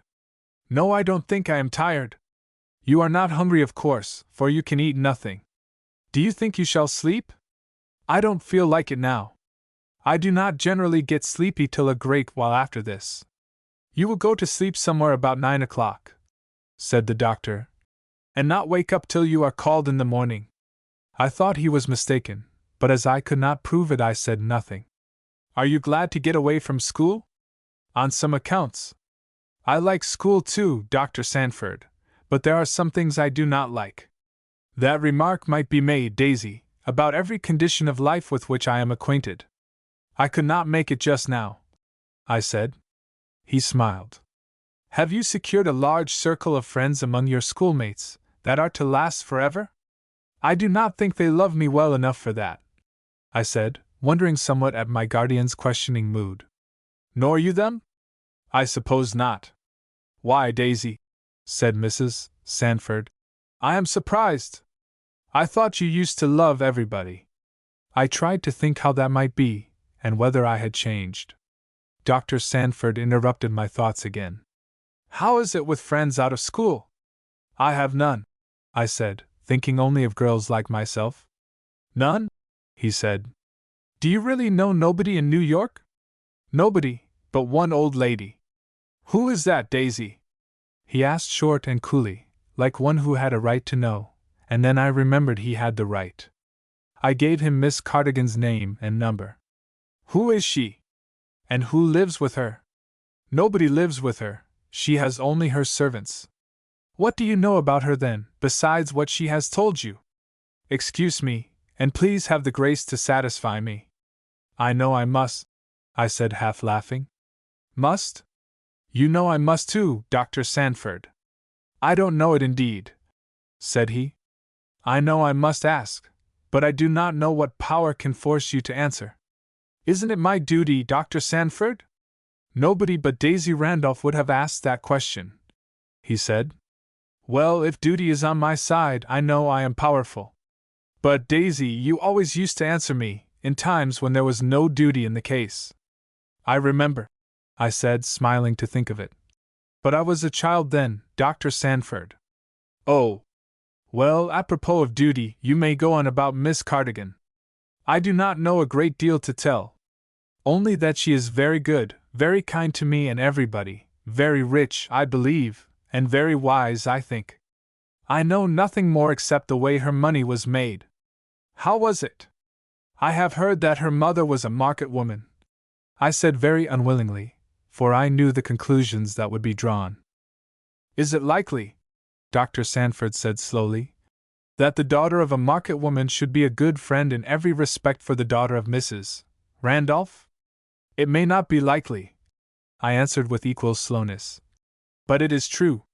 Can you prove your position, Daisy? What is your objection to her, Dr. Sanford? Simply what you have told me. The different classes of society are better apart. I was silent. If Miss Cardigan was not of my class, I knew I wanted to be of hers. There were certain words running in my head about a royal priesthood, a peculiar people, and certain other words too which I thought it was no use to tell Dr. Sanford.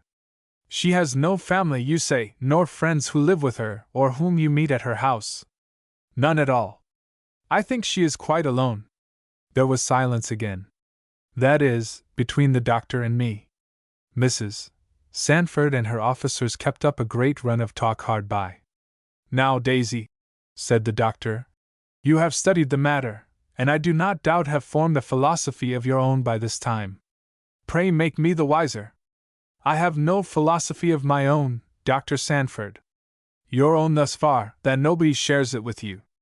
Is that your notion of me? I said, laughing. A very good notion. Nothing is worse than commonplace people. Indulge me, Daisy. So I thought I had better.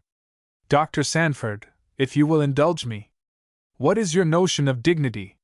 He passed his hand over his hair, with a comical face.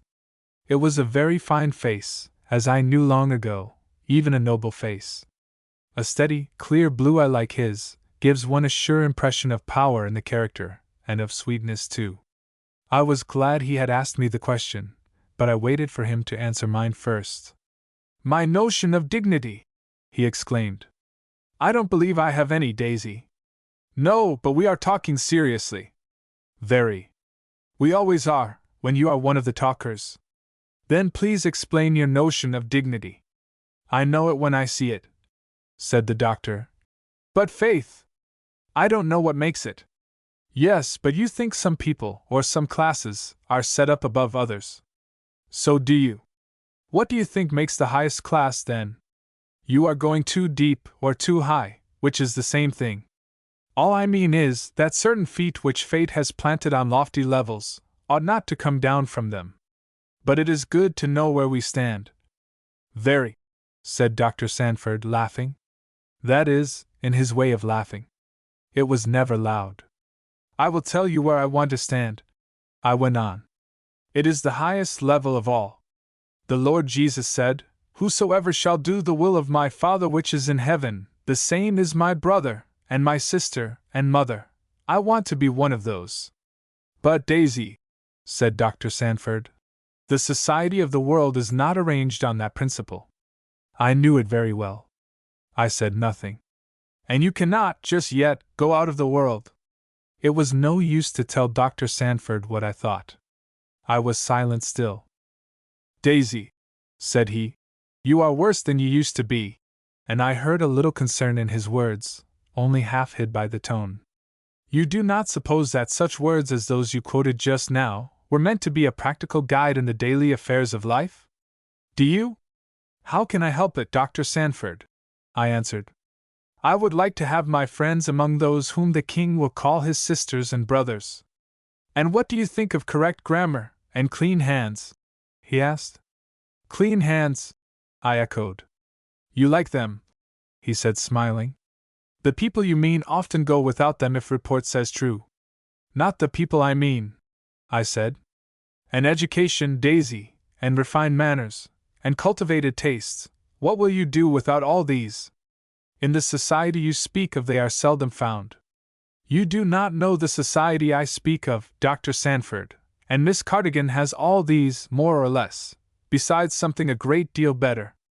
Dr. Sanford rose up suddenly and introduced me to a Captain Southgate who came up, and the conversation ran upon West Point things and nothings after that.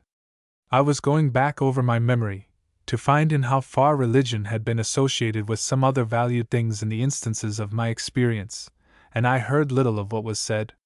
Mr. Dinwiddie had been a gentleman, as much as any one I ever knew. He was the first. My old Juanita had the manners of a princess, and the tact of a fine lady. Miss Cardigan was a capital compound of sense, goodness, business energies, and gentle wisdom. The others, well, yes, they were of the despised orders of the world.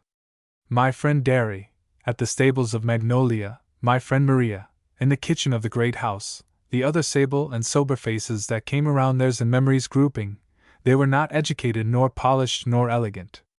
Yet well I knew that having owned Christ before me, he would own them before the angels of heaven, and what would they be in that day? I was satisfied to be numbered with them. I slept, as Dr. Sanford had prophesied I would, that night. I awoke to a vision of beauty. My remembrance of those days that followed is like a summer morning, with a diamond hanging to every blade of grass. I awoke suddenly, that first day, and rushed to the window.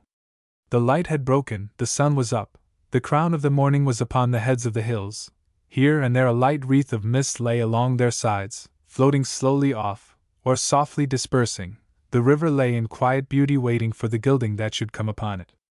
I listened. The brisk notes of a drum and fife came to my ear, playing one after another joyous and dancing melody. I thought that never was a place so utterly delightsome as this place. With all speed I dressed myself, noiselessly, so as not to waken Mrs. Sanford, and then I resolved I would go out and see if I could not find a place where I could be by myself, for in the house there was no chance of it. I took Mr. Dinwiddie's Bible and stole downstairs. From the piazza where we had sat last night, a flight of steps led down. I followed it, and found another flight, and still another. The last landed me in a gravelled path. One track went down the steep face of the bank, on the brow of which the hotel stood. Another track crossed that and wound away to my right, with a gentle downward slope. I went this way. The air was delicious. The woods were musical with birds. The morning light filled my pathway and, glancing from trees or rocks ahead of me, lured me on with a promise of glory. I seemed to gather the promise as I went, and still I was drawn further and further. Glimpses of the river began to show through the trees, for all this bank side was thickly wooded. I left walking and took to running. At last I came out upon another gravelled walk, low down on the hillside, lying parallel with the river and open to it. Nothing lay between but some masses of granite rock, grey and lichened, and a soft fringe of green underbrush and small wood in the intervals. Moreover, I presently found a comfortable seat on a huge grey stone, where the view was uninterrupted by any wood growth, and if I thought before that this was fairyland, I now almost thought myself a fairy. The broad river was at my feet. The morning light was on all the shores, sparkled from the granite rocks below me and flashed from the polished leaves, and glittered on the water, filling all the blue above with radiance, touching here and there a little downy cloud, entering in and lying on my heart. I shall never forget it. The taste of the air was as one tastes life and strength and vigor. It all rolled in on me a great burden of joy. It was not the worst time or place in the world to read the Bible. But how all the voices of nature seemed to flow in and mix with the reading, I cannot tell, no more than I can number them.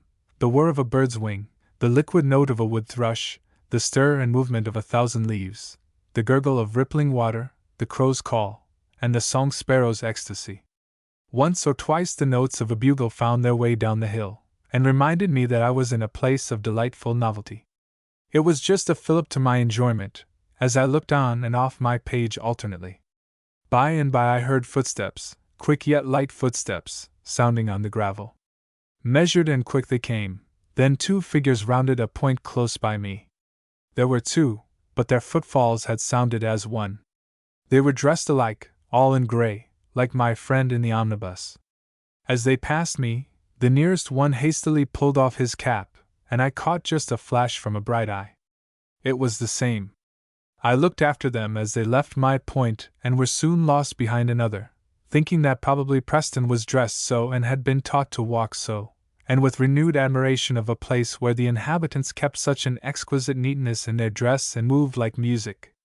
There was a fullness of content in my mind, as at length I slowly went back up my winding path to the hotel, warned by the furious sounds of a gong that breakfast was in preparation. As I toiled up the last flight of steps, I saw Dr. Sanford on the piazza. His blue eye looked me all over and looked me through, I felt. I was accustomed to that, both from the friend and the physician, and rather liked it. "What is on the other side of the house?" I asked. "Let us go and see." And as we went, the doctor took my book from my hand to carry it for me. He opened it, too, and looked at it. On the other side or two sides of the house stretched away the level green plain. At the back of it stood houses half hidden by trees. Indeed, all round two sides of the plain there vasts a border of buildings and of flourishing trees as yell. Down the north side, from the hotel where we were, a road went winding, likewise under arching trees. Here and there I could see cannon and a bit of some military work. All the center of the plain was level and green, and empty, and from the hotel to the library stretched a broad strip of bare ground, brown and dusty, alongside of the road by which we had come across last night. In the morning sun, as indeed under all other lights and at all other hours, this scene was one of satisfying beauty.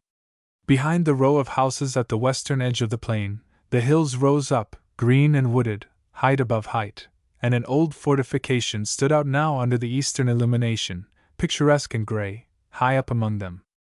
As Dr. Sanford and I were silent and looking, I saw another grey figure pass down the road. "Who are those people that wear grey, with a black stripe down the leg?" I asked. "Grey?" said the doctor. "Where?" "There is one yonder under the trees," I said. "And there was one in the omnibus yesterday." "Are those the cadets?" "I suppose so." "Then Preston wears that dress. I wonder how I shall find him, Dr. Sanford?" "Find whom?" said the doctor, waking up. "My cousin Preston Gary. He is here." "Here?" repeated the doctor. "Yes, he is a cadet, didn't you know it? He has been here a long while. He has only one more year, I believe. How can we find him, Dr. Sanford?" "I am ignorant, Daisy. But we must find him," I said, "for of course he will want to see me, and I want to see him, very much." The doctor was silent, and I remember an odd sense I had that he was not pleased. I cannot tell how I got it. He neither did nor said anything to make me think so.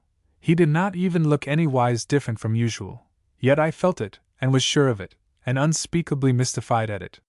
Could Preston have been doing anything wrong?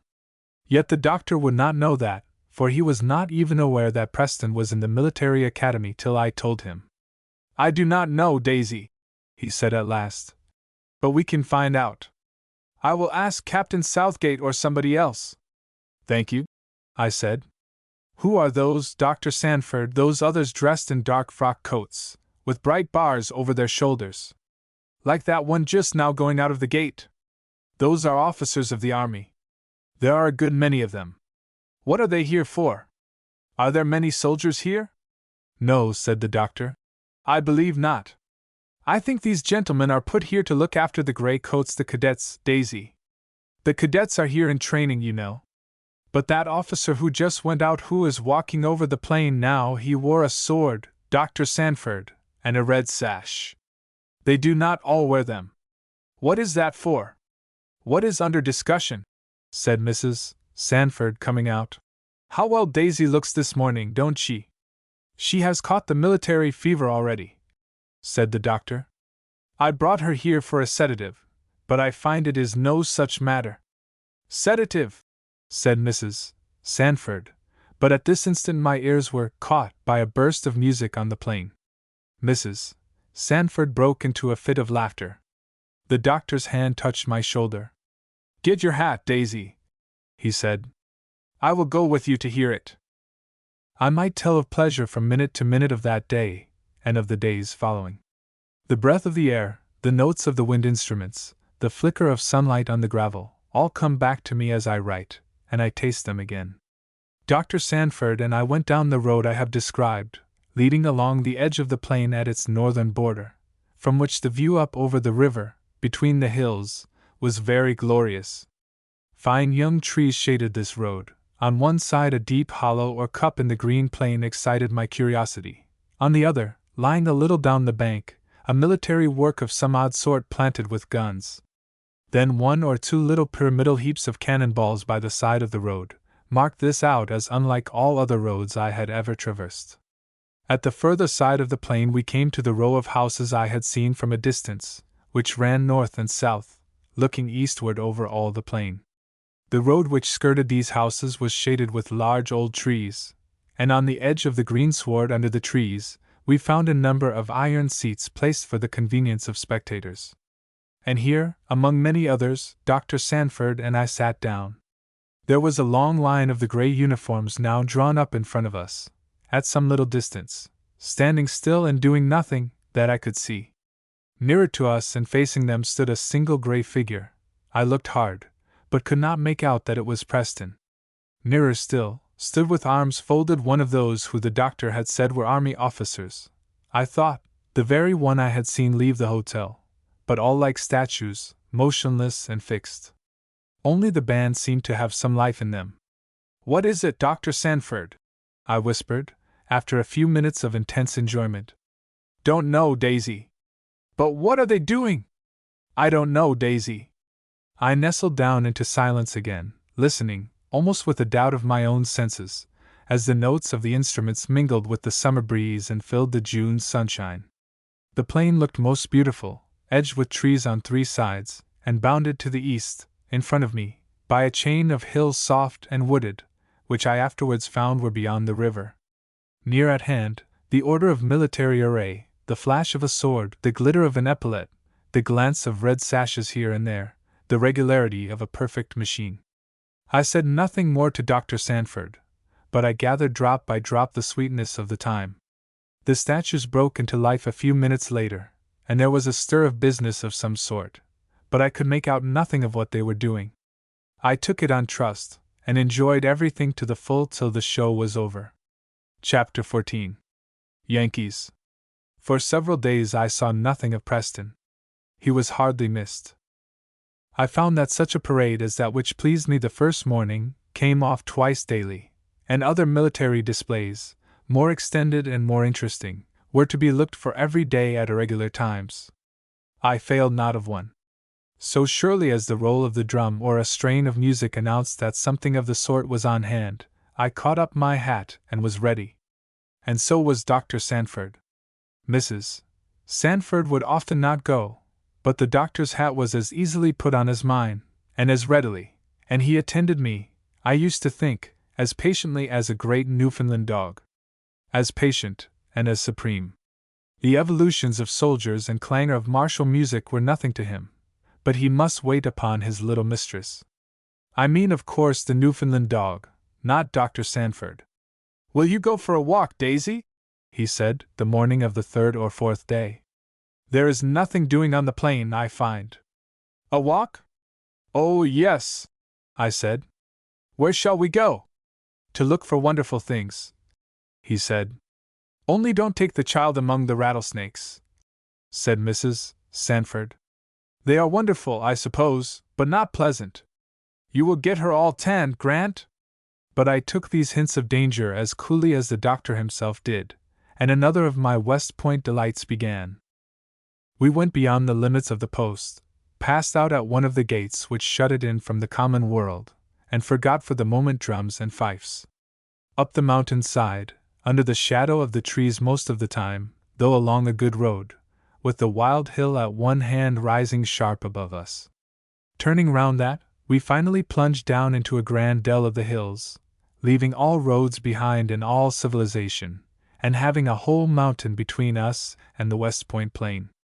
I suppose it might have been a region for rattlesnakes, but I never thought of them. I had never seen such a place in my life. From the bottom of the gorge where we were, the opposite mountain side sloped up to a great height, wild, lonely, green with a wealth of wood, stupendous, as it seemed to me, in its towering expanse. At our backs, a rocky and green precipice rose up more steeply yet, though to a lesser elevation, topped with the gray walls of the old fort, the other face of which I had seen from our hotel. A wilderness of nature it was, wild and stern. I feasted on it. Dr. Sanford was moving about, looking for something. He helped me over rocks, and jumped me across morasses, and kept watchful guard of me, but else he let me alone. He did lot talk, and I had quite enough without. The strong delight of the novelty, the freedom, the delicious wild things around, the bracing air, the wonderful lofty beauty, made me as happy as I thought I could be. I feasted on the rocks and wild verdure, the mosses and ferns and lichen, the scrub forest and tangled undergrowth, among which we plunged and scrambled. Above all, on those vast leafy walls which shut in the glen, and almost took away my breath with their towering lonely grandeur. All this time Dr. Sanford was as busy as a bee, in quest of something. He was a great geologist and mineralogist, a lover of all natural science, but particularly of chemistry and geology. When I stopped to look at him, I thought he must have put his own tastes in his pocket for several days past, that he might gratify mine. I was standing on a rock, high and dry and gray with lichen. He was poking about in some swampy ground. "Are you tired, Daisy?" he said, looking up. "My feet are tired," I said. "That is all of you that can be tired. Sit down where you are, I will come to you directly." So I sat down, and watched him, and looked off between whiles to the wonderful green walls of the glen. The summer blue was very clear overhead, the stillness of the place very deep, insects, birds, a flutter of leaves, and the grating of Dr. Sanford's boot upon a stone, all the sound that could be heard. "Why, you are warm, as well as tired, Daisy," he said, coming up to my rock at last. "It is warm," I answered. "Warm?" said he. "Look here, Daisy." "Well, what in the world is that?" I said, laughing. "A little mud or earth is all that I can see." "Ah, your eyes are not good for much, Daisy, except to look at." "Not good for much for that," I said, amused, for his eyes were bent upon the earth in his hand. "I don't know," said he, getting up on the rock beside me and sitting down. "I used to find strange things in them once. But this is something you will like, Daisy." "Is it? If you like wonderful things as well as ever." "Oh, I do," I said. "What is it, Dr. Sanford?" He carefully wrapped up his treasure in a bit of paper and put it in his pocket. Then he cut down a small hickory branch and began to fan me with it. And while he sat there fanning me, he entered upon a lecture such as I had never listened to in my life. I had studied a little geology, of course, as well as a little of everything else, but no lesson like this had come in the course of my experience. Taking his text from the very wild glen where we were sitting and the mountain sides upon which I had been gazing, Dr. Sanford spread a clear page of nature before me and interpreted it. He answered unspoken questions, he filled great vacancies of my ignorance. Into what had been abysms of thought he poured a whole treasury of intelligence, and brought floods of light. All so quietly, so luminously, with such a wealth of knowledge and facility of giving it, that it is a simple thing to say no story of Eastern magic was ever given into more charmed ears around an Arabian desert fire. I listened, and he talked and fanned me. He talked like one occupied with his subject and not with me, but he met every half-uttered doubt or question, and before he had done he satisfied it fully. I had always liked Dr. Sanford. I had never liked him so much. I had never, since the old childish times, had such a free talk with him. And now, he did not talk to me as a child or a very young girl, except in bending himself to my ignorance, but as one who loves knowledge likes to give it to others, so he gave it to me. Only I do not remember seeing him like to give it in such manner to anybody else. I think the novelty added to the zest when I thought about it. At the moment I had no time for side thoughts. At the moment my ears could but receive the pearls and diamonds of knowledge which came from the speaker's lips, set in silver of the simplest clear English. I noticed that the people who have the most thorough grasp of a subject make ever least difficulty of words about it. The sun was high and hot when we returned, but I cared nothing for that. I was more than ever sure that West Point was fairyland. The old spring of childish glee seemed to have come back to my nerves. Dinner is just ready, said Mrs. Sanford, meeting us in the hall. Why, where have you been? And look at the color of Daisy's face. Oh, Grant, what have you done with her? Very good color, said the doctor, peering under my hat. She's all flushed and sunburnt, and overheated. Daisy is never anything but cool, he said, unless when she gets hold of a principle, and somebody else gets hold of the other end. We'll look at these things after dinner, Daisy. Principles? Half exclaimed Mrs. Sanford, with so dismayed an expression that the doctor and I both laughed. Not exactly, said the doctor, putting his hand in his pocket. Look here. I see nothing but a little dirt. You shall see something else by and by if you will. You have never brought your microscope here, Grant? Where in the world will you set it up? In your room after dinner, if you permit. Mrs. Sanford permitted, and though she did not care much about the investigations that followed, the doctor and I did. As delightful as the morning had been, the long afternoon stretched its bright hours along, till Mrs. Sanford insisted I must be dressed, and pushed the microscope into a corner, and ordered the doctor away. That was the beginning of the pleasantest course of lessons I ever had in my life. From that time Dr. Sanford and I spent a large part of every day in the hills, and often another large part over the microscope. No palace and gardens in the Arabian Nights were ever more enchanting than the glories of nature through which he led me, nor half so wonderful.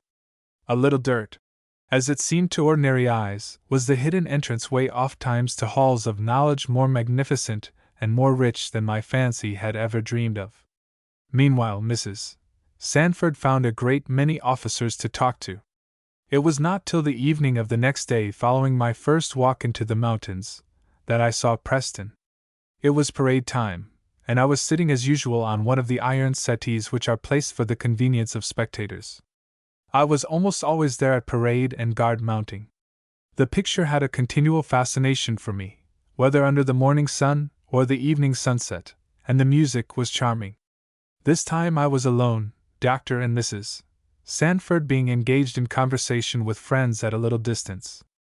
Following with my ear the variations of the air the band were playing, my mind was at the same time dwelling on the riches it had just gained in the natural history researches of the day, and also taking in half-consciously the colors of the hills and the light that spread over the plain, musing, in short, in a kind of dream of delight, when a gray figure came between me and my picture.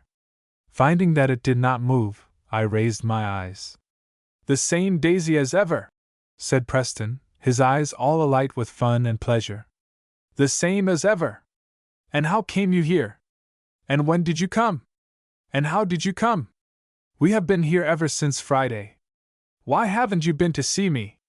Dr. Sanford sent word to you." "Dr. Sanford," said Preston, taking the place by my side. "How did you come here, Daisy?" "I came by the boat, last Friday." "How should I come? Who are you with?" "Dr. Sanford and Mrs. Sanford." "Mrs. Sanford and Dr. Sanford," said Preston pointedly. "You are not with the doctor, I suppose?" "Why, yes, I am," I answered. "He is my guardian, don't you know, Preston? He brought me. How tall you have grown!" "A parcel of Yankees," said Preston. "Poor little Daisy." "What do you mean by Yankees?" I said. "You do not mean just people at the north, for you speak as if it was something bad." "It is." "So I do," said Preston. "They are a mean set fit for nothing but to eat codfish and scrape. I wish you had nothing to do with Yankees." I thought how all the South lived upon stolen earnings. It was a disagreeable turn to my meditations for a moment. "Where have you hid yourself since you have come here?" Preston went on. "I have been to the hotel time and again to find you." "Have you?" I said. "Oh, I suppose I was out walking." "With whom were you walking?" "I don't know anybody here, but those I came with." "But Preston, why are you not over yonder with the others?" I was looking at the long gray line formed in front of us on the plain. "I got leave of absence, to come and see you, Daisy." "And you have grown, and improved?" "You're wonderfully improved." "Are you the very same Daisy?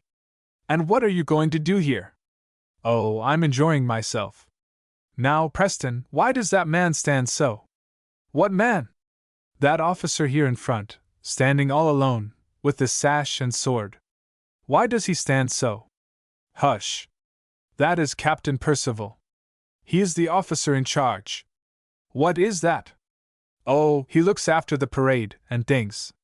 But why does he stand so, Preston? Stand how? Said Preston, unsympathizingly. That is good standing. Why, with his shoulders up to his ears, I said, and his arms lifted up as if he was trying to put his elbows upon a high shelf. It is very awkward. They all stand so, said Preston. That's right enough. It is ungraceful. It is military. Must one be ungraceful in order to be military? He isn't ungraceful. That is Percival of South Carolina. The officer yesterday stood a great deal better, I went on. Yesterday? That was blunt. He's a Yankee. Well, what then, Preston? I said, laughing. I despise them. Aren't there Yankees among the cadets? Of course, but they are no count only here and there's one of good family. Don't you have anything to do with them, Daisy, mind, not with one of them, unless I tell you who he is. With one of whom?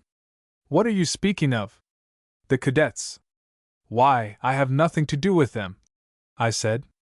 How should I? Preston looked at me curiously. Nor at the hotel either, Daisy, more than you can help. Have nothing to say to the Yankees. I thought Preston had taken a strange fancy. I was silent. It is not fitting, he went on. We are going to change all that. I want to have nothing to do with Yankees. What are you going to change? I asked. I don't see how you can help having to do with them. They are among the cadets, and they are among the officers. We have our own set, said Preston. I have nothing to do with them in the Corps. Now, Preston, look, what are they about?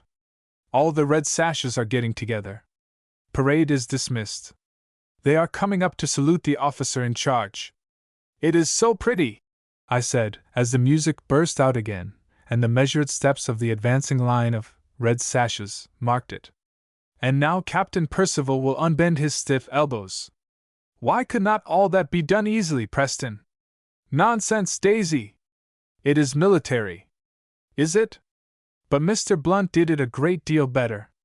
Now they are going. Must you go? Yes. What are you going to do tomorrow? I don't know, I suppose we shall go into the woods again. When the examination is over, I can attend to you. I haven't much time just now. But there is really nothing to be done here, since one can't get on horseback out of the hours. I don't want anything better than I can get on my own feet, I said joyously. I find plenty to do. Look here, Daisy, said Preston. Don't you turn into a masculine, muscular woman that can walk her 20 miles and wear hobnailed shoes like the Yankees you are among. Don't forget that you are the daughter of a Southern gentleman. He touched his cap hastily and turned away, walking with those measured steps towards the barracks, whither now all the companies of gray figures were in full retreat. I stood wondering, and then slowly returned with my friends to the hotel, much puzzled to account for Preston's discomposure and strange injunctions. The sunlight had left the tops of the hills. The river slept in the gathering gray shadows, soft, tranquil, reposeful. Before I got to the hotel, I had quite made up my mind that my cousin's eccentricities were of no consequence. They recurred to me, however, and were as puzzling as ever. I had no key at the time. The next afternoon was given to a very lively show, the light artillery drill before the Board of Visitors.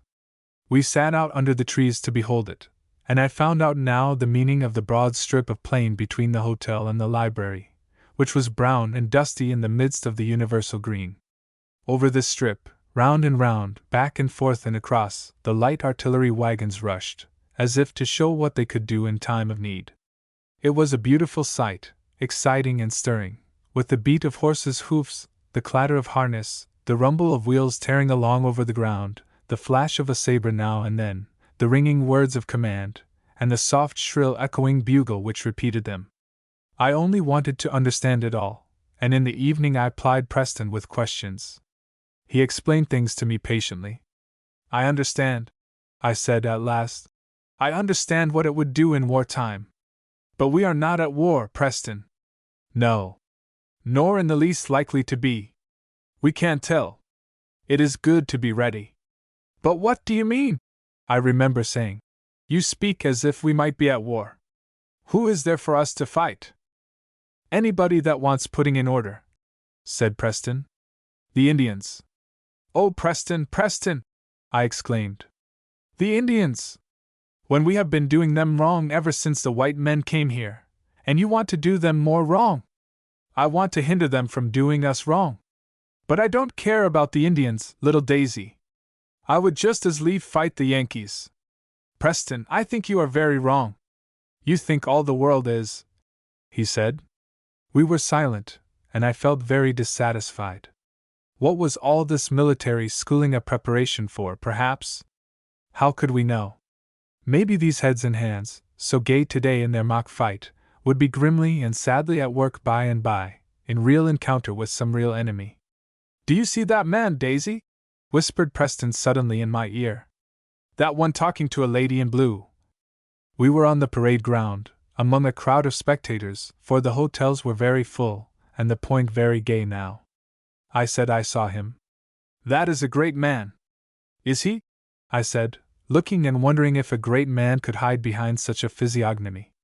Other people think so, I can tell you, said Preston. Nobody knows what that man can do. That is Davis of Mississippi. The name meant nothing to me then. I looked at him as I would have looked at another man. And I did not like what I saw. Something of sinister, nothing noble, about the countenance. Power there might be, Preston said there was, but the power of the fox and the vulture it seemed to me, sly, crafty, false, selfish, cruel. If nobody knows what he can do, how is it so certain that he is a great man?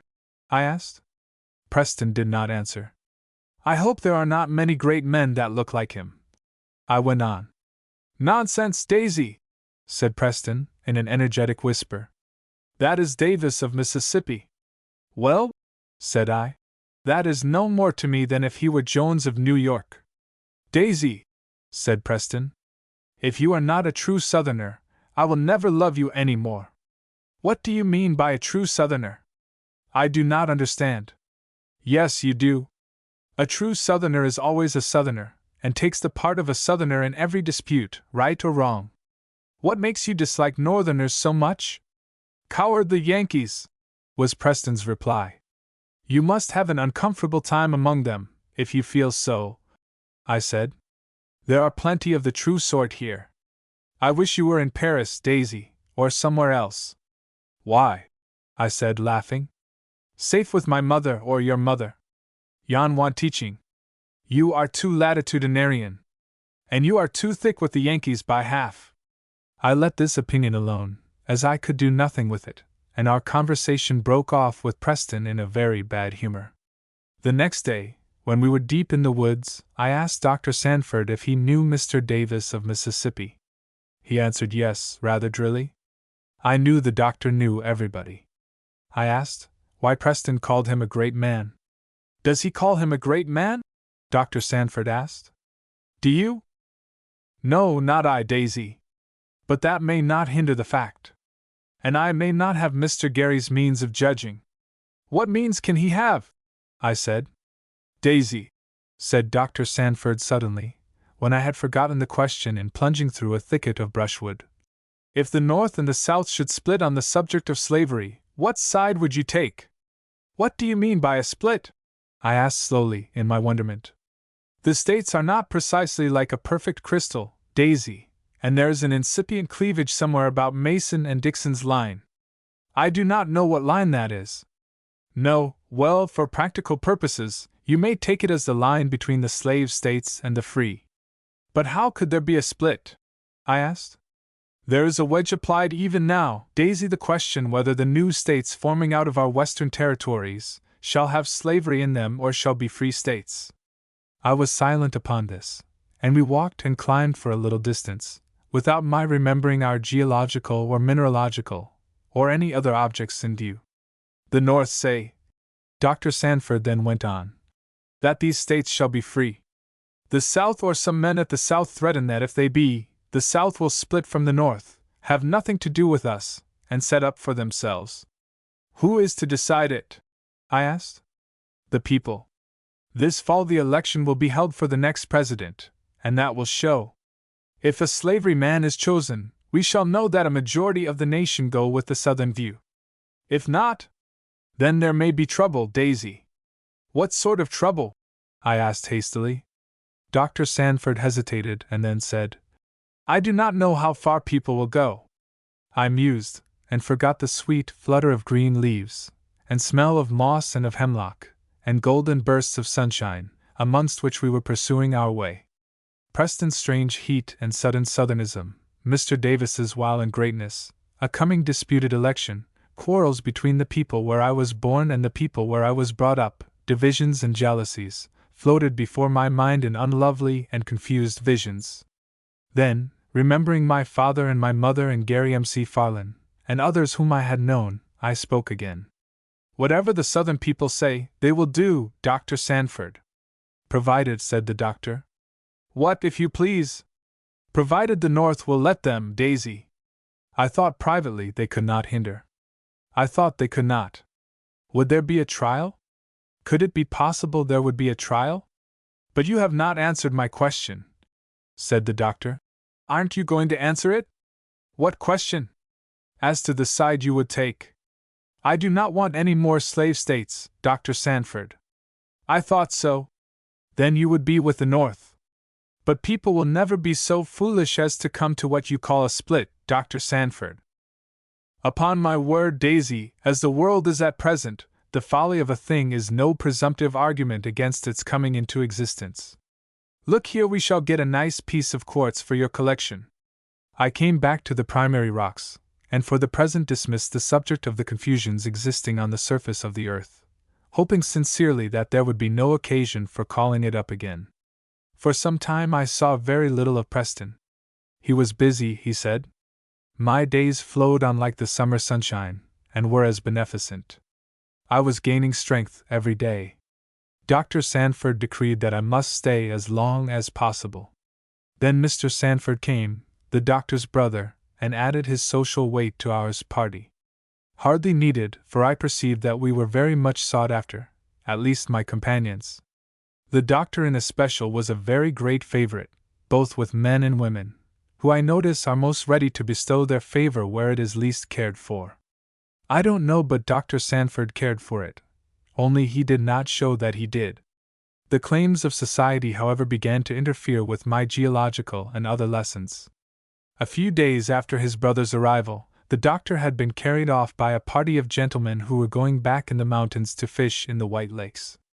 I was left to the usual summer delights of the place, which indeed to me were numberless, began with the echo of the morning gun, or before, and ended not till the 3 taps of the drum at night. The cadets had gone into camp by this time, and the taps of the drum were quite near, as well as the shrill sweet notes of the fife at reveille and tattoo. The camp itself was a great pleasure to me, and at guard mounting or parade I never failed to be in my place. Only to sit in the rear of the guard tents and watch the morning sunlight on the turf, and on the hills over the river, and shining down the camp alleys, was a rich satisfaction. Mrs. Sanford laughed at me. Her husband said it was natural, though I am sure he did not understand it a bit. But the end of all was, that I was left very often to go alone down the little path to the guard tents among the crowd that twice a day poured out there from our hotel and met the crowd that came up from Cousins's hotel below.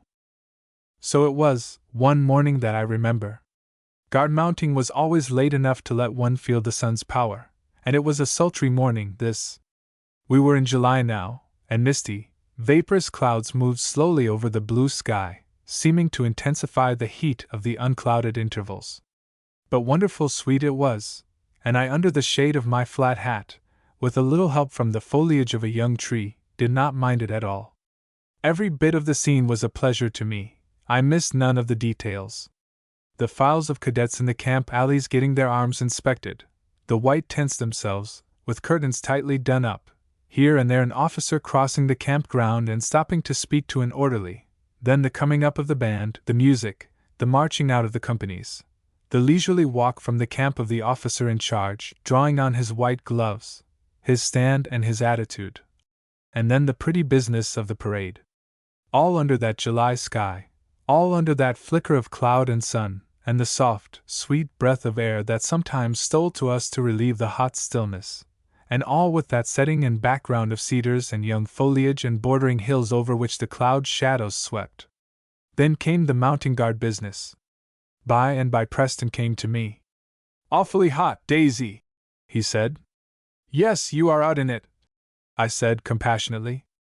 "What are you out in it for?" "Why, I like it," I said. "How come you to be one of the red sashes this morning?" "I have been an officer of the guard this last 24 hours. "Since yesterday morning?" "Yes." "Do you like it, Preston?" "Like it," he said. "Like guard duty?" "Why, Daisy, when a fellow has left his shoestring untied, or something or other like that, they put him on extra guard duty to punish him." "Did you ever do so, Preston?" "Did I ever do so?" he repeated savagely. "Do you think I have been raised like a Yankee, to take care of my shoes? That blunt is just fit to stand behind a counter and measure inches." I was very near laughing, but Preston's mood would not bear that. "I don't think it is beneath a gentleman to keep his shoestrings tied," I said. "A gentleman can't always think of everything," was Preston's answer. "Then you are glad you have only 1 year more at the academy?" "Of course I am glad. I'll never be under Yankee rule again, not if I know it." "Suppose they elect a Yankee president," I said, but Preston's look was so eager and so sharp at me that I was glad to cover my rash suggestion under another subject as soon as possible. "Are you going to be busy this afternoon?" I asked him. "No, I reckon not." "Suppose you come and go up to the fort with me?" "What fort?" "Fort Putnam. I have never been there yet." "There is nothing on earth to go there for," said Preston, shrugging his shoulders. "Just broil yourself in the sun, and get nothing for it. It's an awful pull uphill, rough, and all that, and nothing at the top but an old stone wall." "But there is the view," I said. "You have got it down here just as good. Just climb up the hotel stairs 50 times without stopping, and then look out of the thing at top and you have been to Fort Putnam."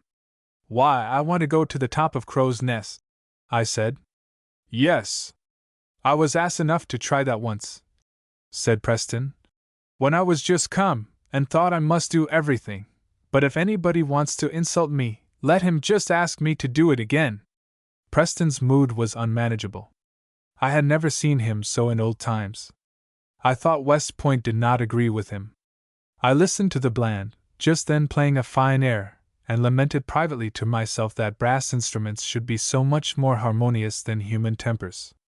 Then the music ceased and the military movements drew my attention again. "They all walk like you," I observed carelessly, as I noticed a measured step crossing the campground. "Do they?" said Preston sneeringly. "I flatter myself I do not walk like all of them. If you notice more closely, Daisy, you will see a difference. You can tell a Southerner, on foot or on horseback, from the sons of tailors and farmers. Strange if you couldn't." "I think you are unjust, Preston," I said. "You should not talk so. Major Blunt walks as well and stands much better than any officer I have seen, and he is from Vermont, and Captain Percival is from South Carolina, and Mr. Hunter is from Virginia, and Colonel Forsyth is from Georgia. They are all of them less graceful than Major Blunt." "What do you think of Dr. Sanford?" said Preston in the same tone, but before I could answer I heard a call of "Gary! Gary!" I looked round. In the midst of the ranks of spectators to our left stood a cadet, my friend of the omnibus. He was looking impatiently our way, and again exclaimed in a sort of suppressed shout, "Gary!" Preston heard him that time, started from my side, and placed himself immediately beside his summoner, in front of the guard tents and spectators. The two were in line, 2 or 3 yards separating them, and both facing towards a party drawn up at some little distance on the campground, which I believe were the relieving guard.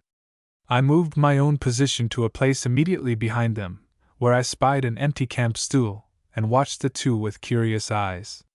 Uniforms, and military conformities generally, are queer things, if you take the right point of view. Here were these two, a pair, and not a pair. The gray coat, and the white pantaloons, they had all gone into white now, the little soldier's cap, were a counterpart in each of the other. The two even stood on the ground as if they were bound to be patterns each of the other, and when my acquaintance raised his arms and folded them after the approved fashion, to my great amusement Preston's arms copied the movement, and they stood like two brother statues still from their heels to their cap rims. Except when once the right arm of my unknown friend was unbent to give a military sign, in answer to some demand or address from somebody, in front of him, which I did not hear. Yet as I watched, I began to discern how individual my two statues really were. I could not see faces, of course. But the gray coat on the one looked as if its shoulders had been more carefully brushed than had been the case with the other. The spotless pantaloons, which seemed to be just out of the laundress's basket, as I suppose they were, sat with a trimmer perfection in one case than in the other. Preston's pocket gaped, and was, I noticed, a little bit ripped, and when my eye got down to the shoes, his had not the black gloss of his companion's.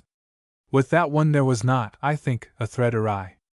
And then, there was a certain relaxation in the lines of Preston's figure impossible to describe, stiff and motionless though he was, something which prepared one for a lax and careless movement when he moved. Perhaps this was fancy and only arose from my knowledge of the fact, but with the other no such fancy was possible. Still, but alert, motionless, but full of vigor, I expected what came, firm, quick, and easy action, as soon as he should cease to be a statue. So much for a back view of character, which engrossed me till my two statues went away. A little while after Preston came to me. "Are you here yet?" he said. "Don't you like to have me here? It's hot. And it is very stupid for you, I should think. Where is Mrs. Sanford? She thinks as you do that it is stupid. You ought not to be here without someone." "Why not? What cadet was that who called you, Preston?" "Called me? Nobody called me." "Yes, he did. When you were sitting with me." "Who was it?" "I don't know," said Preston. "Goodbye. I shall be busy for a day or two." "Then you cannot go to Fort Putnam this afternoon?" "Fort Putnam? I should think not. It is going to be broiling today." And he left me. Things had gone wrong with Preston lately, I thought. But before I had made up my mind to move, two other cadets came before me. One of them Mrs. Sanford knew, and I slightly. "Miss Randolph, my friend Mr. Thorold has begged me to introduce him to you." It was my friend of the omnibus. I think we liked each other at this very first moment. I looked up at a manly, well-featured face, just then lighted with a little smile of deference and recognition, but permanently lighted with the brightest and quickest hazel eyes that I ever saw. Something about the face pleased me on the instant. I believe it was the frankness. "I have to apologize for my rudeness, in calling a gentleman away from you, Miss Randolph, in a very unceremonious manner, a little while ago." "Oh, I know," I said. "I saw what you did with him." "Did I do anything with him?" "Only called him to his duty, I suppose." "Precisely. He was very excusable for forgetting it, but it might have been inconvenient." "Do you think it is ever excusable to forget duty?" I asked, and I was rewarded with a swift flash of fun in the hazel eyes, that came and went like forked lightning. "It is not easily pardoned here," he answered. "People don't make allowances?" "Not officers," he said with a smile. "Soldiers lose the character of men, when they are on duty. They are only reckoned machines." "You do not mean that exactly, I suppose?" "Indeed I do," he said, with another slighter coruscation. "Intelligent machines, of course, but with no more latitude of action." "You would not like that life?" "I should think you would not." "Ah, but we hope to rise to the management of the machines some day." I thought I saw in his face that he did.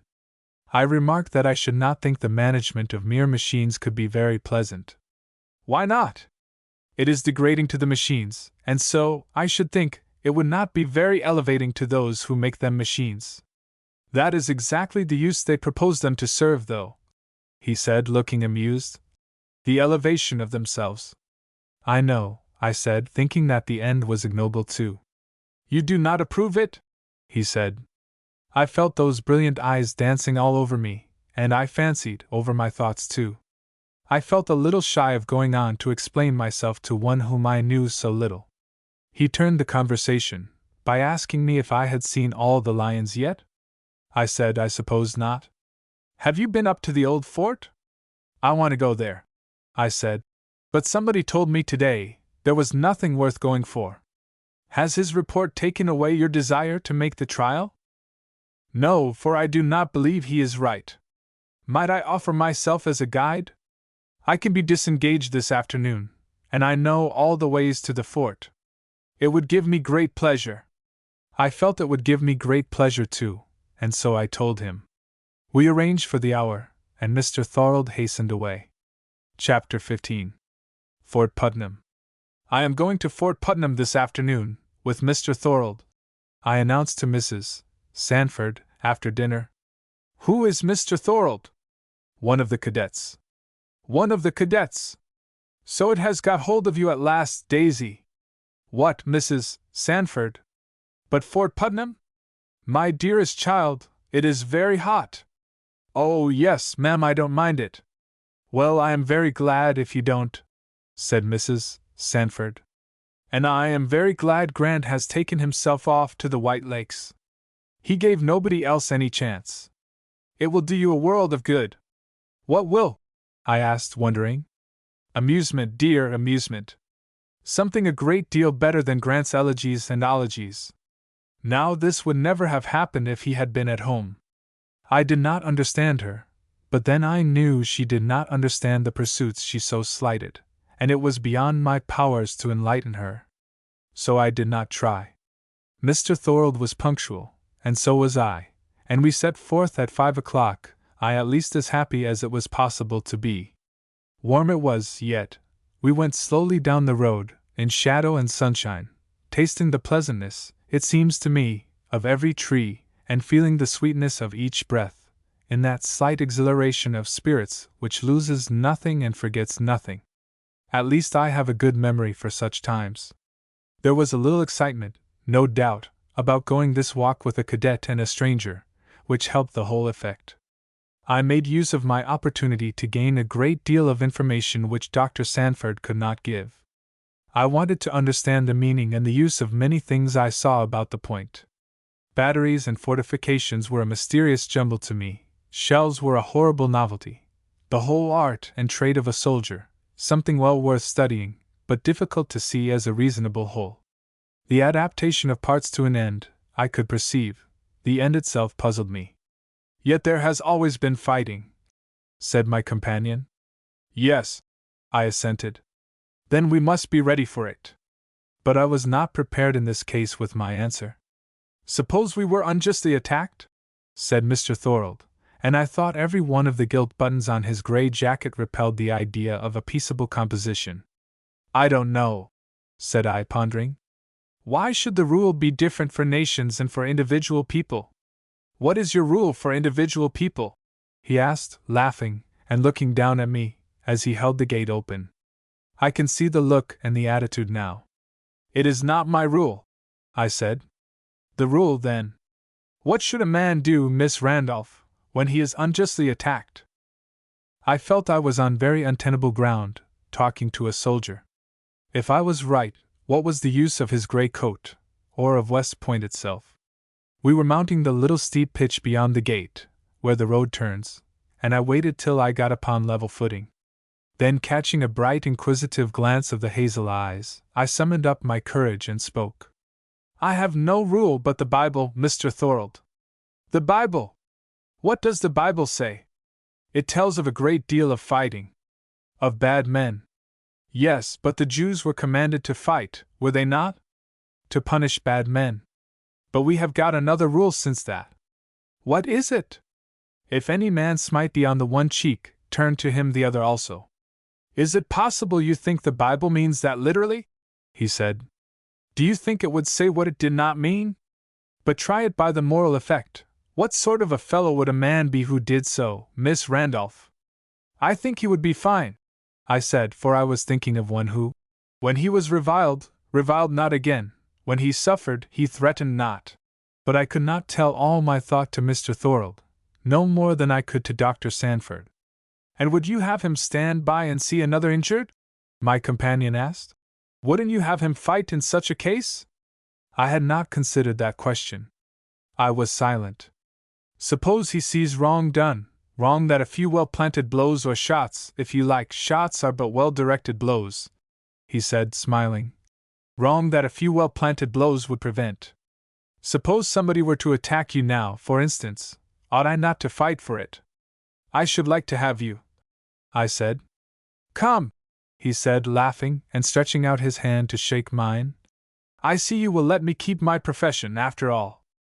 And why should not a nation do, on a larger scale, what a man may do? Why it may, I said. Then West Point is justified. But very few wars in the world are conducted on that principle, I said. Very few. In fact, I do not at this moment recollect the instances. But you would allow a man, or a nation to fight in self-defense, would not you? I pondered the matter. I suppose he has a right to protect his life, I said. But if a man smite thee on the cheek, that does not touch life. What would you think of a man, said my companion gravely, who should suffer someone to give him such a blow, without taking any notice of it? If he did it because he was afraid, I said, of course I shouldn't like that. But if he did it to obey the Bible, I should think it was noble. The Bible says it is glory, to pass by a transgression. But suppose he was afraid of being thought afraid? I looked at my companion, and felt instinctively sure that neither this nor my first supposed case would ever be true of him.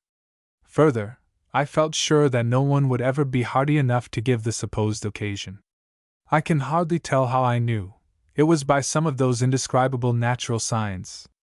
We were slowly mounting the hill, and in every powerful, lithe movement, in the very set of his shoulders and head, and as well in the sparkle of the bright eye which looked round at me, I read the tokens of a spirit which I thought neither had known nor ever would know the sort of indignity he had described.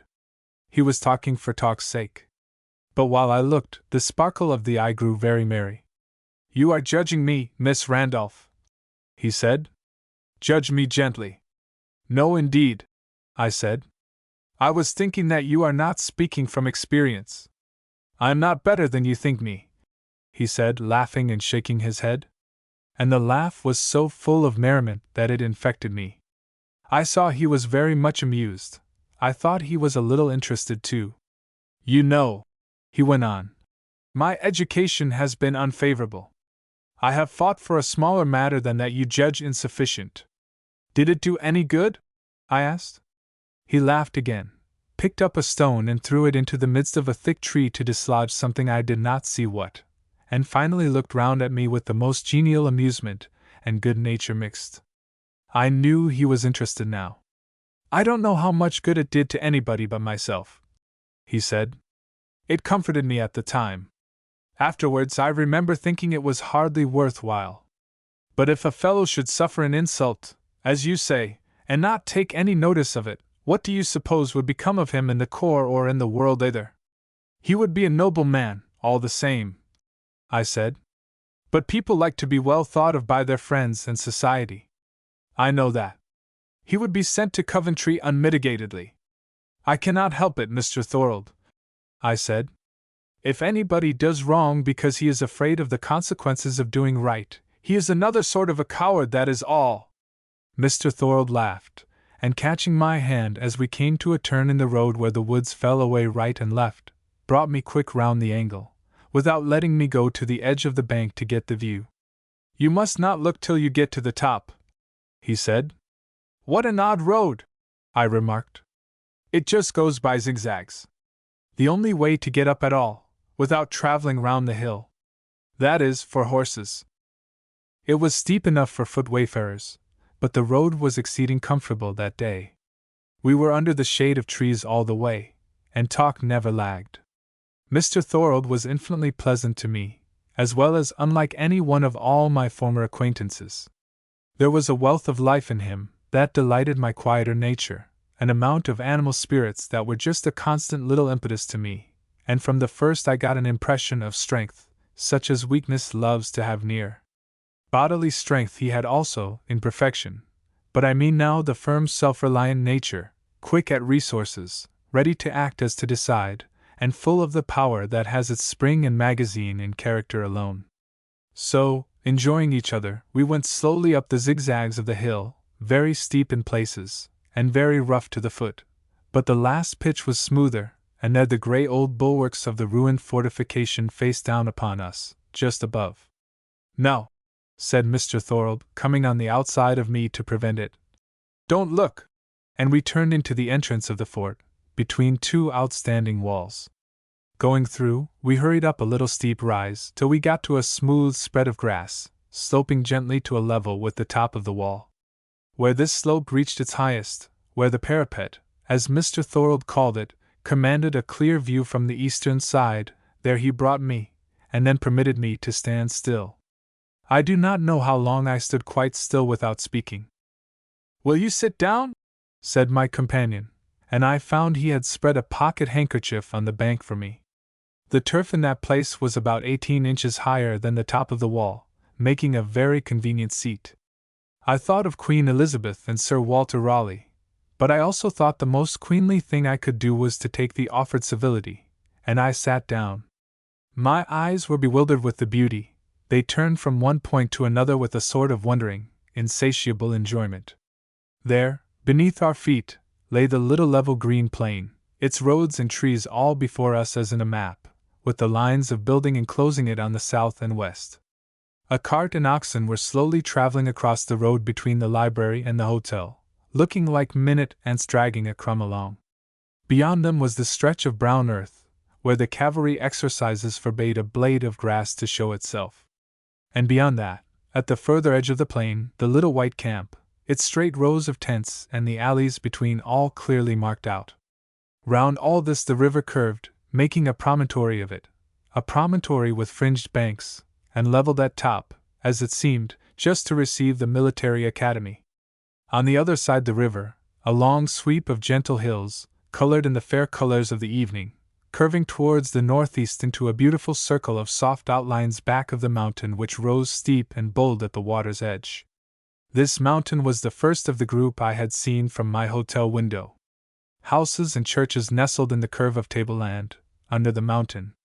Due north, the parapet of the fort rising sharply at its northern angle a few feet from where I sat, hindered my full view. Southerly, the hills swept down, marking the course of the river for many a mile, but again from where I sat I could not see how far. With a sigh of pleasure my eye came back to the plain and the white tents. "Is guard duty very disagreeable?" I asked, thinking of Preston's talk in the morning. "Why, at midday, with the thermometer at 90, it is not exactly the amusement one would choose," said Mr. Thorold. "I like it at night well enough." "What do you do?" "Nothing, but walk up and down 2 hours at a time." "What is the use of it?" "To keep order, and make sure that nothing goes in or out that has no business to do it." "And they have to carry their guns?" I said. "Their muskets, yes." "Are they very heavy?" "No, pretty heavy for an arm that is new to it." "I never remember I have mine," Mr. Caxton said. Mr. Caxton was the cadet who had introduced Mr. Thorold to me. Mr. Caxton told Mrs. Sanford that the new cadets are sometimes so exhausted with their tour of duty that they have to be carried off the ground. Mr. Thorold looked at me, a very keen bright look of his hazel eyes, but he said nothing. And he said that the little white boxes at the corners of the camp were monuments to those who had fallen on duty. "Just 4 of them," said Mr. Thorold, settling his cap down over his brows, but then he laughed, and I laughed. How we laughed! "Don't you want to see the rest of it?" he said, jumping up. I did not know there was anything more to see. Now, however, he brought me up to the high angle of the parapet that had intercepted my view to the north. I could hardly get away from there. The full magnificence of the mountains in that quarter, the river's course between them, the blue hills of the distant Shawangunk Range, and the woody chasm immediately at my feet, stretching from the height where I stood over to the crest of the crow's nest, it took away my breath. I sat down again, while Mr. Thorold pointed out localities, and did not move till I had to make way for another party of visitors who were coming. Then Mr. Thorold took me all round the edge of the fort. At the south, we looked down into the woody gorge where Dr. Sanford and I had hunted for fossil infusoria. From here the long channel of the river running southerly, with its bordering ridge of hills, and above all, the wealth and glory of the woodland and the upheaved rocks before me, were almost as good as the eastern view. The path along the parapet in places was narrow and dizzy, but I did not care for it, and my companion went like a chamois. He helped me over the hard places. Hand in hand we ran down the steep slopes, and as we went we got very well acquainted. At last we climbed up the crumbling masonry to a small platform which commanded the view both east and south. "What is this place for?" I asked. "To plant guns on. They could not reach to the river, could they? Much further the guns of nowadays. And the old vaults under here, I saw them as we passed by, were they prisons, places for prisoners?" "A sort of involuntary prisoners," said Mr. Thorold. "They are only casemates, prisons for our own men occasionally, when shot and shell might be flying too thick, hiding places, in short. Would you like to go to the laboratory some day, where we learn to make different kinds of shot, and fireworks and such things?" "Oh, very much. But Mr. Thorold, Mr. Caxton told me that Andre was confined in one of these places under here. He said his name was written upon the stones in a dark corner, and that I would find it." Mr. Thorold looked at me, with an expression of such contained fun that I understood it at once, and we bade another laugh together. I began to wonder whether every one that wore a uniform of gray and white with gilt buttons made it his amusement to play upon the ignorance of uninitiated people, but on reflection I could not think Mr. Thorold had done so. I resolved to be careful how I trusted the rest of the cadets, even Preston, and indeed, my companion remarked that I had better not believe anything I heard without asking him. We ran down and inspected the casemates, and then took our seats again for one last look on the eastern parapet. The river and hills were growing lovely in cooler lights. Shadow was stealing over the plain. "Shall I see you tomorrow evening?" my companion asked suddenly. "Tomorrow evening?" I said. "I don't know. I suppose we shall be at home." "Then I shall not see you." "I meant at the hop." "The hop?" I repeated. "What is that?" "The cadets' hop. During the encampment we have a hop 3 times a week, a cotillion party. I hope you will be there. Haven't you received an invitation?" "I think not," I said. "I have heard nothing about it." "I will see that that is set right," Mr. Thorold remarked. "And now, do you know we must go down?" "That is, I must, and I do not think I can leave you here." "Oh, you have to be on parade," I exclaimed, starting up. "And it is almost time." It was indeed, and though my companion put his own concerns in the background very politely, I would be hurried. We ran down the hill, Mr. Thorold's hand helping me over the rough way and securing me from stumbling. In very few minutes we were again at the gate and entered upon the post limits. And there were the band, in dark column, just coming up from below the hill. We walked the rest of the way in orderly fashion enough, till we got to the hotel gate. There Mr. Thorold touched his cap and left me, on a run, for the camp. I watched till I saw he got there in time, and then went slowly in, feeling that a great piece of pleasure was over. I had had a great many pieces of pleasure in my life, but rarely a companion. Dr. Sanford, Miss Cardigan, my dear Captain Drummond, were all much in advance of my own age. My servants were my servants, at Magnolia, and Preston had never associated with me on just a footing of equality. I went upstairs thinking that I should like to see a great deal more of Mr. Thorold. Mrs. Sanford was on the piazza when I came down, and alone. Everybody was gone to parade. She gave me a little billet. "Well, Daisy, are you walked to death, my dear?" "Certainly, West Point agrees with you." "What a color! And what a change! You are not the same creature that we brought away from New York. Well, was it worth going for, all the way to see that old ruin? My dear! I wish your father and mother could see you." I stood still, wishing they could. "There is more pleasure for you," Mrs. Sanford went on. "What is this, ma'am?" "An invitation." The cadets have little parties for dancing, it seems, 3 times a week in summer, poor fellows. It is all the recreation they get, I suspect, and of course, they want all the ladies that can be drummed up to help them dance. It's quite a charity, they tell me. I expect I shall have to dance myself. I looked at the note, and stood mute, thinking what I should do. Ever since Mr. Thorold had mentioned it, up on the hill, the question had been recurring to me. I had never been to a party in my life, since my childish days at Melbourne. Aunt Gary's parties at Magnolia had been of a different kind from this, not assemblies of young people. At Madame Ricard's I had taken dancing lessons, at my mother's order, and in her drawing-room I had danced quadrilles and waltzes with my schoolfellows. But Madame Ricard was very particular, and nobody else was ever admitted. I hardly knew what it was to which I was now invited. To dance with the cadets. I knew only 3 of them, however. I supposed that I might dance with those 3. I had an impression that amusements of this kind were rather found in the houses of the gay than the sober-minded. But this was peculiar. To help the cadets dance, Mrs. Sanford said. I thought Mr. Thorold wished I would come. I wondered Preston had not mentioned it. He, I knew, was very fond of dancing. I mused till the people came back from parade and we were called to tea, but all my musings went no further. I did not decide not to go.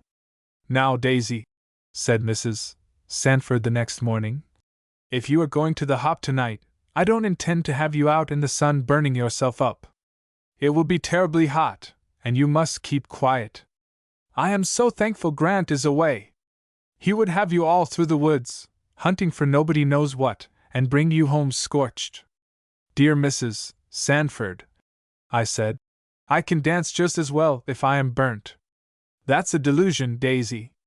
You are a woman, after all, my dear, or you will be, and you may as well submit to the responsibility. And you may not know it, but you have a wonderfully fine skin, my dear. It always puts me in mind of fresh cream. Cream is yellow, I said. Not all the cream that ever I saw, said Mrs. Sanford. Daisy, you need not laugh. You will be a queen, my dear, when you cease to be a child. What are you going to wear tonight? I don't know, ma'am. Anything cool, I suppose. It won't matter much, Mrs. Sanford repeated. But yet I found she cared, and it did matter, when it came to the dressing time. However, she was satisfied with one of the embroidered muslins my mother had sent me from Paris. I think I see myself now, seated in the omnibus and trundling over the plain to the cadets' dancing rooms. The very hot, still July night seems round me again. Lights were twinkling in the camp, and across the plain in the houses of the professors and officers. Lights above in the sky, too, myriads of them, mocking the tapers that go out so soon. I was happy with a little flutter of expectation, quietly enjoying meanwhile the novel loveliness of all about me, along with the old familiar beauty of the abiding stars and dark blue sky. It was a 5 minutes of great enjoyment. But all natural beauty vanished from my thoughts when the omnibus drew up at the door of the academic building. I was entering on something untried. At first sight, when we went into the room, it burst upon me that it was very pretty. The room was dressed with flags, and evergreens, and with uniforms, and undoubtedly there is charm in color, and a gilt button and a gold strap do light up the otherwise somber and heavy figures of our Western masculine costume. The white and rosy and blue draperies and scarfs that were floating around the forms of the ladies were met and set off by the gray and white of the cadets and the heavier dark blue of the officers. I never anywhere else saw so pretty gatherings. I stood quite enchanted with the pleasure of the eye, till to my startled astonishment, Captain Percival came up and asked me to dance the first dance with him. I had not expected to dance with anybody except Preston and Mr. Thorold, and perhaps Mr. Caxton. Mr. Thorold came up before the dance began, and I presented him to Mrs. Sanford. He asked me for the first dance, then for the second. And there was no more time for anything, for the dancing began. I had always liked dancing at school. Here the music was far better, and the scene infinitely prettier. It was very pleasant, I thought. That is, when Captain Percival did not talk, for he talked nothings. I did not know how to answer him.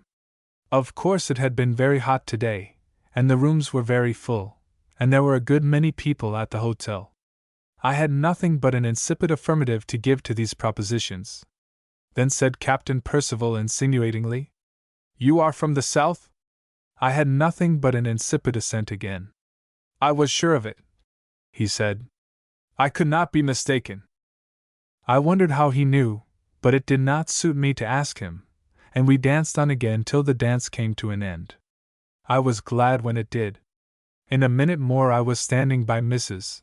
Sanford and introduced to Captain Boulanger, who also asked me to dance, and engaged me for the next but one, and then Mr. Caxton brought up one of his brother cadets and presented him, and he asked me, and looked disappointed when for both the next dances I was obliged to refuse him. I was quite glad when Mr. Thorold came and carried me off. The second quadrille went better than the first, and I was enjoying myself unfeignedly, when in a pause of the dance I remarked to my partner that there seemed to be plenty of ladies here tonight. "Plenty," he said. "It is very kind of them." "What then?" "Only," I said, "so many people came and asked me to dance in the few minutes I stood by Mrs. Sanford, and one of them looked quite disappointed that he could not have me." I was met by a look of the keenest inquiry, followed instantly and superseded by another flash of expression. I could not comprehend it at the time. The eyes, which had startled me by their steely gleam, softened wonderfully with what looked like nothing so much as reverence, along with some other expression which I could neither read at the moment nor fathom afterwards. Both looks were gone before I could ask him what they meant, or perhaps I should have asked, for I was beginning to feel very much at my ease with Mr. Thorold. I trusted him. "Did he want you for this dance?" was all he said. "For this, and for the next," I answered. "Both gone! Well, may I have the third, and so disappoint somebody else?" he said, laughing. If I did not talk much with Mr. Thorold in intervals of dancing, at least we did not talk nonsense. In the next pause he remarked that he saw I was fond of this amusement. "I think I like everything," I told him. "Are the hills better than this?" he whispered. "Oh, yes," I said. "Don't you think so?" He smiled and said, "Truly he did." "You have been over the flirtation walk, of course?" he added. "I do not know which it is." He smiled again, that quick illuminating smile which seemed to sparkle in his hazel eyes, and nodded his head a little. "I had the pleasure to see you there, very early one morning." "Oh, is that it?" I said. "I have been down that way from the hotel very often. That way leads to it. You were upon it, where you were sitting. You have not been through it yet? May I show it to you some day? Tomorrow?" I agreed joyfully, and then asked who were certain of the cadets whom I saw about the room, with rosettes of ribbon and long streamers on the breast of their grey coats. "Those are the managers," said my companion. "You will see enough of them. It is their duty to introduce poor fellows who want partners." I did not see much of them, however, that evening. As soon as I was released from that dance, Captain Percival brought up Captain Lascelles, and somebody else, Mr. Sanford, I believe, introduced L.T. Vaux, and Major Fairbairn, and Major Pitt was another, I believe. And Colonel Walrus brought up his son, who was in the Corps of Cadets. They all wanted to dance with me, so it was lucky Mr. Thorold had secured his second dance, or I could not have given it to him. I went over and over again the same succession of topics, in the intervals of standing still. How the day had been warm, and the evening kept up its character. The hotels were full now, the cadets well off to have so many ladies, dancing a pleasant pastime, and West Point a nice place. I got so accustomed to the remarks I might expect, that my mouth was ready with an assenting yes before the speaker began. But the talking was a small part of the business after all, and the evening went merrily for me, till on a sudden a shrill piercing summons of drum and fife, rolling as it were into our very ears, put a stop to proceedings. Midway in the movement the dancers stopped. There was a hurried bow and curtsy, and an instant scattering of all the grey-coated part of the assembly. The hop was over. We went home in the warm moonlight, I thinking that I had had a very nice time, and glad that Mr. Thorold was coming to take me to walk tomorrow. Chapter 16. Hops. The afternoon was very sultry. However, Mr. Thorold came, and we went for our walk. It was so sultry we went very leisurely, and also met few people, and instead of looking very carefully at the beauties of nature and art we had come to see, we got into a great talk as we strolled along. Indeed, sometimes we stopped and sat down to talk. Mr. Thorold told me about himself, or rather, about his home in Vermont and his old life there. He had no mother, and no brothers nor sisters, only his father. And he described to me the hills of his native country, and the farm his father cultivated, and the people, and the life on the mountains. Strong and free and fresh and independent and intelligent, that was the impression his talk made upon me, of the country and people and life alike. Sometimes my thoughts took a private turn of their own, branching off. "Mr. Thorold," said I, "do you know Mr. Davis of Mississippi?" "Davis? No, I don't know him," he said shortly. "You have seen him?" "Yes, I have seen him often enough, and his wife, too." "Do you like his looks?" "I do not. He looks to me like a bad man," I said slowly.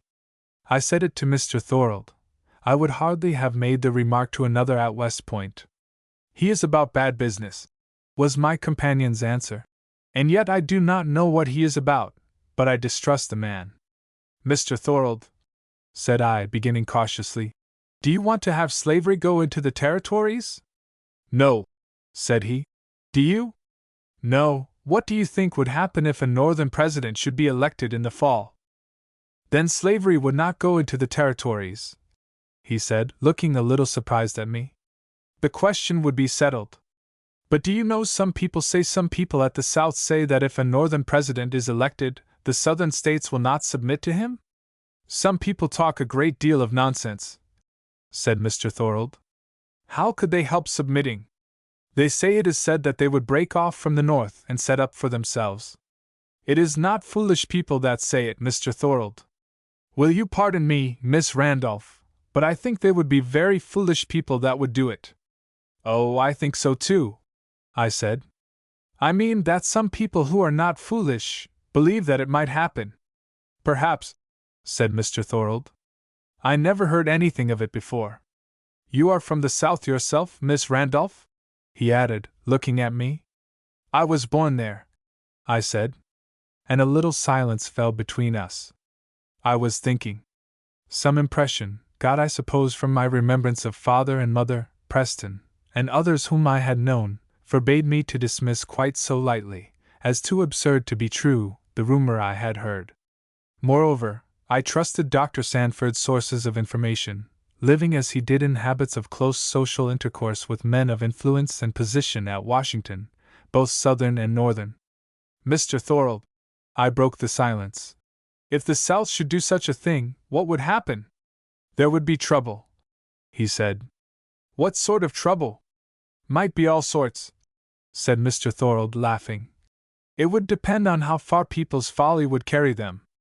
But suppose the Southern states should just do that, say they would break off and govern themselves? They would be like a bad boy that has to be made to take medicine." "How could you make them?" I asked, feeling unreasonably grave about the question. "You can see, Miss Randolph, that such a thing could not be permitted. A government that would let any part of its subjects break away at their pleasure from its rule would deserve to go to pieces. If one part might go, another part might go. There would be no nation left." "But how could you help it?" I asked. "I don't know whether we could help it," he said, "but we would try." "You do not mean that it would come to fighting?" "I do not think they would be such fools." "I hope we are supposing a very unlikely thing, Miss Randolph." "I hope so. But that impression of Southern character troubled me yet. Fighting. I looked at the peaceful hills, feeling as if, indeed, all the foundations of the earth would be out of course. "What would you do in case it came to fighting?" said my neighbor. The words startled me out of my meditations. "I could not do anything." "I beg your pardon. Your favor, your countenance, would do much, on one side or the other. You would fight in effect as surely as I should." I looked up. "Not against you," I said, for I could not bear to be misunderstood. There was a strange sparkle in Mr. Thorold's eye, but those flashes of light came and went so like flashes that I could not always tell what they meant. The tone of his voice, however, I knew expressed pleasure. "How comes that?" he said. "You are Southern?" "Do I look it?" I asked. "Pardon me, yes." "How, Mr. Thorold? You must excuse me. I cannot tell you. But you are South?" "Yes," I said. "At least all my friends are Southern. I was born there." "You have one Northern friend," said Mr. Thorold, as we rose up to go on. He said it with meaning. I looked up and smiled. There was a smile in his eyes mixed with something more. I think our compact of friendship was made and settled then and at once. He stretched out his hand as if for a further ratification. I put mine in it while he went on. "How comes it then that you take such a view of such a question?" There had sprung up a new tone in our intercourse, of more familiarity and more intimate trust. It gave infinite content to me, and I went on to answer, telling him about my Northern life. Drawn on, from question to question, I detailed at length my Southern experience also, and put my new friend in possession not only of my opinions, but of the training under which they had been formed. My hand, I remember, remained in his while I talked, as if he had been my brother, till he suddenly put it down and plunged into the bushes for a bunch of wild roses. A party of walkers came round an angle a moment after, and waking up to a consciousness of our surroundings, we found, or I did, that we were just at the end of the rocky walk, where we must mount up and take to the plain. The evening was falling very fair over plain and hill when we got to the upper level. Mr. Thorold proposed that I should go and see the camp, which I liked very much to do. So he took me all through it, and showed and explained all sorts of things about the tents, and the way of life they lived in them. He said he should like it very much, if he only had more room, but 3 or 4 in one little tent 9 feet by 9, gave hardly, as he said, a chance to a fellow. The tents and the camp alleys were full of cadets, loitering about, or talking, or busy with their accoutrements. Here and there I saw an officer. Captain Percival bowed, Captain Lascelles spoke. I looked for Preston, but I could see him nowhere. Then Mr. Thorold brought me into his own tent, introduced 1 or 2 cadets who were loitering there, and who immediately took themselves away, and made me sit down on what he called a locker.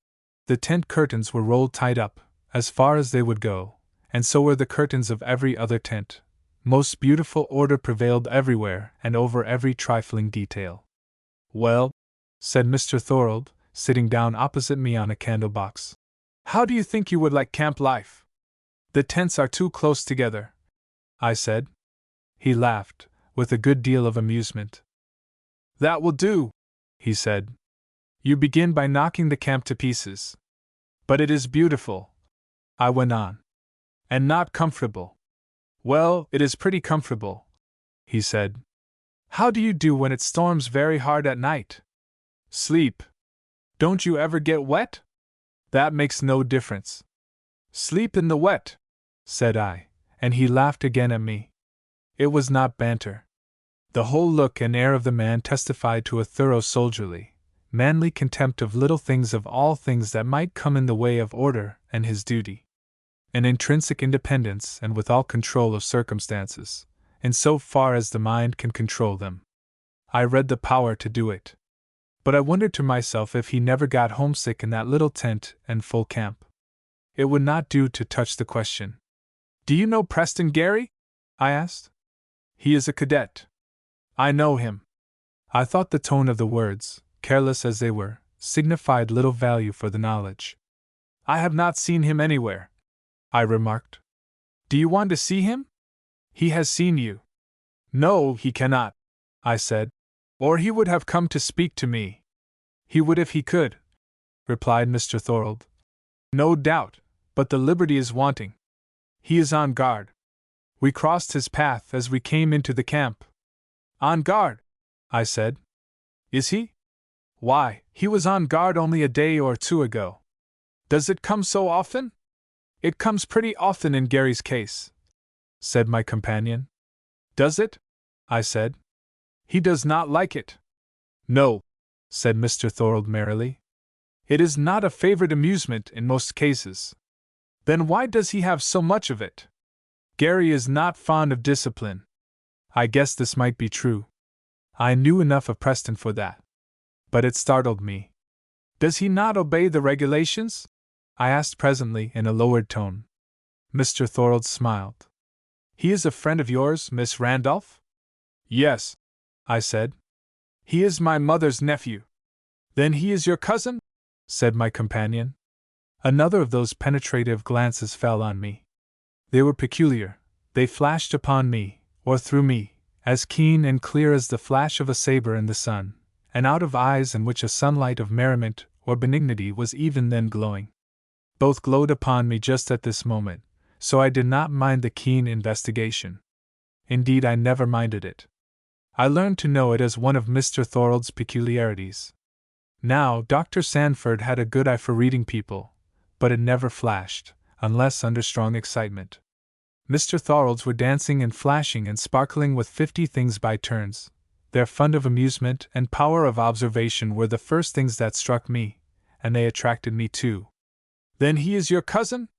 Of course, he is my cousin. I thought Mr. Thorold seemed a little bit grave and silent for a moment. Then he rose up, with that benign look of his eyes glowing all over me, and told me there was the drum for parade.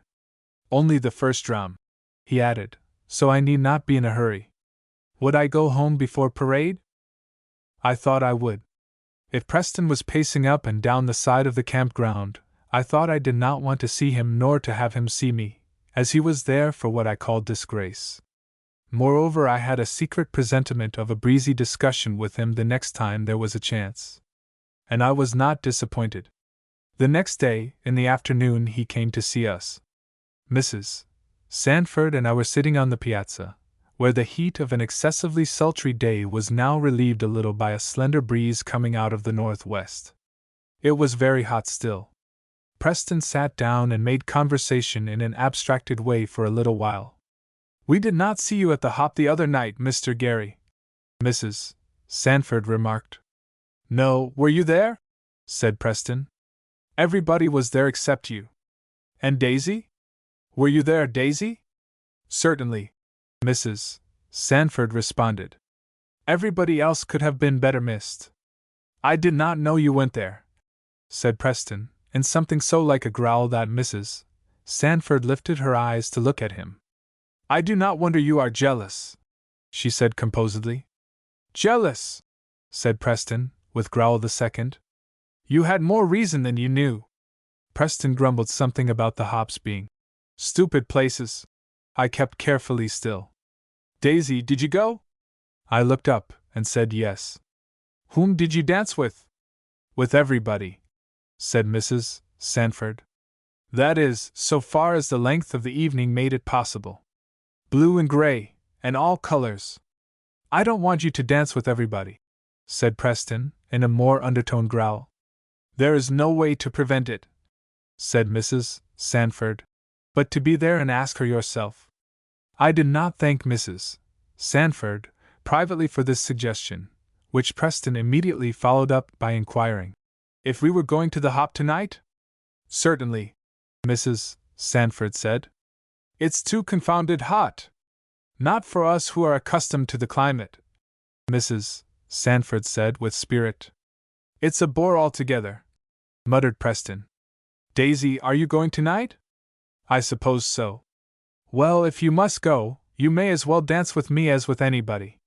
So tell anybody else that you are engaged. I will take care of you. Don't you wish to dance with anybody except me? I do not, said Preston slowly.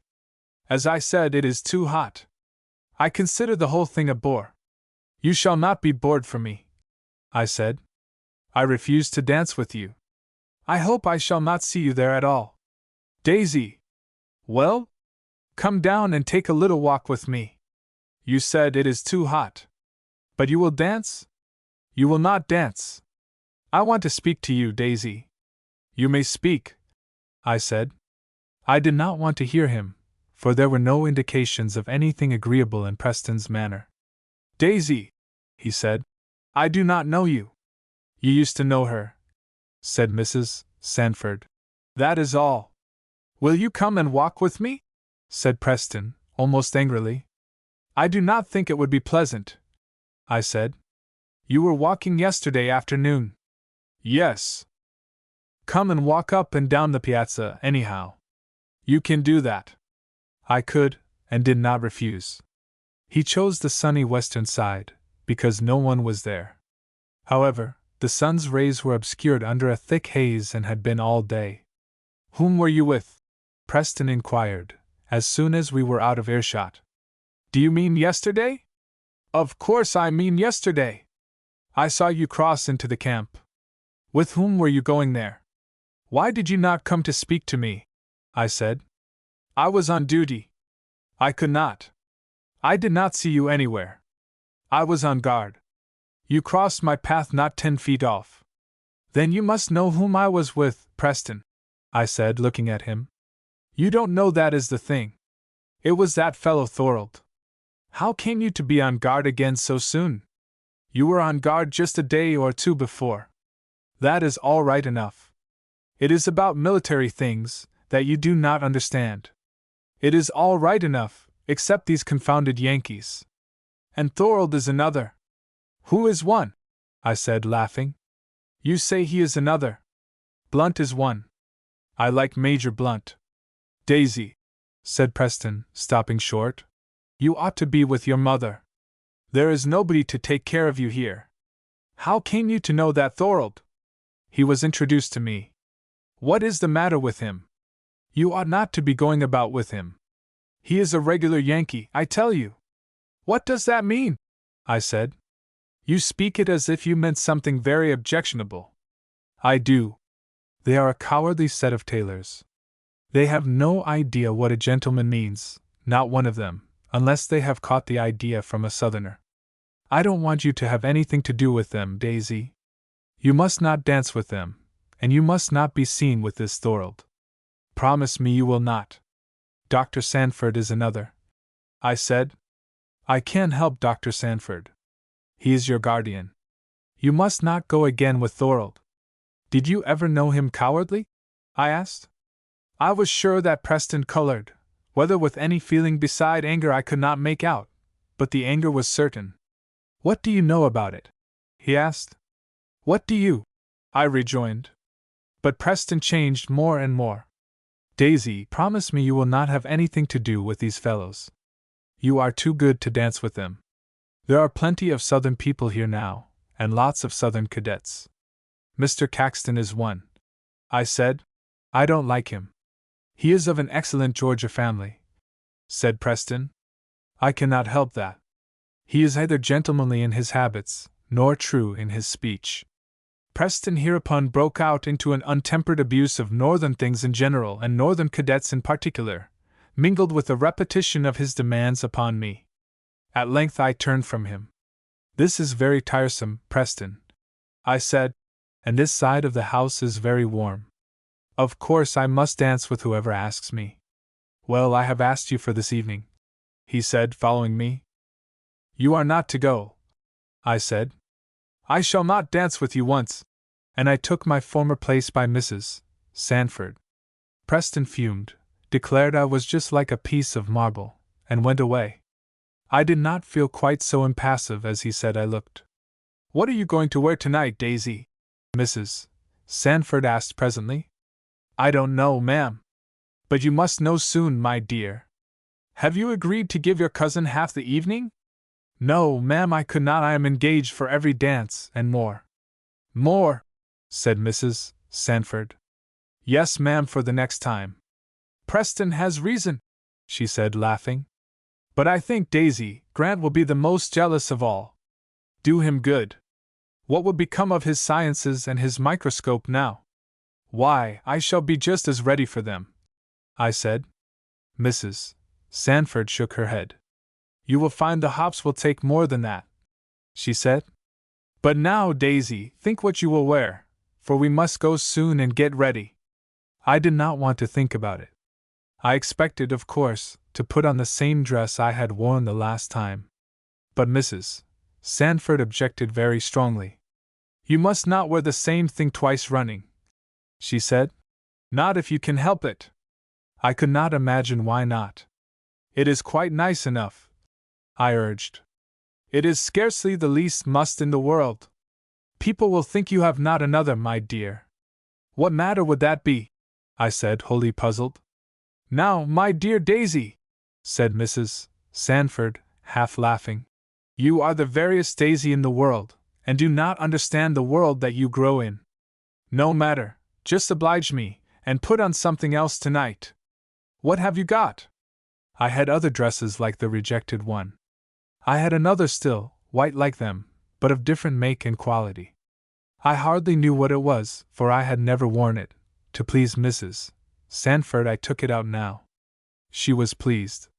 It was, like the rest, out of the store my mother had sent me, a soft India muslin, of beautiful texture, made and trimmed as my mother and a Parisian artist could manage between them. But no Parisian artist could know better than my mother how a thing should be.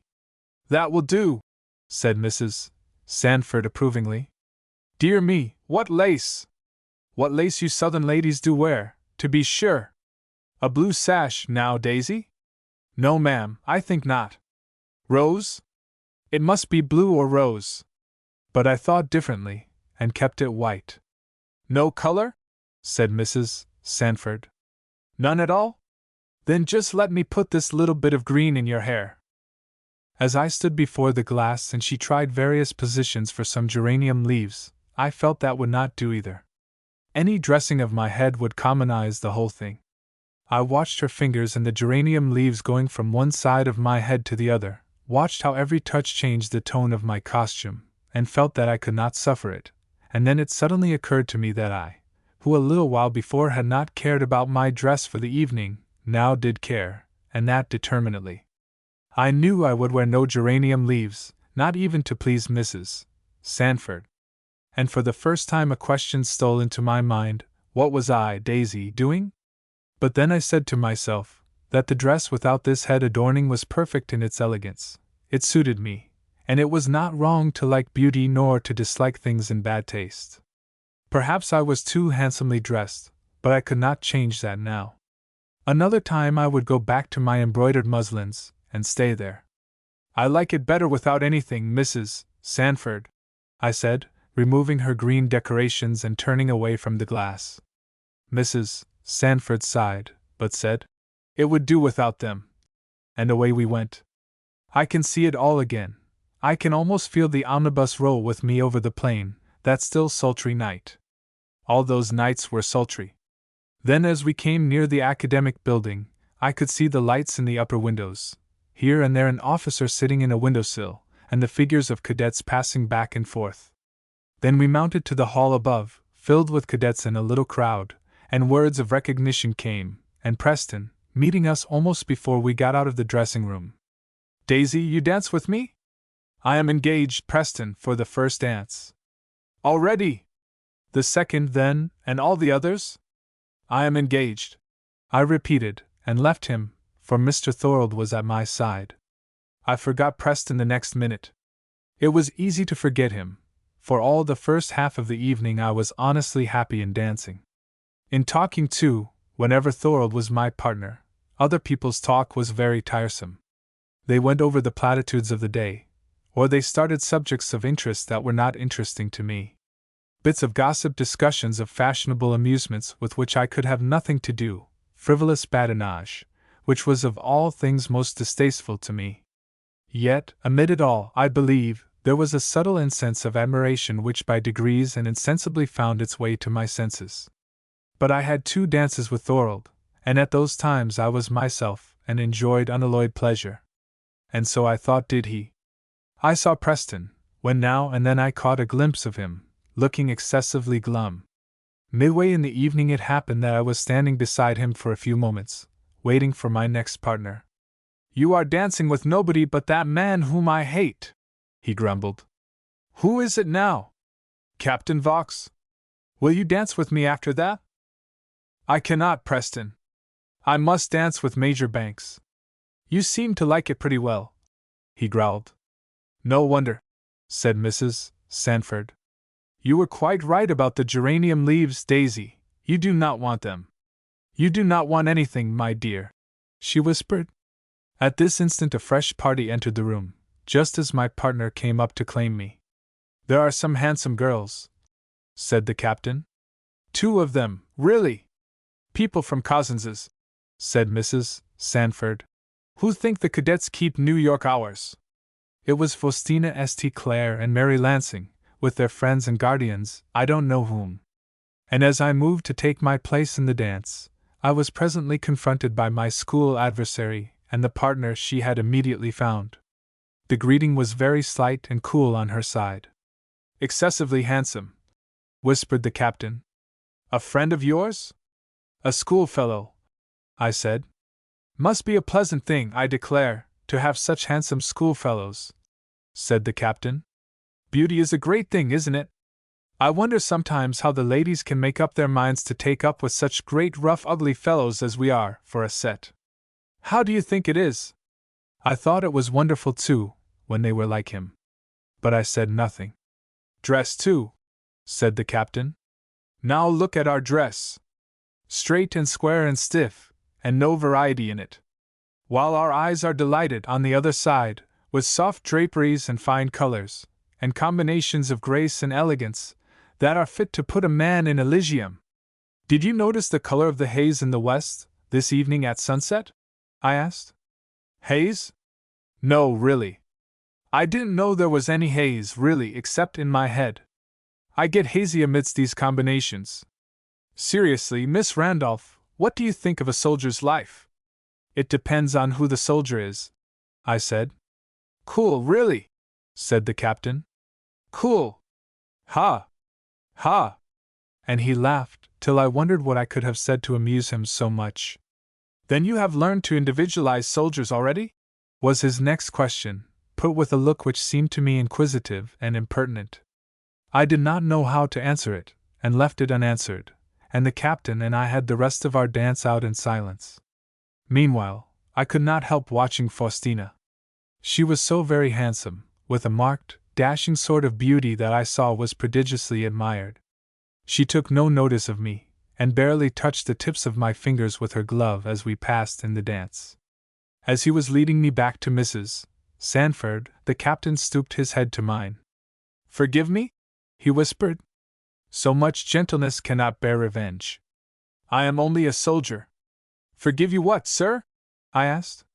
And he drew up his head again, half laughed, muttered that I was worse than grape or round shot, and handed me over to my guardian. My dear Daisy, said Mrs. Sanford, if you were not so sweet as you are, you would be a queen. There, now! Do not lift up your grey eyes at me like that, or I shall make you a reverence the first thing I do, and fancy that I am one of your dames d'honneur. Who is next? Major Banks? Take care, Daisy, or you'll do some mischief. I had not time to think about her words. The dances went forward, and I took my part in them with great pleasure until the tattoo summons broke us up. Indeed, my pleasure lasted until we got home to the hotel, and I heard Mrs. Sanford saying, in an aside to her husband, amid some rejoicing over me, I was dreadfully afraid she wouldn't go. The words, or something in them, gave me a check. However, I had too many exciting things to think of to take it up just then, and my brain was in a whirl of pleasure till I went to sleep. Chapter 17. Obeying Orders. As I roomed with Mrs. Sanford, of course I had very scant opportunities of being by myself. In the delightful early mornings I was accustomed to take my book, therefore, and go down where I had gone the first morning, to the rocks by the river's side. Nobody came by that way at so early an hour. I had been seen by nobody except that one time, when Thorold and his companion passed me, and I felt quite safe. It was pleasanter down there than can be told. However sultry the air on the heights above, so near the water there was always a savor of freshness, or else I fancied it, in the hearing of the soft liquid murmur of the little wavelets against the shore. But sometimes it was so still I could hear nothing of that. Then birds and insects, or the faint notes of a bugle call, were the only things to break the absolute hush, and the light was my refreshment, on river and tree and rock and hill, one day sharp and clear, another day fairyland-like and dreamy through golden mist. It was a good retiring place in any case, so early in the day. I could read and pray there better than in a room, I thought. The next morning after my second dancing party, I was there as usual. It was a sultry July morning, the yellow light in the haze on the hills threatening a very hot day. I was very happy, as usual, but somehow my thoughts went roaming off into the yellow haze as if the landscape had been my life, and I were trying to pick out points of light here and there, and sporting on the gay surface. I danced my dances over again in the flow of the river, heard soft words of kindness or admiration in the song of the birds, wandered away in mazes of speculative fancy among the thickets of tree stems and underbrush. The sweet, wonderful note of a wood thrush, somewhere far out of sight, assured me, what everything conspired to assure me, that I was certainly in fairyland, not on the common earth. But I could not somehow get on with my Bible. Again and again I began to read, then a bird or a bough or a ripple would catch my attention, and straightway I was off on a flight of fancy or memory, dancing over again my dances with Mr. Thorold, dwelling upon the impression of his figure and dress, and the fascination of his brilliant, changing hazel eyes, or recalling Captain Vaux's or somebody else's insipid words and looks, or Faustina St. Clair's manner of ill will. Or on the other hand giving a passing thought to the question, how I should dress the next hot night. After a long wandering I would come back and begin at my Bible again, but only for a little. My fancy could not be held to it, and a few scarcely read verses and a few half-uttered petitions were all I had accomplished before the clangor of the hotel gong sounding down even to me, warned me that my time was gone. And the note of the wood thrush, as I slowly mounted the path, struck reproachfully and rebukingly upon the ear of my conscience. How had this come about? I mused as I went up the hill. What was the matter? What had bewitched me? No pleasure in my Bible, no time for prayer, and only the motion of feet moving to music, only the flutter of lace and muslin, and the flashing of hazel eyes, filling my brain? What was wrong? Nay, something. And why had Mrs. Sandford feared I would not go to the hops? Were they not places for Christians to go to? What earthly harm? Only pleasure. But what if pleasure that marred better pleasure that interrupted duty? And why was I ruminating on styles and colors, and proposing to put on another dress that should be more becoming the next time, and thinking that it would be well it should be a contrast to Faustina St. Clair? What? Entering the lists with her, on her own field? No, no, I could not think it. But what then? And what was this little flutter at my heart about gentlemen's words and looks of homage and liking? What could it be to me, that such people as Captain Vaux or Captain Lascelles liked me? Captain Lascelles, who when he was not dancing or flirting was pleased to curl himself up on one of the window seats like a monkey, and take a grinning survey of what went on. Was I flattered by such admiration as his? Or any admiration? I liked to have Mr. Thorold like me. Yes, I was not wrong to be pleased with that. Besides, that was liking, not empty compliments. But for my lace and my India muslin and my southern elegance, I knew Colonel Walrus meant me when he talked about that. Was I thinking of admiration for such things as these, and thinking so much, that my Bible reading had lost its charm? What was in fault? Not the hops? They were too pleasant. It could not be the hops. I mounted the hill slowly and in a great maze, getting more and more troubled. I entering the lists with Faustina St. Clair, going in her ways? I knew these were her ways. I had heard scraps enough of conversation among the girls about these things, which I then did not understand. And another word came therewith into my mind, powerful once before and powerful now to disentangle the false from the true. The world knoweth us not. Did it not know me last night? Would it not if I went there again? But the hops were so pleasant. It almost excites a smile in me now to think how pleasant they were. I was only 16. I had seen no dancing parties other than the little school assemblages at Madame Ricard's, and I was fond of the amusement even there. Here, it seemed to me then as if all prettiness and pleasantness that could come together in such a gathering met in the dancing room of the cadets. I think not very differently now, as to that point. The pretty accompaniments of uniform, the simple style and hours, the hearty enjoyment of the occasion, were all a little unlike what is found at other places. And to me, and to increase my difficulty, came a crowning pleasure. I met Thorold there. To have a good dance and talk with him was worth certainly all the rest. Must I give it up?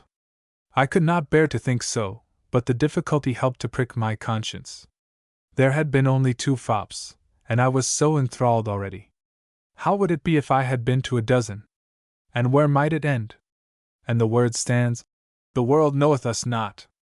It must not know me, Daisy Randolph, as in any sort belonging to it or mixed up with it, and therefore Daisy Randolph must go to the hop no more. I felt the certainty of the decision growing over me, even while I was appalled by it. I staved off consideration all that day. In the afternoon Mr. Thorold came and took me to see the laboratory, and explained for me a number of curious things. I should have had great enjoyment, if Preston had not taken it into his head, unasked, to go along, being unluckily with me when Thorold came. He was a thorough marplot, saying nothing of consequence himself, and only keeping a grim watch. I could take it as nothing else of everything we said and did. Consequently, Mr. Thorold's lecture was very proper and grave, instead of being full of fun and amusement as well as instruction. I took Preston to task about it when we got home. "You hinder pleasure when you go in that mood," I told him. "What mood?" "You know. You never are pleasant when Mr. Thorold is present, or when he is mentioned." "He is a cowardly Yankee," was Preston's rejoinder. "Cowardly, Gary?" said somebody near, and I saw a cadet whom I did not know, who came from behind us and passed by on the piazza. He did not look at us, and stayed not for any more words, but turning to Preston, I was surprised to see his face violently flushed. "Who was that?" "No matter, impertinence," he muttered. "But what is the matter? And what did he mean?" "He is one of Thorold's set," said Preston. "And I tell you, Daisy, you shall not have anything to do with them. Aunt Felicia would never allow it. She would not look at them herself. You shall not have anything more to do with them." How could I, if I was going no more to the hops? How could I see Thorold, or anybody? The thought struck to my heart, and I made no answer. Company, however, kept me from considering the matter all the evening. But the next day, early, I was in my usual place, near the river side, among the rocks, with my Bible, and I resolved to settle the question there as it ought to be settled. I was resolved, but to do what I had resolved was difficult. For I wanted to go to the hop that evening very much. Visions of it floated before me, snatches of music and gleams of light, figures moving in harmony, words and looks, and my own white little person. All these made a kind of quaint mosaic with flashes of light on the river, and broad warm bands of sunshine on the hills, and the foliage of trees and bushes, and the grey lichened rocks at my foot. It was confusing, but I turned over the leaves of my Bible to see if I could find some undoubted direction as to what I ought to do, or perhaps rather some clear permission for what I wished to do. I could not remember that the Bible said anything about dancing, pro or con. Dancing, I thought, could not be wrong, but this confusion in my mind was not right. I fluttered over my leaves a good while with no help. Then I thought I might as well take a chapter somewhere and study it through. The whole chapter, it was the 3rd of Colossians, did not seem to me to go favorably for my pleasure, but the 17th verse brought me to a point. "Whatsoever ye do in word or deed, do all in the name of the Lord Jesus." There was no loophole here for excuses or getting off. Whatsoever ye do. Did I wish it otherwise? No, I did not. I was content with the terms of service. But now about dancing, or rather the dancing party. In the name of the Lord Jesus. Could I go there in that name? As the servant of my master, busy about his work, or taking pleasure that he had given me to take? That was the question. And all my visions of gay words and gay scenes, all the flutter of pleased vanity, and the hope of it, rose up and answered me. By that thought of the pretty dress I would wear, I knew I should not wear it. In the name of the Lord Jesus. For my thought was of honor to myself, not to him. By the fear which darted into my head, that Mr. Thorold might dance with Faustina if I were not there, I knew I should not go. In the name of the Lord, if I went, but to gratify my own selfish pride and emulation. By the confusion which had reigned in my brain these 2 days, by the tastelessness of my Bible, by the unaptness for prayer, I knew, I could not go in the name of my Lord, for it would be to unfit myself for His work. The matter was settled in one way, but the pain of it took longer to come to an end. It is sorrowful to me to remember now how hard it was to get over. My vanity I was heartily ashamed of, and bade that show its head no more. My emulation of Faustina St. Clare gave me some horror, but the pleasure, the real honest pleasure, of the scene and the music and the excitement and the dancing and the seeing people, all that, I did not let go forever without a hard time of sorrow and some tears. It was not a struggle, for I gave that up at once, only I had to fight pain. It was one of the hardest things I ever did in my life. And the worst of all and the most incurable was, I should miss seeing Mr. Thorold. 1 or 2 more walks, possibly, I might have with him, but those long, short evenings of seeing and talking and dancing. Mrs. Sandford argued, coaxed, and rallied me, and then said if I would not go, she should not, and she did not. That evening we spent at home together, and alone, for everybody else had drifted over to the hop. I suppose Mrs. Sandford found it dull, for the next hop night she changed her mind and left me. I had rather a sorrowful evening. Dr. Sandford had not come back from the mountains. Indeed, I did not wish for him, and Thorold had not been near us for several days. My fairyland was getting disenchanted a little bit. But I was quite sure I had done right. The next morning I had hardly been 3 minutes on my rock by the river, when Mr. Thorold came round the turn of the walk and took a seat beside me. "How do you do?" said he, stretching out his hand. I put mine in it. "What has become of my friend, this 7 years?" "I am here," I said. "I see you. But why have I not seen you, all this while?" "I suppose you had been busy," I answered. "Busy? Of course I have, or I should have been here asking questions. I was not too busy to dance with you, and I was promised how many dances. Where have you been?" "I have been at home." "Why? Would Mr. Thorold understand me?" Mrs. Sandford did not. My own mother never did. I hesitated, and he repeated his question, and those hazel eyes were sparkling all sorts of queries around me. "I have given up going to the hops," I said. "Given up? You don't mean that you are never coming any more?" "I am not coming any more." "Don't you sometimes change your decisions?" "I suppose I do," I answered. "But not this one." "I am in a great puzzle," he said, "and very sorry. Aren't you going to be so good as to give me some clue to this mystery? Did you find the hops so dull?" And he looked very serious indeed. "Oh no," I said. "I liked them very much, I enjoyed them very much. I am sorry to stay away." "Then you will not stay away very long." "Yes, I shall." "Why?" he asked again, with a little sort of imperative curiosity which was somehow very pleasant to me. "I do not think it is right for me to go," I said. Then, seeing grave astonishment and great mystification in his face, I added, "I am a Christian, Mr. Thorold." "A Christian!" he cried, with flashes of light and shadow crossing his brow. "Is that it?" "That is it," I assented. "But my dear Miss Randolph, you know we are friends." "Yes," I said, smiling, and glad that he had not forgotten it. "Then we may talk about what we like. Christians go to hops."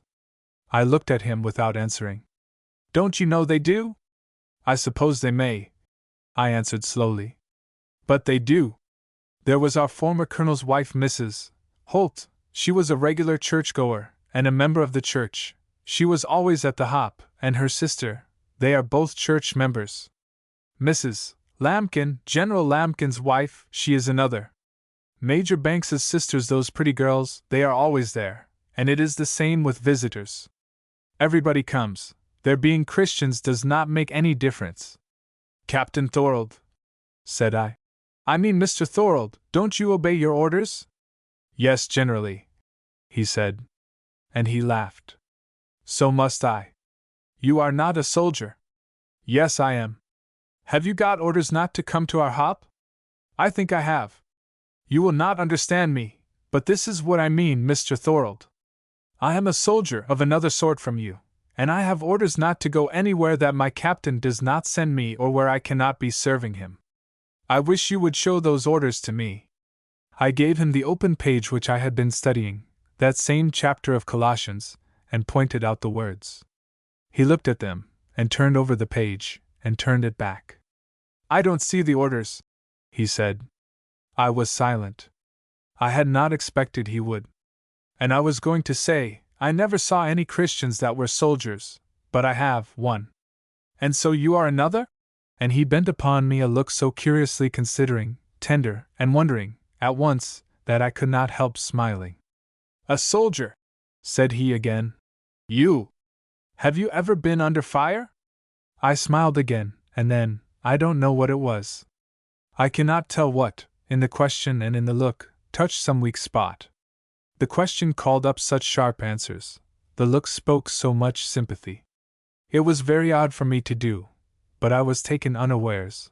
My eyes fell and filled, and before I could help it were more than full. I do not know, to this day, how I came to cry before Thorold. It was very soon over, my weakness, whatever it was. It seemed to touch him amazingly. He got hold of my hand, put it to his lips, and kissed it over and over, outside and inside. I can see it all in your face, he said tenderly.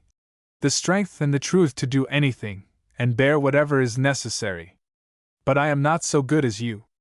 I cannot bear anything unless it is necessary, and this isn't. Oh, no, nor I said. But this is necessary, Mr. Thorold. Prove it, come. You do not see the orders, I said. But there they are. Do all in the name of the Lord Jesus. I cannot go to that place in his name. I do not think I understand what you mean, he said gently. A soldier, the best that ever lived, is his own man when he is off duty. We go to the hop to play, not to work. But a soldier of Christ is never off duty, I said. See, Mr. Thorold, whatsoever ye do, whether ye eat or drink or whatsoever ye do, that covers all, don't you see? That would make it a very heavy thing to be a Christian, he said. There would be no liberty at all. Oh, but it is all liberty, I said. When you love Jesus. He looked at me so inquiringly, so inquisitively, that I went on. You do not think it hard to do things for anybody you love? No, said he. I would like to do things for you. I remember I smiled at that, for it seemed to me very pleasant to hear him say it, but I went on. Then you understand it, Mr. Thorold. No, said he. I do not understand it, for there is this difficulty. I do not see what in the world such an innocent amusement as that we are talking of can have to do with Christian duty, one way or another. Every Christian woman that I know comes to it, that is young enough, and some that aren't. It was very hard to explain. Suppose they disobey orders, I said slowly. That would be another reason why I should obey them. Of course. But do they? I should, I said. I am not serving Christ when I am there. I am not doing the work he has given me to do. I cannot go. I came down here on purpose to persuade you, he said. It was not necessary to answer that, otherwise than by a look. And you are unpersuadable, he said. Unmanageable, of course, by me, strong as a giant, and gentle as a snowflake. But the snowflake melts, and you will go up to the hotel as good a crystal as when you came down. This made me laugh, and we had a good laugh together, holding each other's hand. Do you know, said he, I must go. There is a roll of a summons that reaches my ear, and I must be at the top of the bank in 1 minute and a quarter. I had no leave to be here. Hadn't you? I said. Oh, then, go directly, Mr. Thorold. But I could not immediately release my hand, and holding it and looking at me, Thorold laughed again, his hazel eyes sparkling and dancing and varying with what feelings I could not tell. They looked very steadily, too, till I remember mine went down, and then, lifting his cap, he turned suddenly and sprang away. I sat down to get breath and think. I had come to my place rather sober and sorrowful, and what a pleasant morning I had had. I did not mind at all, now, my not going to the dances. I had explained myself to Mr. Thorold, and we were not any further apart for it, and I had had a chance to speak to him about other things too. And though he did not understand me, perhaps he would some day. The warning gong sounded before I had well got to my Bible reading. My Bible reading was very pleasant this morning, and I could not be balked of it, so I spent over it near the whole half hour that remained, and rushed up to the hotel in the last 5 minutes. Of course I was rather late, and quite out of breath, and having no voice and being a little excited, I suppose was the reason that I curtsied to Dr. Sanford, whom I met at the head of the piazza steps. He looked at me like a man taken aback. "Daisy!" he exclaimed. "Yes, sir," I answered. "Where have you come from?" "From my study," I said. "I have a nice place down by the river which is my study." "Rather a public situation for a private withdrawing place," said the doctor. "Oh, no," said I, "at this hour." But there I stopped and began again. "It is really very private. And it is the pleasantest study place I think I ever had." "To study what?" I held up my book. "It agrees with you," said the doctor. "What?" said I, laughing.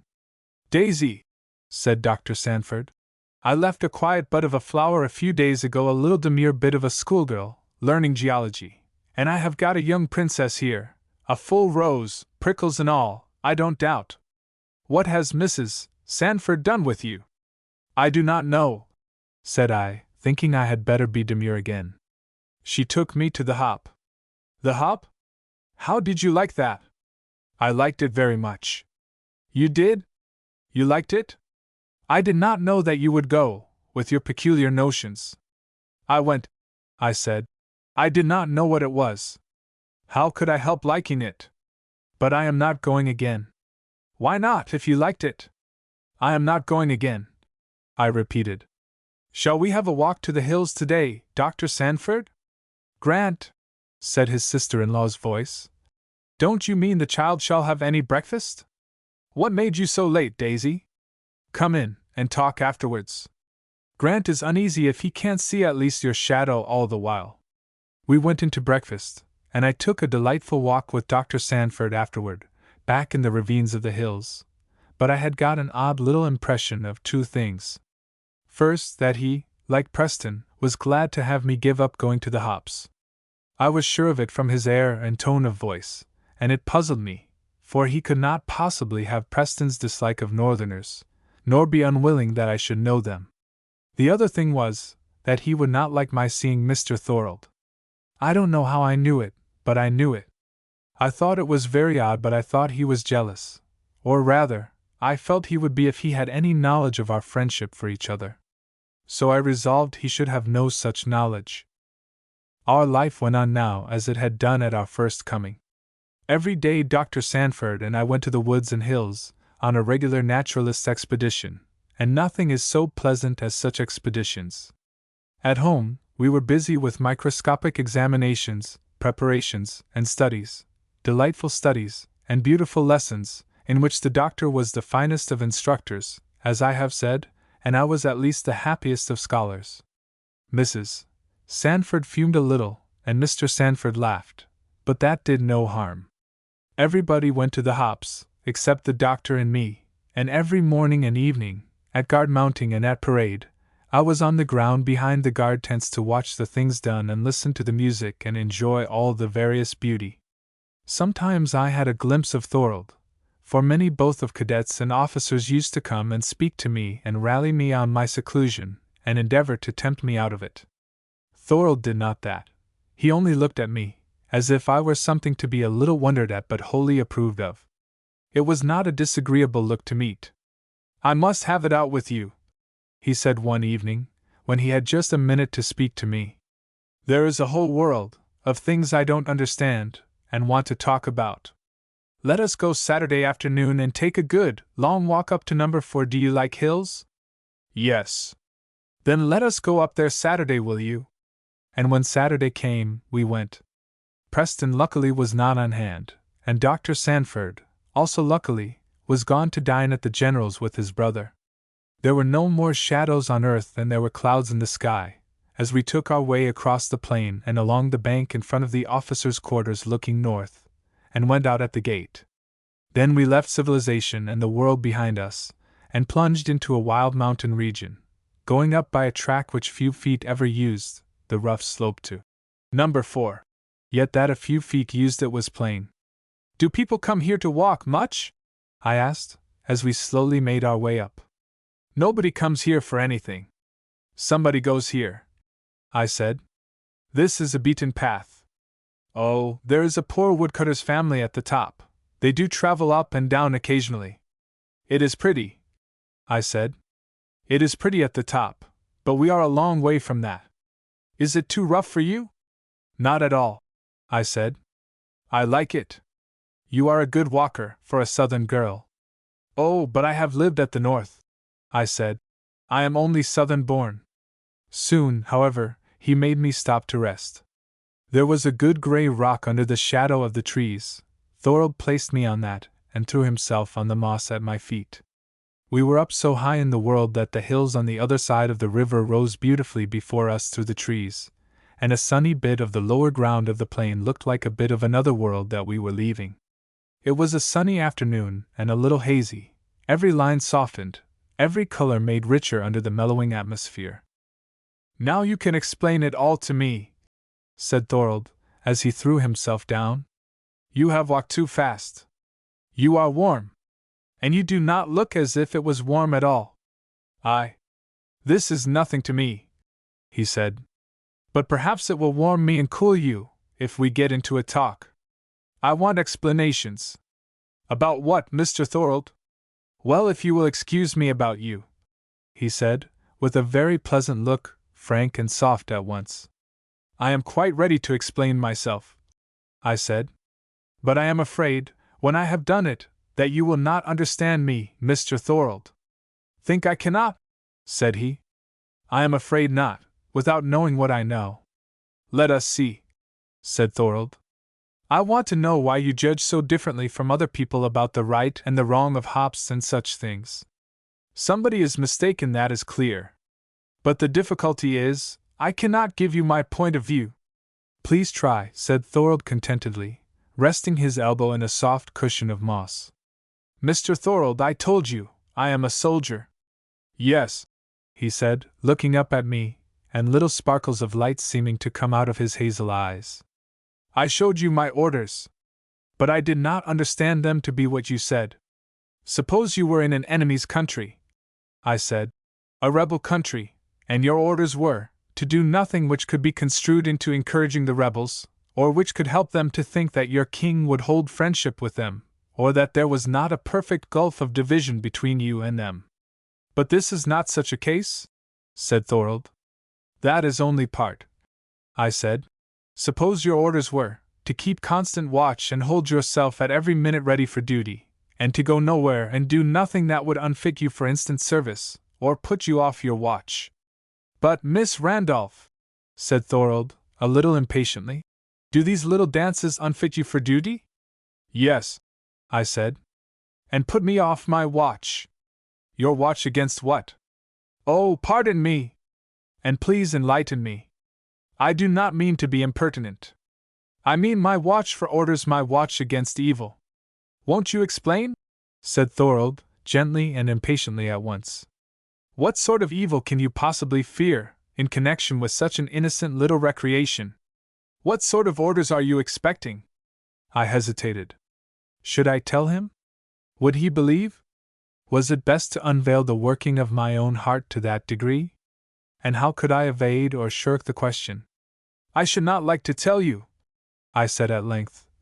"The thoughts and feelings I found stirring in myself, after the last time I went to the hop. I dare say they are something that belongs especially to a woman, and that a man would not know them." Thorold turned on me again a wonderfully gentle look, for a gay, fiery young Vermonter, as I knew him to be. "It wanted only that," he said. "And the orders, Miss Randolph, what orders are you expecting?" "You said orders." "Orders may be given by a sign," I said. "They need not be in words." He smiled. "I see you have studied the subject." I mean only that whenever a duty is plainly put before me, something given me to do, I know I have orders to do it. And then, Mr. Thorold, as the orders are not spoken, nor brought to me by a messenger, only made known to me by a sign of some sort, if I did not keep a good watch, I should be sure to miss the sign sometimes, don't you see? This is soldiership, said Thorold. And getting up, he stood before me in attitude like a soldier as he was, erect still, with arms folded, only not up to his chin like Captain Percival, but folded manfully. He had been watching me very intently. Now he stood as intently looking off over the further landscape. Methought I had a sort of pride in his fine appearance, and yet he did in no wise belong to me. Nevertheless, it was pleasant to see the firm, still attitude, the fine proportions, the military nicety of all his dress, which I had before noticed on the parade ground. For as there is a difference between one walk and another, though all trained, so there is a difference between one neatness and another, though all according to regulation, and Preston never looked like this. He turned round at last, and smiled down at me. Are you rested? Oh, yes, I said, rising. I was not fatigued. Are you tired talking? No, not at all. Have I talked so very much? He laughed at that, but went on. Will you be out of patience with my stupidity? I said no. Because I am not fully enlightened yet. I want to ask further questions, and asking questions is very impertinent. Not if you have leave, I said. Ask what you like. I am afraid, nevertheless. But I can never know, if I do not ask. How is it, this is what puzzles me, that other people who call themselves Christians do not think as you think about all this matter? Soldiership? I asked. Well, yes. It comes to that, I suppose. You know what soldiership ought to be, I said.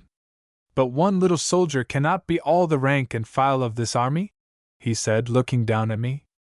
Oh, no, I said, laughing. There are a great many more, only you do not happen to see them. And these others that I do see, are not soldiers then?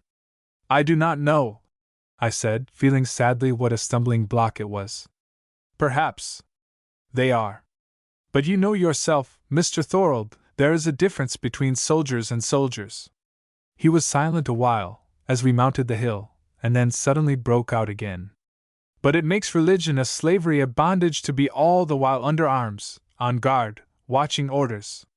Always on the watch and expecting to be under fire. It is too much. It would make a gloomy, ugly life of it. But suppose you are under fire? I said. What? Said he, looking and laughing again. If you are a good soldier in an enemy's country, always with work to do, will you wish to be off your guard, or off duty? But what a life! Said Thorold. If you love your captain? Said I. He stopped and looked at me with one of the keenest looks of scrutiny I ever met. It seemed to scrutinize not me only, but the truth. I thought he was satisfied, for he turned away without adding anything more at that time. His mind was at work, however, for he broke down a small branch in his way and busied himself with it in sweeping the trunks of the trees as we went by, varying the occupation with a careful clearing away of all stones and sticks that would make my path rougher than it need be. Finally, giving me his hand to help me spring over a little rivulet that crossed our way. Here is an incongruity, now I think of it, said he, smiling. How is it that you can be on such good terms with a rebel? Ought you to have anything to do with me? I may be friends with anybody in his private capacity, I answered in the same tone. That does not compromise anything. It is only when you know what I mean. When they are assembled for doubtful purposes, or gathered in a place where the wrong colors are displayed, I added. I must not go there. There was no false banner hung out on the academic building the other night, he said humorously. But I knew my king's banner was not either. I knew people did not think of him there, nor work for him, and would have been very much surprised to hear any one speak of him. Say it was innocent amusement. People did not want him with them there, and where he was not, I did not wish to be. But I could not tell all this to Mr. Thorold. He was not contented, however, without an answer. How was it? He asked. You cannot understand me, I said, and you may laugh at me. Why may I not understand you? He said gently, with the utmost deference of manner. I suppose, because you do not understand something else, I said. And you cannot, Mr. Thorold, until you know what the love of Jesus is, and what it is to care for his honor and his service more than for anything else in the world. But are they compromised? He asked. That is the thing. You see, I want you back at the Hop. I would like to come, said I. But I must not. On the ground? I told you, Mr. Thorold. I do not find that my orders allow me to go there.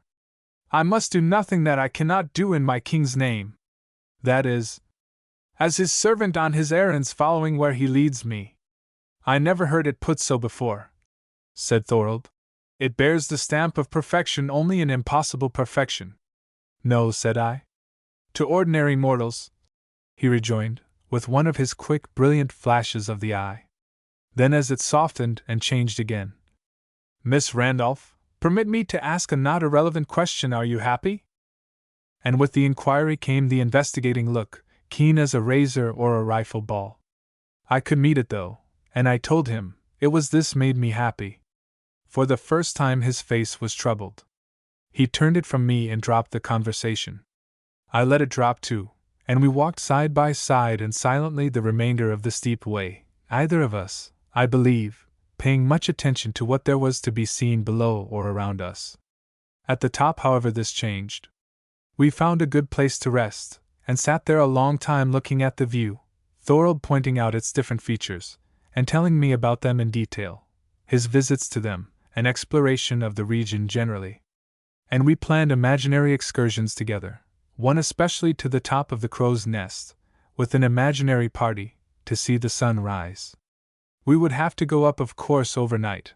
We must carry a tent along for shelter, and camp beds, and cooking utensils, at least a pot to boil coffee, and plenty of warm wraps and plenty of provisions, for people always eat terribly in cold regions, Thorold said.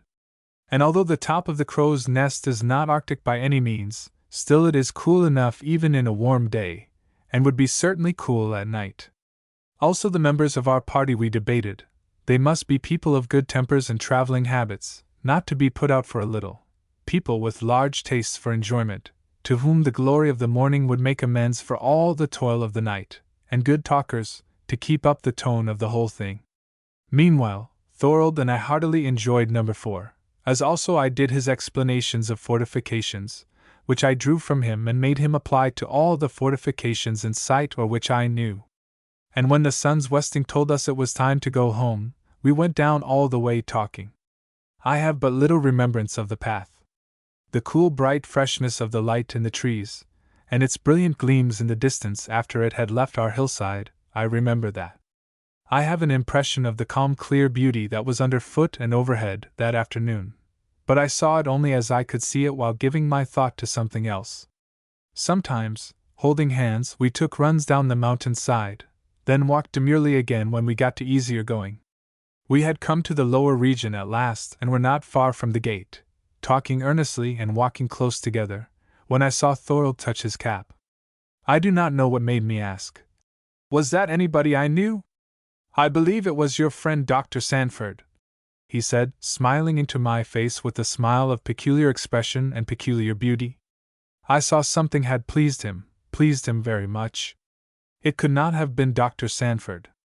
I cannot say I was pleased, as I had an intuitive assurance the doctor was not. But Thorold's smile almost made amends. That evening the doctor informed us he had got intelligence which obliged him to leave the point immediately, and as he could go with us part of the way to Niagara, we had better all set off together. I had lost all my wish to go to Niagara, but I said nothing. Mrs.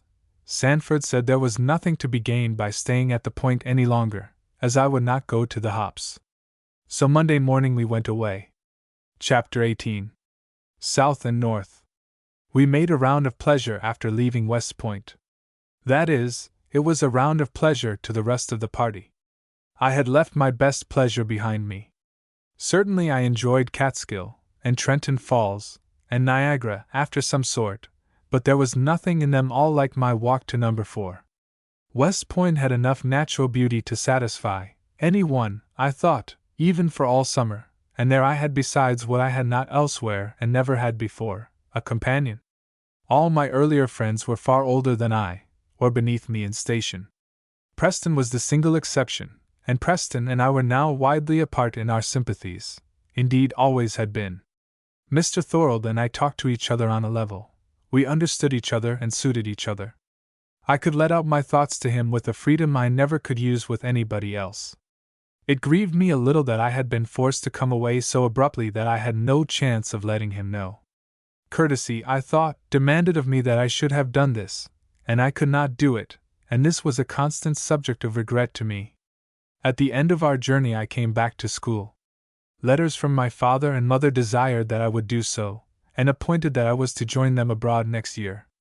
My mother had decided that it was best not to interfere with the regular course of my education, and my father renewed his promise that I should have any reward I chose to claim, to comfort me for the delay. So I bent myself to study with new energies and new hope. I studied more things than school books that winter. The bits of political matter I had heard talked over at West Point were by no means forgotten, and once in a while, when I had time and a chance, I seized one of the papers from Madame Ricard's library table and examined it. And every time I did so, something urged me to do it again. I was very ignorant. I had no clue to a great deal that was talked of in these prints, but I could perceive the low threatening growl of coming ill weather, which seemed to rise on the ear every time I listened. And a little anxiety began to grow up in my mind. Madame Ricard, of course, never spoke on these subjects and probably did not care about them. Dr. Sanford was safe in Washington. I once asked Miss Cardigan what she thought. "There are evil men abroad, dear," she said. "I don't know what they will be permitted to do." "Who do you hope will be elected?" I asked. "I don't vote myself," said Miss Cardigan, "so I do not fash myself much with what I can help, but I hope the man will be elected that will do the right thing." "And who is that?" I asked. "You do not want slavery to be allowed in the territories?" "Not I," said Miss Cardigan. "And if the people want to keep it out of them, I suppose they will elect Abraham Lincoln. I don't know if he is the right man or no, but he is on the right side. Break every yoke, and let the oppressed go free. That is my maxim, Daisy." I pondered this matter by turns more and more. By and by there began to be audible mutterings of a storm in the air around me. The first I heard was when we were all together in the evening with our work, the half hour before tea. "Lincoln is elected," whispered one of the girls to another. "Who cares?" the other said aloud. "What if he is?" asked a third. "Then," said a gentle, graceful-looking girl, spreading her embroidery out on her lap with her slim white fingers, "then there'll be fighting." It was given, this announcement, with the coolest matter-of-fact assurance. "Who is going to fight?" was the next question. The former speaker gave a glance up to see if her audience was safe, and then replied as coolly as before. "My brother, for one." "What for, Sally? Do you think we are going to have these vulgar northerners rule over us? My cousin Marshall is coming back from Europe on purpose that he may be here and be ready. I know my aunt wrote him word that she would disinherit him if he did not." "Daisy Randolph, you are a Southerner," said one of the girls. "Of course, she is a Southerner," said Sally, going on with her embroidery. "She is safe." But if I was safe, I was very uncomfortable. I hardly knew why I was so uncomfortable. Only, I wished ardently that troubles might not break out between the two quarters of the country. I had a sense that the storm would come near home. I could not recollect my mother and my father, without a dread that there would be opposing electricities between them and me. I began to study the daily news more constantly and carefully. I had still the liberty of Madame S. library, and the papers were always there. I could give to them only a few minutes now and then, but I felt that the growl of the storm was coming nearer and growing more threatening. Extracts from Southern papers seemed to me very violent and very wrong-headed. At the same time I knew that my mother would endorse them and Preston would echo them. Then South Carolina passed the ordinance of secession. 6 days after, Major Anderson took possession of Fort Sumter in Charleston Harbor, and immediately the fort he had left and Castle Pinckney were garrisoned by the South Carolinians in opposition. I could not tell how much all this signified, but my heart began to give a premonitory beat sometimes. Mississippi followed South Carolina, then United States forts and arsenals were seized in North Carolina and Georgia, and Alabama, one after the other. The tone of the press was very threatening, at least of the Southern press. And not less significant, to my ear, was the whisper I occasionally heard among a portion of our own little community. A secret whisper, intense in its sympathy with the seceding half of the nation, contemptuously hostile to the other part, among whom they were at that very moment receiving Northern education and Northern kindness. The girls even listened and gathered scraps of conversation that passed in their hearing, to retail them in letters sent home. They did not know, they said, what might be of use. Later, some of these letters were intercepted by the general government and sent back from Washington to Madame Rickard. All this told me much of the depth and breadth of feeling among the community of which these girls formed a part, and my knowledge of my own father and mother, Aunt Gary and Preston, and others, told me more. I began to pray that God would not let war come in the land. Then there was a day, in January I think, when a bit of public news was read out in presence of the whole family, a thing that rarely happened. It was evening, and we were all in the parlor with our work. I forget who was the reader, but I remember the words.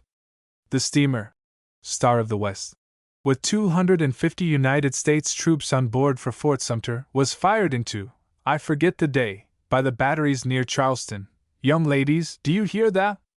The steamer was fired into. That is the beginning. We looked at each other, we girls, startled, sorry, awed, with a strange glance of defiance from some eyes, while some flowed over with tears, and some were eager with a feeling that was not displeasure. All were silent at first. Then whispers began. I told you so, said Sally. Well, they have begun it, said Macy, who was a New York girl. Of course. What business had the Star of the West to be carrying those troops there? South Carolina can take care of her own forts. Daisy Randolph, you look as solemn as a preacher, said another. Which side are you on? She is on the right side, said another. Of course, said Sally. She is the daughter of a Southern gentleman. I am not on the side of those who fire the first shot, I said. There is no other way, said Sally coolly. If a rat comes in your way, you must shoot him. I knew it had got to come. I have heard my uncle talk enough about that. But what will be the end of it? Said another. Pooh! It will end like smoke. The Yankees do not like fighting, they would rather be excused, if you please. Their forte is quite in another line out of the way of powder. I wondered if that was true. I thought of Thorold, and of Major Blunt. I was troubled, and when I went to see Miss Cardigan, next day, I found she could give me little comfort. I don't know, my dear, she said, what they may be left to do. They're just daft down there, clean daft.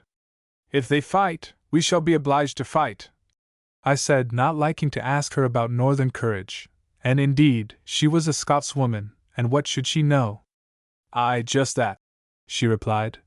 And fighting between the two parts of one land is even the worst fighting there can be. Pray it may not come, Daisy, but those people are just daft. The next letters from my mother spoke of my coming out to them as soon as the school year should be over. The country was likely to be disturbed, she said, and it would not suit with my father's health to come home just now. As soon as the school year should be over, and Dr. Sanford could find a proper opportunity for me to make the journey, I should come. I was very glad, yet I was not all glad. I wished they could have come to me rather. I was not, I hardly knew why I was not, quite ready to quit America while these troubles threatened. And as days went on, and the cloud grew blacker, my feeling of unwillingness increased. The daily prints were full of fresh instances of the seizure of United States property, of the secession of new states.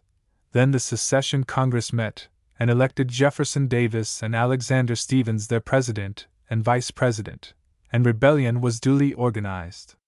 Jefferson Davis. How the name took me back to the summer parade on the West Point plain, and my first view of that smooth, sinister, ill-conditioned face. Now he was heading rebellion. Where would Dr. Sanford, and Mr. Thorold, and Preston be? How far would the rebels carry their work?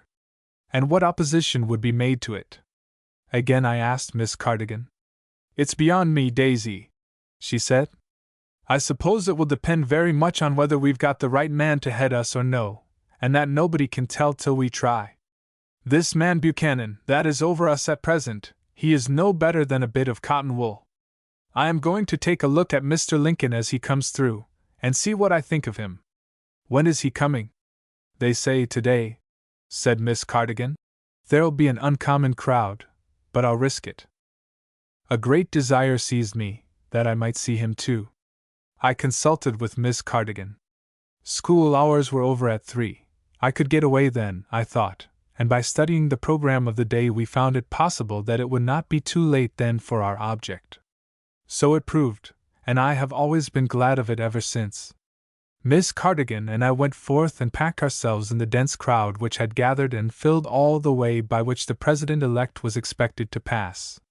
A quiet and orderly and most respectable crowd it was. Few Irish, few of the miserable of society, who come out only for a spectacle. These were the yeomanry and the middle classes, men of business, men of character and some substance, who were waiting like us, to see what promise for the future there might be in the aspect of our new chief. Waiting patiently, and we could only wait patiently like them.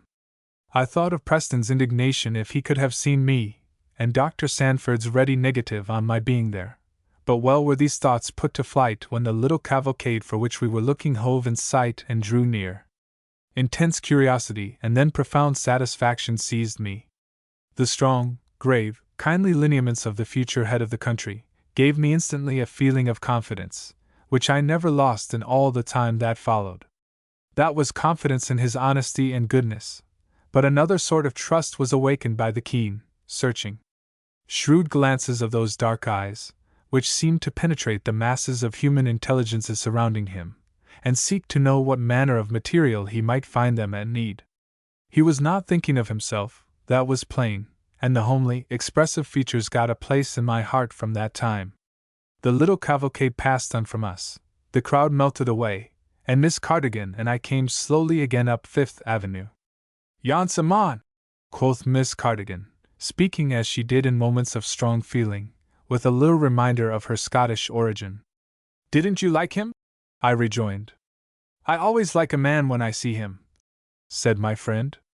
"He had need be that too, for he has got a man's work to do." And it soon appeared that she spoke true. I watched every action, and weighed every word of Mr. Lincoln now, with a strange interest. I thought great things depended on him. I was glad when he determined to send supplies into Fort Sumter. I was sure that he was right, but I held my breath as it were to see what South Carolina would do. The 12th of April told us. "So they have done it, Daisy," said Miss Cardigan that evening. "They are doing it, rather. They have been firing at each other all day." "Well, Major Anderson must defend his fort," I said. "That is his duty." "No doubt," said Miss Cardigan. "But you look pale, Daisy, my bairn. You are from those quarters yourself. Is there anybody in that neighborhood that is dear to you?" I had the greatest difficulty not to burst into tears, by way of answer, and Miss Cardigan looked concerned at me. I told her there was nobody there I cared for, except some poor colored people who were in no danger. "There'll be many a sore heart in the country if this goes on," she said with a sigh. "But it will not go on, will it?" I asked. "They cannot take Fort Sumter, do you think so?" "I know little about it," said my friend, soberly. "I am no soldier. And we never know what is best, Daisy. We must trust the Lord, my dear, to unravel these confusions." And the next night the little newsboys in the streets were crying out the fall of Fort Sumter. It rang ominously in my heart. The rebels had succeeded so far, and they would go on. Yes, they would go on now, I felt assured, unless some very serious check should be given them. Could the Yankees give that? I doubted it. Yet their cause was the cause of right, and justice, and humanity. But the right does not always at first triumph, whatever it may do in the end, and good swords, and good shots, and the spirit of a soldier, are things that are allowed to carry their force with them. I knew the South had these. What had the North? Even in our school seclusion, we felt the breath of the tremendous excitement which swayed the public mind next day. Not bluster, nor even passion, but the stir of the people's heart. As we walked to church, we could hear it in half-caught words of those we passed by, see it in the grave, intense air which characterized groups and faces, feel it in the atmosphere, which was heavy with indignation and gathering purpose. It was said, no Sunday like that had been known in the city. Within our own little community, if parties ran high, they were like those outside, quiet. But when alone, the Southern girls testified an exultation that jarred painfully upon my ears. Daisy don't care. Yes, I care, I said. For shame not to be glad. You see, it is glorious. We have it all our own way. The impertinence of trying to hold our forts for us. I don't see anything glorious in fighting, I said. Not when you are attacked? We were not attacked, I said. South Carolina fired the first guns. Good for her, said Sally. Brave little South Carolina! Nobody will meddle with her and come off without cutting his fingers. Nobody did meddle with her, I asserted. It was she who meddled, to break the laws and fight against the government. What government? Said Sally. Are we slaves that we should be ruled by a government we don't choose? We will have our own. Do you think South Carolina and Virginia gentlemen are going to live under a rail splitter for a president? And take orders from him? What do you mean by a rail splitter? I mean this Abe Lincoln the northern mudsills have picked up to make a president of.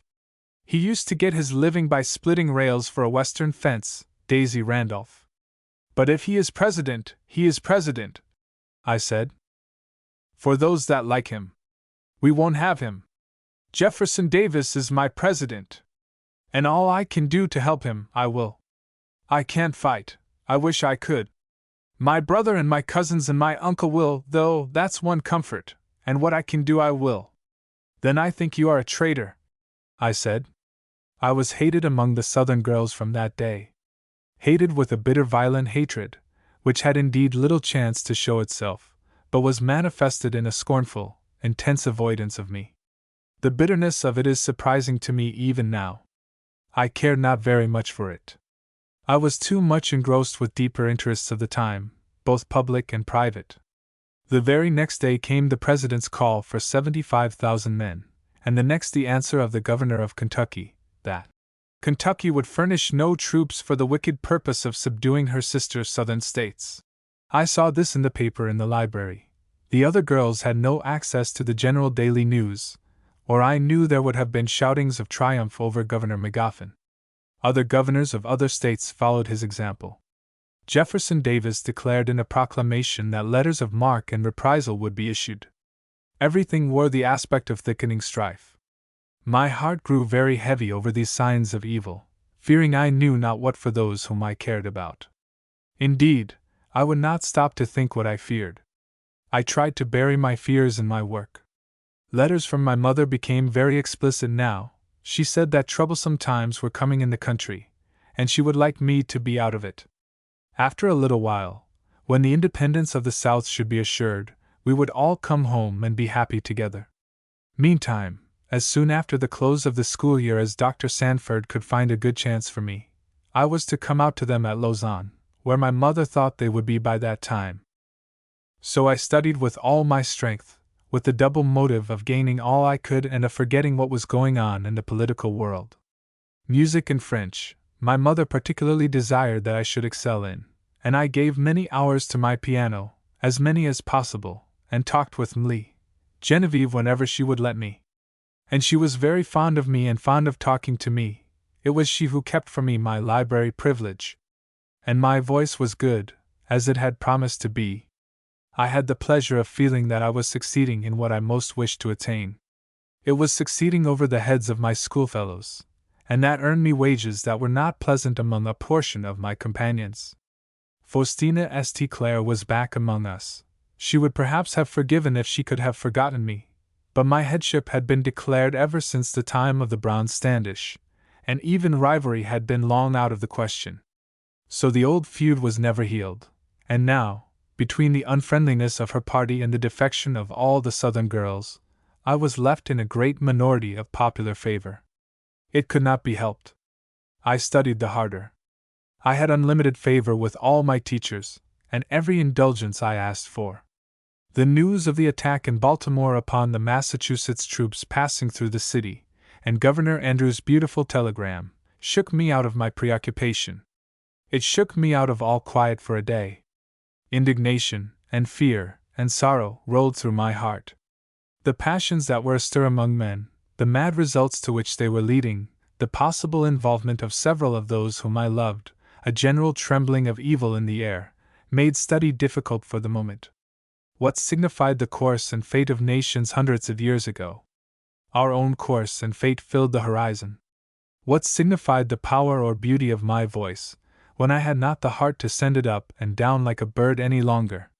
Where was Preston, and Dr. Sanford, and Ransom, and what would become of Magnolia? In truth, I did not know what had become of Ransom. I had not heard from him, or of him, in a long time. But these thoughts would not do. I drove them away.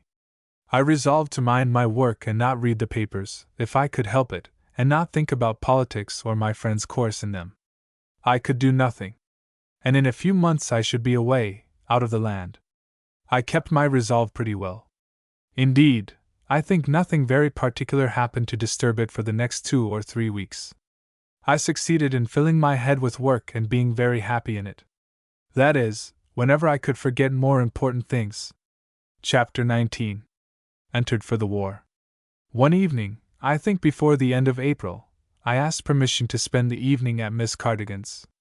I had on hand a piece of study for which I wanted to consult certain books which I knew were in her library. Genevieve gave me leave gladly. "You do study too persevering, Amy," she said. "Go, and stop to study for a little while. You are pale. I am afraid your doctor si bon monsieur le doctor will scold us all by and by. Go, and do not study." But I determined to have my play and my study too. As I passed through Miss Cardigan's hall, the parlor door standing half open let me see that a gentleman was with her. Not wishing to interrupt any business that might be going on, and not caring also to be bored with it myself, I passed by and went into the inner room where the books were. I would study now, I thought, and take my pleasure with my dear old friend by and by when she was at leisure. I found my books, and had thrown myself down on the floor with one of them, when a laugh that came from the front room laid a spell upon my powers of study. The book fell from my hands. I sat bolt upright, every sense resolved into that of hearing. What and who had that been? I listened.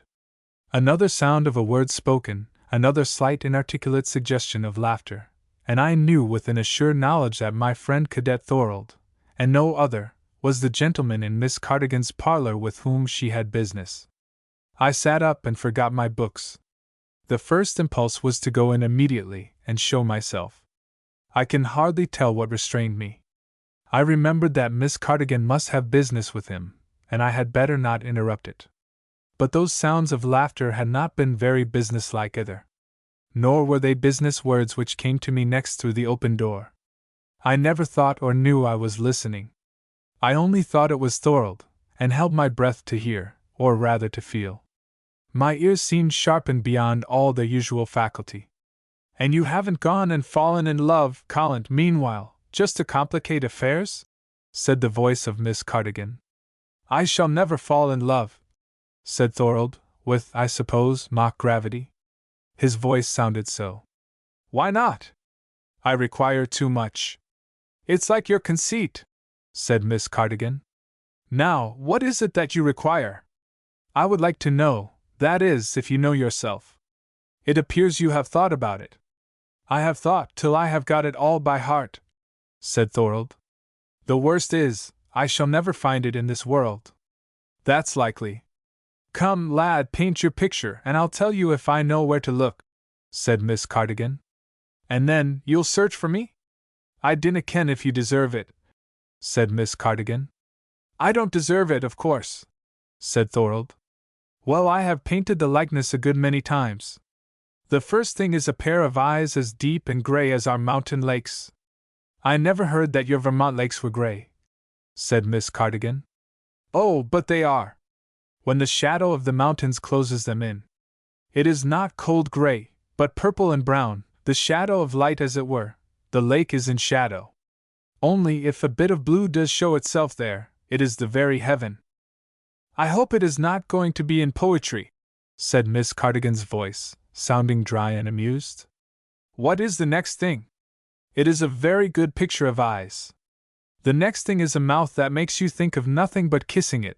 The lines are so sweet, and so mobile, and at the same time so curiously subdued. A mouth that has learned to smile when things don't go right, and that has learned the lesson so well, you cannot help thinking it must have often known things go wrong, to get the habit so well, you know. Eh? Why, boy, cried Miss Cardigan. Do you know anybody like it? Said Thorold, laughing. If you do, you are bound to let me know where, you understand. What lies between the eyes and mouth? Said Miss Cardigan. There goes more to a picture. Between the eyes and mouth, said Thorold, there is sense, and dignity, and delicacy, and refinement to a fastidious point, and a world of strength of character in the little delicate chin.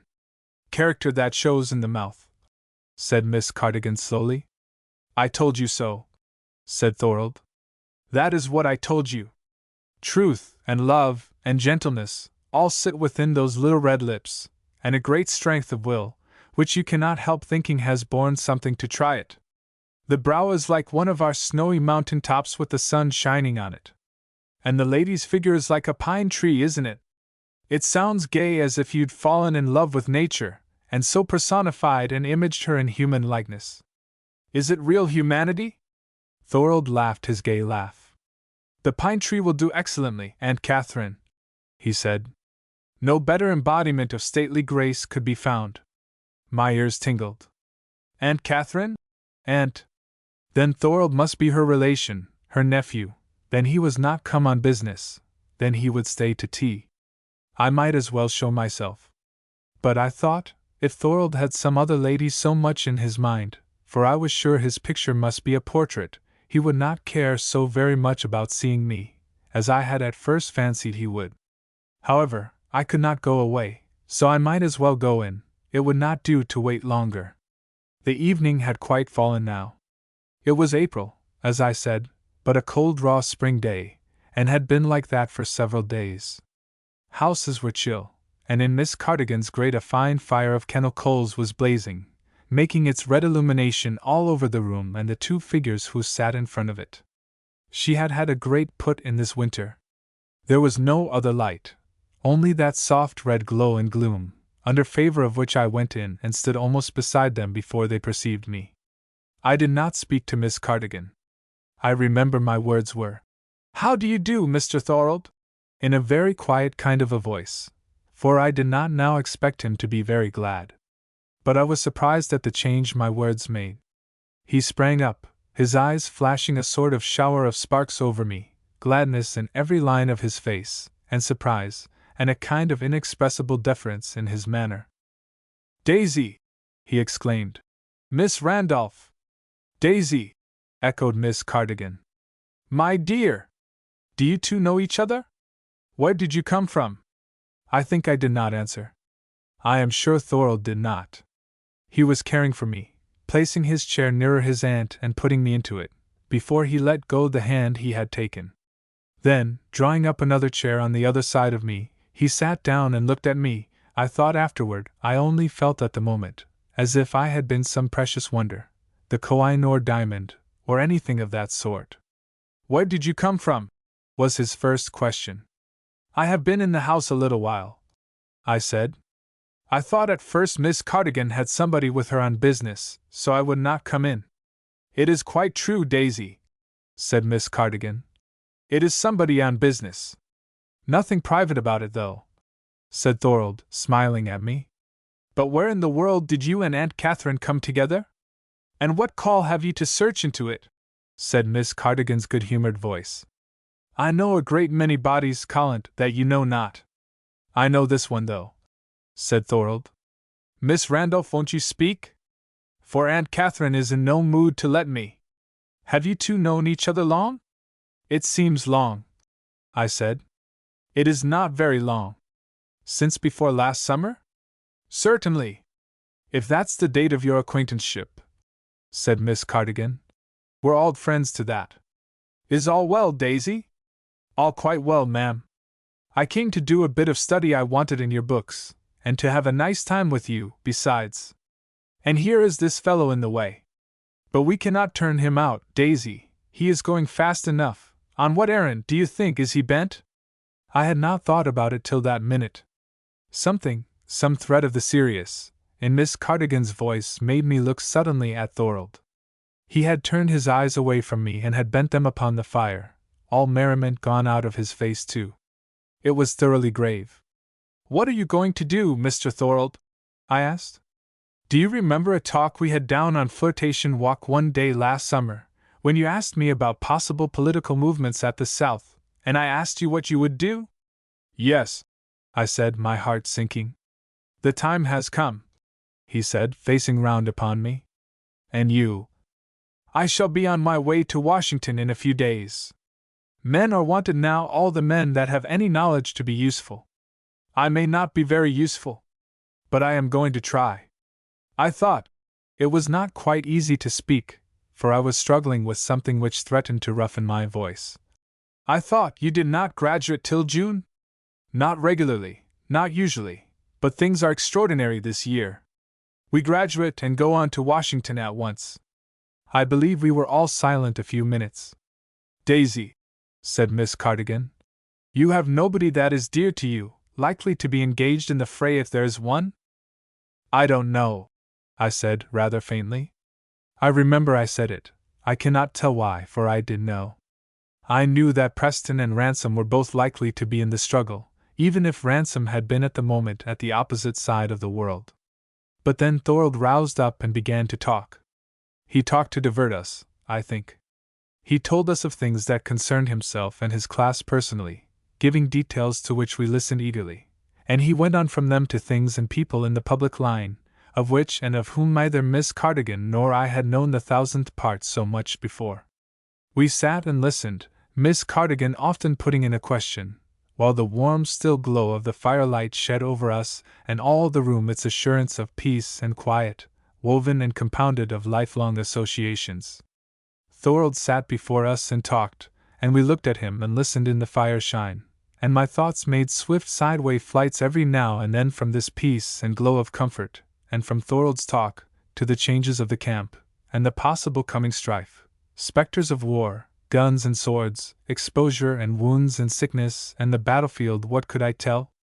And Miss Cardigan's servant put another lump of coal on the fire, and Thorold presently broke it, and the jet of illumination sprang forth, mocking and yet revealing in its sweet home glow my visions of terror. They were but momentary visions. I could not bear, of course, to look steadily at them. They were specters that came and went with a wave of a hand, in a jet of flame, or the shadow of an opening door, but they went and came, and I saw many things in Thorold's face that night beside the manly lines of determination and spirit, the look of thought and power, and the hover of light in his eye when it turned to me. I don't know what Miss Cardigan saw, but several times in the evening I heard her sigh, a thing very unusual and notable with her. Again and again I heard it, a soft long breath. I gave it no heed at the time. My eyes and thoughts were fixed on the other member of the party, and I was like one in a dream. I walked in a dream, till we went into the other room to tea, and I heard Miss Cardigan say, addressing her nephew, "Sit there, Christian." I was like one in a dream, or I should have known what this meant. I did know 2 minutes afterwards. But at the moment, falling in with some of my thoughts, the word made me start and look at Thorold. I cannot tell what was in my look. I know what was in my heart, the surprised inquiry and the yearning wish. Thorold's face flushed. He met my eyes with an intense recognition and inquiry in his own, and then, I am almost sure, his were dim. He set my chair for me at the table, and took hold of me and put me in it with a very gentle touch that seemed to thank me. "That is my name, Miss Randolph," he said. The name given me by my parents. You'll earn it yet, boy, said Miss Cardigan, but the sooner the better.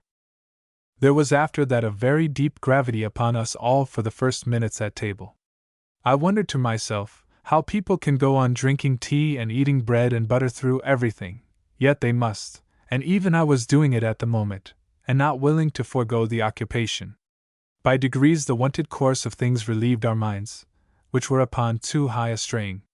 It appeared that Thorold was very hungry, having missed his dinner somehow, and his aunt ordered up everything in the house for his comfort, in which I suppose she found her own.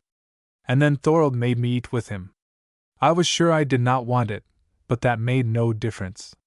Things were prepared for me and put upon my plate, and a soft little command laid on me to do with them what I was expected to do. It was not like the way Dr. Sandford used to order me, nor in the least like Preston's imperiousness, which I could withstand well enough.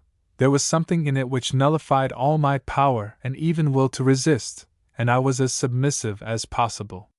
Thorold grew very bright again as the meal went on, and began to talk in a somewhat livelier strain than he had been in before tea, and I believe he did while both his aunt and me out of the sad or grave thoughts we had been indulging. I know that I was obliged to laugh, as I was obliged to eat. Thorold had his own way, and seemed to like it. Even his aunt was amused and interested, and grew lively, like herself. With all that, through the whole supper time I had an odd feeling of her being on one side. It seemed to be only Thorold and I really there, and in all Thorold was doing and through all he was talking, I had a curious sense that he was occupied only with me. It was not that he said so much directly to me or looked so much at me. I do not know how I got the feeling.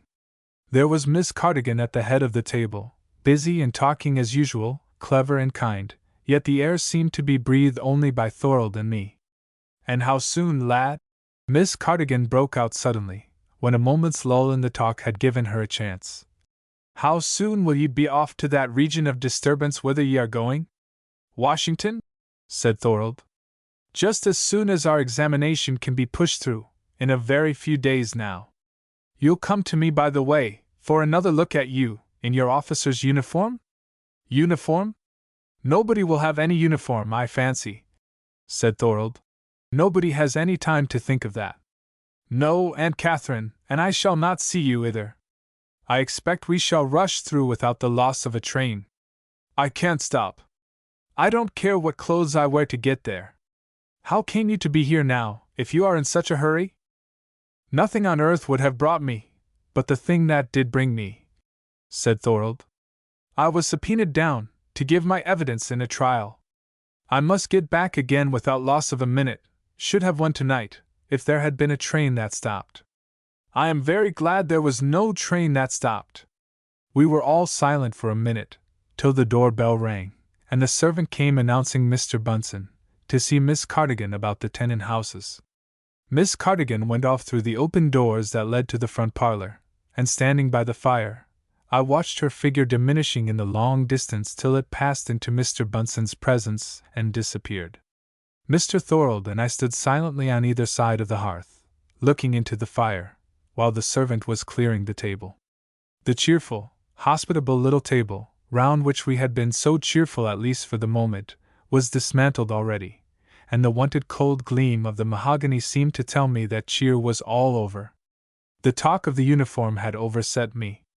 All sorts of visions of what it signified, what it portended, where it would go, what it would be doing, were knocking at the door of my heart, and putting their heads in. Before tea these visions had come and vanished, often enough, to be sure. Now they came and stayed. I was very quiet, I am certain of that. I was as certainly very sober, with a great and growing sadness at my heart. I think Thorold was grave, too, though I hardly looked at him. We did not speak to each other, all the time the servant was busy in the room. We stood silent before the fire. The study I had come to do had all passed away out of my mind, though the books were within 3 feet of me. I was growing sadder and sadder every minute. Things have changed, since we talked so lightly last summer of what might be, Thorold said at last. And he said it in a meditative way, as if he were pondering something. Yes, I assented. The North does not wish for war. The South have brought it upon themselves. Yes, I said again, wondering a little what was coming. However disagreeable my duty may be, it is my duty, and there is no shirking it.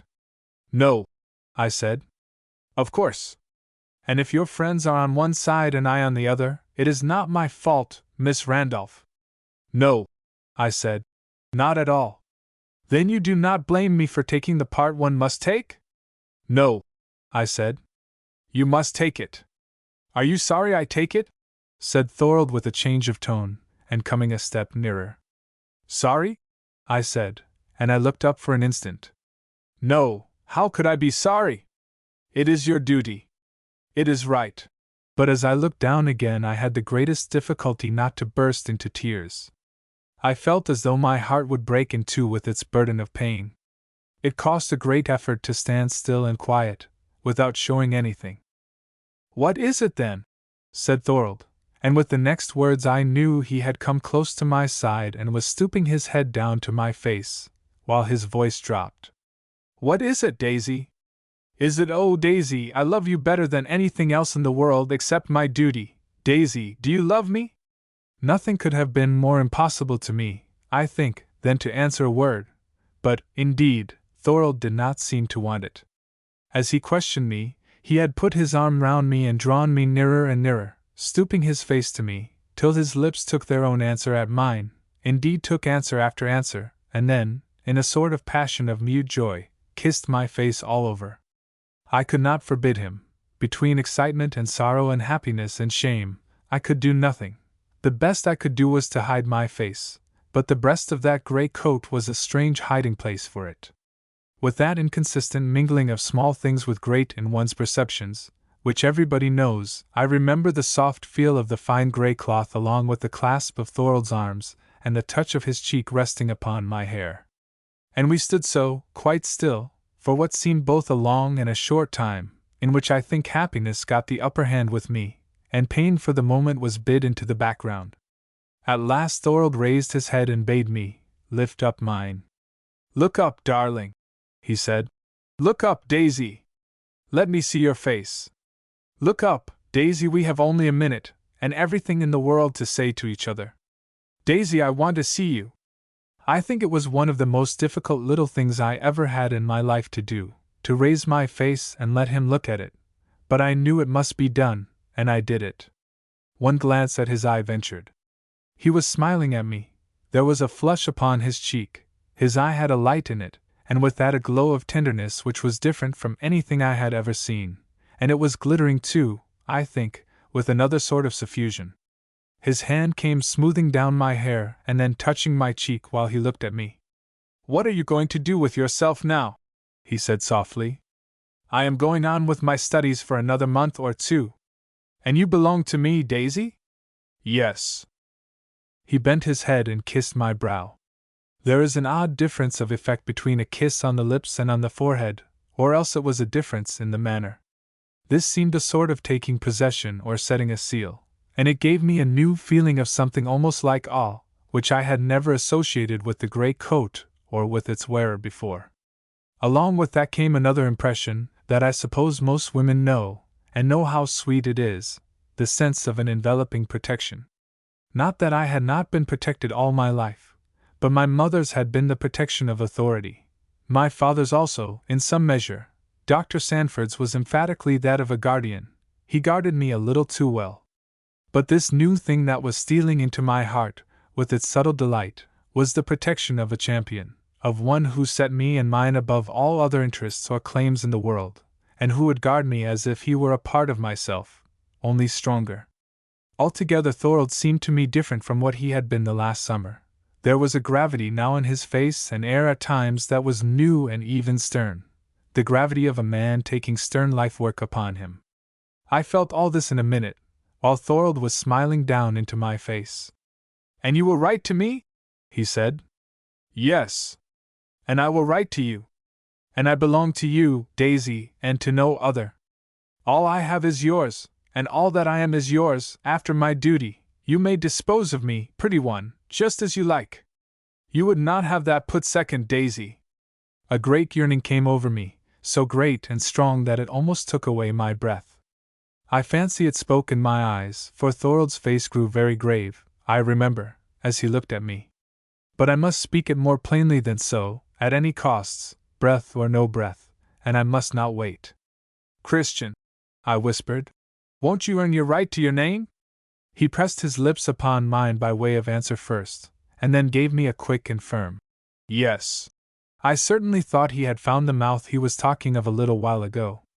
But at that instant the sound of the distant house door closing, and then of steps coming out from the parlor, made me know that Miss Cardigan's business was over, and that she was returning to us. I wanted to free myself from Thorold's arm, but he would not let me, on the contrary, held me closer, and half turned to meet Miss Cardigan as she came in. Certainly men are very different from women. There we stood awaiting her, and I felt very much ashamed.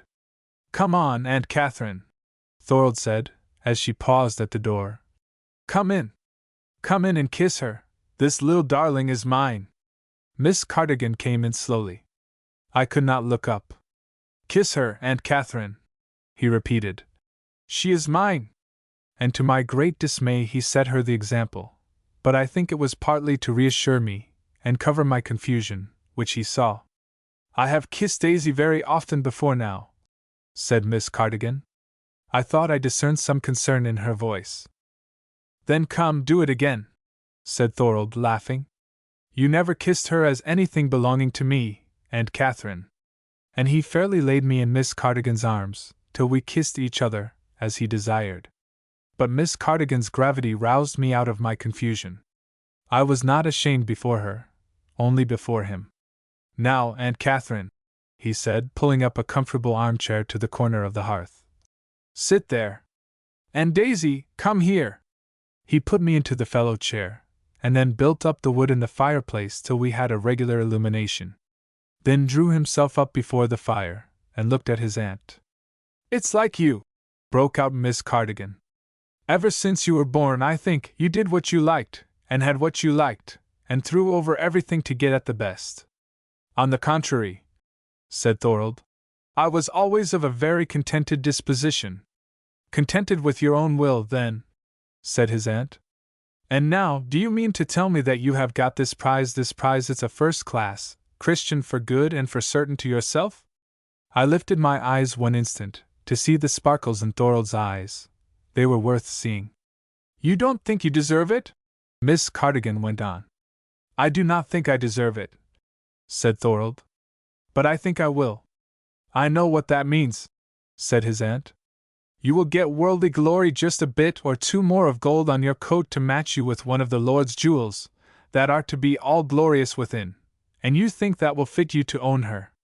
Aunt Catherine, said Thorold, I do not precisely think that gold lace is glory. But I mean that I will do my duty. A man can do no more. Some would have said, a man can do no less, said Miss Cardigan, turning to me. But you are right, lad. More than our duty we can none of us do, where all is owing, less will not be overpay. But whatever do you think her father will say to you? I will ask him, when the time comes, said Thorold contentedly. His tone was perfect, both modest and manly. Truth to say, I could not quite share his content, in looking forward to the time he spoke of, but that was far ahead, and it was impossible not to share his confidence. My father and my mother had been practically not my guardians during 6.5 long years. I had got out of the habit of looking first to them. And what are you going to do now in Washington? Said his aunt. You may as well sit down and tell us. I don't know. Probably I shall be put to drill new recruits. All these 75,000 men that the President has called for won't know how to handle a gun or do anything else. And what is he going to do with these 75,000 men, Christian? Put down treason, if he can. Don't you realize yet that we have a civil war on our hands, Aunt Catherine? The southern states are mustering and sending their forces. We must meet them, or give up the whole question, that is, give up the country. And what is it that they will try to do? Said Miss Cardigan. It is a mystery to me what they want, but I suppose I know. Only bad men are a mystery to me always. They will try to defy the laws, said Thorold. We will try to see them executed. They seem very fierce. said Miss Cardigan, to judge by what they say. And do, added Thorold. I think there is a sort of madness in Southern blood. He spoke with a manner of disgustful emphasis. I looked up at him, to see an expression quite in keeping with his words. Miss Cardigan cried out, "Hey, lad! You're confident, surely, to venture your opinions so plainly and so soon?" His face changed, as if sunlight had been suddenly poured over it. He came kneeling on one knee before me, taking my hand and kissing it, and laughing. "And I see ye're not confident without reason," added Miss Cardigan. "Daisy'll just let ye say your mind, and no punish you for it." "But it is true, Miss Cardigan," I said, turning to her. I wished I had held my tongue the next minute, for the words were taken off my lips, as it were. It is something quite different from eating your own words, which I have heard of as not pleasant. Mine seemed to be devoured by somebody else. "But is it true they are coming to attack Washington?" Miss Cardigan went on, when we had all done laughing. "I read it in the prints, and it seems to me I read every other thing there." "I am afraid you read too many prints," said Thorold. "You are thinking of hear both sides, Aunt Catherine? You must know there is but one side to this matter. There never are two sides to treason." "That's true," said Miss Cardigan. "But about Washington, lad? I saw an extract from a letter written from that city by a lady, and she said the place was in terror. She said the president sleeps with 100 men armed in the east room to protect him from the Southern army, and keeps a sentinel before his bedroom door, and often goes clean out of the White House and sleeps somewhere else, in his fear." I had never seen Thorold laugh as he did then. And he asked his aunt where she had seen that extract. "It was in one of the papers. It was in an extract itself, I'm thinking." "From a Southern paper," said Thorold. "Well, I believe it was." "I have seen extracts too," said Thorold. "They say Alexander H. Stevens is counseling the rebels to lay hold on Washington." "Well, sit down and tell us what you do know, and how to understand things," said Miss Cardigan. "I don't talk to anybody much about politics." So Thorold did as he was asked. He sat down on the other side of me, and with my hand in his, talked to us both. We went over the whole ground of the few months past, of the work then doing and preparing, of what might reasonably be looked for in both the South and the North. He said he was not very wise in the matter, but he was infinitely more informed than we, and we listened as to the most absorbing of all tales, till the night was far worn. A sense of the gravity and importance of the crisis, a consciousness that we were embarked in a contest of the most stubborn character, the end of which no man might foretell, pressed itself more and more on my mind as the night and the talk grew deeper. If I may judge from the changes in Miss Cardigan's face, it was the same with her. The conclusion was, the North was gathering and concentrating all her forces to meet the trial that was coming, and the young officers of the graduating class at the military academy had been ordered to the seat of war a little before their time of study was out, their help being urgently needed. "And where is Preston?" said I, speaking for the first time in a long while. "Preston?" echoed Thorold. "My cousin Preston, Gary, your classmate Gary." "Gary! Oh, he is going to Washington, like the rest of us. Which side will he take?" "You should know, perhaps, better than I," said Thorold. "He always has taken the Southern side, and very exclusively." "Has taken?" said I. "Do you mean that among the cadets there has been a South and a North until now lately?" "Aye, Daisy, always since I have been in the academy. The Southern clique and the Northern clique have been well defined. There is always an assumption of superiority on the one side, and some resenting of it on the other side. It was on that ground Gary and I split." "Split?" I repeated.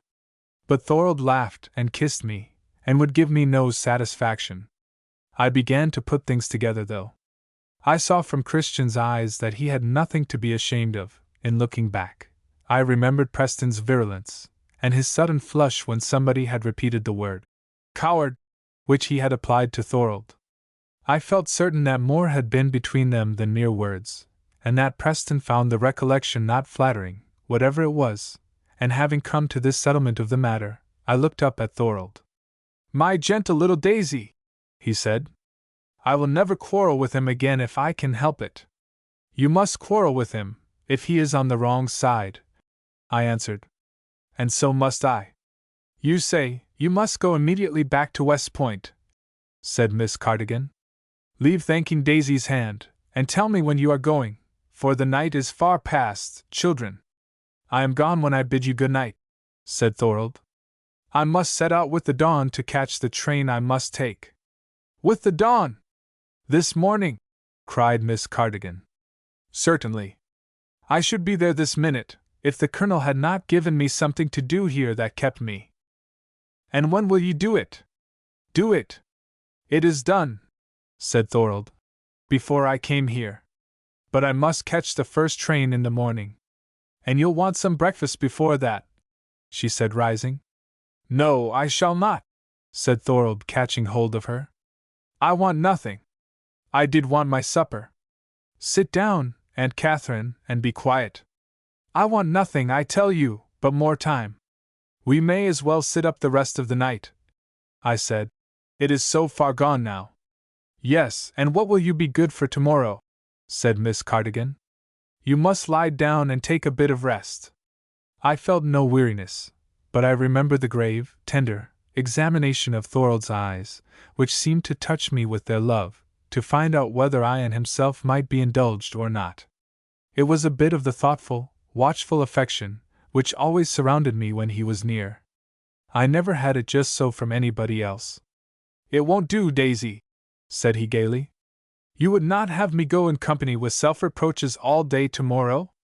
You must lie down here on the sofa, and sleep or not, we'll all be still for 2 hours.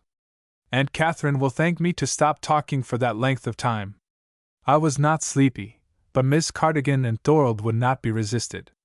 Thorold wheeled up the sofa, piled the cushions, and made me lie down, with the understanding that nobody should speak for the time he had specified. Miss Cardigan, on her part, soon lost herself in her easy chair. Thorold walked perseveringly up and down the room. I closed my eyes and opened my eyes, and lay still in thought. It is all before me now. The firelight fading and brightening, Thorold took care of the fire, the gleam of the gaslight on the rows of books, Miss Cardigan's comfortable figure gone to sleep in the corner of her chair, and the figure which ever and anon came between me and the fire, piling or arranging the logs of wood, and then paced up and down just behind me. There was no sleep for my eyes, of course. How should there be? I seemed to pass all my life in review, and took the bearings of my present position, and got calmed and quieted. I think they were silver hours while I lay there, if time is ever made of such material, not golden, for my happiness was not quite so perfect. There were many things to temper it. I rose up the minute the hours were over, for I could bear the silence no longer, nor the losing any more time. Thorold stopped his walk then, and we had a long talk over the fire by ourselves, while Miss Cardigan slept on. Trust her, though, for waking up when there was anything to be done. Long before dawn she roused herself and went to call her servants, and order our early breakfast. What are you going to do now, Daisy? Said Thorold, turning to me with a weight of earnestness in his eyes, and a flash of that keen inspection which they sometimes gave me. You know, I said, I am going to study as hard as I can for a month or 2 more, till my school closes. Then? I was silent. What then, Daisy? Perhaps you will find some way to come on and see me at Washington if the rebels don't take it first? It must be told. No, I cannot. My father and mother wish me to come out to them as soon as I get a chance. Where? In Switzerland. Switzerland? To stay how long? I don't know, till the war is over, I suppose. I do not think they would come back before. I shall come and fetch you then, Daisy. But it seemed a long way off. And how much might be between? We were both silent. That is heavy for me, said Thorold at last. Little Daisy, you do not know how heavy. He was caressing my hair, smoothing and stroking it as he spoke. I looked up, and his eyes flashed fire instantly. Say that in words, he exclaimed, taking me in his arms. Say it, Daisy. Say it. It will be worth so much to me. But my lips had hardly a chance to speak. Say what? Daisy, you have said it. Put it in words, that is all. But his eyes were so full of flashing triumph that I thought he had got enough for the time. Daisy, those eyes of yours are like mountain lakes, deep and still. But when I look quite down to the bottom of them, sometimes I see something I thought I did then. What? I asked, very much amused. I see it there now, Daisy. I was afraid he did, for his eyes were like sunbeams, and I thought they went through everything at that minute. I don't know what moved me, the consciousness of this inspection or the consciousness of what it discovered, but I know that floods of shyness seemed to flush my face and brow, and even to the tips of my fingers. I would have escaped if I could, but I could not, and I think Thorold rather liked what he saw. There was no hiding it, unless I hid it on his shoulder, and I was ashamed to have to do that, but he liked it. I felt that his lips knew just as well as his eyes what state my cheeks were in, and took their own advantage. Though presently their tenderness soothed me too, and even nullified the soft little laugh with which he whispered, "Are you ashamed to show it to me, Daisy?" "You know," said I, still keeping my eyes hid, "you have me at advantage. If you were not going away so soon, I would not do a great many things." "Daisy," said he, laughing, "Daisy," and touching my cheek as one who meant to keep his advantage. But then his voice changed, and he repeated, with a deeper and deepening tone with each word, "Daisy. My Daisy." I had very nearly burst out into great sobs upon his breast, with the meeting of opposite tides of feeling. Sweet and bitter struggled for the upper hand, struggled, while I was afraid he would feel the labored breath which went and came, straining me. And the sweetness, for the moment, got the better. I knew he must go, in an hour or little more, away from me. I knew it was for uncertain and maybe dangerous duty. I knew it might at best be long before we could see each other again, and back of all, the thought of my father and mother was not reassuring. But his arms were round me and my head was on his shoulder, and that was but the outward symbol of the inward love and confidence which filled all my heart with its satisfying content. For the moment happiness was uppermost. Not all the clouds on the horizon could dim the brightness of that one sun-ray which reached me. I do not know what Thorold thought, but he was as still as I for a while. "Daisy," he said at last. "My Daisy, you need not grudge any of your goodness to me. Don't you know, you are to be my light and my watchword in what lies before me?" "Oh, no," I said, lifting my head. "Oh, no, Christian." "Why no?" said he. "I want you to have a better watchword and follow a better light." "Not me." "Oh, Christian, won't you?" "What shall my watchword be?" said he, looking into my eyes. But I was intent on something else then. "Whatsoever ye do, do all in the name of the Lord Jesus," I answered. "A soldier, Daisy?" "A soldier more than anybody," I said, "for he calls us to be soldiers, and you know what it means." "But you forget," said he, not taking his eyes from my face. "In my service I must obey as well as command. I am not my own master exactly." "Let Christ be your master," I said. "How then with this other service?" "Why, it is very plain," I said. "Command in the love of God, and obey in the fear of God, that covers all." I did not see the natural sequence of what followed, for it was a succession of kisses that left no chance for a word to get out of my mouth. Then Thorold rose up, straightened himself, and I saw Miss Cardigan just entering. "I will not forget Daisy," he said in a tone as if we had been talking of business. I thought either should I, and then came Miss Cardigan, and the servant behind her bringing coffee and bread and eggs and marmalade I don't know what beside, and we sat down again to the table, knowing that the next move would be a move apart. But the wave of happiness was at the flood with me, and it bore me over all the underlying roughnesses of the shore for the time. I do not think anybody wanted to eat much. We played with cups of coffee and with each other, and dallied with the minutes till the last one was spent. And then came the parting. That was short. The end. Note by the transcriber: Daisy is the continuation of Melbourne House. There is a further continuation as Daisy in the Field.